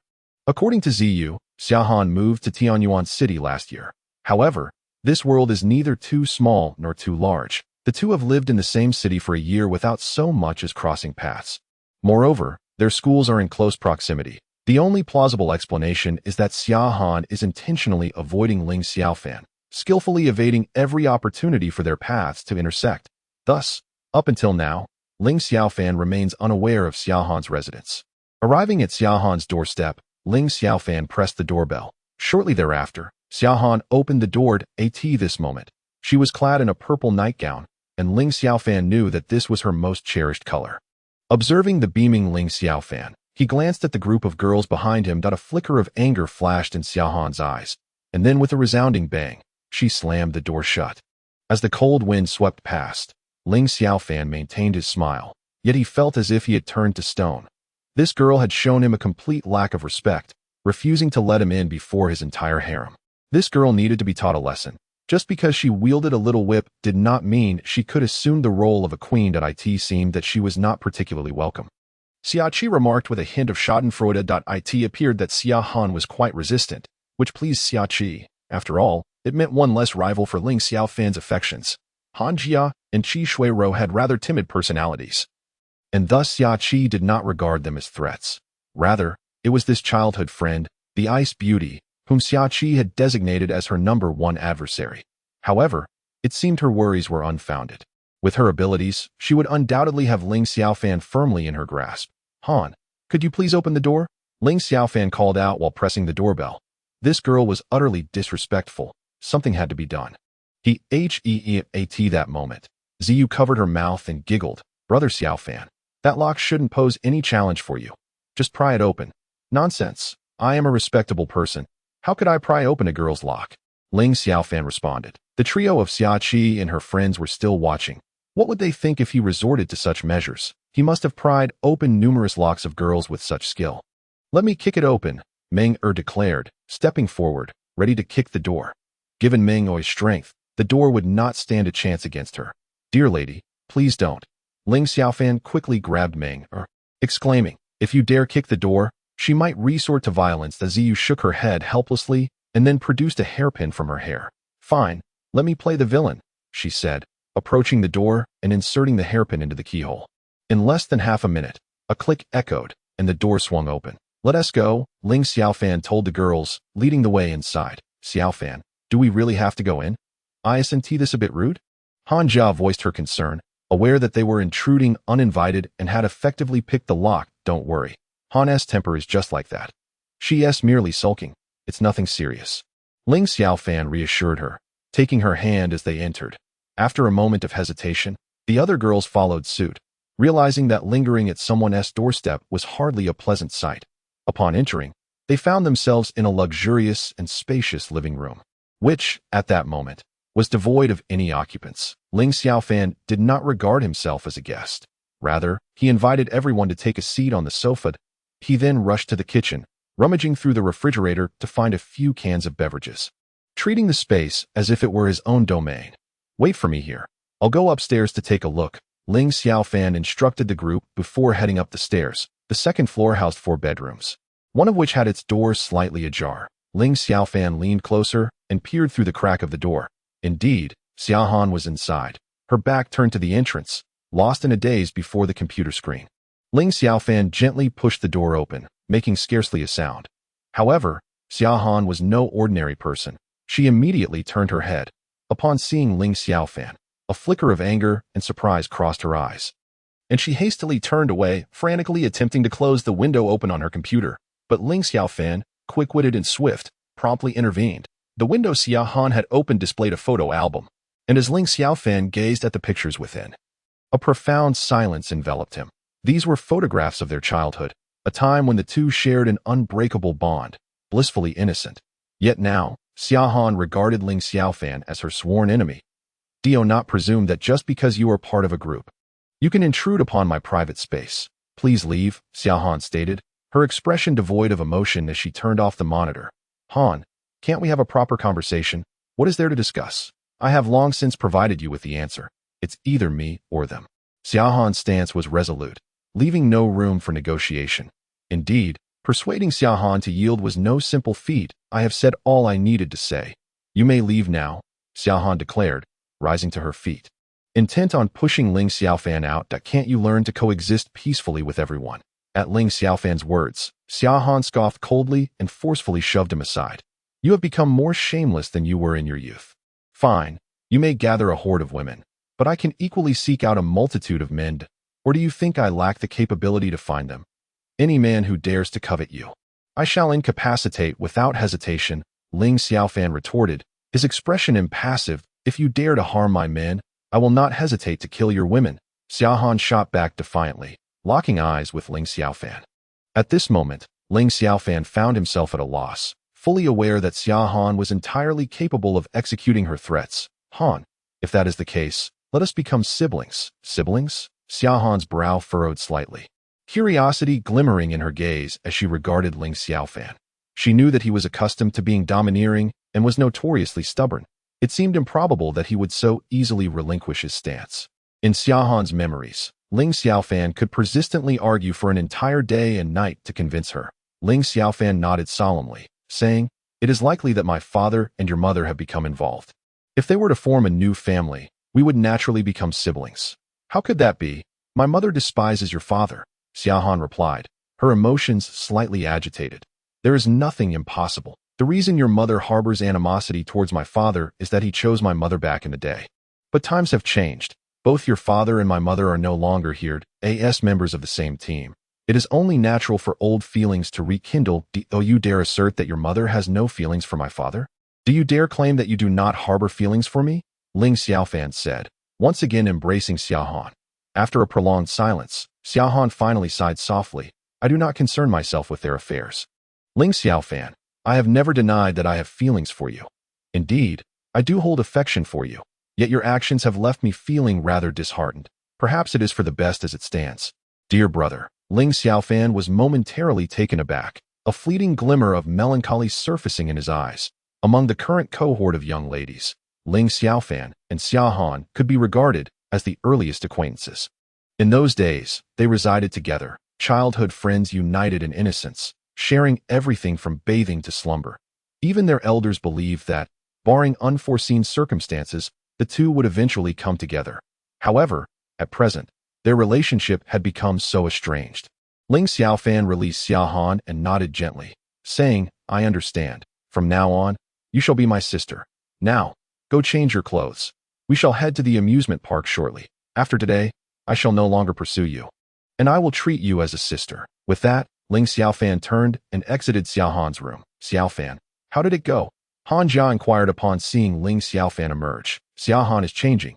She will be down shortly," Ling Xiaofan replied, sinking into the sofa and closing his eyes. Before long, Xiaohan emerged, clad in a pair of denim jeans, a white t-shirt, and a white jacket.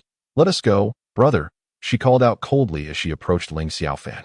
The moment they heard Xiaohan address Ling Xiaofan as brother, everyone was momentarily stunned, gazing at the pair in astonishment, hoping for an explanation. Could it be that Ling Xiaofan had a peculiar preference? Enjoying being called brother by his beloved? Considering Ziyue and Meng'er, perhaps this was indeed a genuine affinity. Noticing the puzzled looks directed at him, Ling Xiaofan forced a chuckle and explained, "My father is likely to marry Han's mother. So we shall be siblings then." "Brother Xiaofan, you knew?" Upon hearing Ling Xiaofan's words, Ziyue exclaimed in surprise. "You are aware?" Ling Xiaofan looked at Ziyue, astonished. He had originally inferred from the telephone conversation that his father and Xiaohan's mother shared an unusual bond. Prompting his remark to gauge Xiaohan's reaction, Ziyue nodded and said, "Their impending marriage has long ceased to be a secret within our group. This." She quickly covered her mouth, glancing at Han Jia and the other girls, then turned to Ling Xiaofan. This girl had always been rather loose-lipped. She did not expect to let the cat out of the bag so easily. "What group?" Xiaoqi inquired with curiosity. "Our mothers work at the same company and have been assigned to the same team." Xiaohan replied nonchalantly. Xiaoqi nodded, refraining from further questions. Ziyue cast a grateful glance at Xiaohan, realizing that if their superiors discovered her slip of the tongue, she might face repercussions, potentially relegating her to a lifetime as a C-level member. "Continue," Xiaohan said calmly. Ziyue replied, then added, "Their engagement within the company is no secret, but they were concerned that you two might struggle to accept it, which could affect your relationship, hence the secrecy. I didn't expect you both to already know." "Heh," Ling Xiaofan chuckled dryly. Initially, he had merely been jesting to tease Xiaohan, yet it turned out to be true. This was indeed amusing. They were to become siblings. However, upon reflection, Ling Xiaofan thought that perhaps this arrangement was not so bad after all. Since there is no blood relation, we can conveniently adopt the guise of siblings, allowing us to move in and live together with Xiaohan without any reservations. Once we are under the same roof, it will be much more convenient to manage affairs. After Ling Xiaofan introduced the group of girls to one another, they all set off for the amusement park. Ling Xiaofan, accompanied by 6 stunning beauties of various kinds, attracted the attention of many along the way, resembling a bouquet of flowers amidst a pile of dung. Yet, in Ling Xiaofan's words, the more splendid the flowers, the more nourishment they require. Thus, he willingly accepted the role of fertilizer to nurture these blossoms. Not far behind Ling Xiaofan and the others, a Wuling van was closely following them. A man inside was fixated on Ling Xiaofan and his entourage, driving at a leisurely pace in pursuit. "Report, this is number 6. The target has appeared, accompanied by 3 group members. A-class member Explosive Dagger, A-class member Ice Queen, and C-class member Wild Temptation.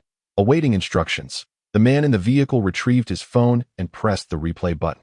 "Continue the surveillance, but be cautious not to be detected by the wildcat. That we will act once the target is away from the dagger and the queen. Speed is essential." A hoarse male voice emanated from the phone, altered by a voice changer.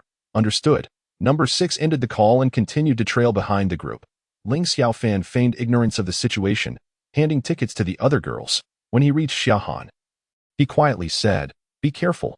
We are being followed. Ladies, feel free to enjoy yourselves. Let us reconvene here in an hour for lunch," he announced as they entered the amusement park. At that moment, Xiaoqi pouted in dissatisfaction. "Aren't you coming with us?" She had intended to enjoy the amusement park with Ling Xiaofan, but now he was sending them off alone. Was he truly foolish or just naive? Ling Xiaofan chuckled. "I had a bad stomach yesterday.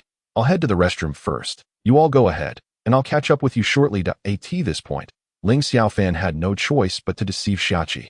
Xiaoqi didn't suspect anything and called over Han Jia and Qi Shuero to leave together. She had initially planned to include Xiaohan and the 2 little girls, but Meng'er had already been whisked away by Ziyue. As for the little girls, they could entertain themselves. Xiaohan, on the other hand, had an icy demeanor that made her seem hard to approach, leading Xiaoqi to ultimately decide against inviting her.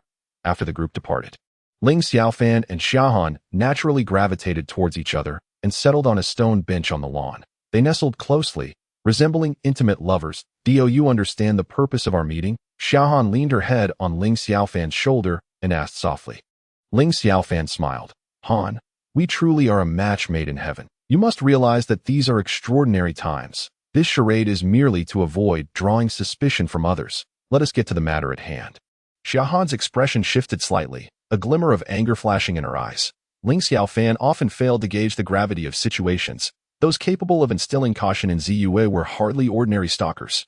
Very well, let us discuss the matter. Ling Xiaofan smiled and said, My father is about to marry your mother. When shall we tie the knot? At this moment, Xiaohan lifted her head. Just then, Ling Xiaofan leaned in, and the two shared a kiss. Chapter 51. The Dreamer Kidnapping Incident, Part 2. Xiaohan had not anticipated Ling Xiaofan's sudden kiss. Just as she was about to protest, Ling Xiaofan had already withdrawn his lips and softly remarked, As we are now a couple, we mustn't raise any suspicions. Before Xiaohan could fully comprehend his words, Ling Xiaofan kissed her once more. This time, Xiaohan did not resist, as a member of their team. She had to be prepared for such sacrifices in the face of unexpected circumstances. However, the person in question was Ling Xiaofan, and Xiaohan felt no aversion in her heart. Xiaohan shot him a glare and quietly said, Ling Xiaofan, I hope you do not lose sight of the important matters at hand.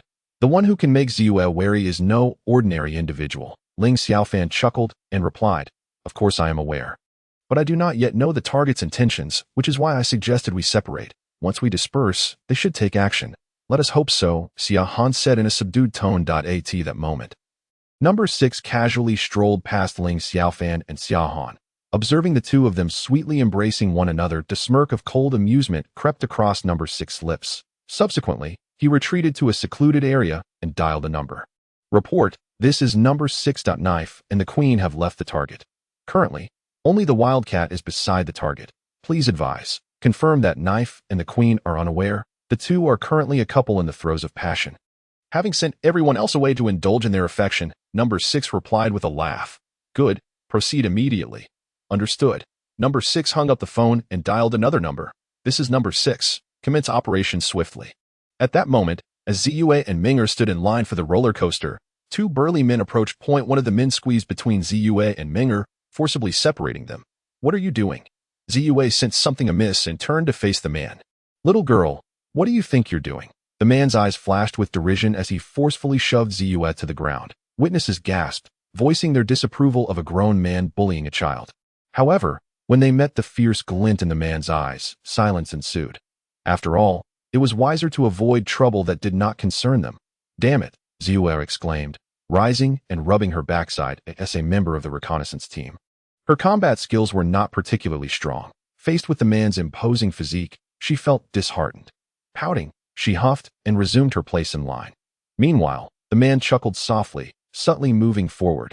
Yet, unbeknownst to her, Ming'er, who had been standing behind Ziyue, had vanished without a trace. Ling Xiaofan and Xiaohan exited the amusement park and hailed a taxi, with Ling Xiaofan taking the front passenger seat.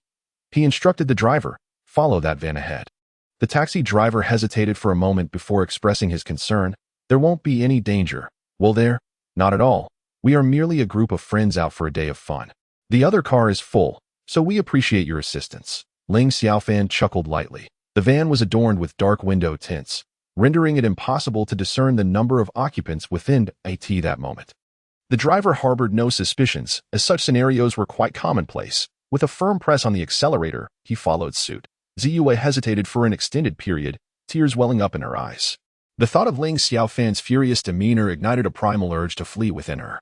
Yet, upon reflection, she realized she was utterly alone. Where could she possibly escape to? No matter how far she ran, she would still fall prey to the relentless pursuit of the team. Ultimately, Ziyue resolved to confess to Ling Xiaofan. With trembling hands, she retrieved her phone and dialed his number. In the taxi, Ling Xiaofan pulled out his phone. Upon glancing at the caller ID, he noted that the name displayed was Little Wildcat. A smile crept across his face as he remarked, So, you've decided to come clean at last. With that, he answered the call. Before he could utter a word, Ziyue's sobs resonated through the receiver. Ling Xiaofan chuckled resignedly, considering this a lesson in her carelessness. Inside the Wuling van, number 6 was at the wheel. In the last row of seats sat 2 burly men, one of whom was the very individual who had previously clashed with Ziyue. Between them, Ming'er was ensnared by a chain as thick as a thumb, rendering her efforts to break free utterly futile. Is this fellow truly a brain chip? One pondered. To me, she appears to be an ordinary person. At that moment, one of the burly men observed Ming'er with curiosity. Regardless of her true nature, they merely needed to fulfill their task. Yet even if she was not extraordinary, this girl was no ordinary child. Throughout their journey, she had remained silent and composed. Any typical child would have long since been in tears. Meanwhile, number 6 remarked as he drove, "It seems we are being followed. That taxi has been tailing us since the beginning." The man who had clashed with Ziyue turned his head, peering through the rear windshield at the taxi occupied by Ling Xiaofan and Xiaohan, his brow furrowing slightly. In the passenger seat sat Xiao Dao. Number 6 checked the rearview mirror, then pressed the accelerator to the floor. With a strange roar from the engine, the van began to pick up speed. "Damn, your friend is driving like a maniac." The taxi driver cursed upon witnessing their acceleration. "Catch up to them." Ling Xiaofan furrowed his brow. He understood that their adversaries had become aware of their presence. Thus, there was no longer a need to continue the pursuit. As it would yield no fruitful outcome, he resolved to intercept them instead. "Brother, this is the city. The speed limit is 60. Look at your friend. He's going at least 100. How can I possibly chase him? I might not even make enough money to cover the fines," the taxi driver lamented, further decelerating and cruising along the road. Ling Xiaofan, already lacking in patience, was acutely aware that Ming'er was still in their clutches, and he remained oblivious to their intentions. That moment, he swiftly drew a dagger from his waist, the very one Xiaohan had gifted him, which he always kept on his person. "If you don't want to die, keep up with me," Ling Xiaofan commanded, pressing the blade against the taxi driver's neck. The icy blade sent shivers down the spine of the taxi driver. I will follow. Please do not kill me. Do not kill me." Indeed, this fellow was a coward. Under the intimidation from Ling Xiaofan, he could hardly articulate his words. "Hurry up," Ling Xiaofan commanded coldly. "Big brother, could you please put that thing away first? I truly cannot concentrate on driving like this." The taxi driver stammered in trepidation. Ling Xiaofan sheathed the dagger, for in the presence of him and Xiaohan, this man could not dare to employ any tricks. Thus, the taxi pursued from behind, ignoring countless red lights along the way. The taxi driver was heartbroken. This time, it was not merely a matter of fines. However, under the threat to his life, other concerns paled in comparison. With this realization, the driver pressed the accelerator harder. The taxi surged forward once more. At this moment, the vehicle's speed soared above 120. Fortunately, they had reached Weiqing Road, where traffic was sparse. Otherwise, at such a velocity within the city, an accident would be inevitable. After 20 minutes of pursuit, the two vehicles had entered the suburbs. The surroundings were virtually devoid of other cars, and both vehicles accelerated again. The engines emitted a deafening roar, with the scenery on either side rapidly receding. Just then, Ling Xiaofan's phone rang. Upon answering, he saw it was a call from Ziyue. "Hello," Ling Xiaofan said as he picked up the phone. "Brother Xiaofan, we have already investigated.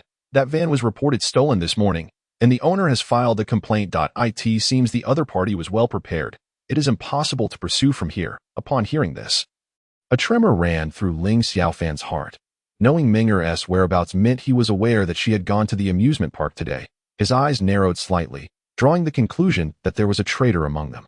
But who could this traitor be? Qi Shuiyo, Han Jia, Xia Qi, Ziyue, or Xiaohan? Ling Xiaofan found himself in a quandary, hoping fervently that his suspicions were unfounded. Otherwise, he could not bear the thought that any one of the 5 girls might be the traitor. Chapter 52. Life and Death Pursuit. Ling Xiaofan's suspicion of those around him, stemming from Ming'er's kidnapping, merely illustrated that, unbeknownst to him, Ming'er had attained a significant place in his heart. He was reluctant to admit that he had gradually developed feelings for a mere machine. At that moment, a burly man from the van ahead leaned out and pointed a Type 54 pistol at Ling Xiaofan in the passenger seat, firing a shot. However, due to the vehicle's jarring motion, the bullet struck the taxi's hood instead. The driver, already a coward, was stunned to see not only a knife but now a gun as well. Overwhelmed by sheer terror, he slammed on the brakes. The screeching sound of rubber against pavement filled the air, and the stench of burning rubber wafted in as the taxi came to an abrupt halt in the middle of the road. "Please, I beg you, do not kill me. Do not kill me," the taxi driver cried, burying his head in the steering wheel, trembling uncontrollably. Watching the van recede into the distance, Ling Xiaofan was filled with fury. "Get out," he barked as the taxi driver exited the vehicle. Ling Xiaofan swiftly leaped into the driver's seat. With adept skill, the gear shifted and the accelerator was pressed down. With a roar, the taxi surged forward at breakneck speed. Due to the iron barriers separating the front and rear seats, Xiaofan could not directly move from the back to the front. At that moment, the taxi was hurtling down the highway, and she abruptly flung open the back door, extending her hand to open the passenger door. Then, with a leap, she entered the passenger's seat. Fortunately, no one witnessed this audacious act. Otherwise, it would have caused quite a stir. Such a scene is typically reserved for the realm of television. It is worth noting that the taxi was speeding at over 100. A mere misstep could have resulted in a fatal encounter with the wheels. In film production, ample safety measures are usually in place. However, Xiaofan had no protection whatsoever, rendering this experience far more genuine than any cinematic spectacle. Gradually, the taxi caught up to the van once more. Despite the advantage of their vehicle, this was also a testament to Ling Xiaofan's exceptional driving skills. As a member of the team, the primary training involved mastering driving and various military weapons. Driving was not merely about operating a car. It encompassed the ability to maneuver a range of specialized machinery.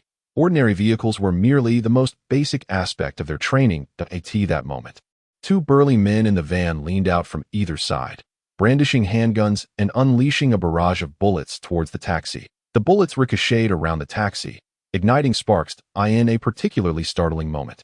One bullet shattered the windshield, whizzing past Xiaohan's ear before embedding itself in the passenger seat.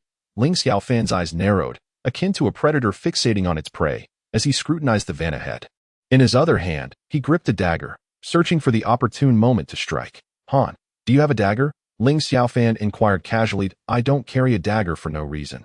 The last time was merely a last-minute decision to assist you," Xiaohan replied, shaking her head to indicate her inability to help. My father always said, "When you encounter someone in need of protection, draw it out." Currently, the individuals I must protect include all 6 of you. Perhaps Menger is merely a soulless machine chip, but I have already come to regard her as part of my family, and I will safeguard her just as I do you," Ling Xiaofan declared resolutely. Throughout their conversation, his gaze remained fixed on the van ahead. It was only upon Xiaohan's reminder that Ling Xiaofan noticed the fuel gauge was perilously low. They could not sustain this pace for much longer. A swift resolution was imperative. "You're driving," Ling Xiaofan instructed Xiaohan before rising to shift to the passenger seat. Simultaneously, Xiaohan moved to take the wheel, given the cramped space within the vehicle. The two could not avoid close contact. Ling Xiaofan's hand brushed against Xiaohan's chest, causing her to shudder slightly. Once they had exchanged positions, Xiaohan's driving prowess proved to be on par with Ling Xiaofan's. At that moment, Ling Xiaofan chuckled.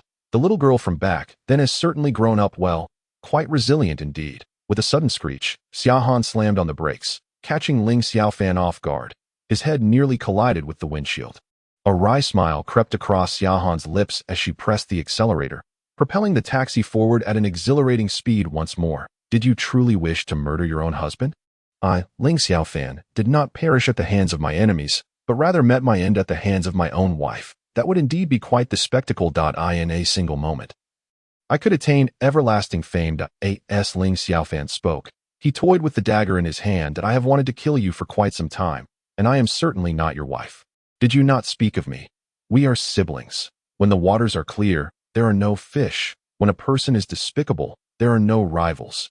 You are already unrivaled in this world. How could you possibly die so easily?" Xiaohan gazed ahead, her expression impassive. "Humph, would it kill you to smile? Indeed, you were still adorable as a child. If you do not see me shortly, you might even see our wide. Be careful." Just as Ling Xiaofan was animatedly speaking, he suddenly noticed that the other party was firing again. The gun's muzzle was pointed directly at the windshield corresponding to the driver's seat. At that moment, Xiaohan also sensed the impending danger and abruptly jerked the steering wheel. The taxi had already reached a speed of approximately 130. With such a sudden turn, the center of gravity was thrown off. Consequently, the entire vehicle rolled over twice on the ground before crashing into the guardrail, sending the car airborne. In midair, the vehicle executed a 720-degree spin, and then with a resounding thud, it landed on the ground. Fortunately, it hit the ground upright. Thus, as it landed, Xiaohan pressed the accelerator fiercely, continuing to drive.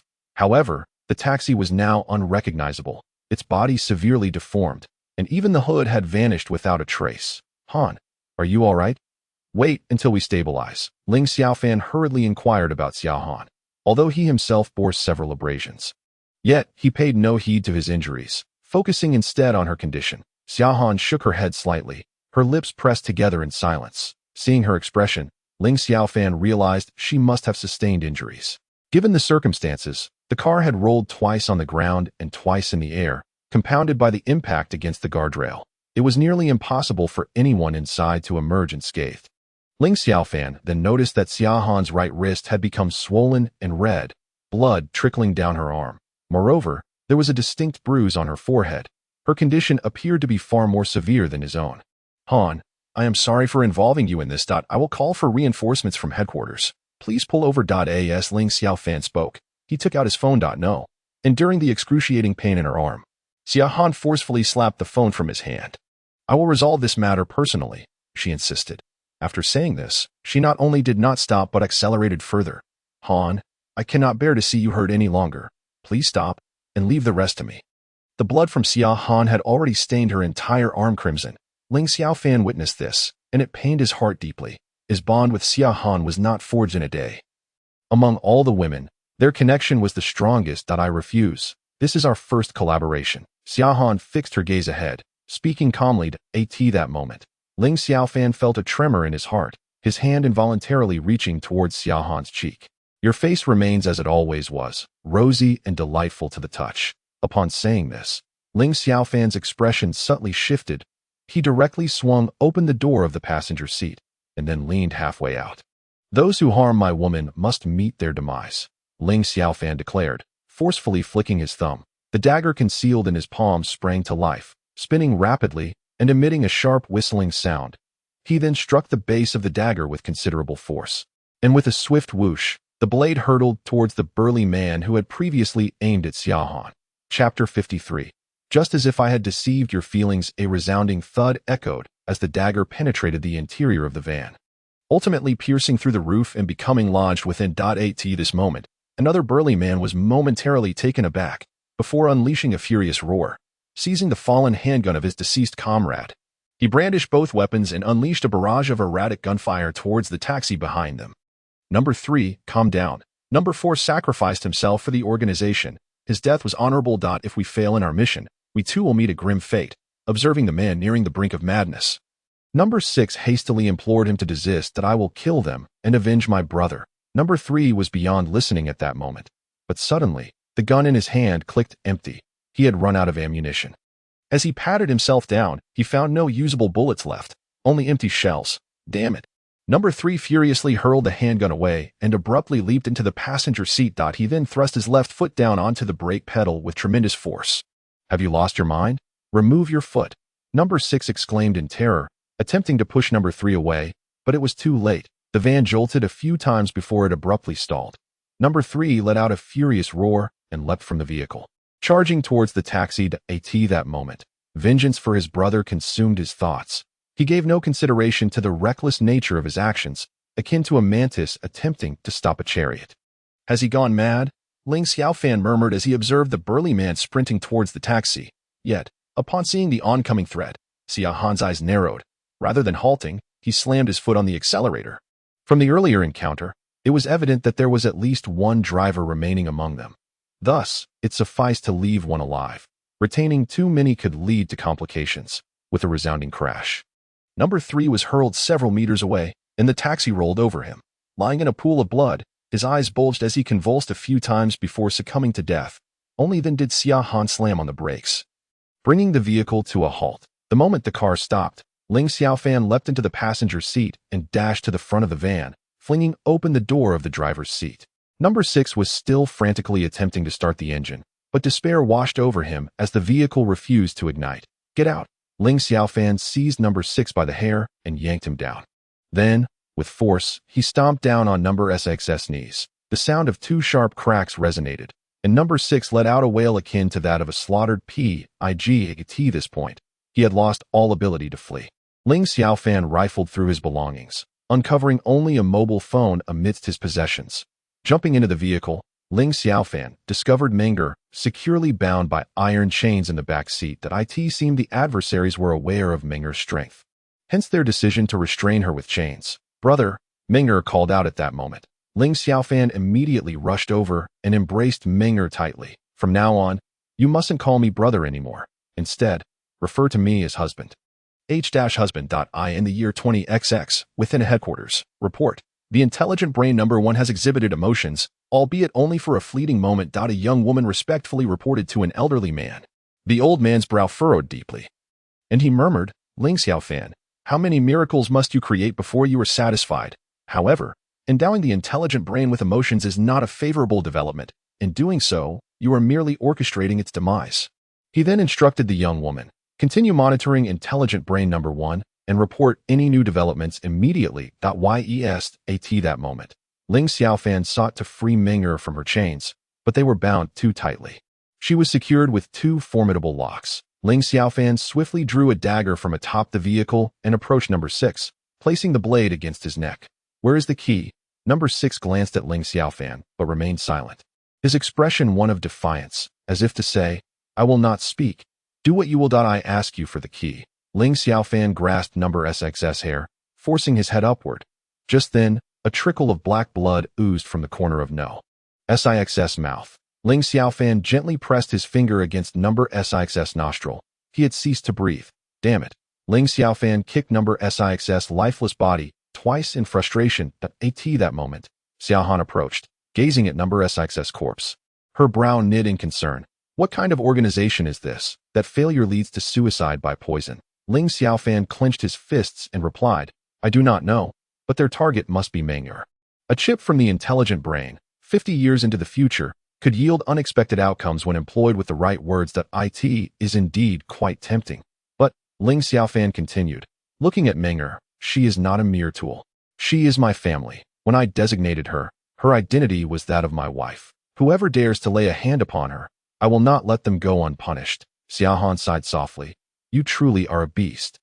Setting her up as an underage girl and designating her as your wife. Do you really intend to use Leisha to sever her chains? Do you understand what that implies?" Though held in Ling Xiaofan's embrace, Xiaohan offered no resistance. "Of course, I understand.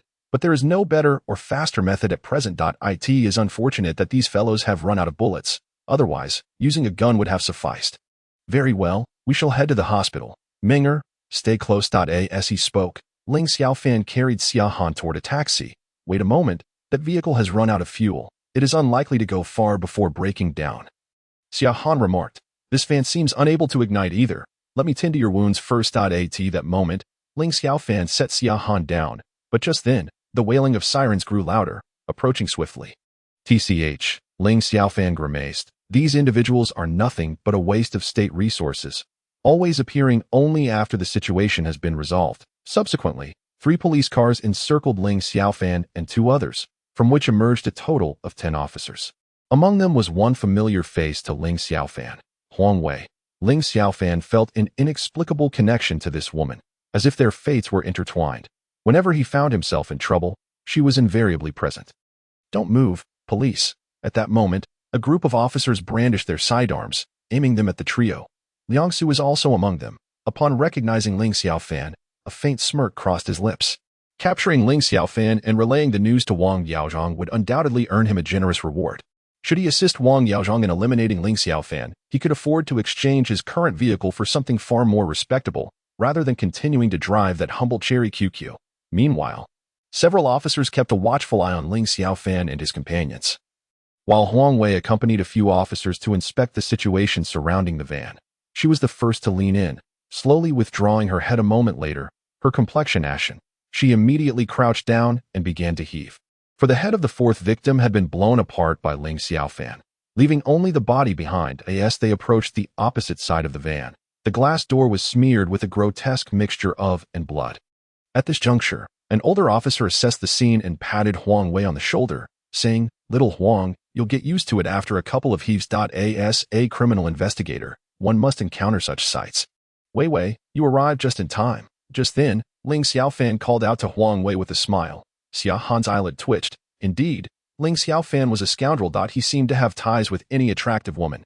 They kidnapped my young wife and injured my elder wife. It is only natural that I retaliate, Ling Xiaofan remarked with a nonchalant grin. Ling Xiaofan, when confronted with a kidnapping, you should report it to the police. Do you understand the gravity of your actions? The first is intentional injury, and the second is attempted murder. That I should have asked you what your intentions were. It appears I have my answer today. Huang Wei's face flushed with anger, her chest rising and falling rapidly. Yet, she herself did not comprehend why she was so infuriated. Deep down, she merely wished for Ling Xiaofan to avoid incarceration, while simultaneously desiring to see him brought to justice, an internal conflict. Ling Xiaofan chuckled and said, Wei Wei, your presence is fortuitous. You can spare me the trouble. I need to borrow your sidearm. What are you doing? Huang Wei gasped, instinctively retreating 2 steps and covering her firearm with her hand. Upon hearing Ling Xiaofan's words, the other officers also drew their weapons, aiming them at him. My young wife is tied up and unable to free herself. I just need you to assist me in unbinding her. It's merely a bullet.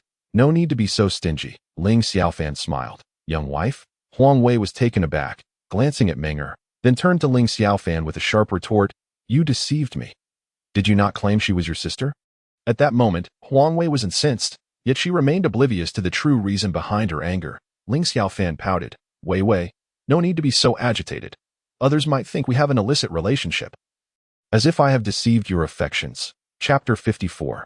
The abduction of the young policewoman. At Ling Xiaofan's words, Huang Wei's face was flushed with embarrassment. This moment, a glimmer of malice flashed in Liang Su's eyes, and he stealthily chambered a round into his firearm. Should Ling Xiaofan make any move, he could brazenly shoot him down, claiming it was a case of resisting arrest and assaulting an officer. Ling Xiaofan shook his head and said, I cannot bear to see her bound in this manner. I apologized. As he spoke, he set Xia Han down and stepped directly in front of Huang Wei. In the midst of Huang Wei's terror, he swiftly drew the pistol from her waist. Everyone, please refrain from acting impulsively. Bullets do not discriminate. I trust you would not wish to witness this petite officer meet a grim fate, he declared, wrapping his arms around Huang Wei as he aimed the gun at her temple. Ling Xiaofan, you scoundrel! Who are you calling flat-chested? Huang Wei was fuming with rage. She possessed an alluring, mature figure. Yet her chest remained a source of deep-seated insecurity. Observing the impressive curves of others, she felt as if her own bosom resembled that of a mere child. Whoever I mention is who I refer to. Ling Xiaofan replied with a smirk, casting a glance at Huang Wei's chest. In truth, it is not entirely flat. While it may not rival my beloved Han's, it certainly exceeds Meng'er's beast. Both Xia Han and Huang Wei exclaimed in unison. Release the hostage and abandon this delusion. Your actions will only lead to your own downfall. Based on what you just stated, your killing of the 3 kidnappers might be deemed self-defense. However, if you now take a hostage, the situation changes entirely. I hope you reconsider. An elderly officer cautioned Ling Xiaofan. Consider your sister, Ling Xiaofan retorted vehemently, exasperated and unwilling to squander any more time with the police. Although Xia Han was currently unharmed, she had lost a significant amount of blood from her wound, and Ling Xiaofan worried that prolonged delay might result in dire consequences. Meng'er, come here. Husband Meng'er obediently approached Ling Xiaofan. Suddenly, a gunshot rang out, followed by the sound of chains clattering to the ground. Let us go. Ling Xiaofan held Huang Wei tightly as he retreated step by step. He soon reached a police vehicle, where he forcefully opened the passenger door and shoved Huang Wei inside. Just then, another gunshot echoed. Sensing something amiss, Ling Xiaofan instinctively turned his body slightly. As he felt the bullet was past him, he unsheathed a dagger. Attempting to deflect the projectile. A sharp crack resonated as the dagger shattered into 2 pieces. The bullet grazing his arm. In the next instant, Ling Xiaofan hurled the broken dagger, striking Liang Su's wrist perfectly. At this point, Ling Xiaofan had already shown considerable restraint. Had he been less merciful, the shattered dagger would have either pierced Liang Su's skull or rendered his right hand useless. Feeling the agonizing pain in his wrist, Liang Su cried out as the smoking handgun slipped from his grasp. Swiftly, Ling Xiaofan extracted Huang Wei's firearm once more, aiming it at her head. Do you truly wish to see her head burst open? Ling Xiaofan's tone was icy. Everyone, refrain from firing. The elderly officer urged urgently.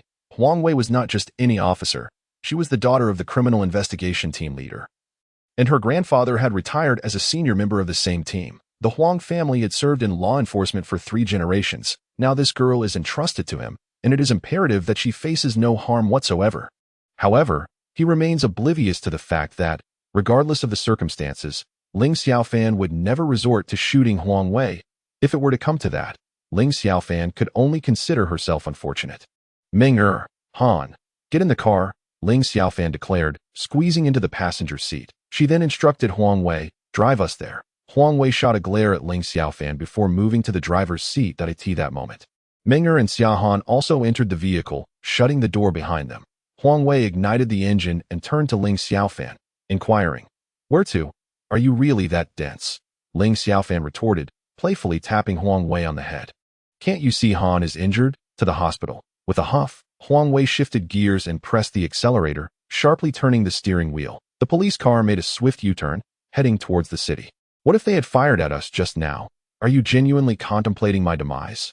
Huang Wei remarked while driving, her expression devoid of any fear typically associated with a hostage. Observing Huang Wei's calm demeanor, Ling Xiaofan chuckled to herself, pondering whether this girl truly hailed from a family of police officers, exhibiting such composure in crisis, or if perhaps her own face lacked any intimidating quality. Who could say? Ling Xiaofan smiled again, then slid her firearm back into Huang Wei's holster at her waist, continuing, Wei, it is said that papaya soup can enhance one's bosom. Just look at Han's figure. She must have consumed an abundance of it. As her physique is quite impressive, Ling Xiaofan. If you utter another word, I shall blow your brains out, Xia Han interjected, drawing Huang Wei's sidearm from behind and aiming it at Ling Xiaofan's head. Huang Wei was taken aback. How is it that these two managed their movements with such swiftness? Her weapon seemed to be no more than an extension of theirs. Yet, at that moment, she became even more convinced that Ling Xiaofan was no ordinary individual. Could an ordinary person have dispatched 3 armed kidnappers? Could a regular person maintain such composure in the face of so many officers? Observing Ling Xiaofan's remarkable prowess, Huang Wei recognized that previously. Liang Su's interruption of Ling Xiaofan's dagger was not mere happenstance. He had intended to use the dagger as a projectile. Unfortunately, the iron blade was too brittle, prone to shattering. Reflecting on the earlier incident, Huang Wei's heart raced as a bullet grazed her arm, leaving a fresh wound. She turned to inspect her injury, noting the blood still seeping from it. The more she pondered, the more perplexed she became by this man. Even injured, he could maintain such a light-hearted demeanor. Han, I refuse to believe you would harm your husband. His chest, after all, has grown robust from all that papaya soup. Ling Xiaofan jested, mischievously extending her hand in a suggestive gesture. A gunshot rang out, startling Huang Wei as the police car nearly veered off the road. She quickly turned her head to see a firearm protruding from between Ling Xiaofan's legs, smoke still wafting from it. Good heavens! Are you actually attempting to destroy my precious belongings? Do you truly wish to live in a state of perpetual mourning? Ling Xiaofan exclaimed, brazenly unzipping her pants to inspect the situation. Witnessing this spectacle, both Huang Wei and Xia Han's faces flushed crimson. What audacity did this man possess, behaving so shamelessly in front of 3 women, one of whom was still a minor? He unexpectedly tore open his pants to inspect his precious belongings. Fortunately, all was well, and they were still functioning. Xiaofan, dear, I hope I didn't frighten you. That evening, I'll take you to Han's sister's house to spit at her, Ling Xiaofan jested, upon hearing Ling Xiaofan's words. The 2 women felt even more humiliated. If you speak out of turn again, I won't miss next time, Xiaoan warned, pointing a gun at Ling Xiaofan. Please, don't. I don't mind getting hurt. I'm just afraid the price of cucumbers will rise in the future. After hearing Ling Xiaofan's remark, Xiaoan remained unfazed, her expression still icy. However, at that moment, Huang Wei was trembling, caught between laughter and embarrassment. And it truly felt uncomfortable to hold it in. What are you laughing at? You have no idea what thoughts are swirling in your head. Do not taint my pure thoughts with your filthy imagination. Am I provoking you just by laughing? Huang Wei retorted, her voice filled with indignation. Of course, you are currently a hostage. Laugh again, and I'll ensure you suffer a fate worse than death. You dare. Ah, I truly dare, Ling Xiaofan declared, mimicking the action of removing his pants. Are you saying you no longer wish to keep that? Xiaohan replied coldly. No, my dear Han. This is not something for little girls. Come to me, Ling Xiaofan said, gradually taking the gun from Xiaoan's grasp. In truth, Xiaoan was merely trying to intimidate him. If it came to actually harming Ling Xiaofan, she could not bring herself to do it. You Xiaoan, rarely engaging in lengthy conversations with Ling Xiaofan, turned her head away in silence. Yet, Ling Xiaofan, emboldened, began to sing loudly. Han's chest grew strong from drinking papaya soup. It's quite elastic. And I adore it at that moment. Huang Wei was laughing uncontrollably, while countless lines appeared on Xiao Han's forehead. If she could, she would truly wish to silence Ling Xiaofan once and for all. Subsequently, the police car came to a stop at the entrance of the city orthopedic hospital. And disregarding Xiao Han's objections, Ling Xiaofan carried her inside. Huang Wei parked the car and followed suit. "Doctor, my wife is injured. Please take a look at her," Ling Xiaofan announced as he entered the outpatient hall. Spotting a male doctor and a young nurse chatting amiably, without a care for their conversation, he directly brought Xiao An to them. The male doctor glanced at Ling Xiaofan with impatience and remarked, "What's all the fuss about? This is a hospital. She has just a minor abrasion. She won't die. I'm off work now. You'll need to register yourself." After saying this, he continued to exchange light-hearted banter with the nurse as he prepared to leave. This infuriated Ling Xiaofan. Had the doctor spoken kindly, he might have reacted differently. In a fit of rage, he placed Xiao An on the ground, seized Huang Wei's sidearm, and fired a shot into the ceiling. The bang echoed throughout the outpatient hall, causing everyone present to scream and flee in panic. "What do you mean by a minor abrasion? She won TDI. Do you believe I want to take you down first?" Ling Xiaofan then seized the terrified male doctor by the collar. "I'll have you know, a single strand of hair from my Han is worth more than your life. If you wish to live, hurry and arrange for the best doctor to treat her." Yes, I'll go. The male doctor, now utterly frightened, was trembling uncontrollably. A new nurse had recently joined the hospital, and after much effort, "I managed to arrange an outing today. I had hoped for a night filled with passion, but fate had other plans." Chapter 55. Clearly, this is a gunshot wound. Why do you behave like a woman? I already told you she is fine. The doctor is tending to her wounds, Huang Wei remarked to Ling Xiaofan in the hospital corridor. TCH, Ling Xiaofan pouted, casting a dissatisfied glance at Huang Wei. "What do you know? Just look at how adorable our Han is. What if she ends up with a scar? Forget it. You're a woman with tough skin. You wouldn't understand." With that, he waved his hand dismissively at Huang Wei, his expression rife with impatience. Inside the examination room, Xiao Han heard Ling Xiaofan's words and felt a sweet warmth in her heart. Despite his flirtatious nature, his sharp tongue, and his lecherous tendencies, it was undeniable that he genuinely cared for her, a sentiment he had harbored since childhood. "Your boyfriend is quite nice to you, though perhaps a bit too impulsive. I expect the police will be looking for him shortly," noted the middle-aged female doctor who was bandaging Xiao Han. At that moment, a smile graced Xiao Han's lips. If Ling Xiaofan were present, he would undoubtedly be thrilled, for this icy beauty had finally smiled. A fleeting moment, yet a pity it was. Meanwhile, Ling Xiaofan remained outside, arguing with Huang Wei, oblivious to when he might witness Xiao Han smile again. He's good. But alas, he is indeed a philanderer. Xiao Han sighed. She chose not to speak further. If he were merely seeking a bit of novelty, she could tolerate it. However, he was intent on establishing a grand harem, a notion she could never accept. "Ling Xiaofan, who do you think has tough skin?" Huang Wei glared furiously at Ling Xiaofan in the corridor, rolling up the sleeves of his police uniform, ready to confront him. Hearing Ling Xiaofan's words made Huang Wei lower his head, his face flushing. "Why are you blushing?" Ling Xiaofan teased. "I compliment you out of sheer hypocrisy. And you take it seriously. Ling Xiaofan, go to hell." At that moment, the furious female Tyrannosaurus was once again enraged. "Don't move." Just then, a group of SWAT officers stormed in, guns drawn and aimed at Ling Xiaofan. "You are surrounded. Comply and release the hostage. This is your only option," proclaimed a man wearing gold-rimmed glasses. Is this a joke? Such a commotion, and there's still an idiotic negotiator. I almost want to blow his head off.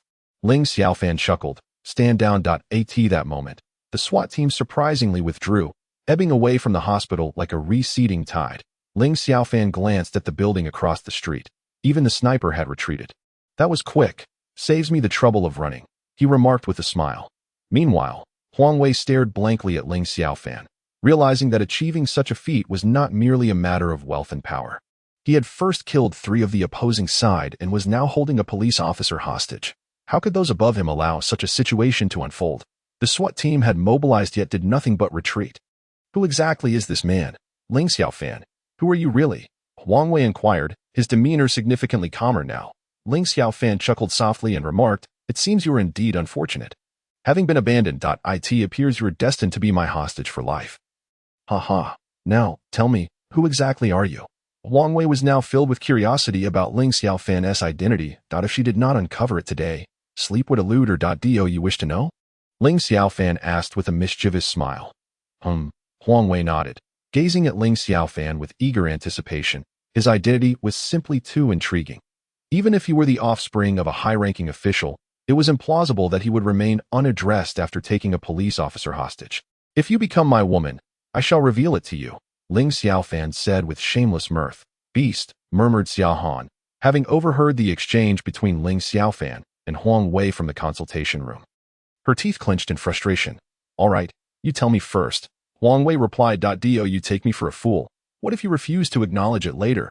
I can't exactly let you have your way without assurance. Can I? How about this? You pay first, and once I am satisfied, I will disclose it to you. Alternatively, we could conduct a simultaneous exchange, payment in one hand and revelation in the other, Ling Xiaofan said with an impish grin. At that moment, a fit of coughing interrupted them. Both turned to see Huang Ziyuan. Dad, Huang Wei exclaimed, realizing that her previous conversation with Ling Xiaofan had been overheard by her father. Her face flushed crimson. What did I do wrong? Huang Wei retorted defiantly. As a police officer, to allow someone to easily seize your firearm is a grave error. Fortunately, you encountered Xiaofan. What if it had been a true criminal?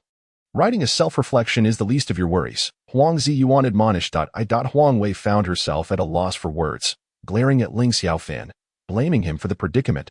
Uncle Huang. How could mere reflection suffice for her to remember? Ling Xiaofan added fuel to the fire. Huang Wei glared at Ling Xiaofan with a mix of resentment and admiration, though she dared not express her anger with her father present. You still have the audacity to speak? What were you saying earlier? Attempting to deceive my daughter. Huang Ziyuan said with a smile directed at Ling Xiaofan. I am not deceiving her. My words are true. If she becomes my woman, I will reveal my identity to her. You ought to be grateful. Consider her temper. Who would dare to pursue her? I am sacrificing myself for the greater good of all men, while simultaneously resolving your daughter's lifelong dilemma, Ling Xiaofan declared shamelessly. At this moment, Huang Wei was taken aback, unable to fathom how brazen Ling Xiaofan could be, openly speaking in such a manner before her father. She could already envision her father's impending fury. Perhaps unable to restrain himself from shooting him on the spot.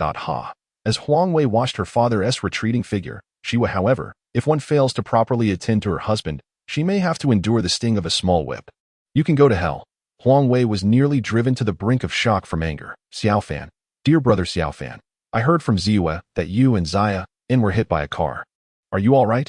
At that moment, Xiaoqi approached Ling Xiaofan, grasping his hand. However, upon suddenly catching sight of his bloody left arm, she couldn't help but let out a shriek, tears streaming down her cheeks. What were you thinking? How could you be so careless? At your age, you should know to look out for cars when crossing the street. At this moment, a twitch appeared at the corner of Ling Xiaofan's eye. Engrossed in conversation with Huang Wei, he had completely forgotten about his injury. Yet, in the next instant, Ling Xiaofan had tightly embraced Xiaoqi. Xiaoqi, I'm sorry. Why are you apologizing to me? Never mind. Let us just go bandage that up. I'm fine. I'll wait until Han is done bandaging before I take care of myself. Subsequently, Ling Xiaofan approached Han Jia, pulling her into a warm embrace. Jia, I'm sorry to that moment. Han Jia was utterly bewildered, followed closely by Ziyue. Ling Xiaofan continued to hold her close. Little wildcat, I'm sorry. Brother Xiaofan. At that moment, Ziyue burst into tears. Please, don't cry. Ling Xiaofan gently wiped away her tears before moving to Qishuero. At this point, Qishuero thought Ling Xiaofan was going to embrace her and quickly stepped back in fright. Ling Xiaofan smiled and said, Shuero, your situation is special. Let us just hold off on the embrace for now. He bowed deeply to her, saying, Shuero, I'm sorry. Previously, Ling Xiaofan had harbored suspicions about them being traitors, though they were unaware of the reasons. Ling Xiaofan solemnly offered his apologies. All right, if you need to bandage up, do it quickly. Just then, the door to the examination room swung open. Xiaoan's arm had been bandaged, and other abrasions had been treated with ointment. At this moment, Ling Xiaofan stepped inside, followed closely by several girls who squeezed in after him. Ling Xiaofan promptly removed his shirt, revealing a well-proportioned, sturdy physique. The sight caused the faces of several girls to flush crimson, but upon noticing the wound on his arm, Xiaoqi and Han Jia began to cry once more. With their tears, Ziyue, who had only been sniffing, began to wail even louder, and Shishuero's eyes also glistened with unshed tears. How could someone do this to you, leaving you in such a state? Xiaoqi lamented. Shot? The female doctor suddenly exclaimed in shock. This is clearly a gunshot wound. In an instant, all cries ceased, and the surroundings fell into an eerie silence, where even the sound of a needle dropping could be heard. Chapter 56. Emo Shui, in search of first love. At that moment, Ling Xiaofan truly wished to strangle the female doctor. Damn it. Ziwe had only just managed to deceive a few girls, and you, with a single remark, have shattered it all. The female doctor quickly sensed the shift in atmosphere and ceased her chatter, quietly tending to Ling Xiaofan's wounds. Yet among the girls, none dared to inquire further. They were all astute enough to grasp the gravity of the situation. After their time spent with Ling Xiaofan, Hanjia and Xiaoqi understood that if he was reluctant to discuss something, it was best not to pry. When he chose to speak, even if one did not wish to listen, he would compel them to hear him. As for Shishuero, her character is intrinsically like this. She conceals everything within her heart, and although there are traces of concern for Ling Xiaofan, she chooses not to express it. When it comes to Ling Xiaofan, she herself cannot articulate her feelings. Perhaps she has lost faith in men altogether. Ling Xiaofan's injury is merely a graze from a bullet, not a direct hit. Therefore, a simple cleaning and treatment suffices, and soon the wound is neatly bandaged. It must be said that although this female doctor may be somewhat loquacious, her bandaging skills are commendable. Indeed, Ling Xiaofan's words garnered unanimous agreement from everyone present. Ladies and gentlemen, Emo Shui is embarking on a nationwide tour with her new album's title track, Searching for First Love. At that moment, a sweet girl approached with a stack of flyers, distributing one to each person in Ling Xiaofan's group. Wow, Emo Shui is coming to Tianyuan for a concert next month. Xiaofan, let us go together, exclaimed Xiaoqi, holding the promotional flyer with excitement. Emo Shui. Ling Xiaofan furrowed his brow, saying, that name is reminiscent of who knows. But who is this girl? He glanced at the flyer, which featured a girl with an exceptionally sweet appearance. The impression she gave was such that one could not help but fall in love at first sight. However, Ling Xiaofan was an exception, as he harbored a deep-seated disdain for public figures due to an incident from his childhood. If this Emo Shui were not a celebrity, he might have entertained a few thoughts about her. After all, for Ling Xiaofan, any beautiful woman was someone he wanted to befriend. Really, you don't even know who Emo Shui is, Xiaoqi exclaimed in astonishment. Simultaneously, Hanjia and Shishuero looked at him with surprise. While Xiaohan and Ziyu understood that Ling Xiaofan would never care about such stars, making it impossible for him to know who Emo Shui was. Ling Xiaofan chuckled. I know her. She's my classmate, Xia Shui, who my desmate, and she once said she would marry me in the future, making the world envy my beautiful wife. But that is not going to happen. Junyo was just a chubby girl, weighing over 120 pounds at 11 years old in the 4th grade. I bet she weighs over 200 pounds now. Haha. Anyway, it's been 8 years since I last saw her. After finishing his sentence, Ling Xiaofan tossed the flyer onto the ground. Shaking his head, Ling Xiaofan remarked, you adore her so much, yet she doesn't even know you exist. Even if she did, stars with such inflated egos would never cast a glance in your direction. Absolutely not. Xiaoqi retorted indignantly. Emo Shui has an impeccable reputation. She is a paragon of virtue in the entertainment industry, never embroiled in scandals. She is kind to everyone. When she comes to Tianyuan next month, you must ask her for an autograph. Perhaps you could even become friends. By the way, you should listen to her songs. They are incredibly beautiful, like Our Promise, You in Childhood, My First Love, and the title track from her new album, Searching for First Love. With that, Xiaoqi launched into an enthusiastic monologue about Emo Shui, her words flowing endlessly. I ask you, will you ever stop? She's just a singer. After all, is it really that significant? If you like her so much, why not become her girlfriend? Nowadays, gender is no longer an issue, and age is merely a number. At this moment, Ling Xiaofan was utterly exasperated. He had never uttered harsh words to the girls around him. This was something Han Jia was well aware of. Having been with Ling Xiaofan for over 2 years, he always indulged her, and no matter how unreasonable she might be, he would merely respond with a smile. However, today he unexpectedly erupted in anger towards Xiaoqi, expressing such severe words.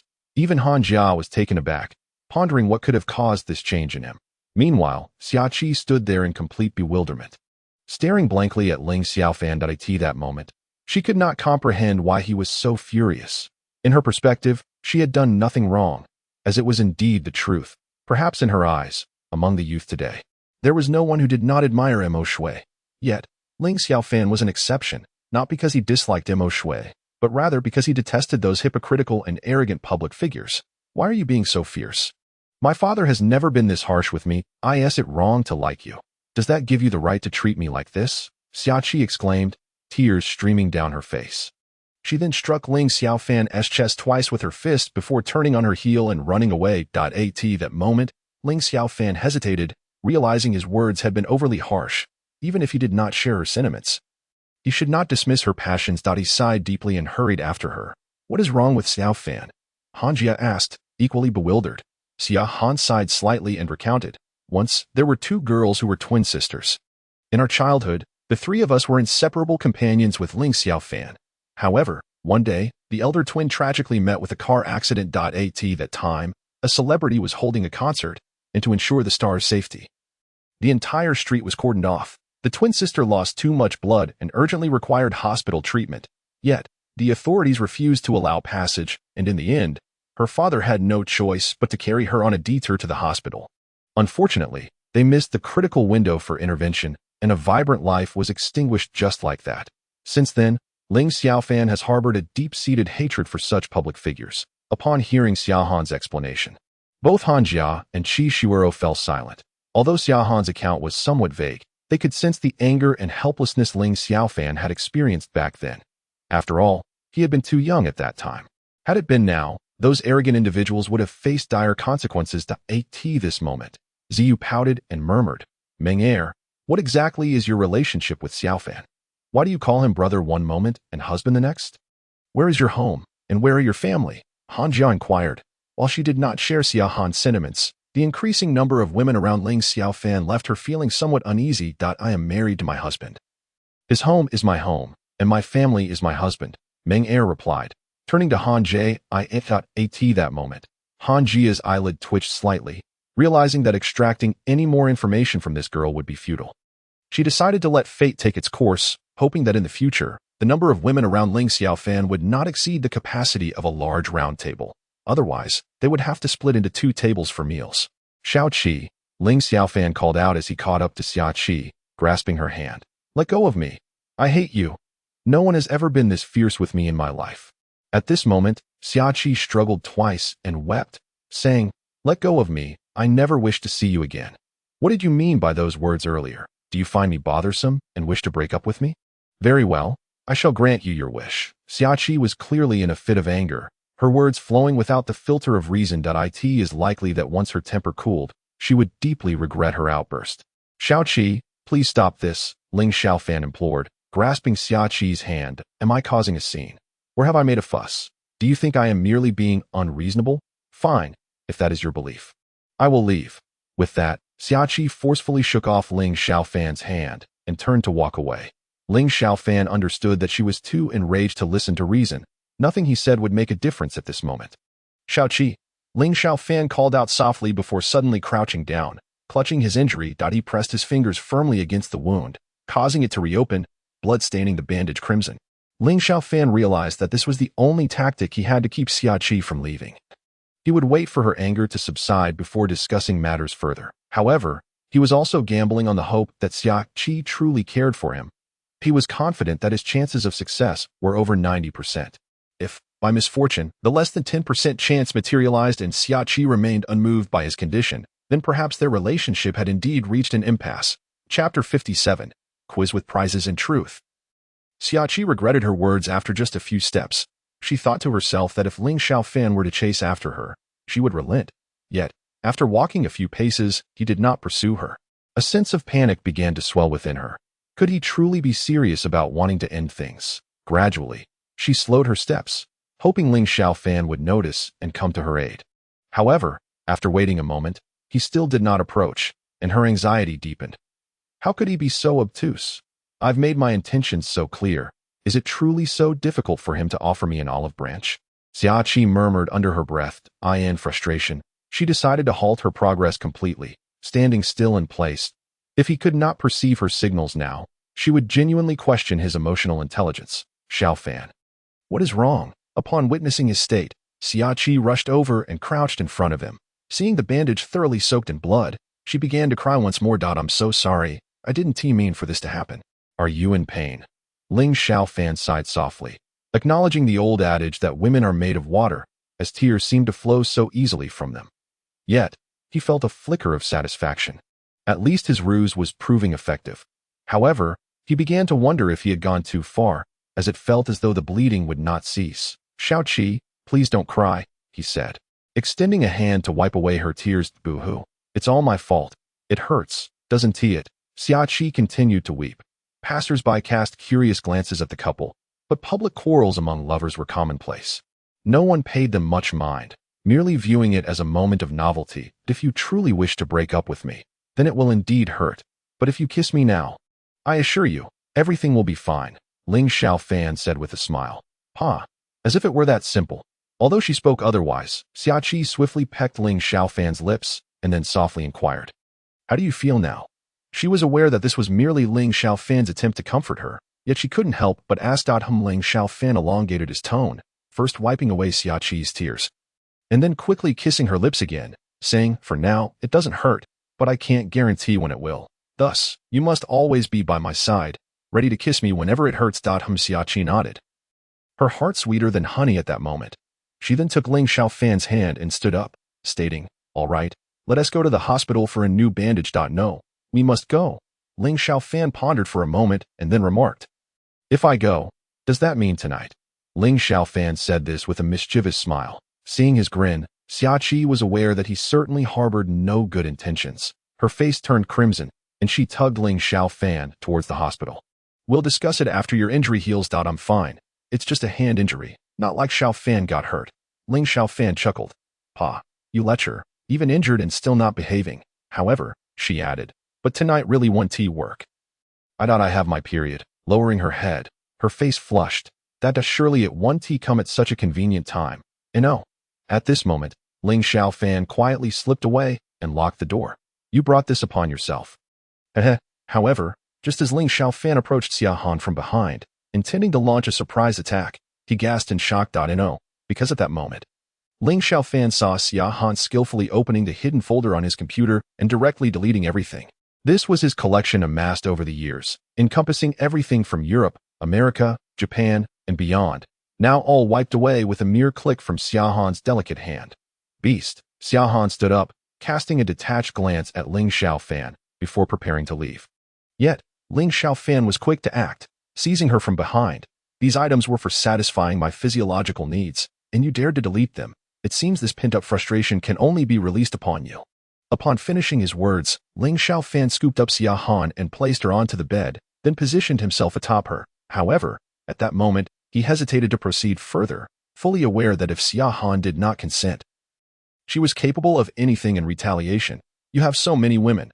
Do you really need these items to solve your own issues? As he pinned her down, gazing at her face mere inches away, Xiaohan merely remarked in a calm tone. Ling Xiaofan chuckled self-deprecatingly, reflecting that currently, only Han Jia and Xiaoqi had progressed to this level with him. With Xiaoqi's close friend around, there would be no opportunities for the next few days. As for Han Jia, she was far too timid. He recalled when they were together, having reached the final step, only for Han Jia to burst into tears from fear. Ling Xiaofan recognized her apprehension and restrained himself, advising her to prepare for the continuation later. Yet that preparation took a full 2 years. However, following that incident, Han Jia undoubtedly felt a profound sense of remorse towards Ling Xiaofan. Observing Ling Xiaofan's discomfort, she would sometimes take it upon herself to alleviate his distress. Yet, with so many young women in the household now, Ling Xiaofan found it quite awkward to permit Han Jia to assist him in such a manner. Aren't you also my woman? Han, Ling Xiaofan declared as he leaned in for a kiss, his hands beginning to wander at that moment. Xiaohan turned her head to the side and addressed Ling Xiaofan, saying, I reiterate my stance. Sever ties with them. If you desire it, you may have it at any time. Otherwise, do not entertain the thought. Upon hearing Xiaohan's words, Ling Xiaofan's hands came to a halt. She had already expressed her refusal, and should he persist, misfortune would surely follow. Yet, at this juncture, Ling Xiaofan felt tears welling up. Xiaohan's physique was indeed utterly captivating, arguably the most exquisite among the group of young women. Consequently, he found himself in a state of discomfort, acutely aware that he was still a virgin. Ling Xiaofan then turned to lie beside Xiaohan, wrapping his arms around her. Han, you have seen it for yourself. Everyone gets along splendidly. I can be friends with them, but sharing a man is out of the question. Simultaneously, I cannot tolerate the notion of my man having other women besides me, Xia Han stated calmly. Ling Xiaofan understood that Xia Han was resolute in her words at this point. He found it impossible to let go of any of them. It seemed that the only way forward with Xia Han was to gradually navigate through the complexities of their circumstances. Perhaps her perspective would eventually evolve. Han, when we were children, I used to hold you like this while we slept, Ling Xiaofan whispered softly in her ear. Women are all enchantresses, he remarked helplessly, glancing at the tent formed beneath the sheets. Ling Xiaofan remained on the bed, counting sheep, waiting for his desires to subside before he could venture out. Had there been no one at home, he would have resolved matters himself, as most men do for their first time. However, he refrained, knowing that an unexpected interruption could lead to complications. While the other girls might have been somewhat accommodating, he had been rather unfortunate these past few days. If Qi Shuiro were to walk in and witness the scene, it would be utterly disastrous. That moment.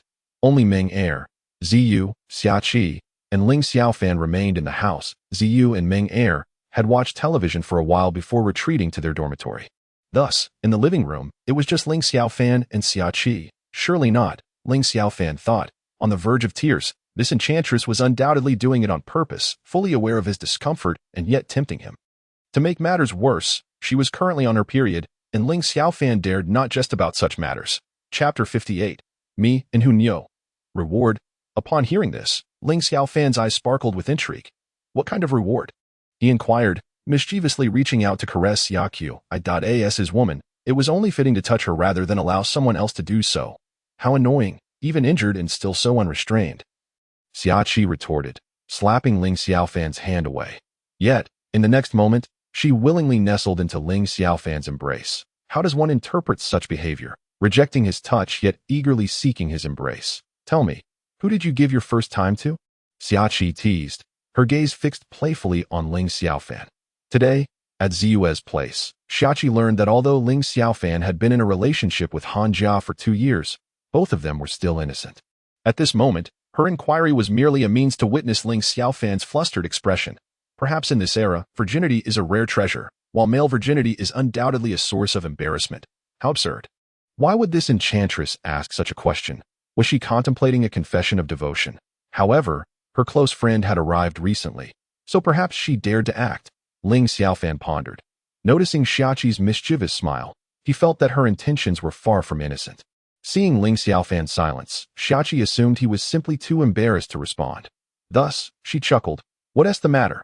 Are you too shy to speak? It's perfectly fine. I want to laugh at you. After saying this, her delicate fingers teasingly brushed across Ling Xiaofan's face. Puffed. What's there to be shy about? Ling Xiaofan retorted that I gave my first time to my own hands. Surely that suffices. Now, tell me what the reward is. Are you planning to offer yourself? Xiaqi stared at Ling Xiaofan, dumbfounded by his audacity. Suddenly, a wicked thought crossed her mind. Late at night, when all was quiet, Ling Xiaofan alone at his computer, engaging in mechanical motions with his hands. At this thought, she burst into laughter. Yes, self-sufficiency leads to abundance. So tell me, who did you give your second time to? Xiaqi inquired with a grin. Ling Xiaofan frowned and replied, I've realized you are the most lewd among this group of girls. Why do you keep asking about this? If you want to confess, just say it. Otherwise, let us just go to sleep. Ling Xiaofan shook his head in resignation. Still my own hands. How unyielding. What about the third time? Xiaqi pressed. Still my hands. How infuriating. Aside from your hands, who did you give your first time to? Xiaqi demanded, her irritation evident. Huh? Has this girl lost her mind today? It was obviously my hands, Ling Xiaofan replied. Really? Xiaqi insisted, nodding vigorously. It was my hands, and specifically, Jiajia's hands. At this revelation, Xiaqi's mouth fell agape. Aside from Jiajia's hands, who was the first? Now, Xiaqi had lost her inclination to tease Ling Xiaofan. She sensed that further inquiries might yield unexpected answers. Do you truly wish to know? Ling Xiaofan asked. Of course. I have the right to know your past, Xiaqi declared with Ling Xiaofan nodded and said. Indeed. At that moment, Xiaqi gazed at Ling Xiaofan with a sense of disbelief. You and Han Jia have reached such a point, yet you did nothing afterward? Oh, Xiaqi nodded. It seems you are not entirely a beast after all. Heh, today I shall show you my beastly side, Ling Xiaofan declared as he boldly slipped his hands beneath Xiaqi's clothing. I told you it's not allowed, Xiaqi protested, pushing Ling Xiaofan away. Good heavens, why has your good friend arrived now? Who prompted you to offend the author? He has sent me to you, and I am powerless to resist. Author, what have I done to provoke him? He claims your appeal to women is too great. Thus he has grown envious of you. Damn it, that wretch. If you continue to insult him, he may take offense and unleash all the female leads upon you for 32 days each month, leaving you to merely watch the I can't believe it. If you dare to retaliate, he will ensure the lady suffers from ailments. How do you know? He appointed me as his representative here. Very well. Tomorrow I shall send 2 ladies his way. Hee, that's the spirit that he mentioned, that given your awareness, he would grant you a small favor. What small favor? Go inside. For what purpose? For the same activities that Jia frequently performs for you. At this moment, Ling Xiaofan was moved to tears, exclaiming, Author, you are even dearer to me than my own father. I adore you beyond measure. He has stated he is not interested in same-sex relations. So do not harbor affection for him. Feel free to love me instead. By the way, even harboring thoughts of disdain in your heart is futile. He is the god of this world, and your innermost thoughts cannot escape his notice. Let this matter rest for now. Hurry inside. Xiaqi pulled Ling Xiaofan into the room and shut the door behind them. Almighty author, I, Ling Xiaofan, am your devoted follower. Allow me to shed my virginity soon. And may the ladies come with fervor. After the encounter, Ling Xiaofan lay comfortably on the bed, exclaiming, What bliss! In truth, it felt akin to self-indulgence, merely performed by a beloved woman, with an emotional element entwined within. Xiaqi shook her sore wrists, her hands having been engaged in repetitive motions. It was no wonder they ached. The most infuriating part was that he desired a second encounter, and after that, astonishingly, he sought a third. Are you satisfied now? Xiaqi lay on the bed, snuggling closer to Ling Xiaofan's embrace than him. Ling Xiaofan nodded in contentment. Now tell me, who possesses better skills, me or Hanjia? Both are excellent. Ling Xiaofan replied with a smile, holding Xiaqi close. Humph, how insincere. Xiaqi pouted, then turned to face Ling Xiaofan, their faces mere inches apart, and pecked him gently on the lips. Tell me about your story with Mo Shui. Why are you still thinking about Mo Shui? I've already said, Hunyo is not your singing Mo Shui. Ling Xiaofan replied impatiently. You must not speak ill of Mo Shui. Otherwise, there will be no more small favors in the future. At that moment, Xiaqi had seized Ling Xiaofan's weakness, confident he would comply. All right, I won't mention her. Is that agreeable? When will there be some substantial benefits? Let us see how you perform. Begin recounting the incident. 8 years ago, the fat sow, the old mother pig. In class 3 of the 4th grade at Tianyuan Experimental Primary School, a group of boys surrounded a chubby girl who seemed unable to move and mocked her. If you continue like this, I will tell the teacher, the girl said, tears welling in her eyes. The old mother pig is going to tell. One of the boys stuck out his tongue at her, making a face and taunting. Mo Shui is the old mother pig, the fat sow, the one who tells tales. Hearing such insults, Mo Shui could no longer contain herself and buried her face in her arms.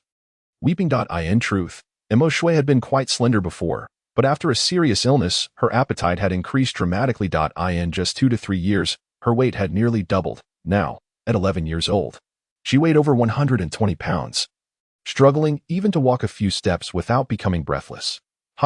The old mother pig is crying. The boys jeered, clapping and laughing. Just then, a small, slender boy rushed over. He leaped into the air and kicked one of the boys, sending him sprawling several feet away.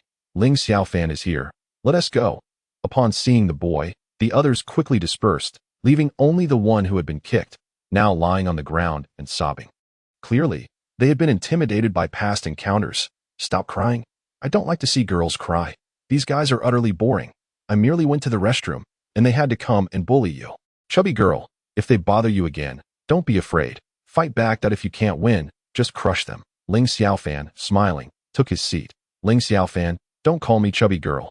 I've told you so many times.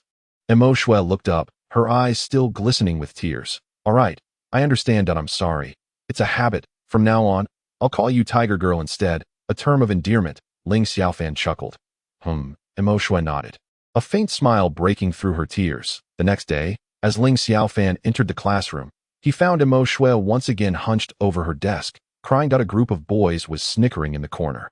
Ling Xiaofan glanced at the blackboard, where someone had written, Ling Xiaofan likes Mo Shui, accompanied by a large drawing of an arrow piercing a heart. Perhaps such gossip would lose its significance in middle school. But in elementary, it was undeniably humiliating. When faced with such rumors, most girls resorted to tears in an attempt to intimidate their tormentors into silence. Ling Xiaofan, am I very ugly? Mo Shui lifted her head, her eyes swollen from crying. In truth, Mo Shui had once been an adorable girl. It was just that her weight gain had somewhat marred her beauty. Ling Xiaofan replied, if you could lose some weight, you would undoubtedly be very beautiful. He understood the nuances of language and did not directly tell Mo Shui that she was unattractive. Perhaps it was Ling Xiaofan's words that instilled confidence in her, igniting a desire for change. Ling Xiaofan, if I lose weight, will you really like me? Yes, Ling Xiaofan replied, wanting to spare her feelings. After all, it was unlikely she would shed the weight, so he decided to comfort her. That's wonderful. At that moment, Mo Shui chuckled. I will undoubtedly shed the extra pounds. In the future, I want all the boys to envy you for having such a beautiful girlfriend. She had confided in her parents about the bullying she had endured, and she was set to transfer schools the following day. Remember our promise. When we meet again, you shall possess a girlfriend that all the boys will envy. Perhaps children do not comprehend the essence of love. Yet Mo Shui understood in her heart that she wished to be with the boy who had never mocked her and had always offered her support. This is the tale of Hu Niu and me. Rather mundane, isn't it? After Ling Xiaofan concluded his story, he rose from the bed and retrieved a stack of photographs from the drawer of the computer desk, handing them to Xiaoqi. These are the pictures we took when we skipped class that day. Xiaoqi glanced at the photographs. At that time, Ling Xiaofan appeared quite slender, yet remarkably proportionate. However, the girl beside him seemed almost capable of overshadowing him. Nevertheless, her face was perpetually adorned with a sweet smile. Chapter 59. A meeting with the parents. As dawn broke, Ling Xiaofan awoke and looked beside him to find that Xiaoqi had already risen, thanks to her assistance the previous night. The pent-up turmoil within him had finally subsided. Subsequently, the two engaged in conversation until the witching hour, before eventually embracing and drifting off to sleep. He donned his clothing. Ling Xiaofan reminisced about Xiaoqi's delicate hands. This enchanting creature would certainly become his once her monthly cycle had concluded. Exiting the dormitory, he noticed the time was already 7 o'clock.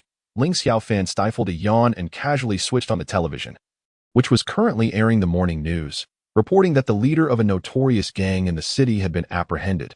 This news hardly piqued his interest. He then shuffled towards the bathroom to freshen up.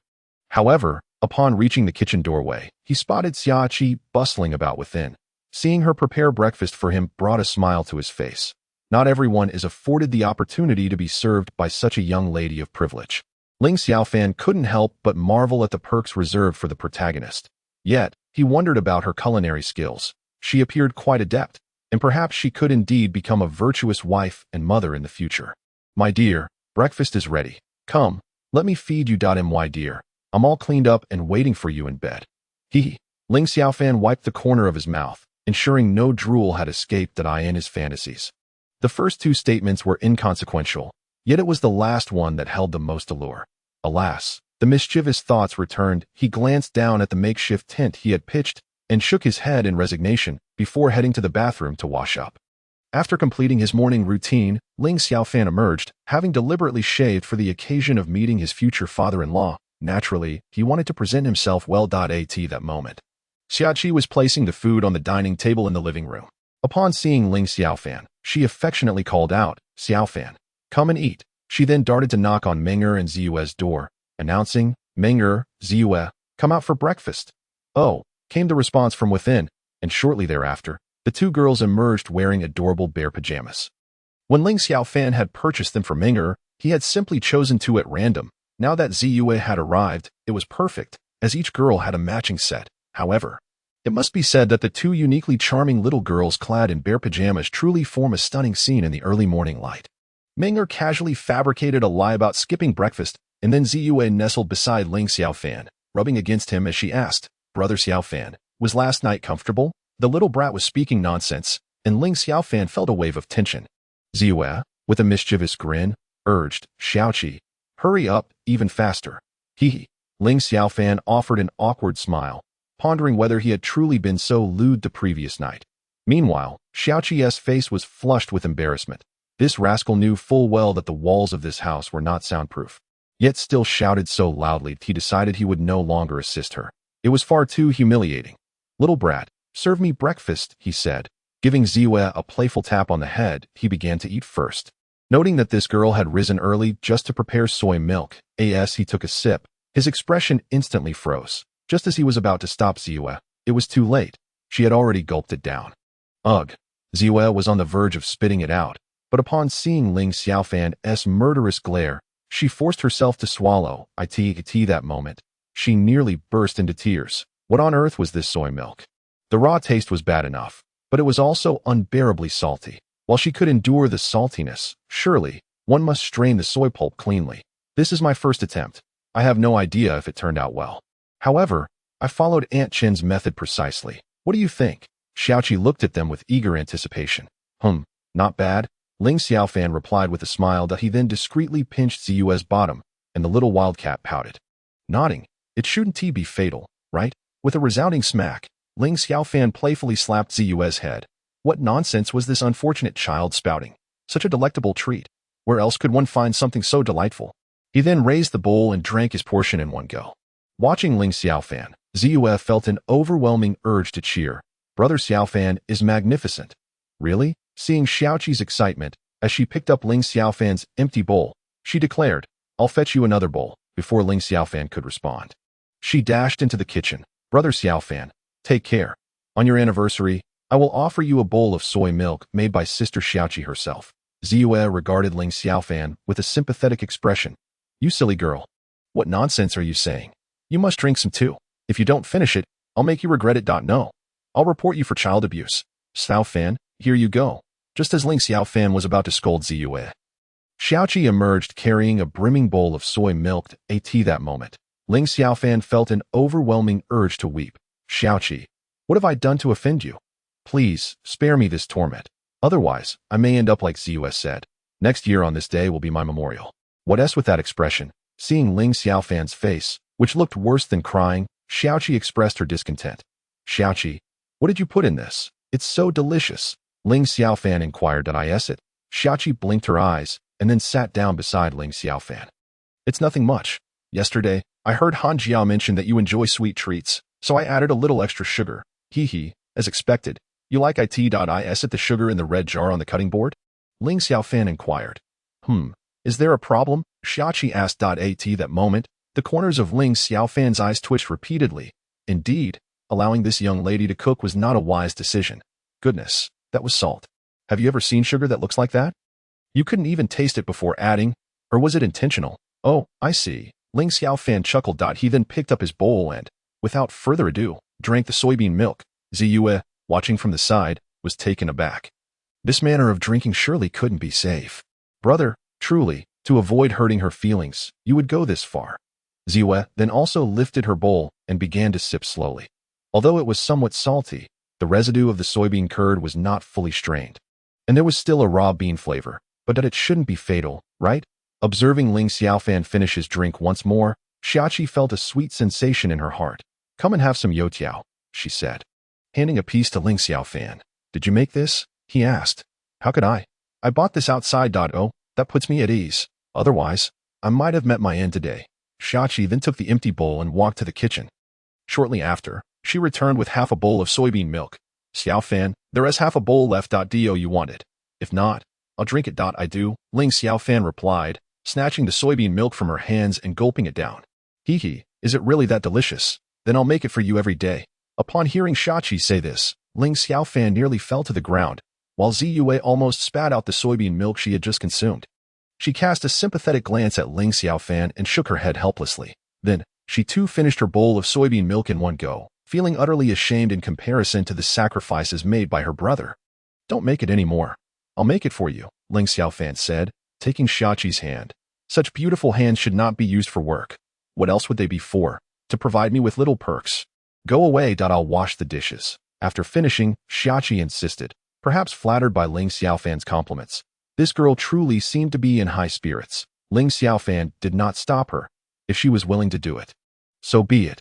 Used to a life of pampering, she would soon tire of it anyway. As she held the empty bowl and approached the kitchen, Xiaoqi's smiling eyes had turned into a narrow line. Is it really that good? Xiaoqi whispered to herself, noticing that there was still a small sip left in Ling Xiaofan's bowl. She then lifted the bowl and drank it all in one go.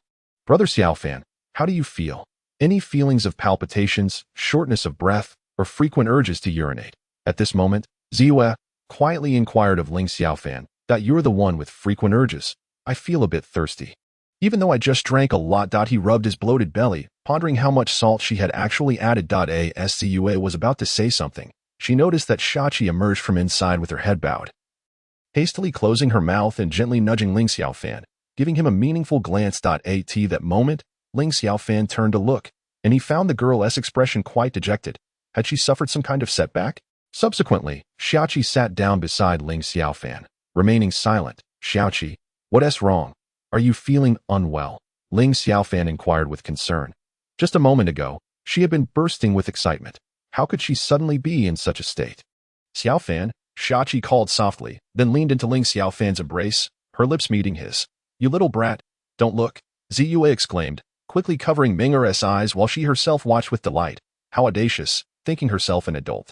After a long moment, their lips parted, and Xiaoqi pressed her head tightly against Ling Xiaofan's chest. Xiaofan, why are you so good to me?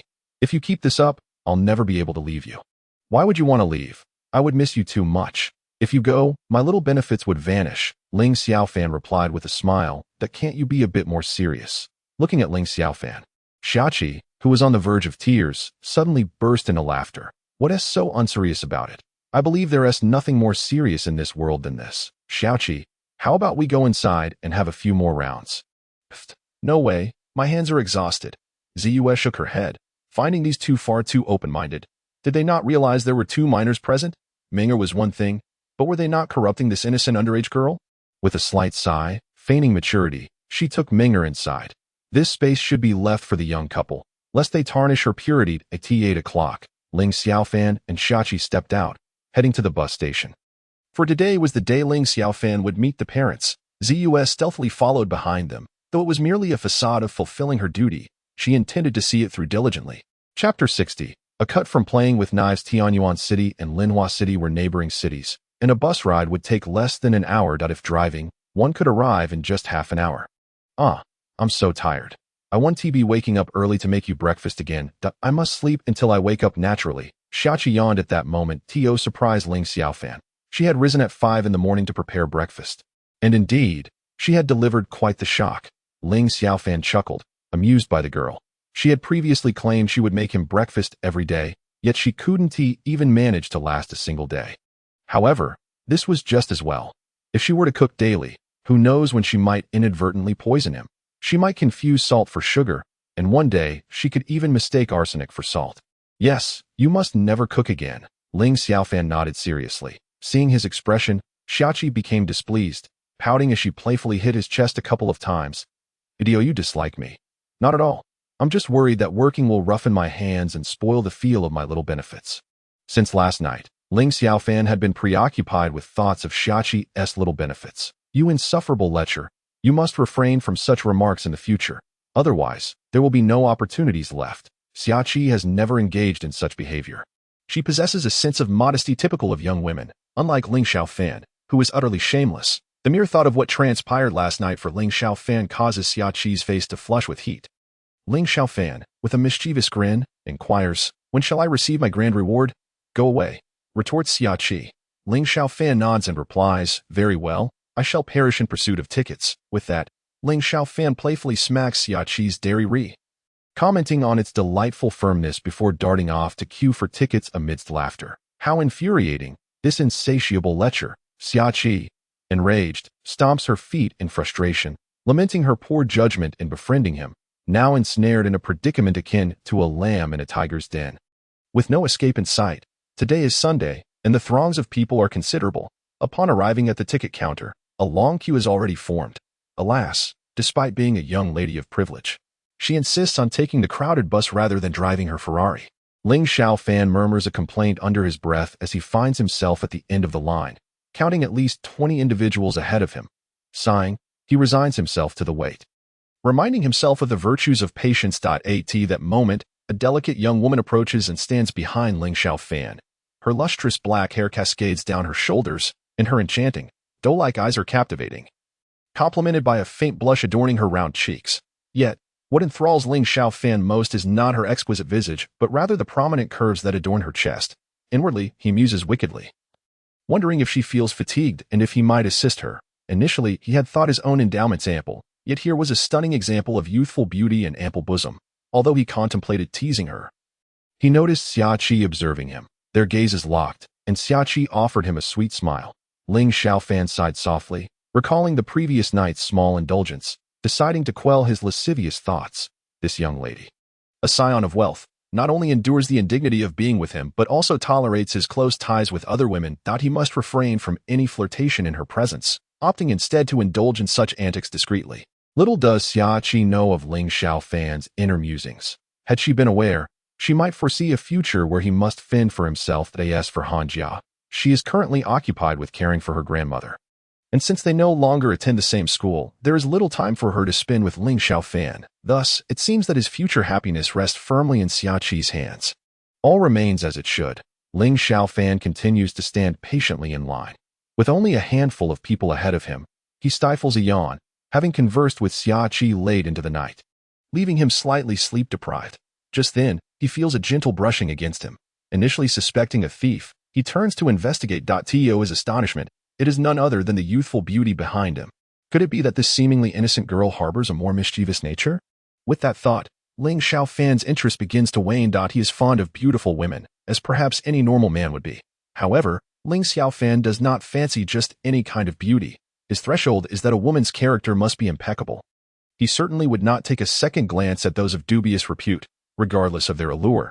Take Tang Xin, for instance, who could easily rival Xiaoqi in terms of beauty, yet Ling Xiaofan harbors nothing but disdain for her. Before long, a voluptuous girl with a youthful visage brushed against him. At that moment, Ling Xiaofan furrowed his brow and took a step forward. Were it not for her being a woman and his desire to show her some courtesy, he would have already lost his temper. Goodness, he thought, I have encountered infatuated men before, but a woman in such a state is a first for me. The most unfortunate part is that he has become her target. Seeing Ling Xiaofan approach, the voluptuous girl's expression was one of impending tears. Thus, she took a step closer and rubbed against him once more. This time, Ling Xiaofan's patience snapped. How ridiculous, he thought. If you must pursue someone, at least choose a dandy. He turned to scold her, only to find her gazing up at him with large, pleading eyes. Ling Xiaofan frowned as he noticed a lewd young man behind her, wearing a lascivious grin. His hand, brazenly inappropriate, occasionally brushed against the voluptuous girl's body. Realizing that this timid young woman was seeking refuge from the advances of the lewd young man, Ling Xiaofan understood her predicament. She had no choice but to draw near to him for protection. It appeared he had misjudged her intentions, and her big, watery eyes seemed to silently plead for his assistance. Without uttering a word, Ling Xiaofan grasped her shoulder. That moment, the voluptuous girl trembled in fear, wondering if he too might not be a good person. However, fearing retaliation, she dared not speak, silently hoping he would resolve the situation quickly. She recalled hearing from friends about a girl who had been molested at a station. When she screamed in protest, she was tragically stabbed to death. Now, she regretted not having had her own driver escort her. Faced with such a predicament, she was uncertain of how these two men would treat her. Fortunately, Ling Xiaofan was oblivious to the tumult of thoughts racing through her mind. Otherwise, he might have acted more decisively. Come to the front, Ling Xiaofan instructed in a low voice. The voluptuous girl widened her eyes in surprise as he gently pushed her forward. He then leaned closer to her ear and whispered, "In such situations, do not be afraid, just kick him where it hurts." Upon hearing this, her face flushed crimson, as if blood might drip from it, yet she nodded slightly. Her expressive eyes seemed to convey gratitude towards Ling Xiaofan. Observing her adorable demeanor, he found himself irresistibly tempted to embrace her and steal a kiss. "You meddle in other people's affairs far too much," the lewd young man growled, shoving Ling Xiaofan aside. At the same time, he revealed a spring knife from his bag. The station was bustling with noise, and no one paid heed to the unfolding drama. Including Xiaoqi, no abnormalities were detected. However, the youthful figure with a voluptuous figure standing before Ling Xiaofan noticed something amiss and turned her head. To her astonishment, the individual was wielding a knife against the very person who had just rescued her. Her delicate face turned pale with fright, and just as she was about to scream, Ling Xiaofan swiftly covered her mouth, that moment. His right thumb had separated from his palm, and his dagger had mysteriously appeared in his left hand. Hearing the anguished cries, a large crowd began to converge. The lewd young man was now kneeling on the ground, clutching his hand in agony, blood pooling around him. Ling Xiaofan chuckled and remarked, "This handsome fellow thought himself a master of knife skills. Casually playing with a dagger, only to accidentally slice his own finger." He then turned to the voluptuous young woman with a broad smile and asked, "Wouldn't you agree, my lady?" The young woman gazed at Ling Xiaofan in a daze. Although his movements had been swift, she had clearly witnessed everything from her vantage point. However, she had no intention of exposing Ling Xiaofan's ruse, as the man had brought this upon himself. Nodding, she replied, "Yes, he cut his own hand." Her voice was melodious and delightful. With her petite yet curvaceous figure and sweet voice, Ling Xiaofan wickedly mused that such a sound would surely be exquisite during more intimate moments. Subsequently, the lewd young man picked himself up, retrieved his severed finger, and fled in pain, likely heading to a hospital. Ling Xiaofan paid him no mind, allowing him to flounder as he wished. "Xiaofan, are you all right?" Summer Chi hurried over to inquire. What could possibly be wrong? He injured himself while playing with a knife. Ling Xiaofan replied with a smile. "All right, please wait for me over there. I will be with you shortly," he added cheerfully. Chapter 61. Brother Fan teaches you how to court women. Ling Xiaofan smiled and said, "Thank you, but you are quite beautiful as well. If you were to become my girlfriend, that would be even more delightful." At this moment, he wickedly thought to himself, "Is that so? Thank you." The voluptuous young woman replied with a smile. "My name is Chen Yuting." "And what about you?" "Ling Xiaofan," he answered. "Were you all right just now? I hope this hasn't caused you any trouble." Chen Yuting expressed her concern. She was somewhat familiar with such ruffians, knowing that if one was provoked, a whole gang could follow. Ling Xiaofan had only offended that thug to assist her, and if anything were to happen to him because of it, she would feel guilty. "It's nothing," he reassured her. "Oh, I truly appreciate your help today. Otherwise, I wouldn't know what to do." Her expressive eyes gazed at Ling Xiaofan, causing her heart to race. "Don't worry about it," he smiled. Yet his thoughts diverged. "If you truly wish to thank me, how about being my pillow for a night? Are you from Tianyuan?" Chen Yuting continued her inquiries. "Oh, I hail from Linhua City. My family resides in Tianyuan. I came to Linhua to visit my grandfather and ended up in this predicament." Ling Xiaofan explained. Chen Yuting replied, "What a coincidence. We are also headed to Linhua." "Really? It appears fate has brought us together." Ling Xiaofan responded with a grin. At last, it was Chen Yuting's turn to purchase tickets. She approached the ticket window and handed over 50 yuan. 3 tickets to Linhua. "Please." Subsequently, the ticket seller handed over 3 tickets to Tianyuan bound for Linhua, along with 20 yuan in change. Chen Yuting kept 1 ticket and passed the remaining 2 to Ling Xiaofan.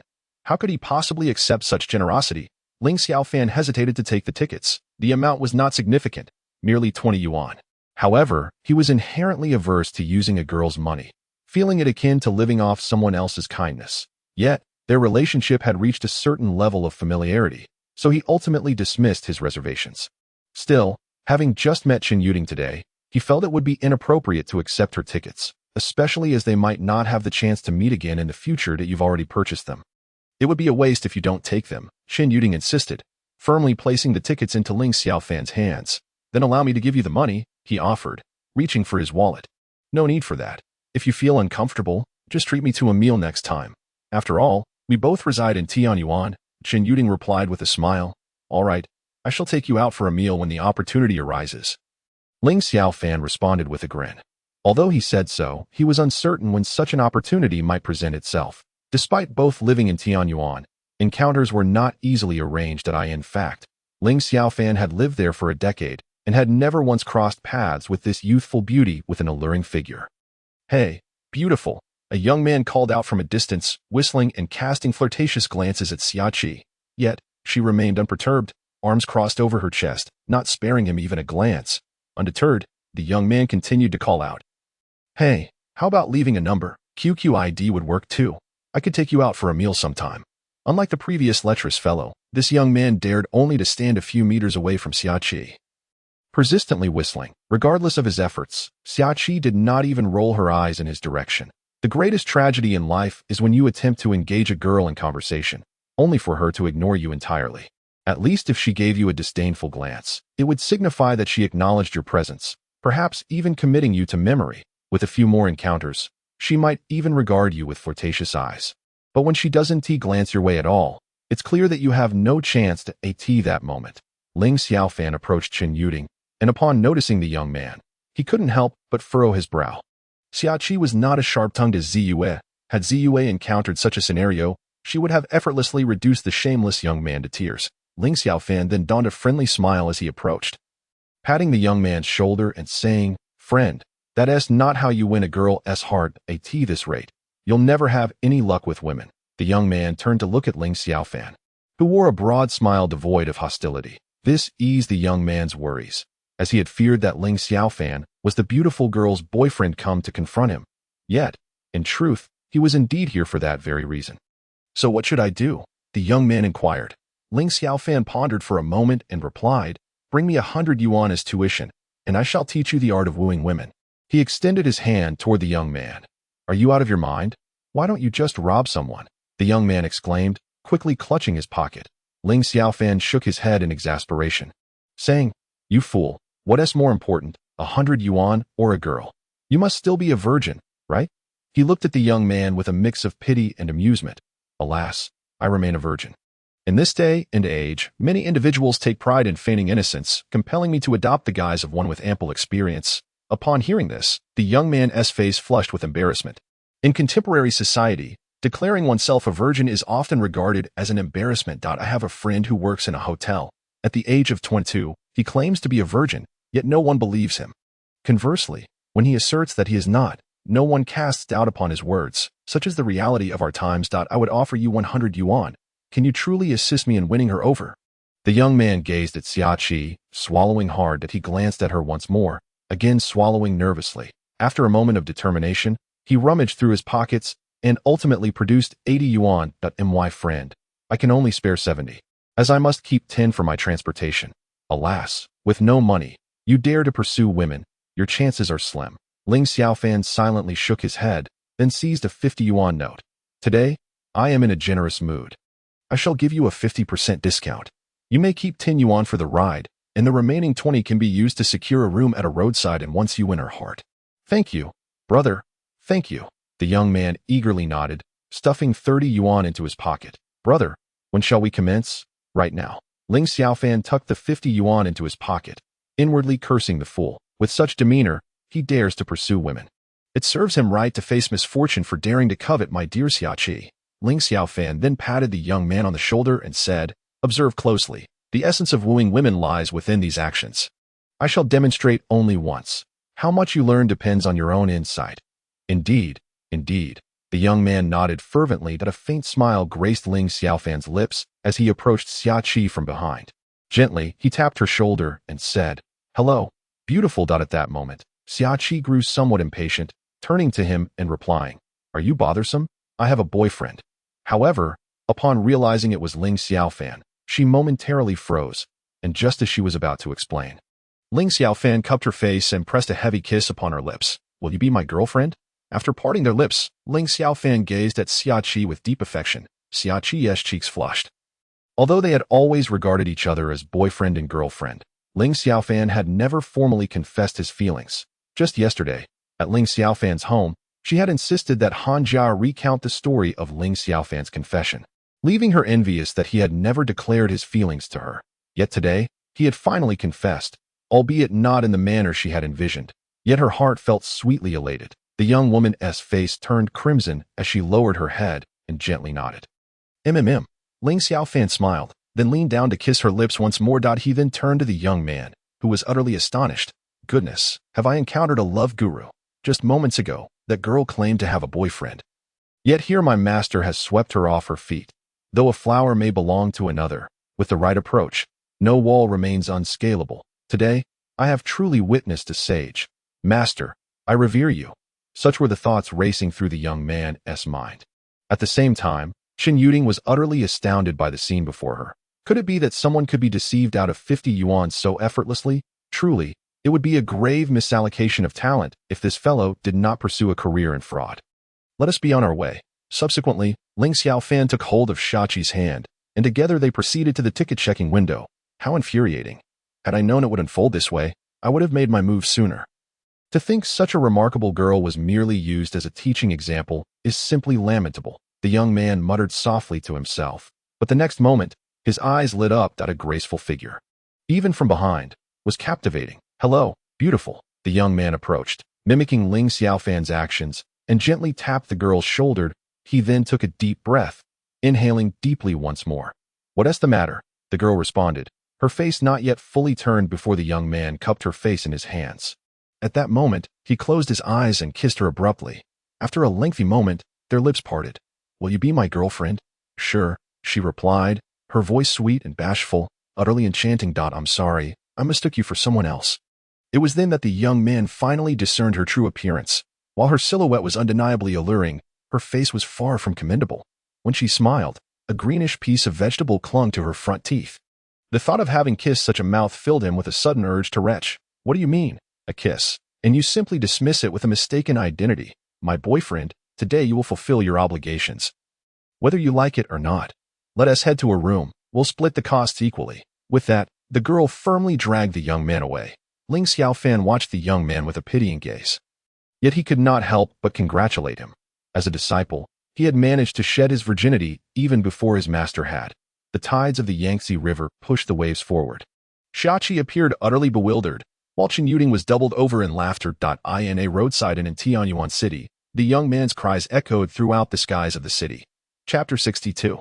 The bus rigged with bombs after passing through the ticket-checking window. Ling Xiaofan and Xiaoqi boarded a bus heading to Linhua City, finding a seat towards the middle. Soon, Chen Yuding also boarded the bus, glancing left and right, only to find that all the seats surrounding Ling Xiaofan were occupied. With no other choice, she settled for a random seat. "Now, confess honestly, what is your relationship with that well-endowed girl? I have noticed something was amiss between you two from the very beginning. You were exchanging glances." Now that she is on the bus, your eyes nearly popped out. Xiaoqi twisted Ling Xiaofan's arm as she spoke. Just as the sweetness of their earlier moment faded, jealousy began to seep in. Women are truly perplexing. Their moods shift as rapidly as the weather. But is this all she knows how to do? Twist people's arms? Not at all. Why would I concern myself with her? Even if I looked, I wouldn't be able to touch her. It's far more practical to focus on my dear Xiaoqi. When she is happy, I might just receive a little bonus. Wouldn't I? Ling Xiaofan replied with a mischievous grin, his gaze wandering over Xiaoqi's figure. While modest in size, it seemed perfectly tailored for him. His palm could envelop it entirely. "Are you trying to get yourself killed? And you still dare to say such things?" Xiaoqi retorted, her cheeks flushed with embarrassment. "Had I known, I wouldn't have engaged with him yesterday. Now it seems I can't get it off my mind. Did you not previously tell me that 9 out of 10 cats are named Mimi, and 9 out of 10 men are lecherous? I refuse to believe that you could gaze upon her bosom without any thought crossing your mind. How come I never see you looking at my chest with that same expression?" Xiaoqi exclaimed in indignation. "Yours." Ling Xiaofan glanced over and remarked, "With such thick clothing, it's hardly visible. Go to hell." She retorted, her delicate fist raining down on Ling Xiaofan like a flurry of raindrops. Ling Xiaofan chuckled and embraced Xiaoqi, saying, "Though it may be a tad small, it fits me just perfectly. Just look. My hand can grasp it entirely without a hint of waste." Upon hearing this, Xiaoqi's face flushed crimson. "Pa, how improper. I merely speak the truth," Ling Xiaofan replied. "Humph. Who told you I am the first female lead meticulously crafted for you by the author? Well, you certainly know how to embellish your own image, considering Jia was the first female lead to appear. Go to hell. Do not expect any small favors from me in the future. Seek your first female lead instead." "Xiaoqi, I admit my error. You are indeed the first female lead. Will that suffice? It's too late." The bus glided along the road leading to Linhua City, today seeing a rather mundane flow of passengers compared to usual. Calculating the time, it seemed they would arrive in about an hour. Xiaoqi had only fallen asleep in the wee hours of the night and was up again by 5 in the morning. Now, with the bus's jolting motion, she had nestled into Ling Xiaofan's embrace, blissfully asleep. Observing Xiaoqi's slumber, Ling Xiaofan gently caressed her face. He had never taken a closer look before. It turned out she was quite adorable even in her sleep.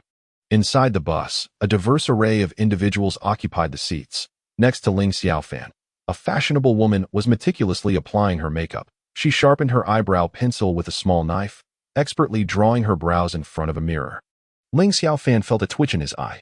How daring to apply makeup on a moving bus. Should the driver suddenly slam the brakes, who knows what might happen to her eyes. Just then, The bus came to a halt. A young man wearing a baseball cap boarded, his hat pulled low, obscuring his eyes. He casually chose a seat in the front row. The bus resumed its journey. The atmosphere rife with unpredictability. Ling Xiaofan, now yawning and feeling drowsy, was suddenly jolted awake by a loud bang. In his youthful days, he had toyed with firearms, and years of experience whispered to him that it was the sound of a gunshot. Chaos erupted within the bus, screams filling the air. The bus continued at a speed exceeding 60. At that moment, the young man with the baseball cap brandished a gun, pointing it at the driver. The driver, trembling in fear, had intended to stop but, under threat, hastily pressed the accelerator, propelling the bus forward. What on earth is happening? Xiaoqi, now startled awake, gasped in terror upon seeing the weapon in the young man's hand. Letting out a shriek, bang, another shot rang out. Everyone, quiet down, remain seated and do not move. Those with phones, take them out and call the police, quickly. Upon hearing this, a profound silence enveloped the bus. Xiaoqi clung tightly to Ling Xiaofan, burying her head in his embrace. However, none of the passengers in the vehicle dared to take out their phones to call for help. That moment, Ling Xiaofan furrowed his brows slightly, initially believing this to be a mere bus hijacking. Yet, the audacity with which the assailant demanded someone to call the police suggested that this was no ordinary situation. I command you to call the police. The young man shouted, brandishing his gun at the crowd, causing another wave of screams to erupt within the bus. Help! Just then, an elderly man in the front seat suddenly clutched his chest and collapsed. Writhing in agony and looking at those around him with pleading eyes, the fright from this incident triggered his heart condition, yet no one dared to extend a helping hand. In that instant, Ling Xiaofan stood up abruptly. Xiaoqi was on the verge of tears. She thought it unwise to draw attention to oneself during such peril. What do you intend to do? The young man in the cap pointed his gun at Ling Xiaofan.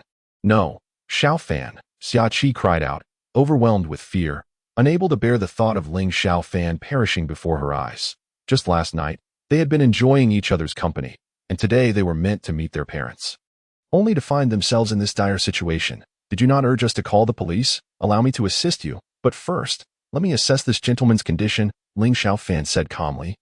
Unperturbed by the threat, the young man in the cap merely stared at the gasping elder, choosing not to respond further. Ling Xiaofan stepped out from his seat, only to be suddenly yanked back by Xiaoqi. Xiaofan, don't go. Perhaps it was not that she was cold-hearted, but rather that her concern for Ling Xiaofan had overwhelmed her. Xiaoqi, it's all right, Ling Xiaofan reassured, patting her hand, sensing her body trembling slightly. However, during the brief moments he lingered in the aisle, his hand stealthily reached towards the thigh of a fashionable woman nearby. This was not an act of lechery, rather. He had noticed the small knife she had used to sharpen her eyebrow pencil resting on her thigh. Grasping the knife, he flicked it with his thumb, swiftly concealing it within his sleeve. Meanwhile, the fashionable woman stared at him in disbelief. This fool is risking his life. He can't possibly intend to use that knife to fight back. Can he? But there was no time for her to ponder, as Ling Xiaofan had already approached the elderly gentleman. Sir, are you all right? Ling Xiaofan squatted down, hesitant to touch the old man recklessly. He was no doctor and dared not meddle without caution. To medicine, I in the bag. The elder gasped, struggling for breath. Ling Xiaofan rummaged through the elder's bag and indeed found a white plastic bottle. Upon opening it, he discovered white pills inside. How many? Ling Xiaofan inquired. 3.3. Yet the elder replied weakly. Ling Xiaofan extracted 3 pills and called out loudly, "Does anyone have water?" However, silence enveloped the bus for quite some time. With no one responding, Ling Xiaofan couldn't help but shake his head in dismay at the cold indifference of humanity. I have some, came a bright voice. Ling Xiaofan turned to see a 5 or 6-year-old girl. No, be quiet, the middle-aged woman beside the girl admonished. The teacher said to help others. As she spoke, the little girl disregarded her mother's objections and stepped outside with an unopened bottle of mineral water in hand. Observing the expressions of the adults around her, Ling Xiaofan couldn't help but let out a cold laugh. How could the educational backgrounds of these individuals possibly be superior to that of a mere 5 or 6-year-old child? The notion that humans are inherently good is indeed a bitter irony. Ling Xiaofan gently took the bottle of water from the girl and patted her head affectionately. He then swiftly assisted the elderly man in taking his medication before lifting him up and laying him back down in his seat. What is your name, little sister? Ling Xiaofan inquired with a smile. Shou Tian, my nickname is Nonyo, she replied. Enough chit-chat. Hurry up. At that moment, Ling Xiaofan retrieved his phone and dialed the emergency services. Hello. We are on a bus from Tianyuan to Linhua. And we are currently being held hostage by an armed assailant, he stated calmly. Give it to me. The assailant seized the phone and shouted loudly, I tell you, this bus is rigged with explosives. If the bus stops or the speed drops below 60, it will detonate. You have 1 hour to release Hugo, and I will dismantle the bomb afterward. After finishing his threat, the young man tossed the phone back to Ling Xiaofan and pulled out a remote control from his bag. Pressing a button, a jolt of fear coursed through Ling Xiaofan. He regretted not having acted sooner. The bomb was only now activated, but he had boarded the bus midway. Surely the explosives must be inside? Yet, he had made no prior moves, and there was no time to have planted the bomb after boarding. This realization caused Ling Xiaofan to furrow his brow, fearing that the bomb could be located outside the bus, particularly beneath the chassis, which would indeed be quite troublesome. Upon receiving the emergency call, the Tianyuan City Criminal Investigation Team quickly mobilized their personnel. As for the mention of Hugo, he was the notorious leader of the Bloodhand Gang, apprehended just yesterday, and it was surprising to discover he had such a loyal underling. If the bus was rigged with explosives, why would the assailant choose to be on board? There were two possibilities. Firstly, he was merely attempting to instill fear, or secondly, he intended to perish along with the passengers. At that moment, Ling Xiaofan's greatest fear was the latter scenario. What is it? Asked Ziyue, a C-class member of the reconnaissance team, with a wild allure. Upon hearing this, Xia Han's brow knitted tightly. She understood that Ziyue's statement indicated orders from above had been relayed to her. This is Xia Han, A-class member of the assault team, known as the Ice Queen. Please provide instructions. The bus traveling from Tianyuan to Linhua has been rigged with explosives. License plate Yuan C56582. Proceed to provide assistance immediately. Xia Han pondered. Is a situation like this truly warranting a team mobilization? Because Brother Xiaofan is on board, orders from above have been issued. If necessary, abandon the other passengers to ensure Brother Xiaofan's safety. I will arrive at your doorstep in 5 minutes. Be prepared. With that, Ziyue abruptly ended the call. Chapter 63. Xia Han's arrival. Meanwhile, sitting at the back of the bus, Chen Yuding gazed dreamily at Ling Xiaofan. So handsome. Why isn't a guy like him my boyfriend? The thought of the ugly faces of the wealthy suitors who usually pursued her made her feel nauseous. Perhaps Ling Xiaofan was unaware that it was precisely his selfless act of saving the elderly man that had already won the heart of a little girl. All right, do not cry anymore. I am perfectly fine, Ling Xiaofan gently reassured Xiaoqi. Meanwhile, in the back row, Chen Yuding observed intently, her heart brimming with jealousy. At that moment, she desperately wished to kick Xiaoqi aside and weep in Ling Xiaofan's embrace instead. Ling Xiaofan glanced at the young man in the cap, who was sitting on the engine in front, vigilantly watching everyone below. He then retrieved his phone, switched it to conference mode, and sent a text message to Ziyue. Can you confirm whether there is a bomb on the vehicle? He inquired directly, knowing that Ziyue had been following closely behind him. Given that the police had already been notified, she had no reason to remain uninformed. Is it really impossible to stop the car? It is still unclear, so we must maintain a speed above 60. You there? Hand over your phone. The young man in the cap, calculating the time, grew impatient and aimed his gun at a middle-aged man in the front row. The man dared not resist and promptly surrendered his phone to the young man. At that moment, the youth dialed the emergency number and shouted, Do you not understand my words? Release Brother Hu. After finishing his statement, he shot the driver's arm. Chaos erupted within the vehicle, filled with screams, while the driver turned pale, yet dared not halt the car. Ling Xiaofan's heart sank. This was a dire situation. The fact that the assailant had shot the driver first indicated he harbored no intention of sparing anyone inside. If there truly was a bomb, he was prepared to perish alongside them. Let me inform you, from this moment forward, I will kill one person every 5 minutes. Furthermore, the bomb will detonate in half an hour. You may deliberate on your choices. With that, he abruptly ended the call and toyed with the phone in his hand. This phone is quite nice. Allow me to play with it for a while. At this juncture, the vehicle was engulfed in a heavy silence, each individual gripped by trepidation, fearing they would be the first victim in 5 minutes. Some in the front began to stealthily inch toward the back, observing their movements. The young man could not be bothered to comment. After all, they were all doomed, so they might as well move wherever they wished. Ling Xiaofan noticed the driver's arm was still bleeding, his face drenched in sweat, clearly unable to endure much longer. Xiaofan, I am frightened, Xiaoqi whispered to him. Do not be afraid. I am here that I will never take the bus again. Ling Xiaofan couldn't help but chuckle. This girl had been bitten by a snake once and was now fearful of ropes. Yet, in this moment, He seemed to be the only one able to find humor amidst the dire circumstances. Xiaoqi nodded, saying, "You should accept it." Ling Xiaofan gasped in astonishment, for this was not merely a matter of hundreds but millions. To offer such a gift so casually was no ordinary display of wealth. It appeared he might truly be pampered by her. "I was merely joking. I cannot accept something so precious." "Why not? You are mine. Thus the items are naturally yours." Ling Xiaofan relished those words.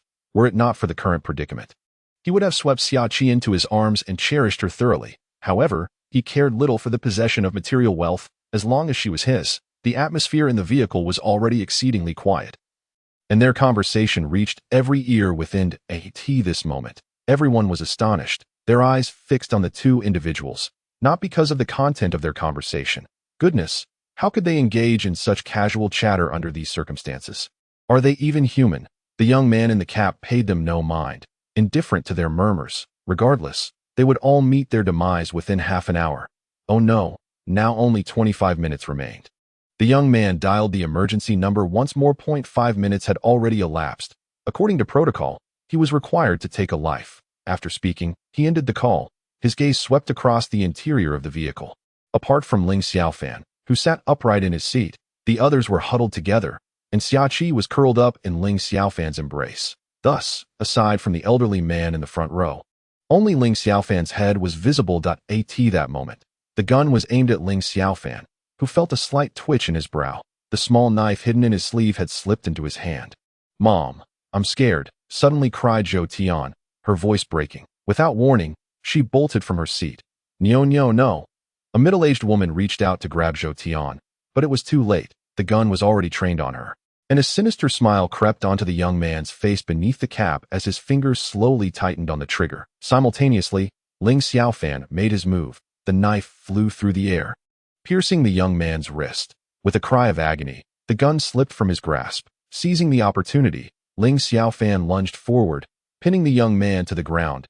He placed his right foot on the young man's face, leaving everyone in the vehicle in stunned silence. Was this person even human, to be so twisted, capable of piercing another's wrist with just a small knife? If it weren't for the bomb, Ling Xiaofan would have blown his head off.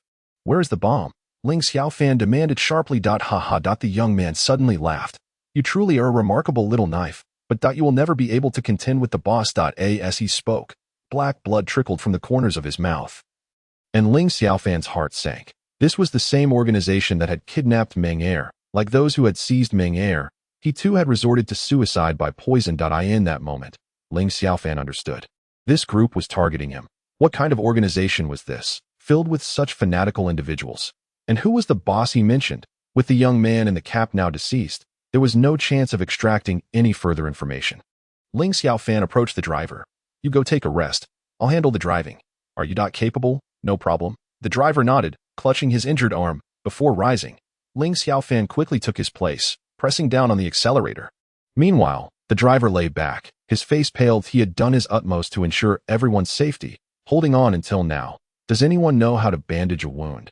Help him with his injury?" Ling Xiaofan inquired. "I do." Chen Yuding stepped forward. "You?" "Yes." Chen Yuding nodded and said, "I am from a medical school." "Very well. Tend to his wound first. At the very least, stop the bleeding," replied Ling Xiaofan, who, while driving, glanced at Chen Yuding through the rearview mirror. Subsequently, Chen Yuding crouched down in front of the driver. Lacking bandages, she unexpectedly removed her own coat. However, her attempts to tear it proved futile due to her insufficient strength. At this moment, she approached the young man in the cap and swiftly extracted the knife that had penetrated his wrist. This girl truly lived up to her medical school training. What ordinary girl would dare to touch such a corpse? She then used the knife to cut her coat into strips and began to administer basic first aid to the driver. Just then, an Audi A6 with military district plates pulled parallel to the public bus. Ling Xiaofan looked over and was taken aback to see that the driver was Ziyue, while in the passenger seat sat Xiaohan.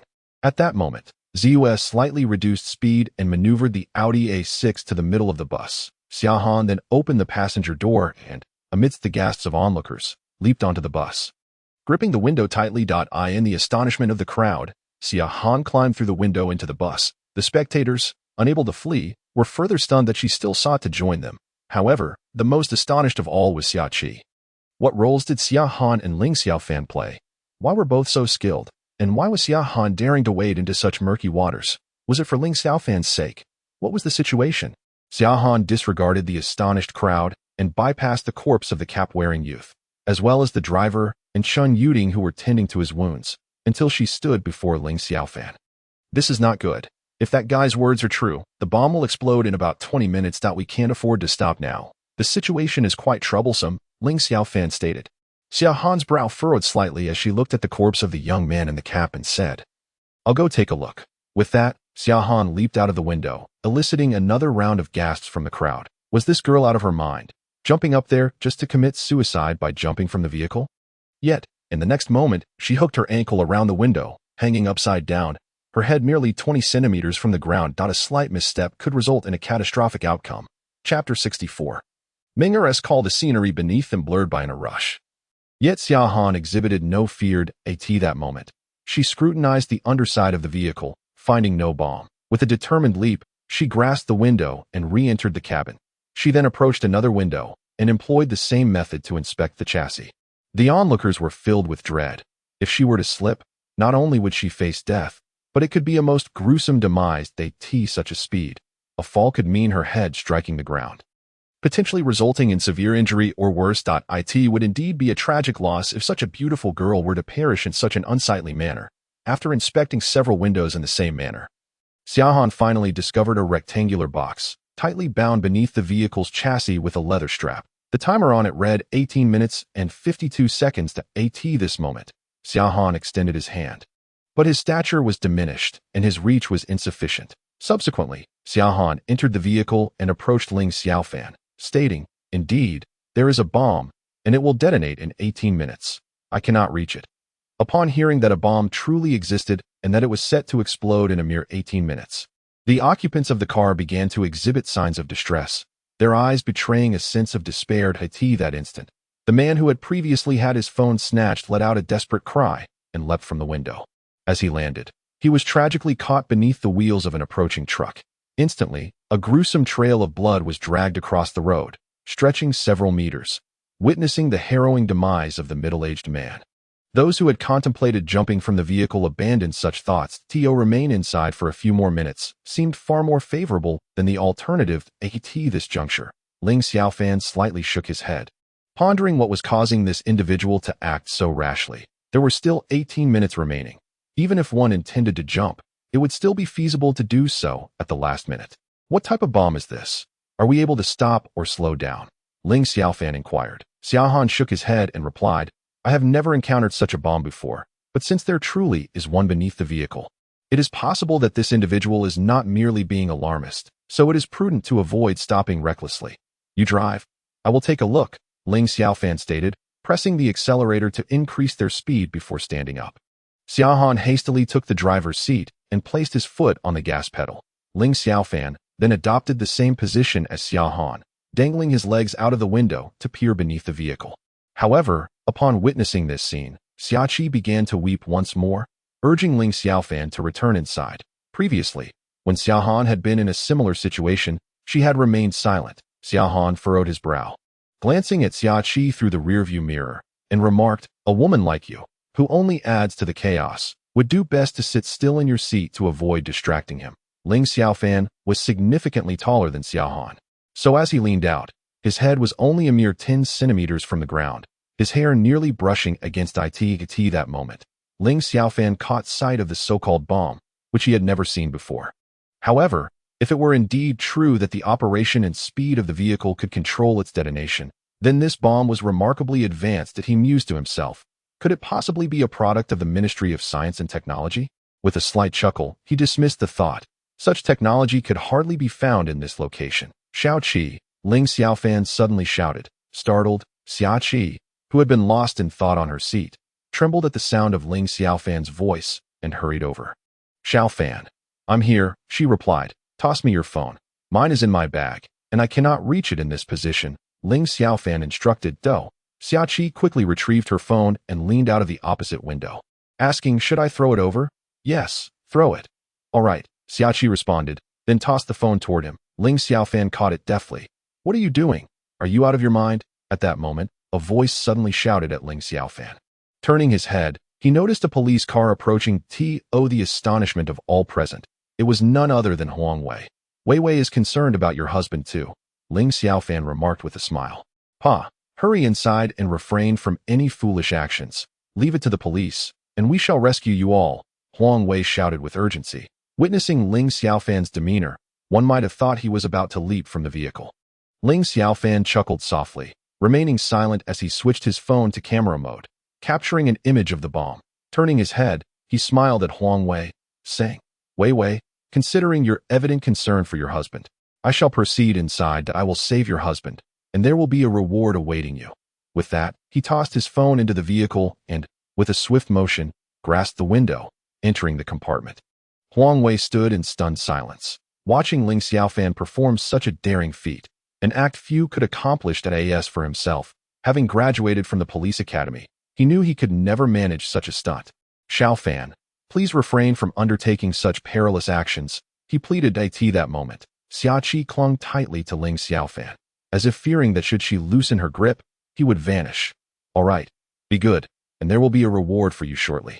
Ling Xiaofan smiled, playfully pinching Xiaoqi's cheek. Before long, a call from Ziyue came through.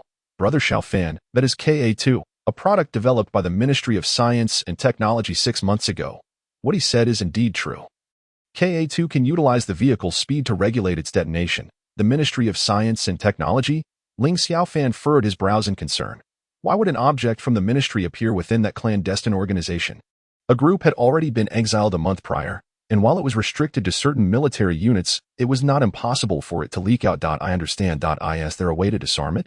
It must be physically accessed to be dismantled. All right, I comprehend.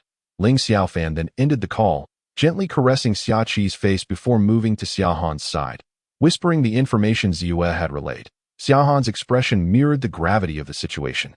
The notion that disarmament necessitated close contact left them with seemingly no viable options. With only 13 minutes remaining until detonation, Xiaohan's phone rang.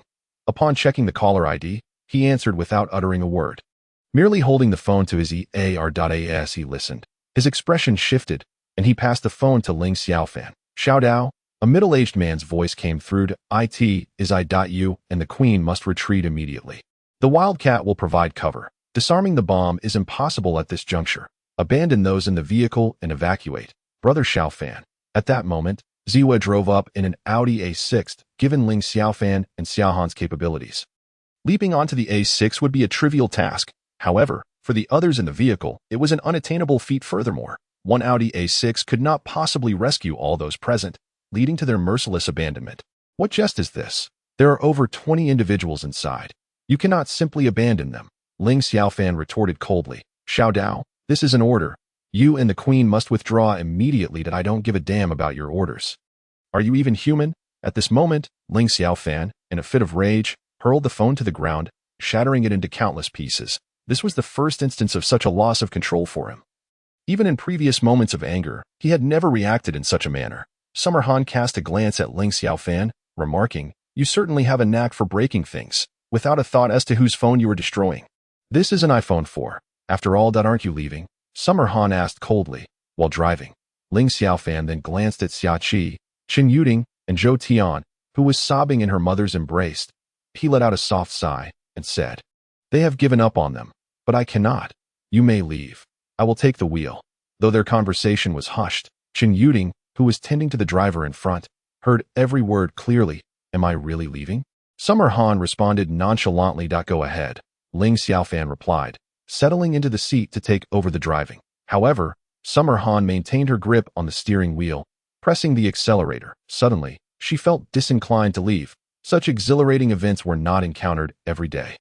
Ling Xiaofan, upon hearing her words, broke into a grin. Truly, you are my woman. I am not your woman. Your woman is behind us, she retorted. But if you can sever ties with them, then I shall be your woman. Sigh. Is that the only line you know? Ling Xiaofan shook his head in resignation that he had thought this girl had come to her senses, but it seemed otherwise.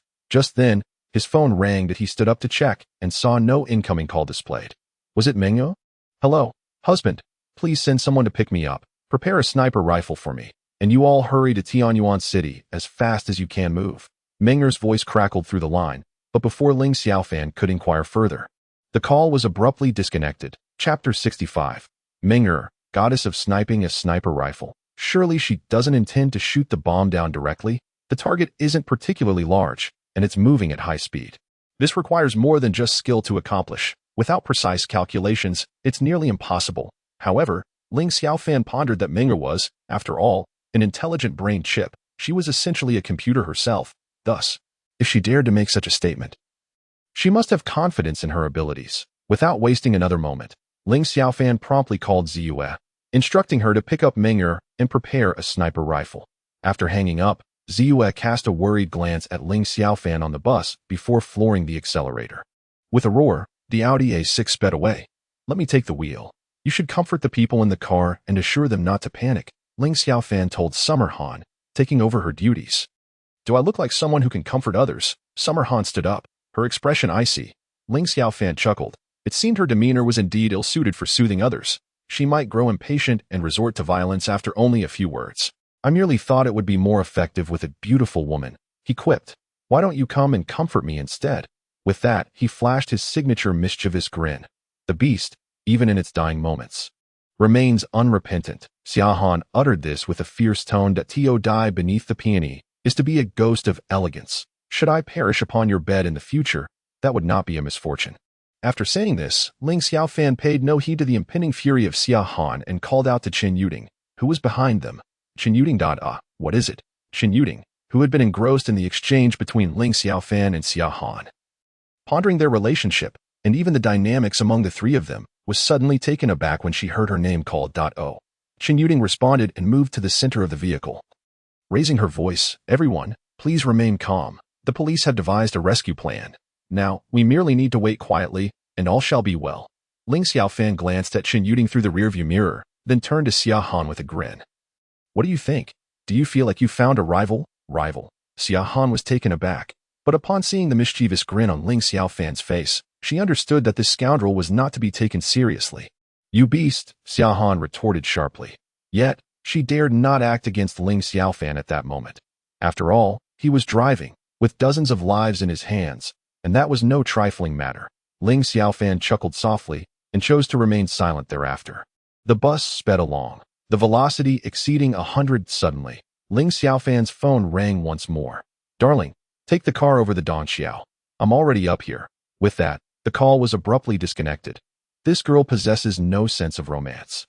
Even a simple chat seems beyond reach. Ling Xiaofan put away his phone and said to Xia Han, "Han, check how much time we have left before the explosion." Xia Han said nothing and directly approached the window, hanging over it. After a pause of over 10 seconds, she returned to Ling Xiaofan's side and reported, 3 minutes and 20 seconds. Ling Xiaofan frowned. It would take at least 3 minutes to reach Dongxiao. Even if they sped, there would be less than a minute left. Could Ming'er succeed? "Girl, your husband's life is in your hands," Ling Xiaofan murmured, then pressed the accelerator to the floor. The road was now sealed off, and Huang Wei had received orders from above to clear the way for Ling Xiaofan. Thus, they sped along without obstruction. The once bustling Dongxiao was now eerily quiet, surrounded by police cordons. They just entered the bridge. Ling Xiaofan spotted Ming'er lying on the ground, cradling a sniper rifle in her arms. Huang Wei's police vehicle was the first to pass by Ming'er, leaving her astonished. Who exactly is this girl? Ling Xiaofan reduced his speed, maintaining a minimum of 60 with a rush of wind. The bus sped past Ming'er. She quickly assumed her position. Prior to this, she had learned the precise location of the bomb. Through the scope of her rifle, she easily identified the explosive with a sudden gunshot. A bullet shot forth from the barrel, piercing directly into the undercarriage of the bus. A loud clang echoed as sparks erupted from the chassis. In the next moment, a rectangular box detached from the undercarriage, plummeting into the river below the bridge. A thunderous roar ensued, sending water soaring several meters into the air. Meanwhile, a cacophony of screams erupted from the passengers. But as the vehicle came to a steady halt, they all realized their deliverance. Yet, there was no elation in their survival. One by one, they disembarked, collapsing to the ground in exhaustion. Ling Xiaofan rested his forehead against the steering wheel, beads of sweat dotting his brow. Who among them was not afraid of death? He was no exception. Had Ming'er misfired earlier, all aboard would have been reduced to mere fragments. At that moment, paramedics arrived, lifting the driver and the elderly man who had suffered a heart attack onto stretchers. "Young man, what is your name?" The elderly man, now recovering after taking his medication, inquired as he lay on the stretcher. Casting a sidelong glance at Ling Xiaofan, Ling Xiaofan lifted his head and replied, "Ling Xiaofan, you are commendable," the elderly man remarked. Subsequently, both the driver and the elderly man were loaded into the ambulance. Now, only Ling Xiaofan, Xiaohan, Xiaoqi, and Shun Yuding remained in the vehicle. "Shall we depart?" Ling Xiaofan suggested, wiping the sweat from his brow as he stood up. In the next instant, a delicate figure leaped into his embrace. "Xiaofan, it's all right. You're safe now," he reassured, gently patting Xiaoqi, before lifting her up as they exited the bus. They stepped out. A throng of people surged forward, led by Huang Ziwan, who saluted Ling Xiaofan with utmost respect. "Xiaofan, you are remarkable to me." Ling Xiaofan feigned surprise that I was merely a passenger. I did nothing. He then gestured toward Huang Wei, who stood behind Huang Ziwan, saying, "It was this young policewoman who truly deserves the credit. Without her, we wouldn't have made it out alive." Huang Ziyuan paused, then comprehended Ling Xiaofan's intention. They were reluctant to reveal their identities, so he attributed the honor to his daughter. "I did nothing," Huang Wei insisted earnestly. Ling Xiaofan chuckled softly, setting Xiaoqi down. "You are indeed humble." With that, he maneuvered through the crowd, where Ming'er awaited him, her attire dusted with grime. Approaching Ming'er, Ling Xiaofan brushed off the dust from her clothes, saying, "Today, you saved your husband once again. It was my duty," Ming'er replied modestly. Ling Xiaofan smiled and embraced her. "Regardless of who you are or your feelings, I will not allow anyone to harm you." He then lowered his head and kissed her lips. "Master," Ming'er murmured, her eyes fluttering shut, a crystalline tear glistening at the corner of her eye. The onlookers observed the tender scene, yet none dared to intrude. Meanwhile, the police commenced their recovery efforts. Huang Wei remained utterly perplexed, completely unaware of the glory that awaited him. After a brief parting of lips, Ling Xiaofan gently caressed Ming'er's face and said, "You must obediently listen from now on, for you are my little wife." Ming'er replied, nodding sweetly. "Beast," exclaimed Xiaohan, Xiaoqi, and Huang Wei in unison. "Wei Wei, how about you drive us to Linghua?" Ling Xiaofan chuckled at that moment. "Why, does a husband need a reason to be driven by his wife? Who is your wife?" "Oh, is that not the case?" Ling Xiaofan smiled and continued, "Your uncle Huang sold you to me back then." "What? Now you refuse to acknowledge it?" "Pa," Huang Wei scoffed, turning his head away. "I want to drive you. Take the bus. If you're afraid, then hail a taxi." "Wei Wei, stop being foolish. You will drive Xiaofan and the others to Linghua," came the stern voice of Huang Zon. At that moment, Huang Wei felt utterly frustrated.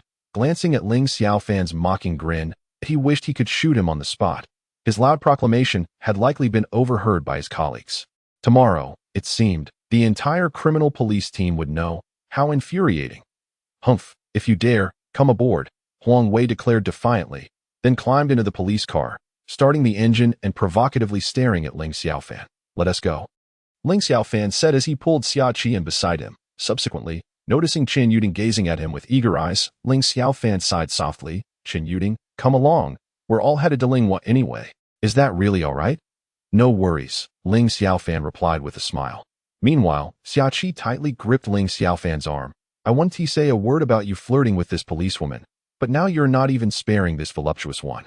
You even know her name. This progress is astonishingly rapid." Chapter 66. War in the Name of Women Without Hesitation.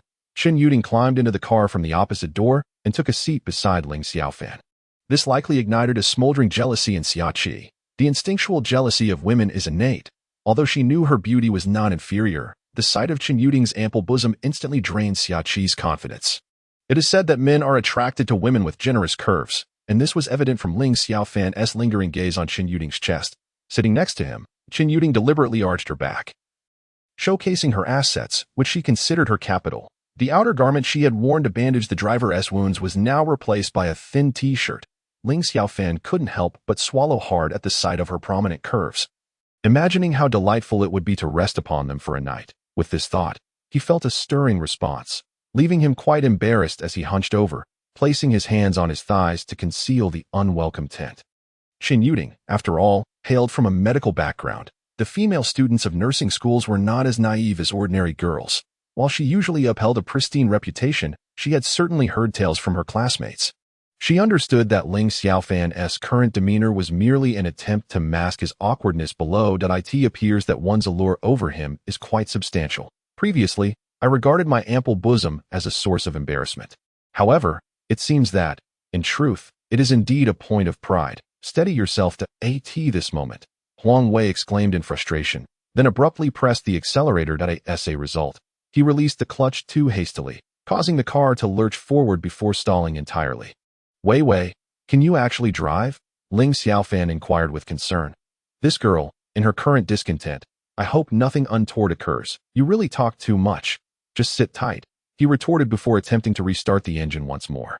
With the roar of the motor, the car surged ahead. Throughout the journey, Xiaoqi nestled closely against Ling Xiaofan, whispering provocative remarks that only they could understand, igniting a sense of longing within him.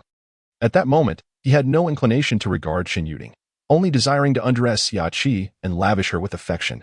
Ling Xiaofan, what is your phone number? Qin Yuding observed Xiaoqi clinging to Ling Xiaofan and recognized that if she did not initiate some conversation, this opportunity would be squandered. Regardless, she resolved to obtain his phone number first, as it would facilitate future communication. With her own merits, she was confident that she could win over a man. You beast! Xiaoqi exclaimed, playfully punching Ling Xiaofan. You're not allowed to give her your number.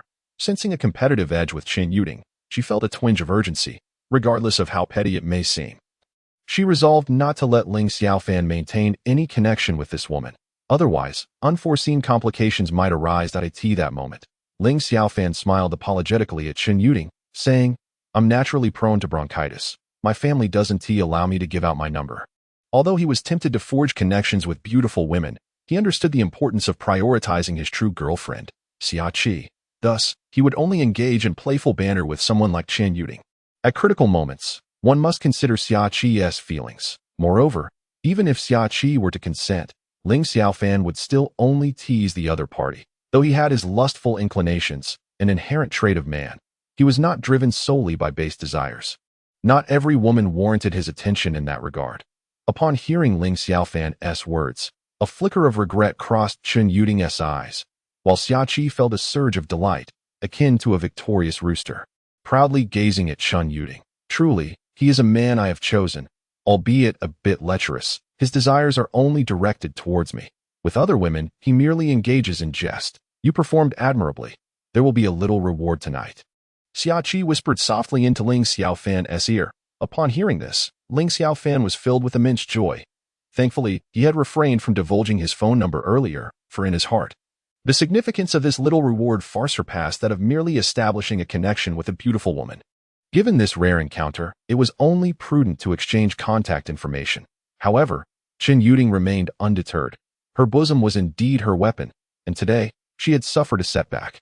Meanwhile, Huang Wei, driving ahead, shook his head slightly, pondering how such scoundrels had become so desirable.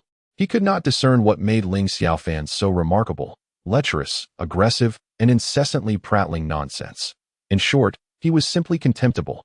Why is it that these young girls are inexplicably drawn to such men? As for me, I could never harbor any affection for such individuals. My ideal partner must possess a sense of justice, a compassionate heart, and the courage to confront malevolent forces, not a ruffian who merely stirs up trouble. With this thought, Huang Wei let out a resigned sigh and mused aloud. When will someone with a sense of justice and love, who dares to combat evil, finally appear? How about your QQ number? Ling Xiaofan pondered for a moment before addressing Qin Yuding. All right, how infuriating. I don't even know your QQ, exclaimed Xiaoqi in dissatisfaction. By the way, I have a question. Who was my first? Qin Yuding, her cheeks flushed, recited timidly, then turned to Ling Xiaofan and inquired, what is the answer? Was it a girlfriend? Upon hearing this question, Xiaoqi nearly burst out laughing. Your own hands, Ling Xiaofan replied nonchalantly, with a creaking sound. The speeding police car swerved slightly, while Qin Yuding stared blankly at Ling Xiaofan. Why are you looking at me like that? Over 80% of men give their first time to their own hands. If you don't believe me, just ask your boyfriend, Ling Xiaofan stated. I don't have a boyfriend, Qin Yuding whispered. None? Ling Xiaofan shot a glance at Qin Yuding, specifically at her chest. Such an exquisite specimen without a boyfriend? It raises the question of whether today's men are too choosy or if this girl simply has impossibly high standards. However, the latter possibility seems far more likely than the former, though, well, when you do find one, you can ask him. It's nothing to be embarrassed about. It's quite normal. Xiaoqi asked me before. Ling Xiaofan chuckled. Pa, Why are you rambling on so much? Xiaoqi playfully twisted Ling Xiaofan's arm. By the way, give me the password. Password. Ling Xiaofan looked at Xiaoqi. What do you need the password for? Of course, to see if you've been mingling with dubious women on QQ. Hurry up and hand it over. Stop wasting time. Are you not interested in the little perks anymore? Xiaoqi threatened directly. Fine, fine, I'll give it to you. Indeed, Xiaoqi successfully seized Ling Xiaofan's weakness. The password is the pinyin for I love Jia. Ling Xiaofan's eye twitched slightly. This girl is jealous even over such trivial matters. Following the order of arrival, it is indeed Jia's name that comes first, but never mind. Let her have her fun. Change it however you wish. As long as it brings you joy, I'll comply. Yay.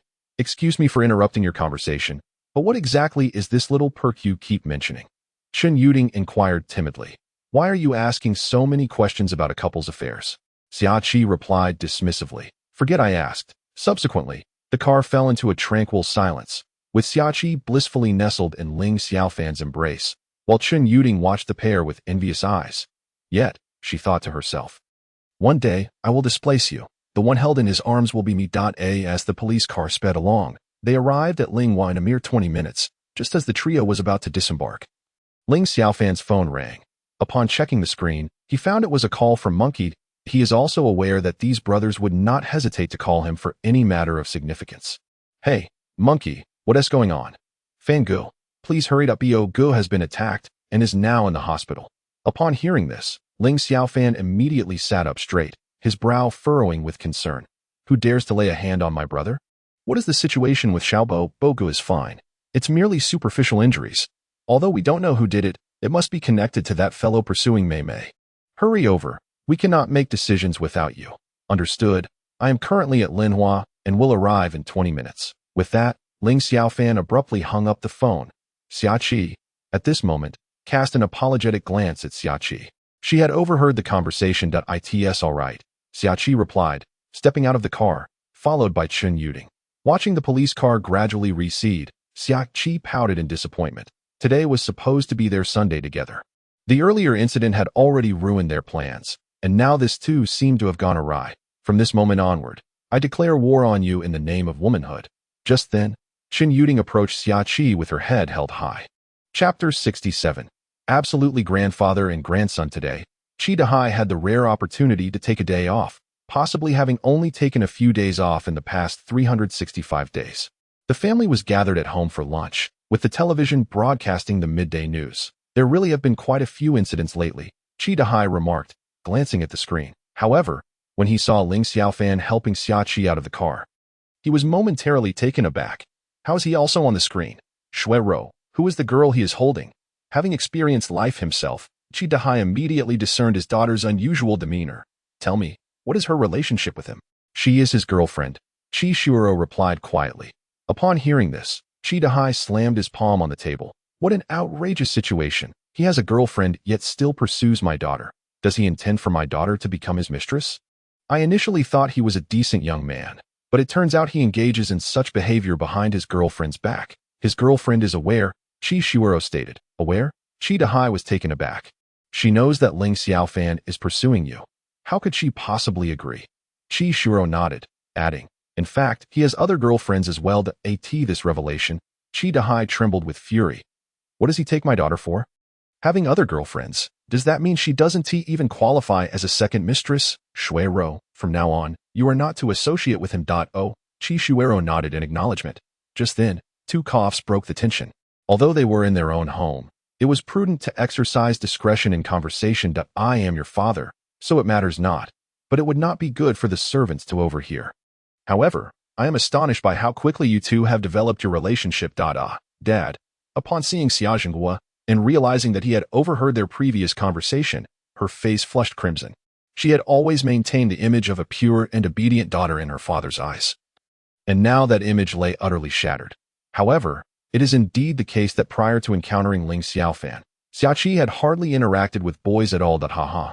It's nothing to worry about. I have also been through this. When I was your age, I had already engaged in a relationship with your mother at 16. As long as he treats you well, what else matters, by the way? Didn't you say he was supposed to come today? Where is he? Xia Zheng was settled beside his daughter, affectionately patting her head and saying, Coward, Xia Zhenghua remarked lightly to him.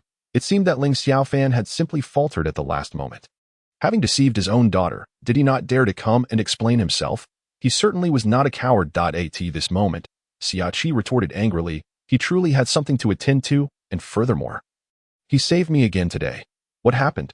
Upon hearing this, Xia Zhenghua grew anxious. Wait a moment. The news should be out by now. As she spoke, Xiaoqi dashed to her room and retrieved her laptop. A quick search online confirmed that the previous bus bombing incident had indeed been reported. Among the images was one depicting Ling Xiaofan carrying her off the bus. Take a look for yourself. Xiaoqi placed the laptop in front of Xia Zhenghua. She then proceeded to excitedly recount Ling Xiaofan's heroic deeds on the bus, leaving Xia Zhenghua slightly astonished as he recalled what Lin Chen had mentioned about Ling Xiaofan's formidable connections. For a moment, he found himself filled with curiosity about this Ling Xiaofan. Even if he is unworthy, I am already his, Xiaoqi insisted. She understood that her father had exceedingly high standards, and fearing he might make things difficult for Ling Xiaofan, she candidly addressed her father. In any case, we have already crossed that bridge. You must acknowledge this son-in-law, whether you approve or not. Upon hearing this, Xia Zhenghua let out a long sigh, saying, Indeed, daughters grow up so fast. However, you two seem to be moving at quite a rapid pace. He reminisced about how he and her mother only became a couple of months after they met. I like him as he is. I have made my choice. Sighing, he lamented, after raising you for over a decade, it seems I cannot compete with the boy you have just met. You raised me for those years, but he is the one who will care for me for a lifetime. After saying this, she made a face at Xia Zhenghua and hurriedly retreated to her room with her laptop. Xia Zhenghua shook his head repeatedly, exclaiming that daughters should not be kept too close. His interest in Ling Xiaofan only grew. Many suitors had pursued his daughter before, and numerous visitors had come to their door. Yet, his daughter had always remained indifferent, dismissing those with thin skins and directly expelling those with thicker skins. What was it about this young man that could elicit such affection from his daughter? Upon returning to her dorm, Xiaoqi locked the door and flopped onto her bed, beginning to play on her computer. She logged into her QQ and promptly changed her username to I Love Xiaofan. This girl was truly deeply infatuated. She then logged into Ling Xiaofan's QQ, discovering his username was Who is the Beauty in the Cup. How infuriating. It was password protected and she couldn't change it. No wonder he had agreed so readily before. How vexing. Xiaoqi, in a fit of anger, exclaimed a remark before she began to peruse Ling Xiaofan's QQ friends list. She had presumed that, given his apparent lechery, he would have an abundance of female acquaintances on QQ. However, to her astonishment, she found that he had merely a handful of friends. Just over 10 that the groups were distinctly labeled as family, friends, and classmates. Yet, one group caught her eye, labeled Most Beloved Treasure. Upon delving into it, she discovered that there was only a single name listed, which was none other than Most Beloved Jia. At that moment, Jia was engaged in a conversation on QQ via her mobile phone. Xiaoqi clicked on her profile and was surprised to find that her online name was Drunken Beauty Under the Moon. Who is the enchanting figure in the cup? Drunken Beauty Under the Moon. How infuriating, she thought, even using a couple's name. Xiaoqi, still fuming, contemplated changing Ling Xiaofan's nickname, but ultimately decided against it. After all, there must be a natural order to such matters. If she were to change it arbitrarily, he might take offense. Subsequently, Xiaoqi added both her QQ and Ling Xiaofan's to each other, creating a new group called Most Beloved Treasure, with a heart full of joy. She dragged her QQ into this group and altered her nickname to Most Beloved Xiaoqi. Just then, a notification flashed on Ling Xiaofan's QQ. Xiaoqi opened it to find a message from Most Beloved Jia. Xiaofan. Are you there? I was going to call you, but I'll just say it here. I have arranged to meet Gusher tomorrow afternoon after school to repay him that I'm a bit scared to go alone. Can you accompany me? Xiaoqi simply responded with a curt then it's settled. Please pick me up at the hospital tomorrow at 5 in the afternoon. By the way, come see Grandma. She has something to say to you. After reading the message, Xiaoqi dismissed it and closed the chat window, not giving it much thought. Little did she realize that this very oversight would nearly lead her into an irreparable calamity. At that moment, another notification appeared on Ling Xiaofan's QQ. Xiaoqi glanced at it to find a message from someone named I and the old handsome GUY. To her surprise, this individual was listed in the family group. I am the old handsome guy. You rascal, you nearly met your demise before, and now you still have the nerve to go online that I've heard from above that you disobeyed orders today. I am the old handsome guy. Who are you anyway? Who is the enchanting figure in the cup? You message me and then ask who I am. I am the old handsome guy. Shortly after, a video window popped up from the other party. Xiaoqi pondered for a moment and decided to accept the call. She was curious to see who this old handsome guy truly was. Once the video connected, Xiaoqi found herself face to face with an elderly man. His hair white, but his visage youthful, appearing to be in his 60s or 70s, yet exuding the demeanor of someone in their 30s or 40s. I am the old handsome guy. Wow, beautiful lady, he exclaimed, sending a suggestive emoji. What is your name, measurements, and phone number? How about I take you out for dinner sometime? By the way, are you still a virgin? Followed by a mischievous grin. I am the old handsome guy. Little girl, give grandpa a smile, or shall I smile for you? Accompanied by a sinister expression. This phrase seems so familiar. Wasn't it the very words that Ling Xiaofan used to teach Qian Mimi? In the cup, the charming lady asked, Old pervert, who are you? To which the response was, I am the handsome old man. Who are you? This is my grandson's QQ account, and you still dare to ask who I am. Damn, if it weren't for your beauty, I would have slapped you already. Following this was an explosion emoji to AT that moment. Xiaoqi's eyes twitched uncontrollably. The two were undoubtedly a grandfather and grandson pair. Damn, both are beasts, one old and one young. Chapter 68. Ling Xiaofan's past. Ling Xiaofan called the monkey to inquire about the hospital he mentioned, which turned out to be merely a small clinic. Shortly thereafter, a police car halted in front of the clinic. Ling Xiaofan stepped out and said to Huang Wei, Wei, thank you. I'll treat you to a meal another day. Humph, Huang Wei scoffed. Pressing the accelerator and driving off, Ling Xiaofan shook his head. The girl was decent, but her pride was rather excessive. However, he was merely teasing Huang Wei and had no real intentions of inviting her into his room. This fierce she-dragon was not so easily tamed. Just as Ling Xiaofan was about to enter the clinic, Qian Mimi emerged, supporting Xiang Bo as they walked out. The monkey followed closely behind them. And upon seeing Ling Xiaofan, the three rushed over to greet him. Brother Fan. Ling Xiaofan glanced at Xiang Bo, who, aside from some bruises on his face, appeared to be relatively unharmed. Let us find a place to sit. The four of them then located a CAF and took a seat. Ling Xiaofan ordered a cola while the other three opted for orange juice. Let us discuss the situation, Ling Xiaofan said casually. He was not the type to be unreasonable. Had Xiang Bo instigated trouble himself, he would have chosen to ignore it. I don't know. Today Mimi and I went shopping, and suddenly a group of people rushed out and attacked me. Xiang Bo lamented, filled with grievances. Have you offended anyone recently? Ling Xiaofan inquired. Xiang Bo nodded. He Weihua. Tell me more about the situation. He Weihua was a suitor of Mimi, with a bit of wealth. Earlier that morning, he confessed his feelings to Mimi, only to be told she already had a boyfriend. Shortly after, he was assaulted. Ling Xiaofan. He Weihua is coming to my house tomorrow to meet my parents. They are somewhat snobbish, and I'm afraid they might be swayed by He Weihua's persuasion, forbidding me from dating Xiang Bo. Qian Mimi, who had remained silent until now, expressed her concerns. What do you want me to do? Ling Xiaofan asked that we are not looking to pursue the matter regarding whether Xiang Bo was attacked by He Weihua's people. It's just that you have more friends that we would like to ask for your assistance in borrowing a car. He Weihua drives a BMW 3 Series. We just need a vehicle that is better than that one to appease my parents. Qian Mimi explained. Ling Xiaofan nodded slightly. Mimi, have you thought this through? You know Xiang Bo's family situation. Are you certain you want to be with him? Yes, Qian Mimi affirmed. In the future, we can create a life together. Ling Xiaofan smiled and patted Xiang Bo on the shoulder. Treat Mimi well from now on. Leave tomorrow's matters to me. I guarantee you will transform into a young nobleman. With that, Ling Xiaofan took out his phone and dialed his father's number. Hello, find me a car. Nothing too expensive, just over $1 million will do.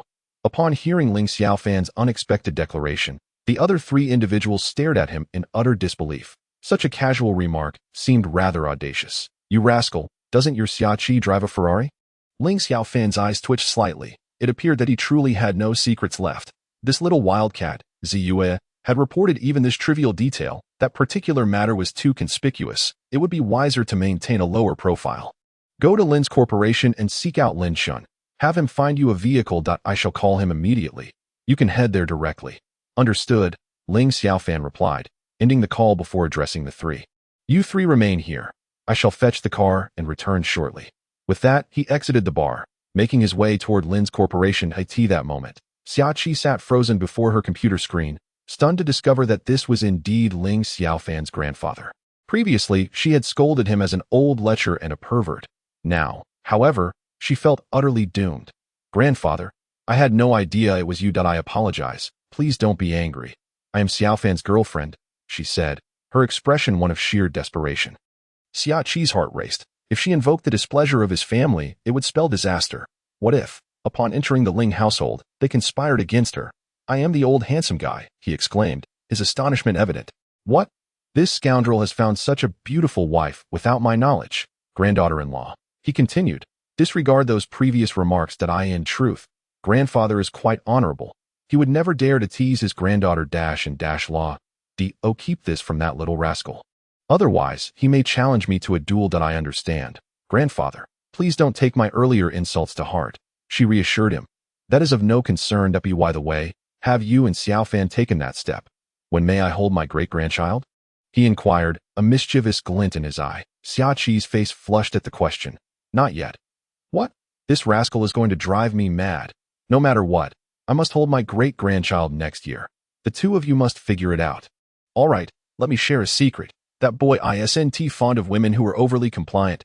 Occasionally contradicting him will pique his interest. Also, he has a preference for those with modest figures. He is quite the lowly enthusiast. Haha, enough of that. I have a beauty calling me. With that, he a girl who appears cold and aloof, yet possesses a heart full of affection. However, at times, she can be rather domineering, monopolizing all the delectable treats for herself. Though she occasionally concedes to share a bit with me. This is something that neither Xinran nor Xinya have offered. Speaking of Xinya, upon our reunion, she remains as frigid as ever, though her bosom has indeed grown quite ample. Hehe, Xinran, a girl as adorable as a kitten, timid and fond of clinging to me. However, after so many years apart, she has likely blossomed into a graceful young lady. I suppose she has found herself a boyfriend. Though I wonder if that scoundrel is worthy of her. Xinya, the first girl to express a desire to marry me, yet perhaps it was my own ineptitude that prevented me from safeguarding her properly. To this day, I vividly recall her final words to me. Xinya, I miss you, Du Xinxin. I prefer not to dwell too much on this woman, a girl who would rather weep in a BMW than laugh on a bicycle. Nevertheless, she undeniably played a role in my life, having left me for a wealthy heir. It's laughable. She was merely 16 at the time, while that heir was 26. A dilapidated BMW unveiled her true nature to me. Did she truly believe I couldn't afford one? I hadn't intended to write about her, yet she was indeed my first official girlfriend, albeit for just a week. I hope she does not regret her past choices. Jia, the girl I encountered after Du Xinxin. This time, fortune favored me. After a moment of blindness, I managed not to falter a second time. In stark contrast to Du Xinxin. She is the type who would prefer to laugh on a bicycle rather than cry in a BMW. However, she can be rather timid and occasionally too fragile. I cherish the feeling of holding her while we sleep, though it can also be quite distressing. No further explanation of Menger. Her arrival completely upended my life. Even I cannot discern whether her presence was fated, coincidental, or part of a larger scheme. Yet, I am certain she has woven herself into the fabric of my existence. I shall protect her fiercely, ensuring no harm comes to her. Xiaoqi. How should I describe her? Our union was born from a series of serendipitous events. Had it not been for that devastating fire, I might never have caught the eye of this young lady. She can be a touch possessive and prone to jealousy. Still, I find myself quite fond of her. There is an innate sense that she was crafted just for me. Even her bosom aligns perfectly with my preferences. Shuero. I do not know her well, yet there is an undeniable allure about her that captivates me. It makes one yearn to protect and cherish her. Ziwa. A cunning little wildcat. Her presence beside me feels like a ticking time bomb. However, she possesses remarkable abilities, despite being occasionally careless. She epitomizes the essence of a good girl. I trust she will grow into a beauty. Yet, in comparison, I hope she remains forever as she is, just like Menger. These are the women who have graced my life thus far, and the updates continue. Oh, updates indeed. You lecher. Just how many do you seek to satisfy your desires? Nevertheless, I am quite fond of you. I was, after all, crafted with you in mind, hee. After reading this, Xiaoqi lay on her bed, laughing. But who are Xinran and Xinya? And that woman named Du Xinxin surely cannot be virtuous, forever remaining this vast. Akin to a dream. What does it signify? Regardless, let us peruse the photo album. Subsequently, Xiaoqi opened the album. The first collection featured photographs of Ling Xiaofan and Han Jia, showcasing their tender moments together. This album was public. Following that was an album titled The Gold Digger, containing images of a girl in her teens. The girl was quite attractive, yet her attire appeared remarkably mature, lending the impression that she might be working in certain entertainment venues. Xiaoqi speculated that this must be Du Xinxin. However, when Xiaoqi glanced at the comments below, her eyes involuntarily twitched. Xiaofan, could you possibly change the question for this album? Upon inspecting the title, The Beauty Under the Moon, she noted Hanjia's comment. Who is the one in the cup? Sure, let us change it to who did my third time go to. The Beauty Under the Moon. Go to hell. Don't even think about it in the future. Who is the one in the cup? I refuse to believe that my dear Jia Jia would have the heart to make me handle it myself. The Beauty Under the Moon. The Beauty Under the Moon. All right, you win. Who is the one in the cup? It should be you. Who indulged. The Beauty Under the Moon. A curiosity piqued, Xiaoqi clicked on the album settings and was instantly taken aback by the question posed. Who did my second time go to? The answer, Jia Jia's hands. This fellow actually used this as the album's question and left such repugnant comments within, unbothered by the possibility of others seeing them. Truly, it was you who indulged. Then, Xiaoqi opened the childhood album, filled with photographs of Ling Xiaofan as a child, along with images of Xiaoan in his youth. There were also two twins she did not recognize, but astute Xiaoqi inferred they must be the previously mentioned Xinran and Xinya. However, two particular photographs caused Xiaoqi to tremble involuntarily. One depicted Ling Xiaofan kneeling on the ground, weeping over a portrait of Xinya, and the other showed him sobbing at Xinya's grave. These two images appeared quite blurry, likely captured by someone using a low-resolution counterfeit phone. Xiaofan. Upon seeing this, Xiaoqi's eyes brimmed with tears. This album was a hidden one. Had Xiaoqi not accessed it through Ling Xiaofan's QQ, it would have remained unseen. Perhaps today, Xiaoqi gained a newfound understanding of Ling Xiaofan. At the very least, she learned that Ling Xiaofan had two childhood friends aside from Xiaohan, though tragically, one had already. Furthermore, she discovered that before Han Jia, Ling Xiaofan had a girlfriend for a mere week, and she was a gold digger. Chapter 69. Send your daughter to me. To be frank, Ling Xiaofan had no idea where the Lin Corporation was located. He only knew that the Nanhua building in Zui Sheng Mingxi belonged to the Lin Corporation, which was the foremost giant in Tianyuan City. Beyond that, he was utterly oblivious to the corporation's details. Ling Xiaofan had never cared much for such matters. However, he possessed a remarkable ability to remember faces upon merely a glance. Uncertain if this could be deemed a talent, he subsequently hailed a taxi and made his way directly to the entrance of the Lin Corporation. Located on East Street in Tianyuan City, this area, much like South Street, represented one of the most bustling locales in the city. Before Ling Xiaofan stood a building significantly shorter than the Nanhua Tower. Yet, its grandeur was in no way inferior to that of the Nanhua Tower. Atop the edifice were four resplendent golden characters, Lin's Enterprises. Ling Xiaofan entered the lobby of Lin's Enterprises and approached the reception desk. There were two receptionists present. Although their appearances were unremarkable, their demeanor was exceptionally refined. Indeed, to be a front desk receptionist at Lin's Enterprises, one must possess at least one of the two attributes: looks or grace. Good day, sir. How may I assist you? Upon seeing Ling Xiaofan approach, one of the receptionists greeted him with a professional smile. That I am looking for Lin Chen. Ling Xiaofan replied directly. He was unaware of Lin Chen's role within Lin's Enterprises. But given the surname Lin, he surmised that he might be related to the Lin family. The receptionist was momentarily taken aback. A young man had audaciously called out the director's name, which surprised her. However, as a trained professional, she quickly regained her composure and maintained her polite smile. Sir, may I ask if you have an appointment? Ling Xiaofan pondered for a moment. His father had mentioned making a phone call on his behalf. Unsure if that constituted an appointment, he responded, there was a call made earlier. I wonder if that counts as an appointment. May I have your name so I can check? Ling Xiaofan. The receptionist then checked the computer and, with a hint of regret, informed him, I'm sorry, but I could not find any record of your appointment. Ling Xiaofan furrowed his brows, feeling exasperated. How is it more troublesome to see these people than to meet the president? At least I can see the president on the news every day. Could you check for Ling Feng and see if there is a record? Please hold on. The receptionist conducted another search and replied, I'm sorry, but there is no record for him either. Such a hassle. Ling Xiaofan muttered impatiently. He continued, please contact Lin Chen for me and let him know I am here to borrow a car.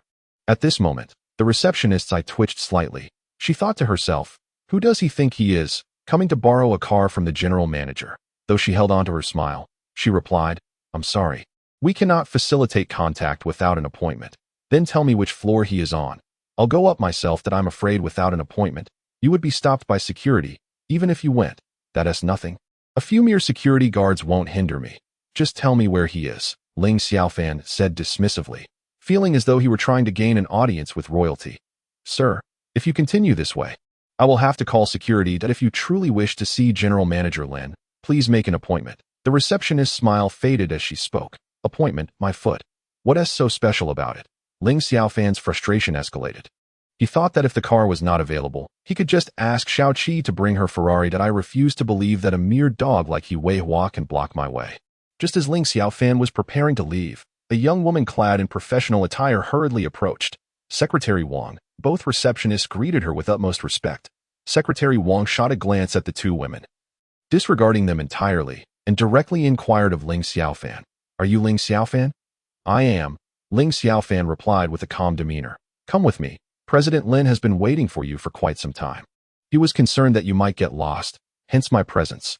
She then cast a stern glare at the front desk attendant and added, if you're uncertain about something, do not hesitate to ask. This is your first warning, and it shall be your last. Understood, understood. Sir, I apologize sincerely. The front desk attendant hastily offered her apologies to Ling Xiaofan. In this challenging job market, she was reluctant to jeopardize her position. Following Secretary Wang into the elevator, the two ascended to the top floor. They subsequently entered a room, but before stepping inside, Ling Xiaofan glanced at the sign on the door, which read Chairman's Office. Ah, so Lin Shun is the chairman of Lin's Enterprises. No wonder it has been so difficult to secure a meeting. Seated in an executive chair was a middle-aged man. Upon seeing Ling Xiaofan enter, he promptly rose and approached her with a smile, saying, You must be Ling Xiaofan? Although I have conducted a fair amount of research on you in the past, I must feign ignorance now. Indeed, I am. Hello, Uncle Lin, Ling Xiaofan responded, though she was uncertain of his relationship with her father. Addressing him as Uncle Lin seemed entirely appropriate. At that moment, Lin Shen, smiling, patted Ling Xiaofan on the shoulder and remarked, You've grown so much. I have already heard from old Ling about your purpose for coming. Let us proceed to the parking lot. Typically, such matters could be delegated to a secretary, and as a board member, he had no obligation to escort her personally. Nevertheless, he chose to accompany Ling Xiaofan himself, underscoring his regard for her. Ling Xiaofan was aware of this sentiment. It was merely a matter of borrowing a vehicle, something a secretary could easily handle. However, the fact that the chairman personally accompanied her indicated his significant esteem for her. As Lin Shun and Ling Xiaofan walked ahead, Secretary Wang trailed behind them. Along the way, Lin Shun posed numerous questions about Ling Xiaofan, resembling a father-in-law scrutinizing a prospective son-in-law. Ling Xiaofan, however, remained unfazed, responding to every query while deftly diverting the conversation when necessary. Eventually, the trio took the elevator down to the basement level, which housed Lin's Enterprises parking lot. Lin Shun led Ling Xiaofan to a selection of 4 vehicles and said, Choose one from these. Ling Xiaofan's eyes widened in astonishment upon seeing the cars. Goodness, the wealth of these individuals is truly remarkable. The first vehicle was a Porsche Cayenne, the second a fiery red Lamborghini, the third a Maserati, and the fourth an Audi R8. The Cayenne is my personal vehicle, the Lamborghini belongs to my daughter, although she seldom drives it. The other 2 are spare vehicles, rarely utilized. Feel free to select any one of them. Ling Xiaofan hesitated momentarily, noting that the license plates on these cars were increasingly impressive. The Cayenne bore the plate number Yuan C88888, while the Lamborghini featured Yuan C66666. Although the plates of the latter 2 vehicles were less ostentatious, they were still rather eye-catching. I think I'll go with the Cayenne. Is that acceptable? Ling Xiaofan inquired, as Lin Shen had previously mentioned it was his personal vehicle, and she was concerned about causing any inconvenience by borrowing it. In truth, the decision to take the Cayenne was a well-considered one by Ling Xiaofan. Since it was an occasion to meet the parents, dining out was a must-to. Bring along the beautiful Mei Mei and her family. Only the Cayenne would suffice. I asked for the other 3 vehicles. They were indeed quite suitable for impressing women. However, this particular Cayenne, with its license plate alone, could serve as a status symbol. No worries. You can take it, Lin Shen remarked with a smile. Xiao Wang, hand the keys to Xiaofan. Subsequently, Secretary Wang rummaged through his bag to produce 4 keys, selecting the one for the Cayenne and presenting it to Ling Xiaofan. It appeared they had prepared everything well in advance of Ling Xiaofan's arrival. Feel free to enjoy it. Whether you return it or not is of little consequence, Lin Shen chuckled. To him, a Cayenne was of no significance. After all, Ling Xiaofan was destined to be his future son-in-law. And a mere vehicle would not deter this future father-in-law from his generosity. Ling Xiaofan couldn't help but feel a twitch at the corner of his eye, perplexed by the mindset of the affluent. Items worth $1 million or $2 could be given away so casually. When Xiaoqi mentioned gifting her Ferrari, she had a legitimate reason. She was his woman, but he and Lin Xin were hardly related. What justified such a lavish gift? Perhaps they were merely old friends, he mused wickedly. Fortunately, Lin Xin remained oblivious to Ling Xiaofan's thoughts. Otherwise, he might have been driven to exasperation. Uncle Lin, no need for that. I'll return it tomorrow after use. That I cannot accept something so valuable. However, if your family has an unmarried daughter to gift me, I would graciously accept, Ling Xiaofan jested, recognizing Lin Xin's amiable nature. Ha! Lin Xin burst into laughter. Coincidentally, my daughter is indeed unmarried. If you desire, you can come to my home to fetch her. Ling Xiaofan was momentarily taken aback, but upon seeing Lin Xin's earnest expression, he was uncertain whether it was a jest. Uncle Lin, your daughter isn't one of those who are destined to remain single, is she? Who knows? You shall find out for yourself, Lin Xin replied. Well then, Ling Xiaofan nodded. If I find her unsatisfactory, may I return her? Not at all. I no longer want her. Your tone suggests you are intent on foisting her upon me. She must surely be an unmarriageable woman. Ling Xiaofan hastily shook his head. My daughter is not in want of suitors. Even the emperor's daughter would have no trouble finding a match. You should realize that marrying my daughter would mean inheriting the Lin family enterprise. Ling Xiaofan pondered this intriguing proposition. Indeed, it was a tempting offer. Even if Lin Xin's daughter were less than aesthetically pleasing, with the backing of the Lin family business, she would be rendered a rare beauty. I only have eyes for beauty, not for wealth. If Uncle Lin's daughter is indeed a stunning beauty, I will gladly accept. If she resembles a middle-aged woman, I shall certainly return her. Ling Xiaofan joked. No problem. I assure you, you will not want to return her. Ling Xiaofan found himself somewhat intrigued. Perhaps he only regarded this as a jest. What father would so casually negotiate the fate of his daughter? Yet he remained oblivious to the fact that, before long, this jest would transform into reality. Chapter 70. The beetle.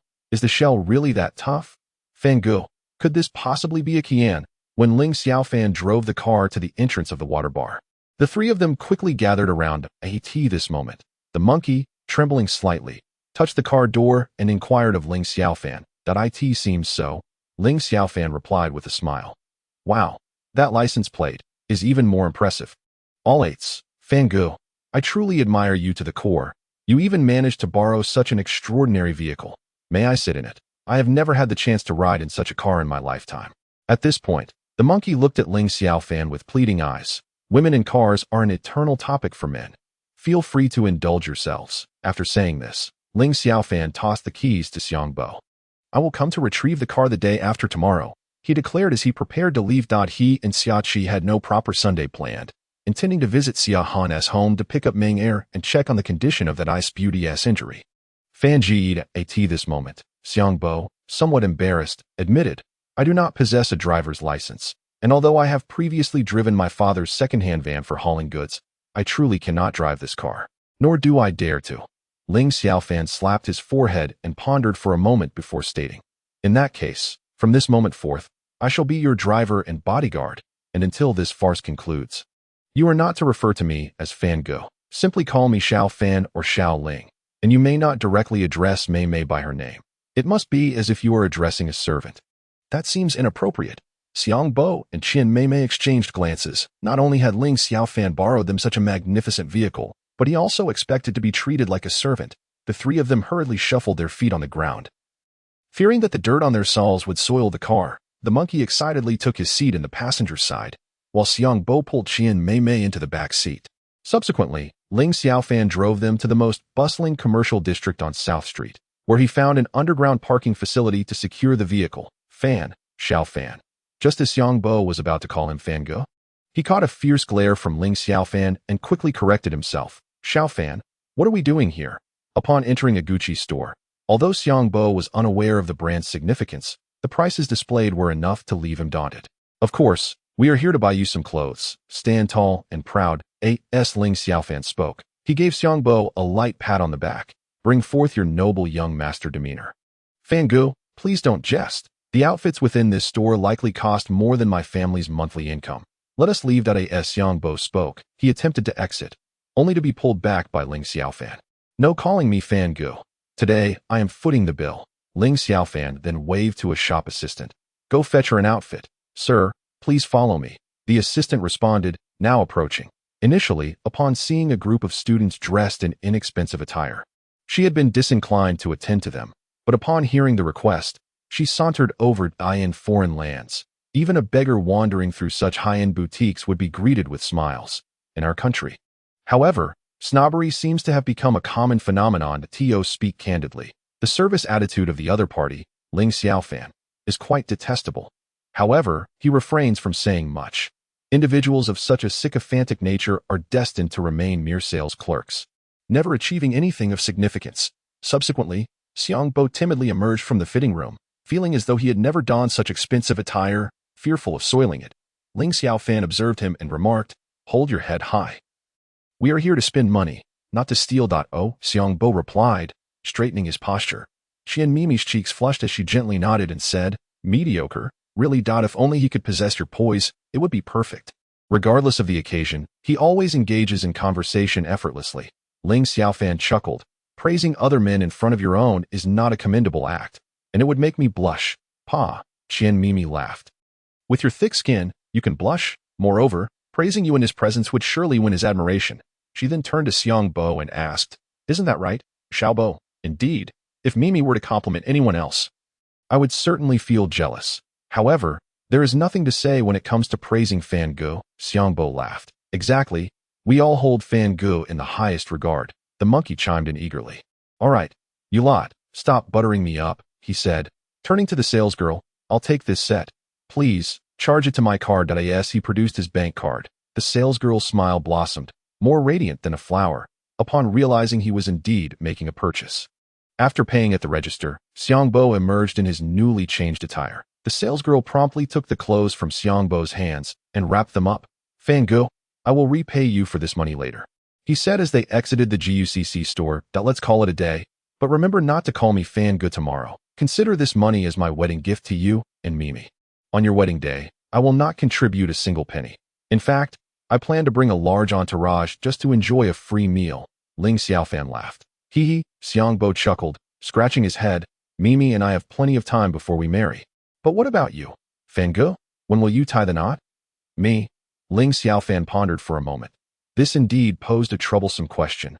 There is only one person he could marry, meaning he could only bestow a title upon one girl. Yet, regardless of whom he eventually wed, it would be inherently unfair to the others. They are all still young, at the most beautiful stage of their lives, yet they dedicate everything to him, only to find that he cannot grant each of them a title. I don't know. It's quite a conundrum. Ling Xiaofan replied nonchalantly. Ling Xiaofan, you can't possibly be serious about all three of them, can you? Mimi asked, startled, as she gazed at him. She was aware of Ling Xiaofan's penchant for associating with beautiful women and had initially thought that aside from Han Jia, the other two were merely flings. However, hearing Ling Xiaofan's tone now suggested he was indeed entangled in a dilemma. Now there are not just three, Ling Xiaofan remarked with a wry smile, even excluding Menger. There is still Xiaohan. His feelings for this childhood companion were not superficial either. You, my dear, are quite the philanderer, Mimi remarked, adopting the demeanor of an elder sister admonishing her younger brother. Before delivering a playful knock on Ling Xiaofan's head, you truly have unrealistic expectations. It is up to you to consider your actions. It is commendable that a young lady is willing to invest so much in you. So do not cause her any distress, Mimi advised, as a woman herself. She felt compelled to advocate for her fellow females. I am well aware of that, Ling Xiaofan replied. By the way, now that I am serving as Xiao's driver, I can no longer wear this outfit. Upon finishing his statement, Ling Xiaofan promptly entered a boutique. When he reemerged, he was clad in a sleek black suit and a striking red tie. Even his previously casual shoes had been replaced with polished black dress shoes, exuding an air of mature masculinity. Goodness, brother Fan, you are looking exceptionally handsome. This world is truly unfair. Just look at how the girls on the street are drawn to you. The monkey chuckled. I understand now, brother Fan. Subsequently, Ling Xiaofan, disinterested in changing clothes again, simply wrapped his old attire. After all these years, this was his first experience wearing a suit and tie. Although he felt somewhat out of place, he nonetheless attracted a fair share of infatuated admirers along the way. Upon reaching the underground parking lot, Ling Xiaofan heard a loud, abrasive voice berating, "You shameless wretch! How do you even drive? Do you have any idea what kind of car this is? A Beetle. Can you afford the damages? I'm so sorry. I'm so sorry. Let us go to the repair shop together. I'll cover any costs," a soft, gentle voice responded. Following the sound, Ling Xiaofan approached to find a van and a Beetle had collided, resulting in little more than a minor scrape. Hardly a significant issue. The van appeared somewhat dilapidated, and as Ling Xiaofan drew closer, he detected a strong scent of cake, indicating it was likely a delivery vehicle for a pastry shop. "You worthless piece of trash, can you even pay for this?" The owner of the Beetle shouted angrily. She was a woman in her 30s, heavily made up, clutching an LV bag, clearly a nouveau riche type. "I truly apologize. Let us head to the repair shop that I will cover all expenses," the van driver, a delicate young woman in her 20s, replied. She possessed striking features, with long, lustrous black hair and bright eyes, exuding a subtle scent of cream. "How dare you? You little vixen. Do you believe I want to have someone smash your car?" The older woman pointed a finger at the younger woman's nose. Hurling insults, Ling Xiaofan surmised that the older woman's fury stemmed not merely from the minor accident, but rather from the jealousy of encountering a woman more beautiful than herself. That a woman's jealousy can indeed be a venomous dagger. Observing the positioning of the two vehicles, it seemed evident that you must have reversed into the other car, Ling Xiaofan remarked to the older woman. His willingness to assist was not born from the beauty of the van driver, but rather from an adherence to factual observation. Moreover, the older woman's vitriolic remarks stirred a sense of revulsion within him. "You little bastard, who asked you to meddle? Is it because you find this pretty girl appealing that you're feeling a bit restless?" The older woman's insults were indeed vicious. Ling Xiaofan truly wished to strike this old woman down with a single blow. He then leisurely approached the Beetle, placing a foot upon its hood. "You little wildling, remove your filthy foot at once. Do you believe I won't have someone take care of you?" the old woman exclaimed, her rage palpable. Simultaneously, she cursed the cream-filled girl, a brazen vixen, for having someone come to her defense. Ling Xiaofan regarded her with a cold smile and said, "Beetle, is your shell particularly sturdy?" With that, he unleashed a powerful punch upon the hood, causing a deep dent to form. Chapter 71. Have you lost your mind? "Ah, you little wildling, I shall end you," the old woman screamed, raising her LV bag to strike Ling Xiaofan with ferocity. Her emotions seemed to be teetering on the brink of madness. "Madwoman," Ling Xiaofan muttered. Seizing the bag and pulling it with force, the old woman tumbled to the ground. "Help! Murder! Help! Murder!" she cried out, her voice echoing. The security personnel in the underground parking garage had long witnessed this spectacle. They had contemplated intervening to rescue the cream-filled girl, as the notion of a hero saving a damsel was quite enticing. However, as mere security guards, they dared not offend the affluent. Thus, they had remained silent until now. Taking pleasure in the sight of the old woman being struck, choosing to ignore her pleas for help at that moment, Ling Xiaofan approached the Beetle's door, only to find it locked, with a resounding crash. He shattered the window with a single punch. He then opened the door and released the handbrake. Moving to the rear, he pushed with all his might, causing the Beetle to slowly slide out. Yet, as if undeterred, a thunderous roar erupted as a BMW X5 came barreling in, crashing directly into the front of the Beetle. "What the hell, whose car is this?" A burly man, broad-shouldered and imposing, leaped from the BMW X5. Due to the line of parked cars, he had been unable to see Ling Xiaofan as he approached. Ling Xiaofan simply pointed at the dazed old woman on the ground and said indifferently, "What a wretched woman! Do you even know how to drive?" The large man stormed up to the old woman, seething with rage. "You worthless woman, are you incapable of driving? You will pay for this." The old woman was taken aback. Having previously bullied the cream-filled girl in her humble van, she now found herself confronting someone in an X5, and she dared not continue her pretenses before him. Ling Xiaofan chuckled lightly, choosing not to intervene further. What the large man chose to do with the old woman was no longer his concern. He simply decided to leave. He climbed into the Cayenne. Igniting the engine. As he drove over, he noticed that the cream-filled girl had remained parked in her spot. Ling Xiaofan honked the horn and leaned out, addressing her. "Cream-filled girl, how long do you intend to wait?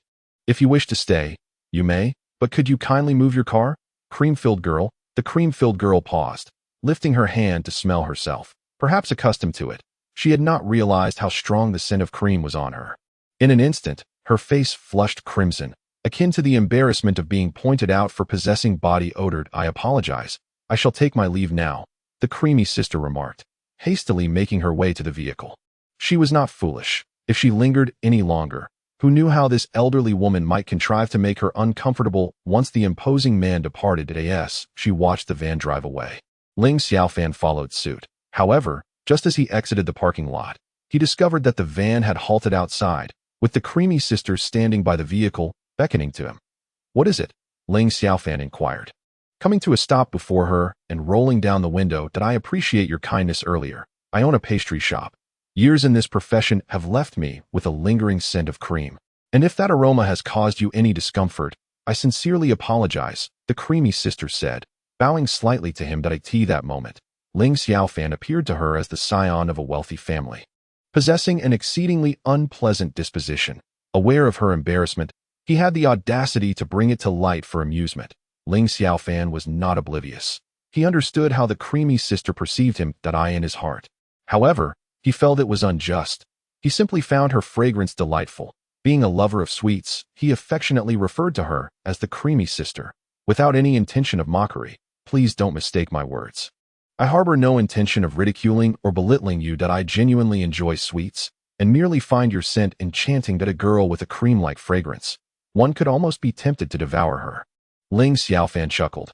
Upon hearing this, the creamy sister's cheeks flushed once more. When a man speaks of consuming a woman, the implications are manifold.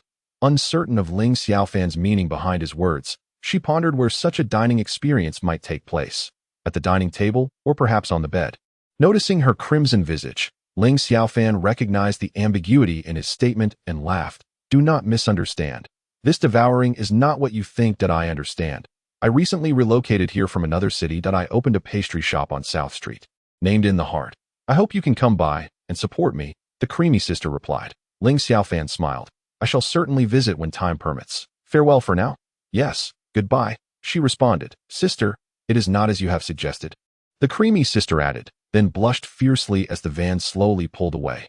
"Come now, what is the matter? My sister is so beautiful, captivating a host of young lords. Honestly, sister, you are already 25. It is time for you to consider marriage. Otherwise, you may truly become an old maid. However, I do not wish for you to marry such young lords. They will not offer you genuine affection, though you may enter a wealthy household and enjoy opulence. It often comes with its own burdens. Finding a sincere person to share a life with, to manage the shop together, is far more important," the woman remarked, lighting a cigarette. "Sister, I have already said it is not what you think. Even if I wished to marry into wealth, it would require someone to desire me. Alas, I am destined to be Cinderella," she sighed. "Cinderella? So you mean to say you still wish to wait for your prince to arrive? By the way, did you leave your crystal shoe behind for him?" As she spoke, she cast a glance at the cream sister's feet and continued. "Without crystal shoes, canvas shoes will suffice. That time. Have him drive the Cayenne and personally put that pair of canvas shoes on for you in front of the store." "Sister, what nonsense are you talking about? I won't entertain you any longer." The woman took a deep drag from her cigarette and exhaled a cloud of smoke, saying, "Yashin, our parents passed away early. Aside from this skill in pastry making, they left us nothing of significance. You know your brother-in-law is not ambitious. Now I hope you can find a man who treats you well. It's not about wealth. What matters is reliability and being someone who can share a life with you. Don't be like your brother-in-law, who spends his days drinking and gambling, relying on women to support him. I certainly understand. I've been keeping a close watch all these years. Otherwise, I would have married long ago," the cream sister chuckled. "Not yet. Let us go now." She stuck out her tongue playfully. "What? You still claim you haven't been flirting with men? After all this time, you haven't even bought flour. Are you hoping to close the shop right after it opens?"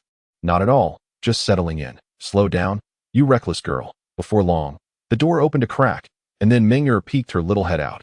Upon seeing Ling Xiaofan, she immediately leapt into his arms. "Husband." Embracing Ming'er, Ling Xiaofan affectionately patted her head and smiled. "What were you looking at just now? If someone comes, just open the door." There were suitors pursuing Han, so she had Ming'er open the door. If it were one of her suitors, she would simply shut the door. "By the way, I almost forgot," Ming'er said, jumping down from Ling Xiaofan's embrace. "According to my analysis, you are also one of Han's suitors." With that, Ming'er dashed into the house. With a loud thud, the door was firmly shut. Ling Xiaofan was left dumbfounded. This girl Meng'er was still so adorably naive. Had he known to avoid incorporating such a clueless trait when shaping her character, he would not have ended up in this predicament. Han was his wife, as she had verbally acknowledged. Meng'er opened the door. Han is my wife. Not like those suitors. Ling Xiaofan knocked on the door. But Sister Han, doesn't he acknowledge you as her husband? And you are Meng'er's husband, came Meng'er's voice from within. Then a wife should listen to her husband. Meng'er, be a good girl and open the door quickly, Ling Xiaofan urged. This silly Meng'er, who usually appeared clever, why did she suddenly seem so foolish?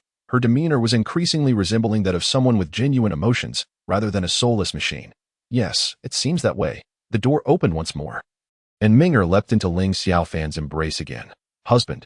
She nuzzled against his chest. Meng'er, have you taken something strange? Ling Xiaofan inquired. Did I in the past? Meng'er would never have acted so affectionately, nor would she have thrown herself into his arms. Today, however, she felt quite different, though he couldn't precisely identify how. Perhaps she no longer felt as mechanical as before. Meng'er hasn't he eaten?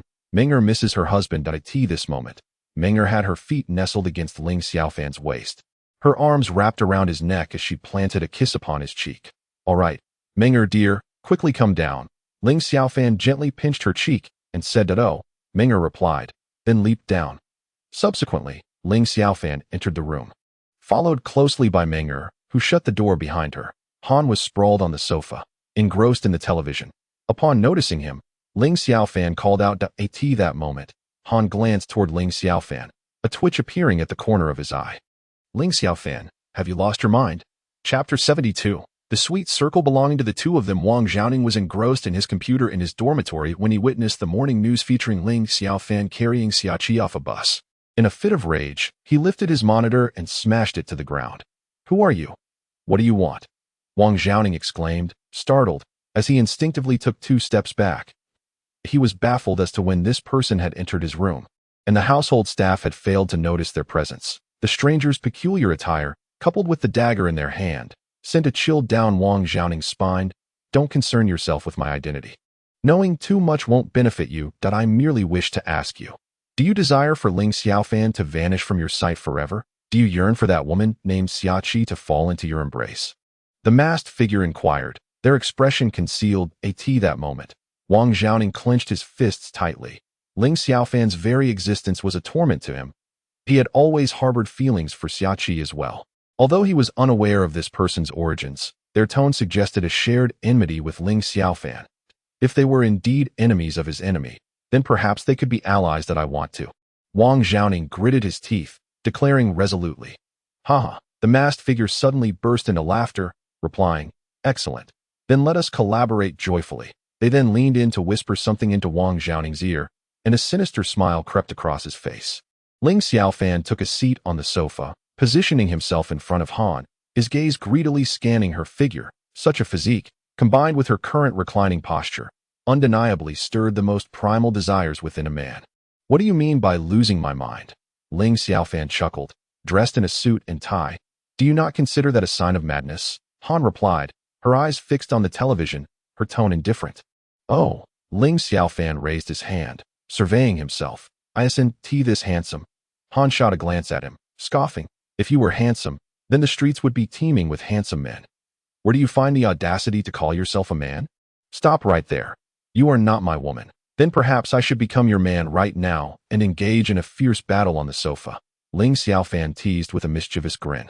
Do you dare? Han replied coolly. I wouldn't dare, but perhaps in this regard, I might, Ling Xiaofan said, as he boldly tugged at Han's collar to peek inside. Wow, black. Black signifies temptation. Are you attempting to entice me? Beast, Xia Han uttered a remark before delivering a swift kick. Ling Xiaofan was unceremoniously sent tumbling off the sofa, landing on the floor. Was such a reaction truly necessary? You wear that attire solely for the gaze of men.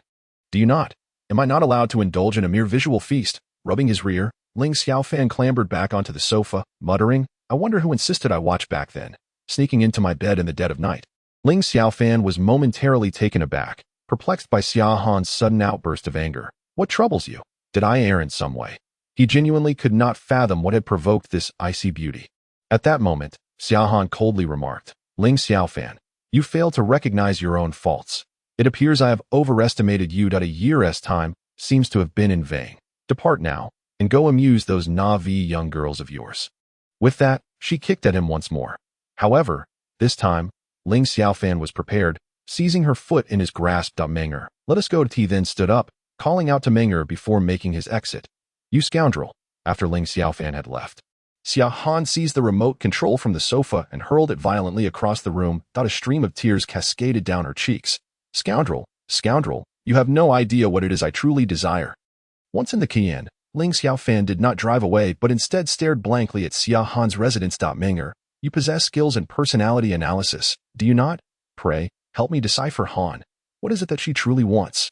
At this moment, Ling Xiaofan gazed in astonishment at Menger, who had defied his directive. She was increasingly resembling a being with thoughts of her own, rather than an emotionless machine. Arriving at Nan Street, he first sought a parking lot to leave the car, as it was forbidden to park indiscriminately in such a bustling commercial area. After a stroll around Nan Street, he finally located the pastry shop mentioned by Cream Sister. Xinjian. The establishment was modest in size, featuring only a few simple tables and stools, yet it was impeccably tidy, radiating cleanliness. In a thriving shopping district like Nan Street, even this small storefront commanded a hefty rental fee. Ling Xiaofan entered with Menger, and an immediate rush of familiar cream sweetness enveloped him. "Welcome," exclaimed Cream Sister, her eyes lighting up upon seeing him. Who might you be?" After a moment's pause, she failed to recognize Ling Xiaofan. The stark contrast between his previous tailored suit and tie and his current appearance was striking. Previously, he had exuded the aura of a successful, mature gentleman. Now, he presented as nothing more than a student. "Could it be that I appear so pedestrian? I had assumed the protagonist's halo would render me unforgettable to the younger ladies."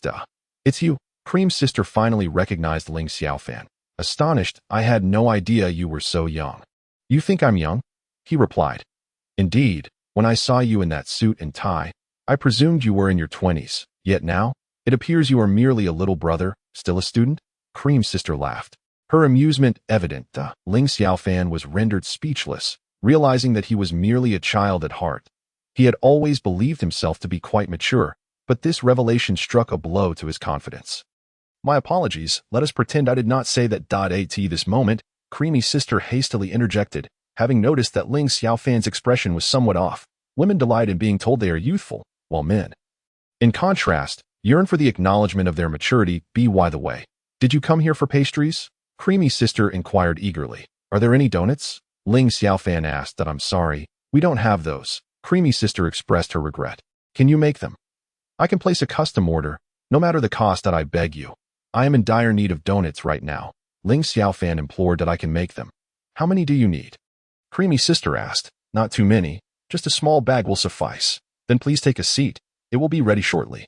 "All right, thank you. Isn't that the boy from earlier? Turns out he is just a little kid after all." "You were claiming there was nothing to it. Yet it appears you have a penchant for older men," remarked Creamy Sister's sister with a laugh as she glanced at Ling Xiaofan outside. "Sister, what nonsense are you spouting? Hurry and help me knead the dough. He seems quite anxious." "He is anxious. Don't you feel the same?" "Sister, please stop teasing me. I assure you, there is nothing between us. And look how urgently he is buying a few donuts. Clearly not for himself. If it were for himself, he wouldn't be in such a rush. Thus, there is only one possibility. He is trying to impress a certain girl." Creamy Sister deduced. An old maid suddenly thinks herself a love expert. "Sister, I shall not engage with you any longer. Your round donuts." Soon, Creamy Sister emerged with a bag of donuts and handed it to Ling Xiaofan. Ling Xiaofan opened the bag, inhaling the aroma. "It's delightful, truly reminiscent of the past. How much do I owe you?" "This is a gift for you. Thank you for your help today. How can I accept this?" "You're running a business. You must collect payment. I genuinely insist. You ought to go now and not keep her waiting too long. Just bring more friends to visit in the future." "How did you know I was buying them for her?" A flicker of surprise crossed Ling Xiaofan's eyes. "Having seen countless couples come and go, I understand a bit. Now hurry along." Creamy Sister smiled. "Then thank you very much." After expressing his gratitude, Ling Xiaofan took Menger's hand and walked out. "Are you really letting him leave like that? Not even accepting payment, yet claiming there is nothing between you?" "Nevertheless, that girl beside him is rather charming." "It seems you have little hope, sister." Chapter 73. Reconciliation, darling. "You go ahead. Menger is waiting for you in the car. At this moment, Menger smiled brightly. Seeing Menger's understanding nature, Ling Xiaofan felt a sense of relief. In truth, it wouldn't matter even if she were present.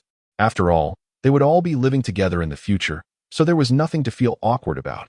However, since she had taken the initiative to suggest staying in the car, Ling Xiaofan had no choice but to acquiesce. Please stay in the car and don't wander about. Do not trust strangers. They might lead you away. Ling Xiaofan cautioned her like a parent. Suddenly, a mysterious organization has emerged, leaving Ling Xiaofan feeling quite apprehensive. Meng'er, as innocent as a blank canvas, is easily deceived that I understand. Dear husband, aside from you, I shall heed no one else, Meng'er said with a playful squint and a smile.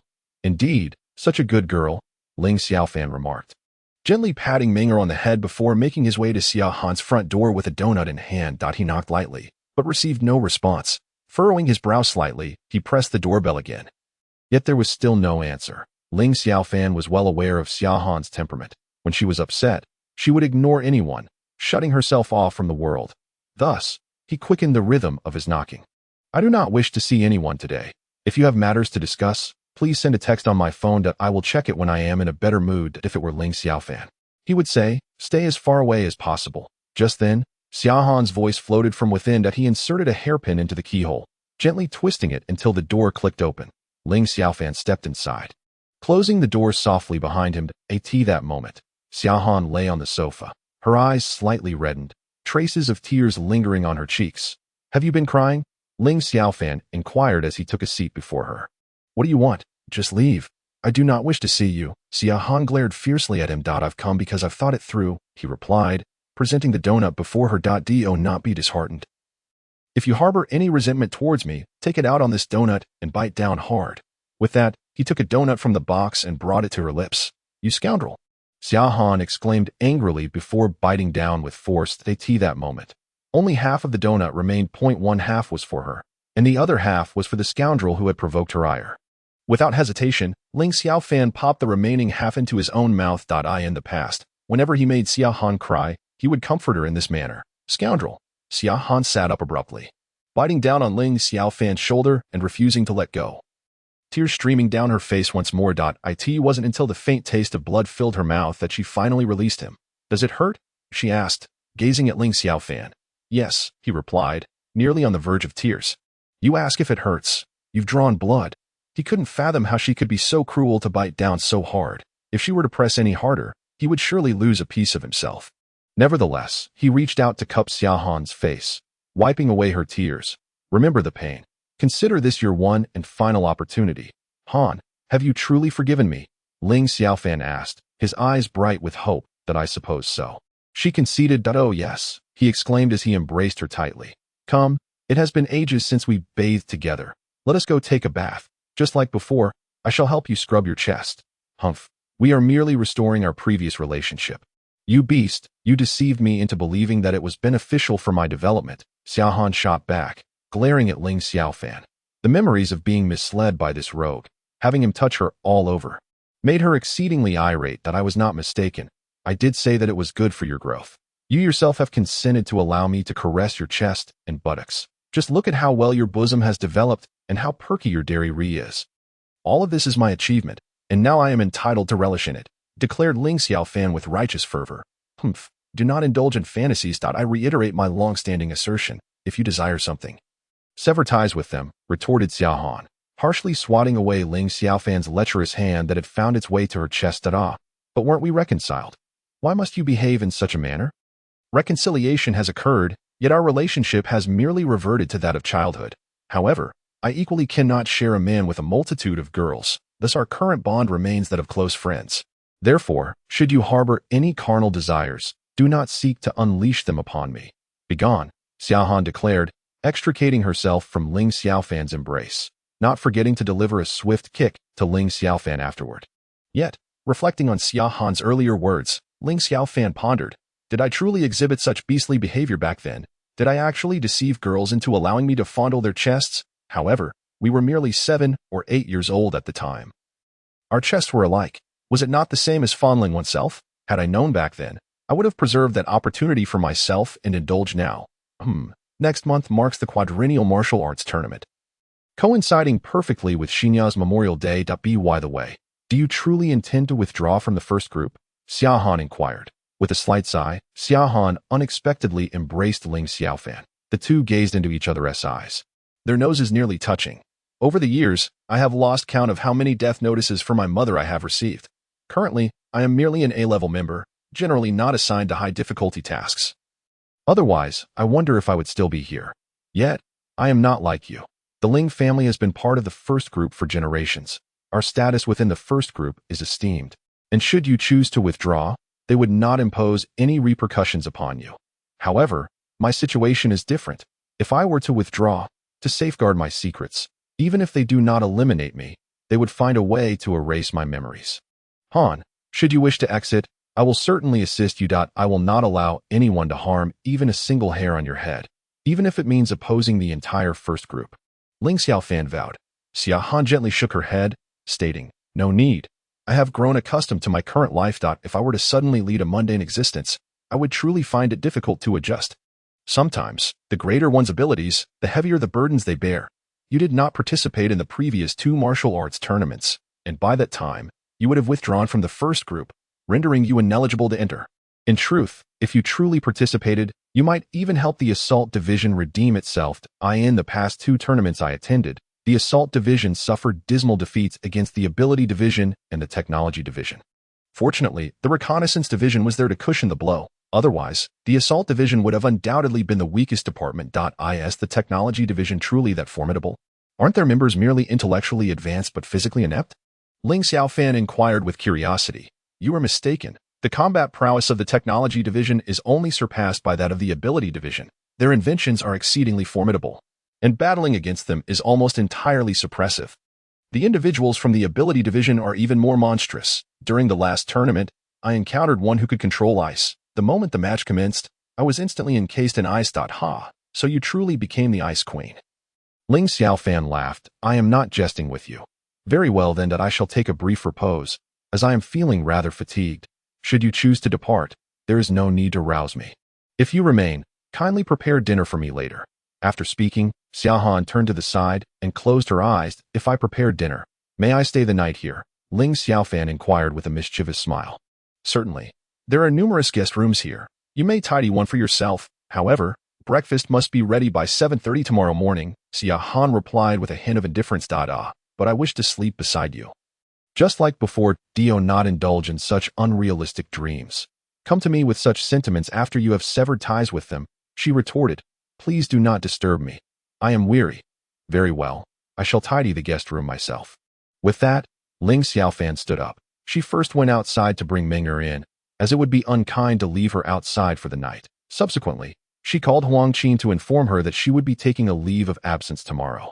Huang Qin did not inquire further and promptly agreed.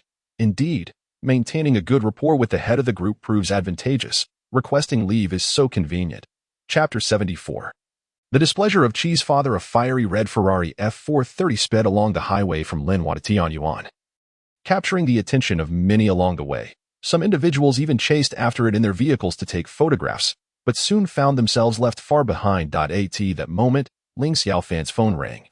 And to her surprise, it was a call from Xiaoqi. Xiaoqi, what is it? Ling Xiaofan answered the phone. Xiaofan, where are you?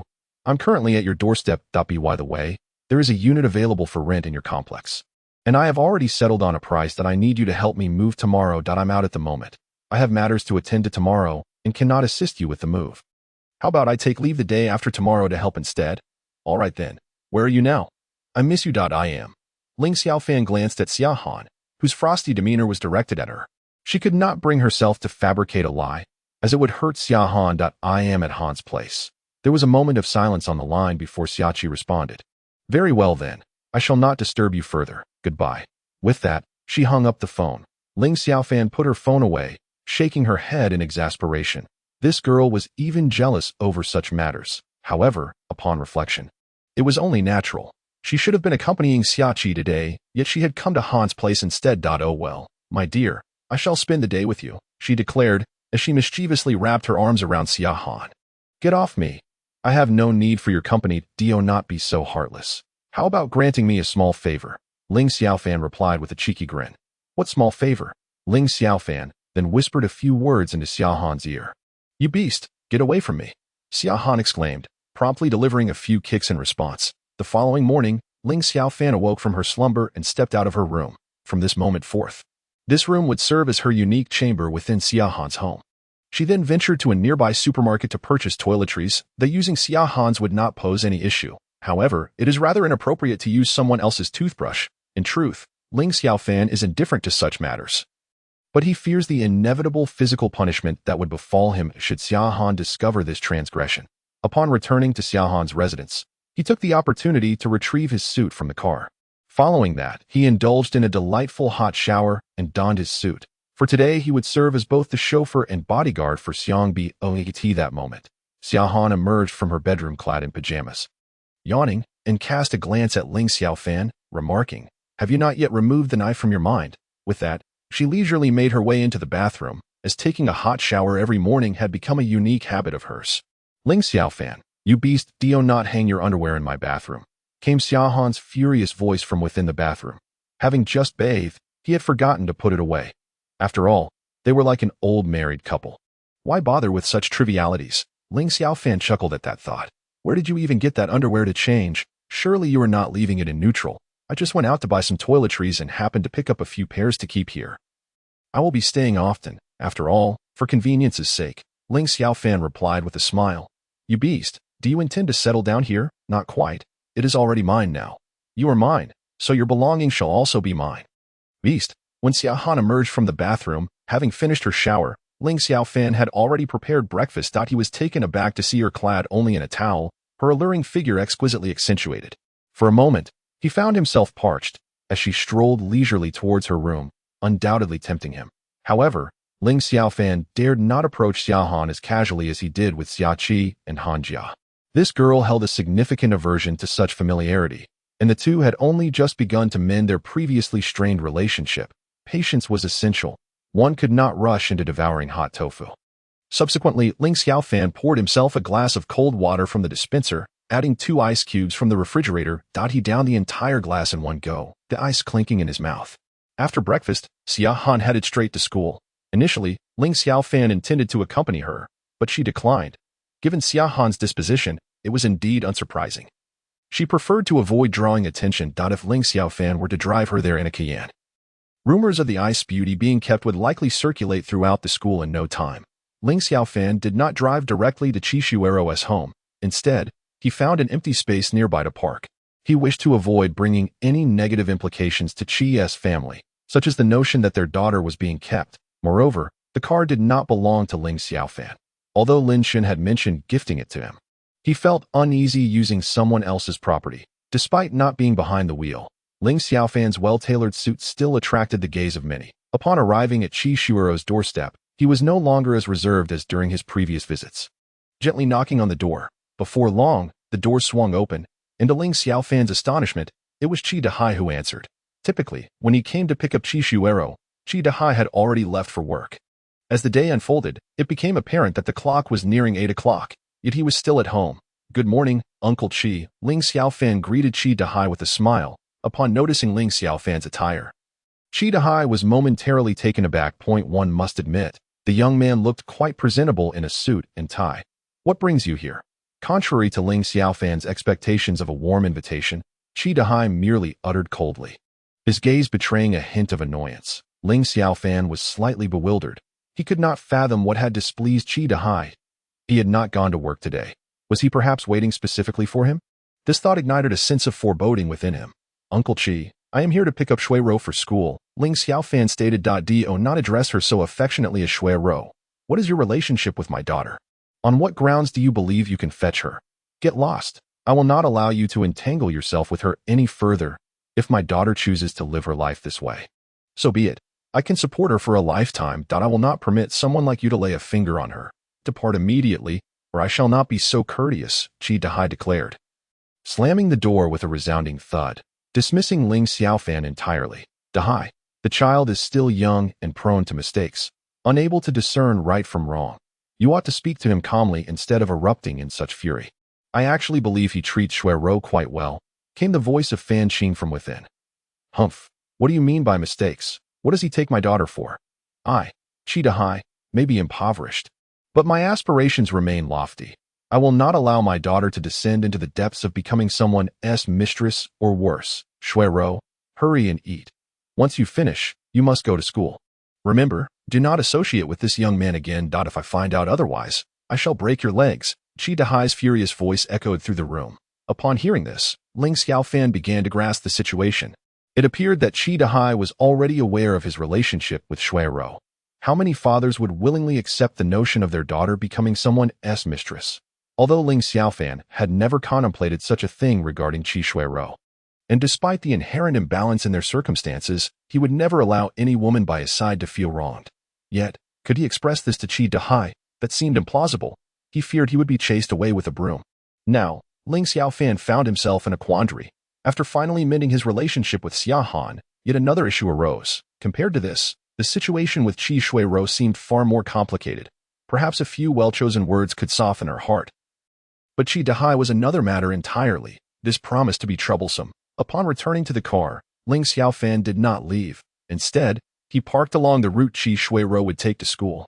If you won't allow me to pick her up at your home, fine. I shall do so here. I refuse to believe you can control me in a public place, he thought to himself. This was, after all, a matter between him and Qi Shuiro. In this era of free love, there were no longer parental mandates or matchmakers dictating one's fate. If he could win Qi Shuiro's heart, surely Qi Dahai would eventually acquiesce. Moreover, he was determined to alter any negative perceptions Qi Dahai might hold. Though he was indeed with his daughter, Ling Xiaofan also yearned for the approval of her parents. At that moment, Qi Shuiro approached with her head bowed, her eyes red and swollen, as if she had recently wept. As she reached the front of the Qian, Ling Xiaofan pressed the horn and lowered the window. Leaning out, he addressed Qi Shuiro, saying, "Shuiro, get in the car. Shuiro, I am indeed fickle. However, it is not my intention to seduce every woman I encounter. Rather, I have genuine feelings for you. My desire is to protect you. I am unaware of the trials you have faced in the past, but I implore you to grant me a chance. I do not expect you to become my girlfriend immediately. Let us maintain our previous relationship. And I will demonstrate to you that I am unlike those who have caused you pain. Can I trust you?" Qi Shuiro lifted her head, her fringe partially obscuring one eye, allowing only the other to gaze at Ling Xiaofan. In her expression, he discerned confusion. She found herself at a loss, uncertain whether a future alongside this capricious man would yield a favorable outcome. "I do not know whether you should believe me,"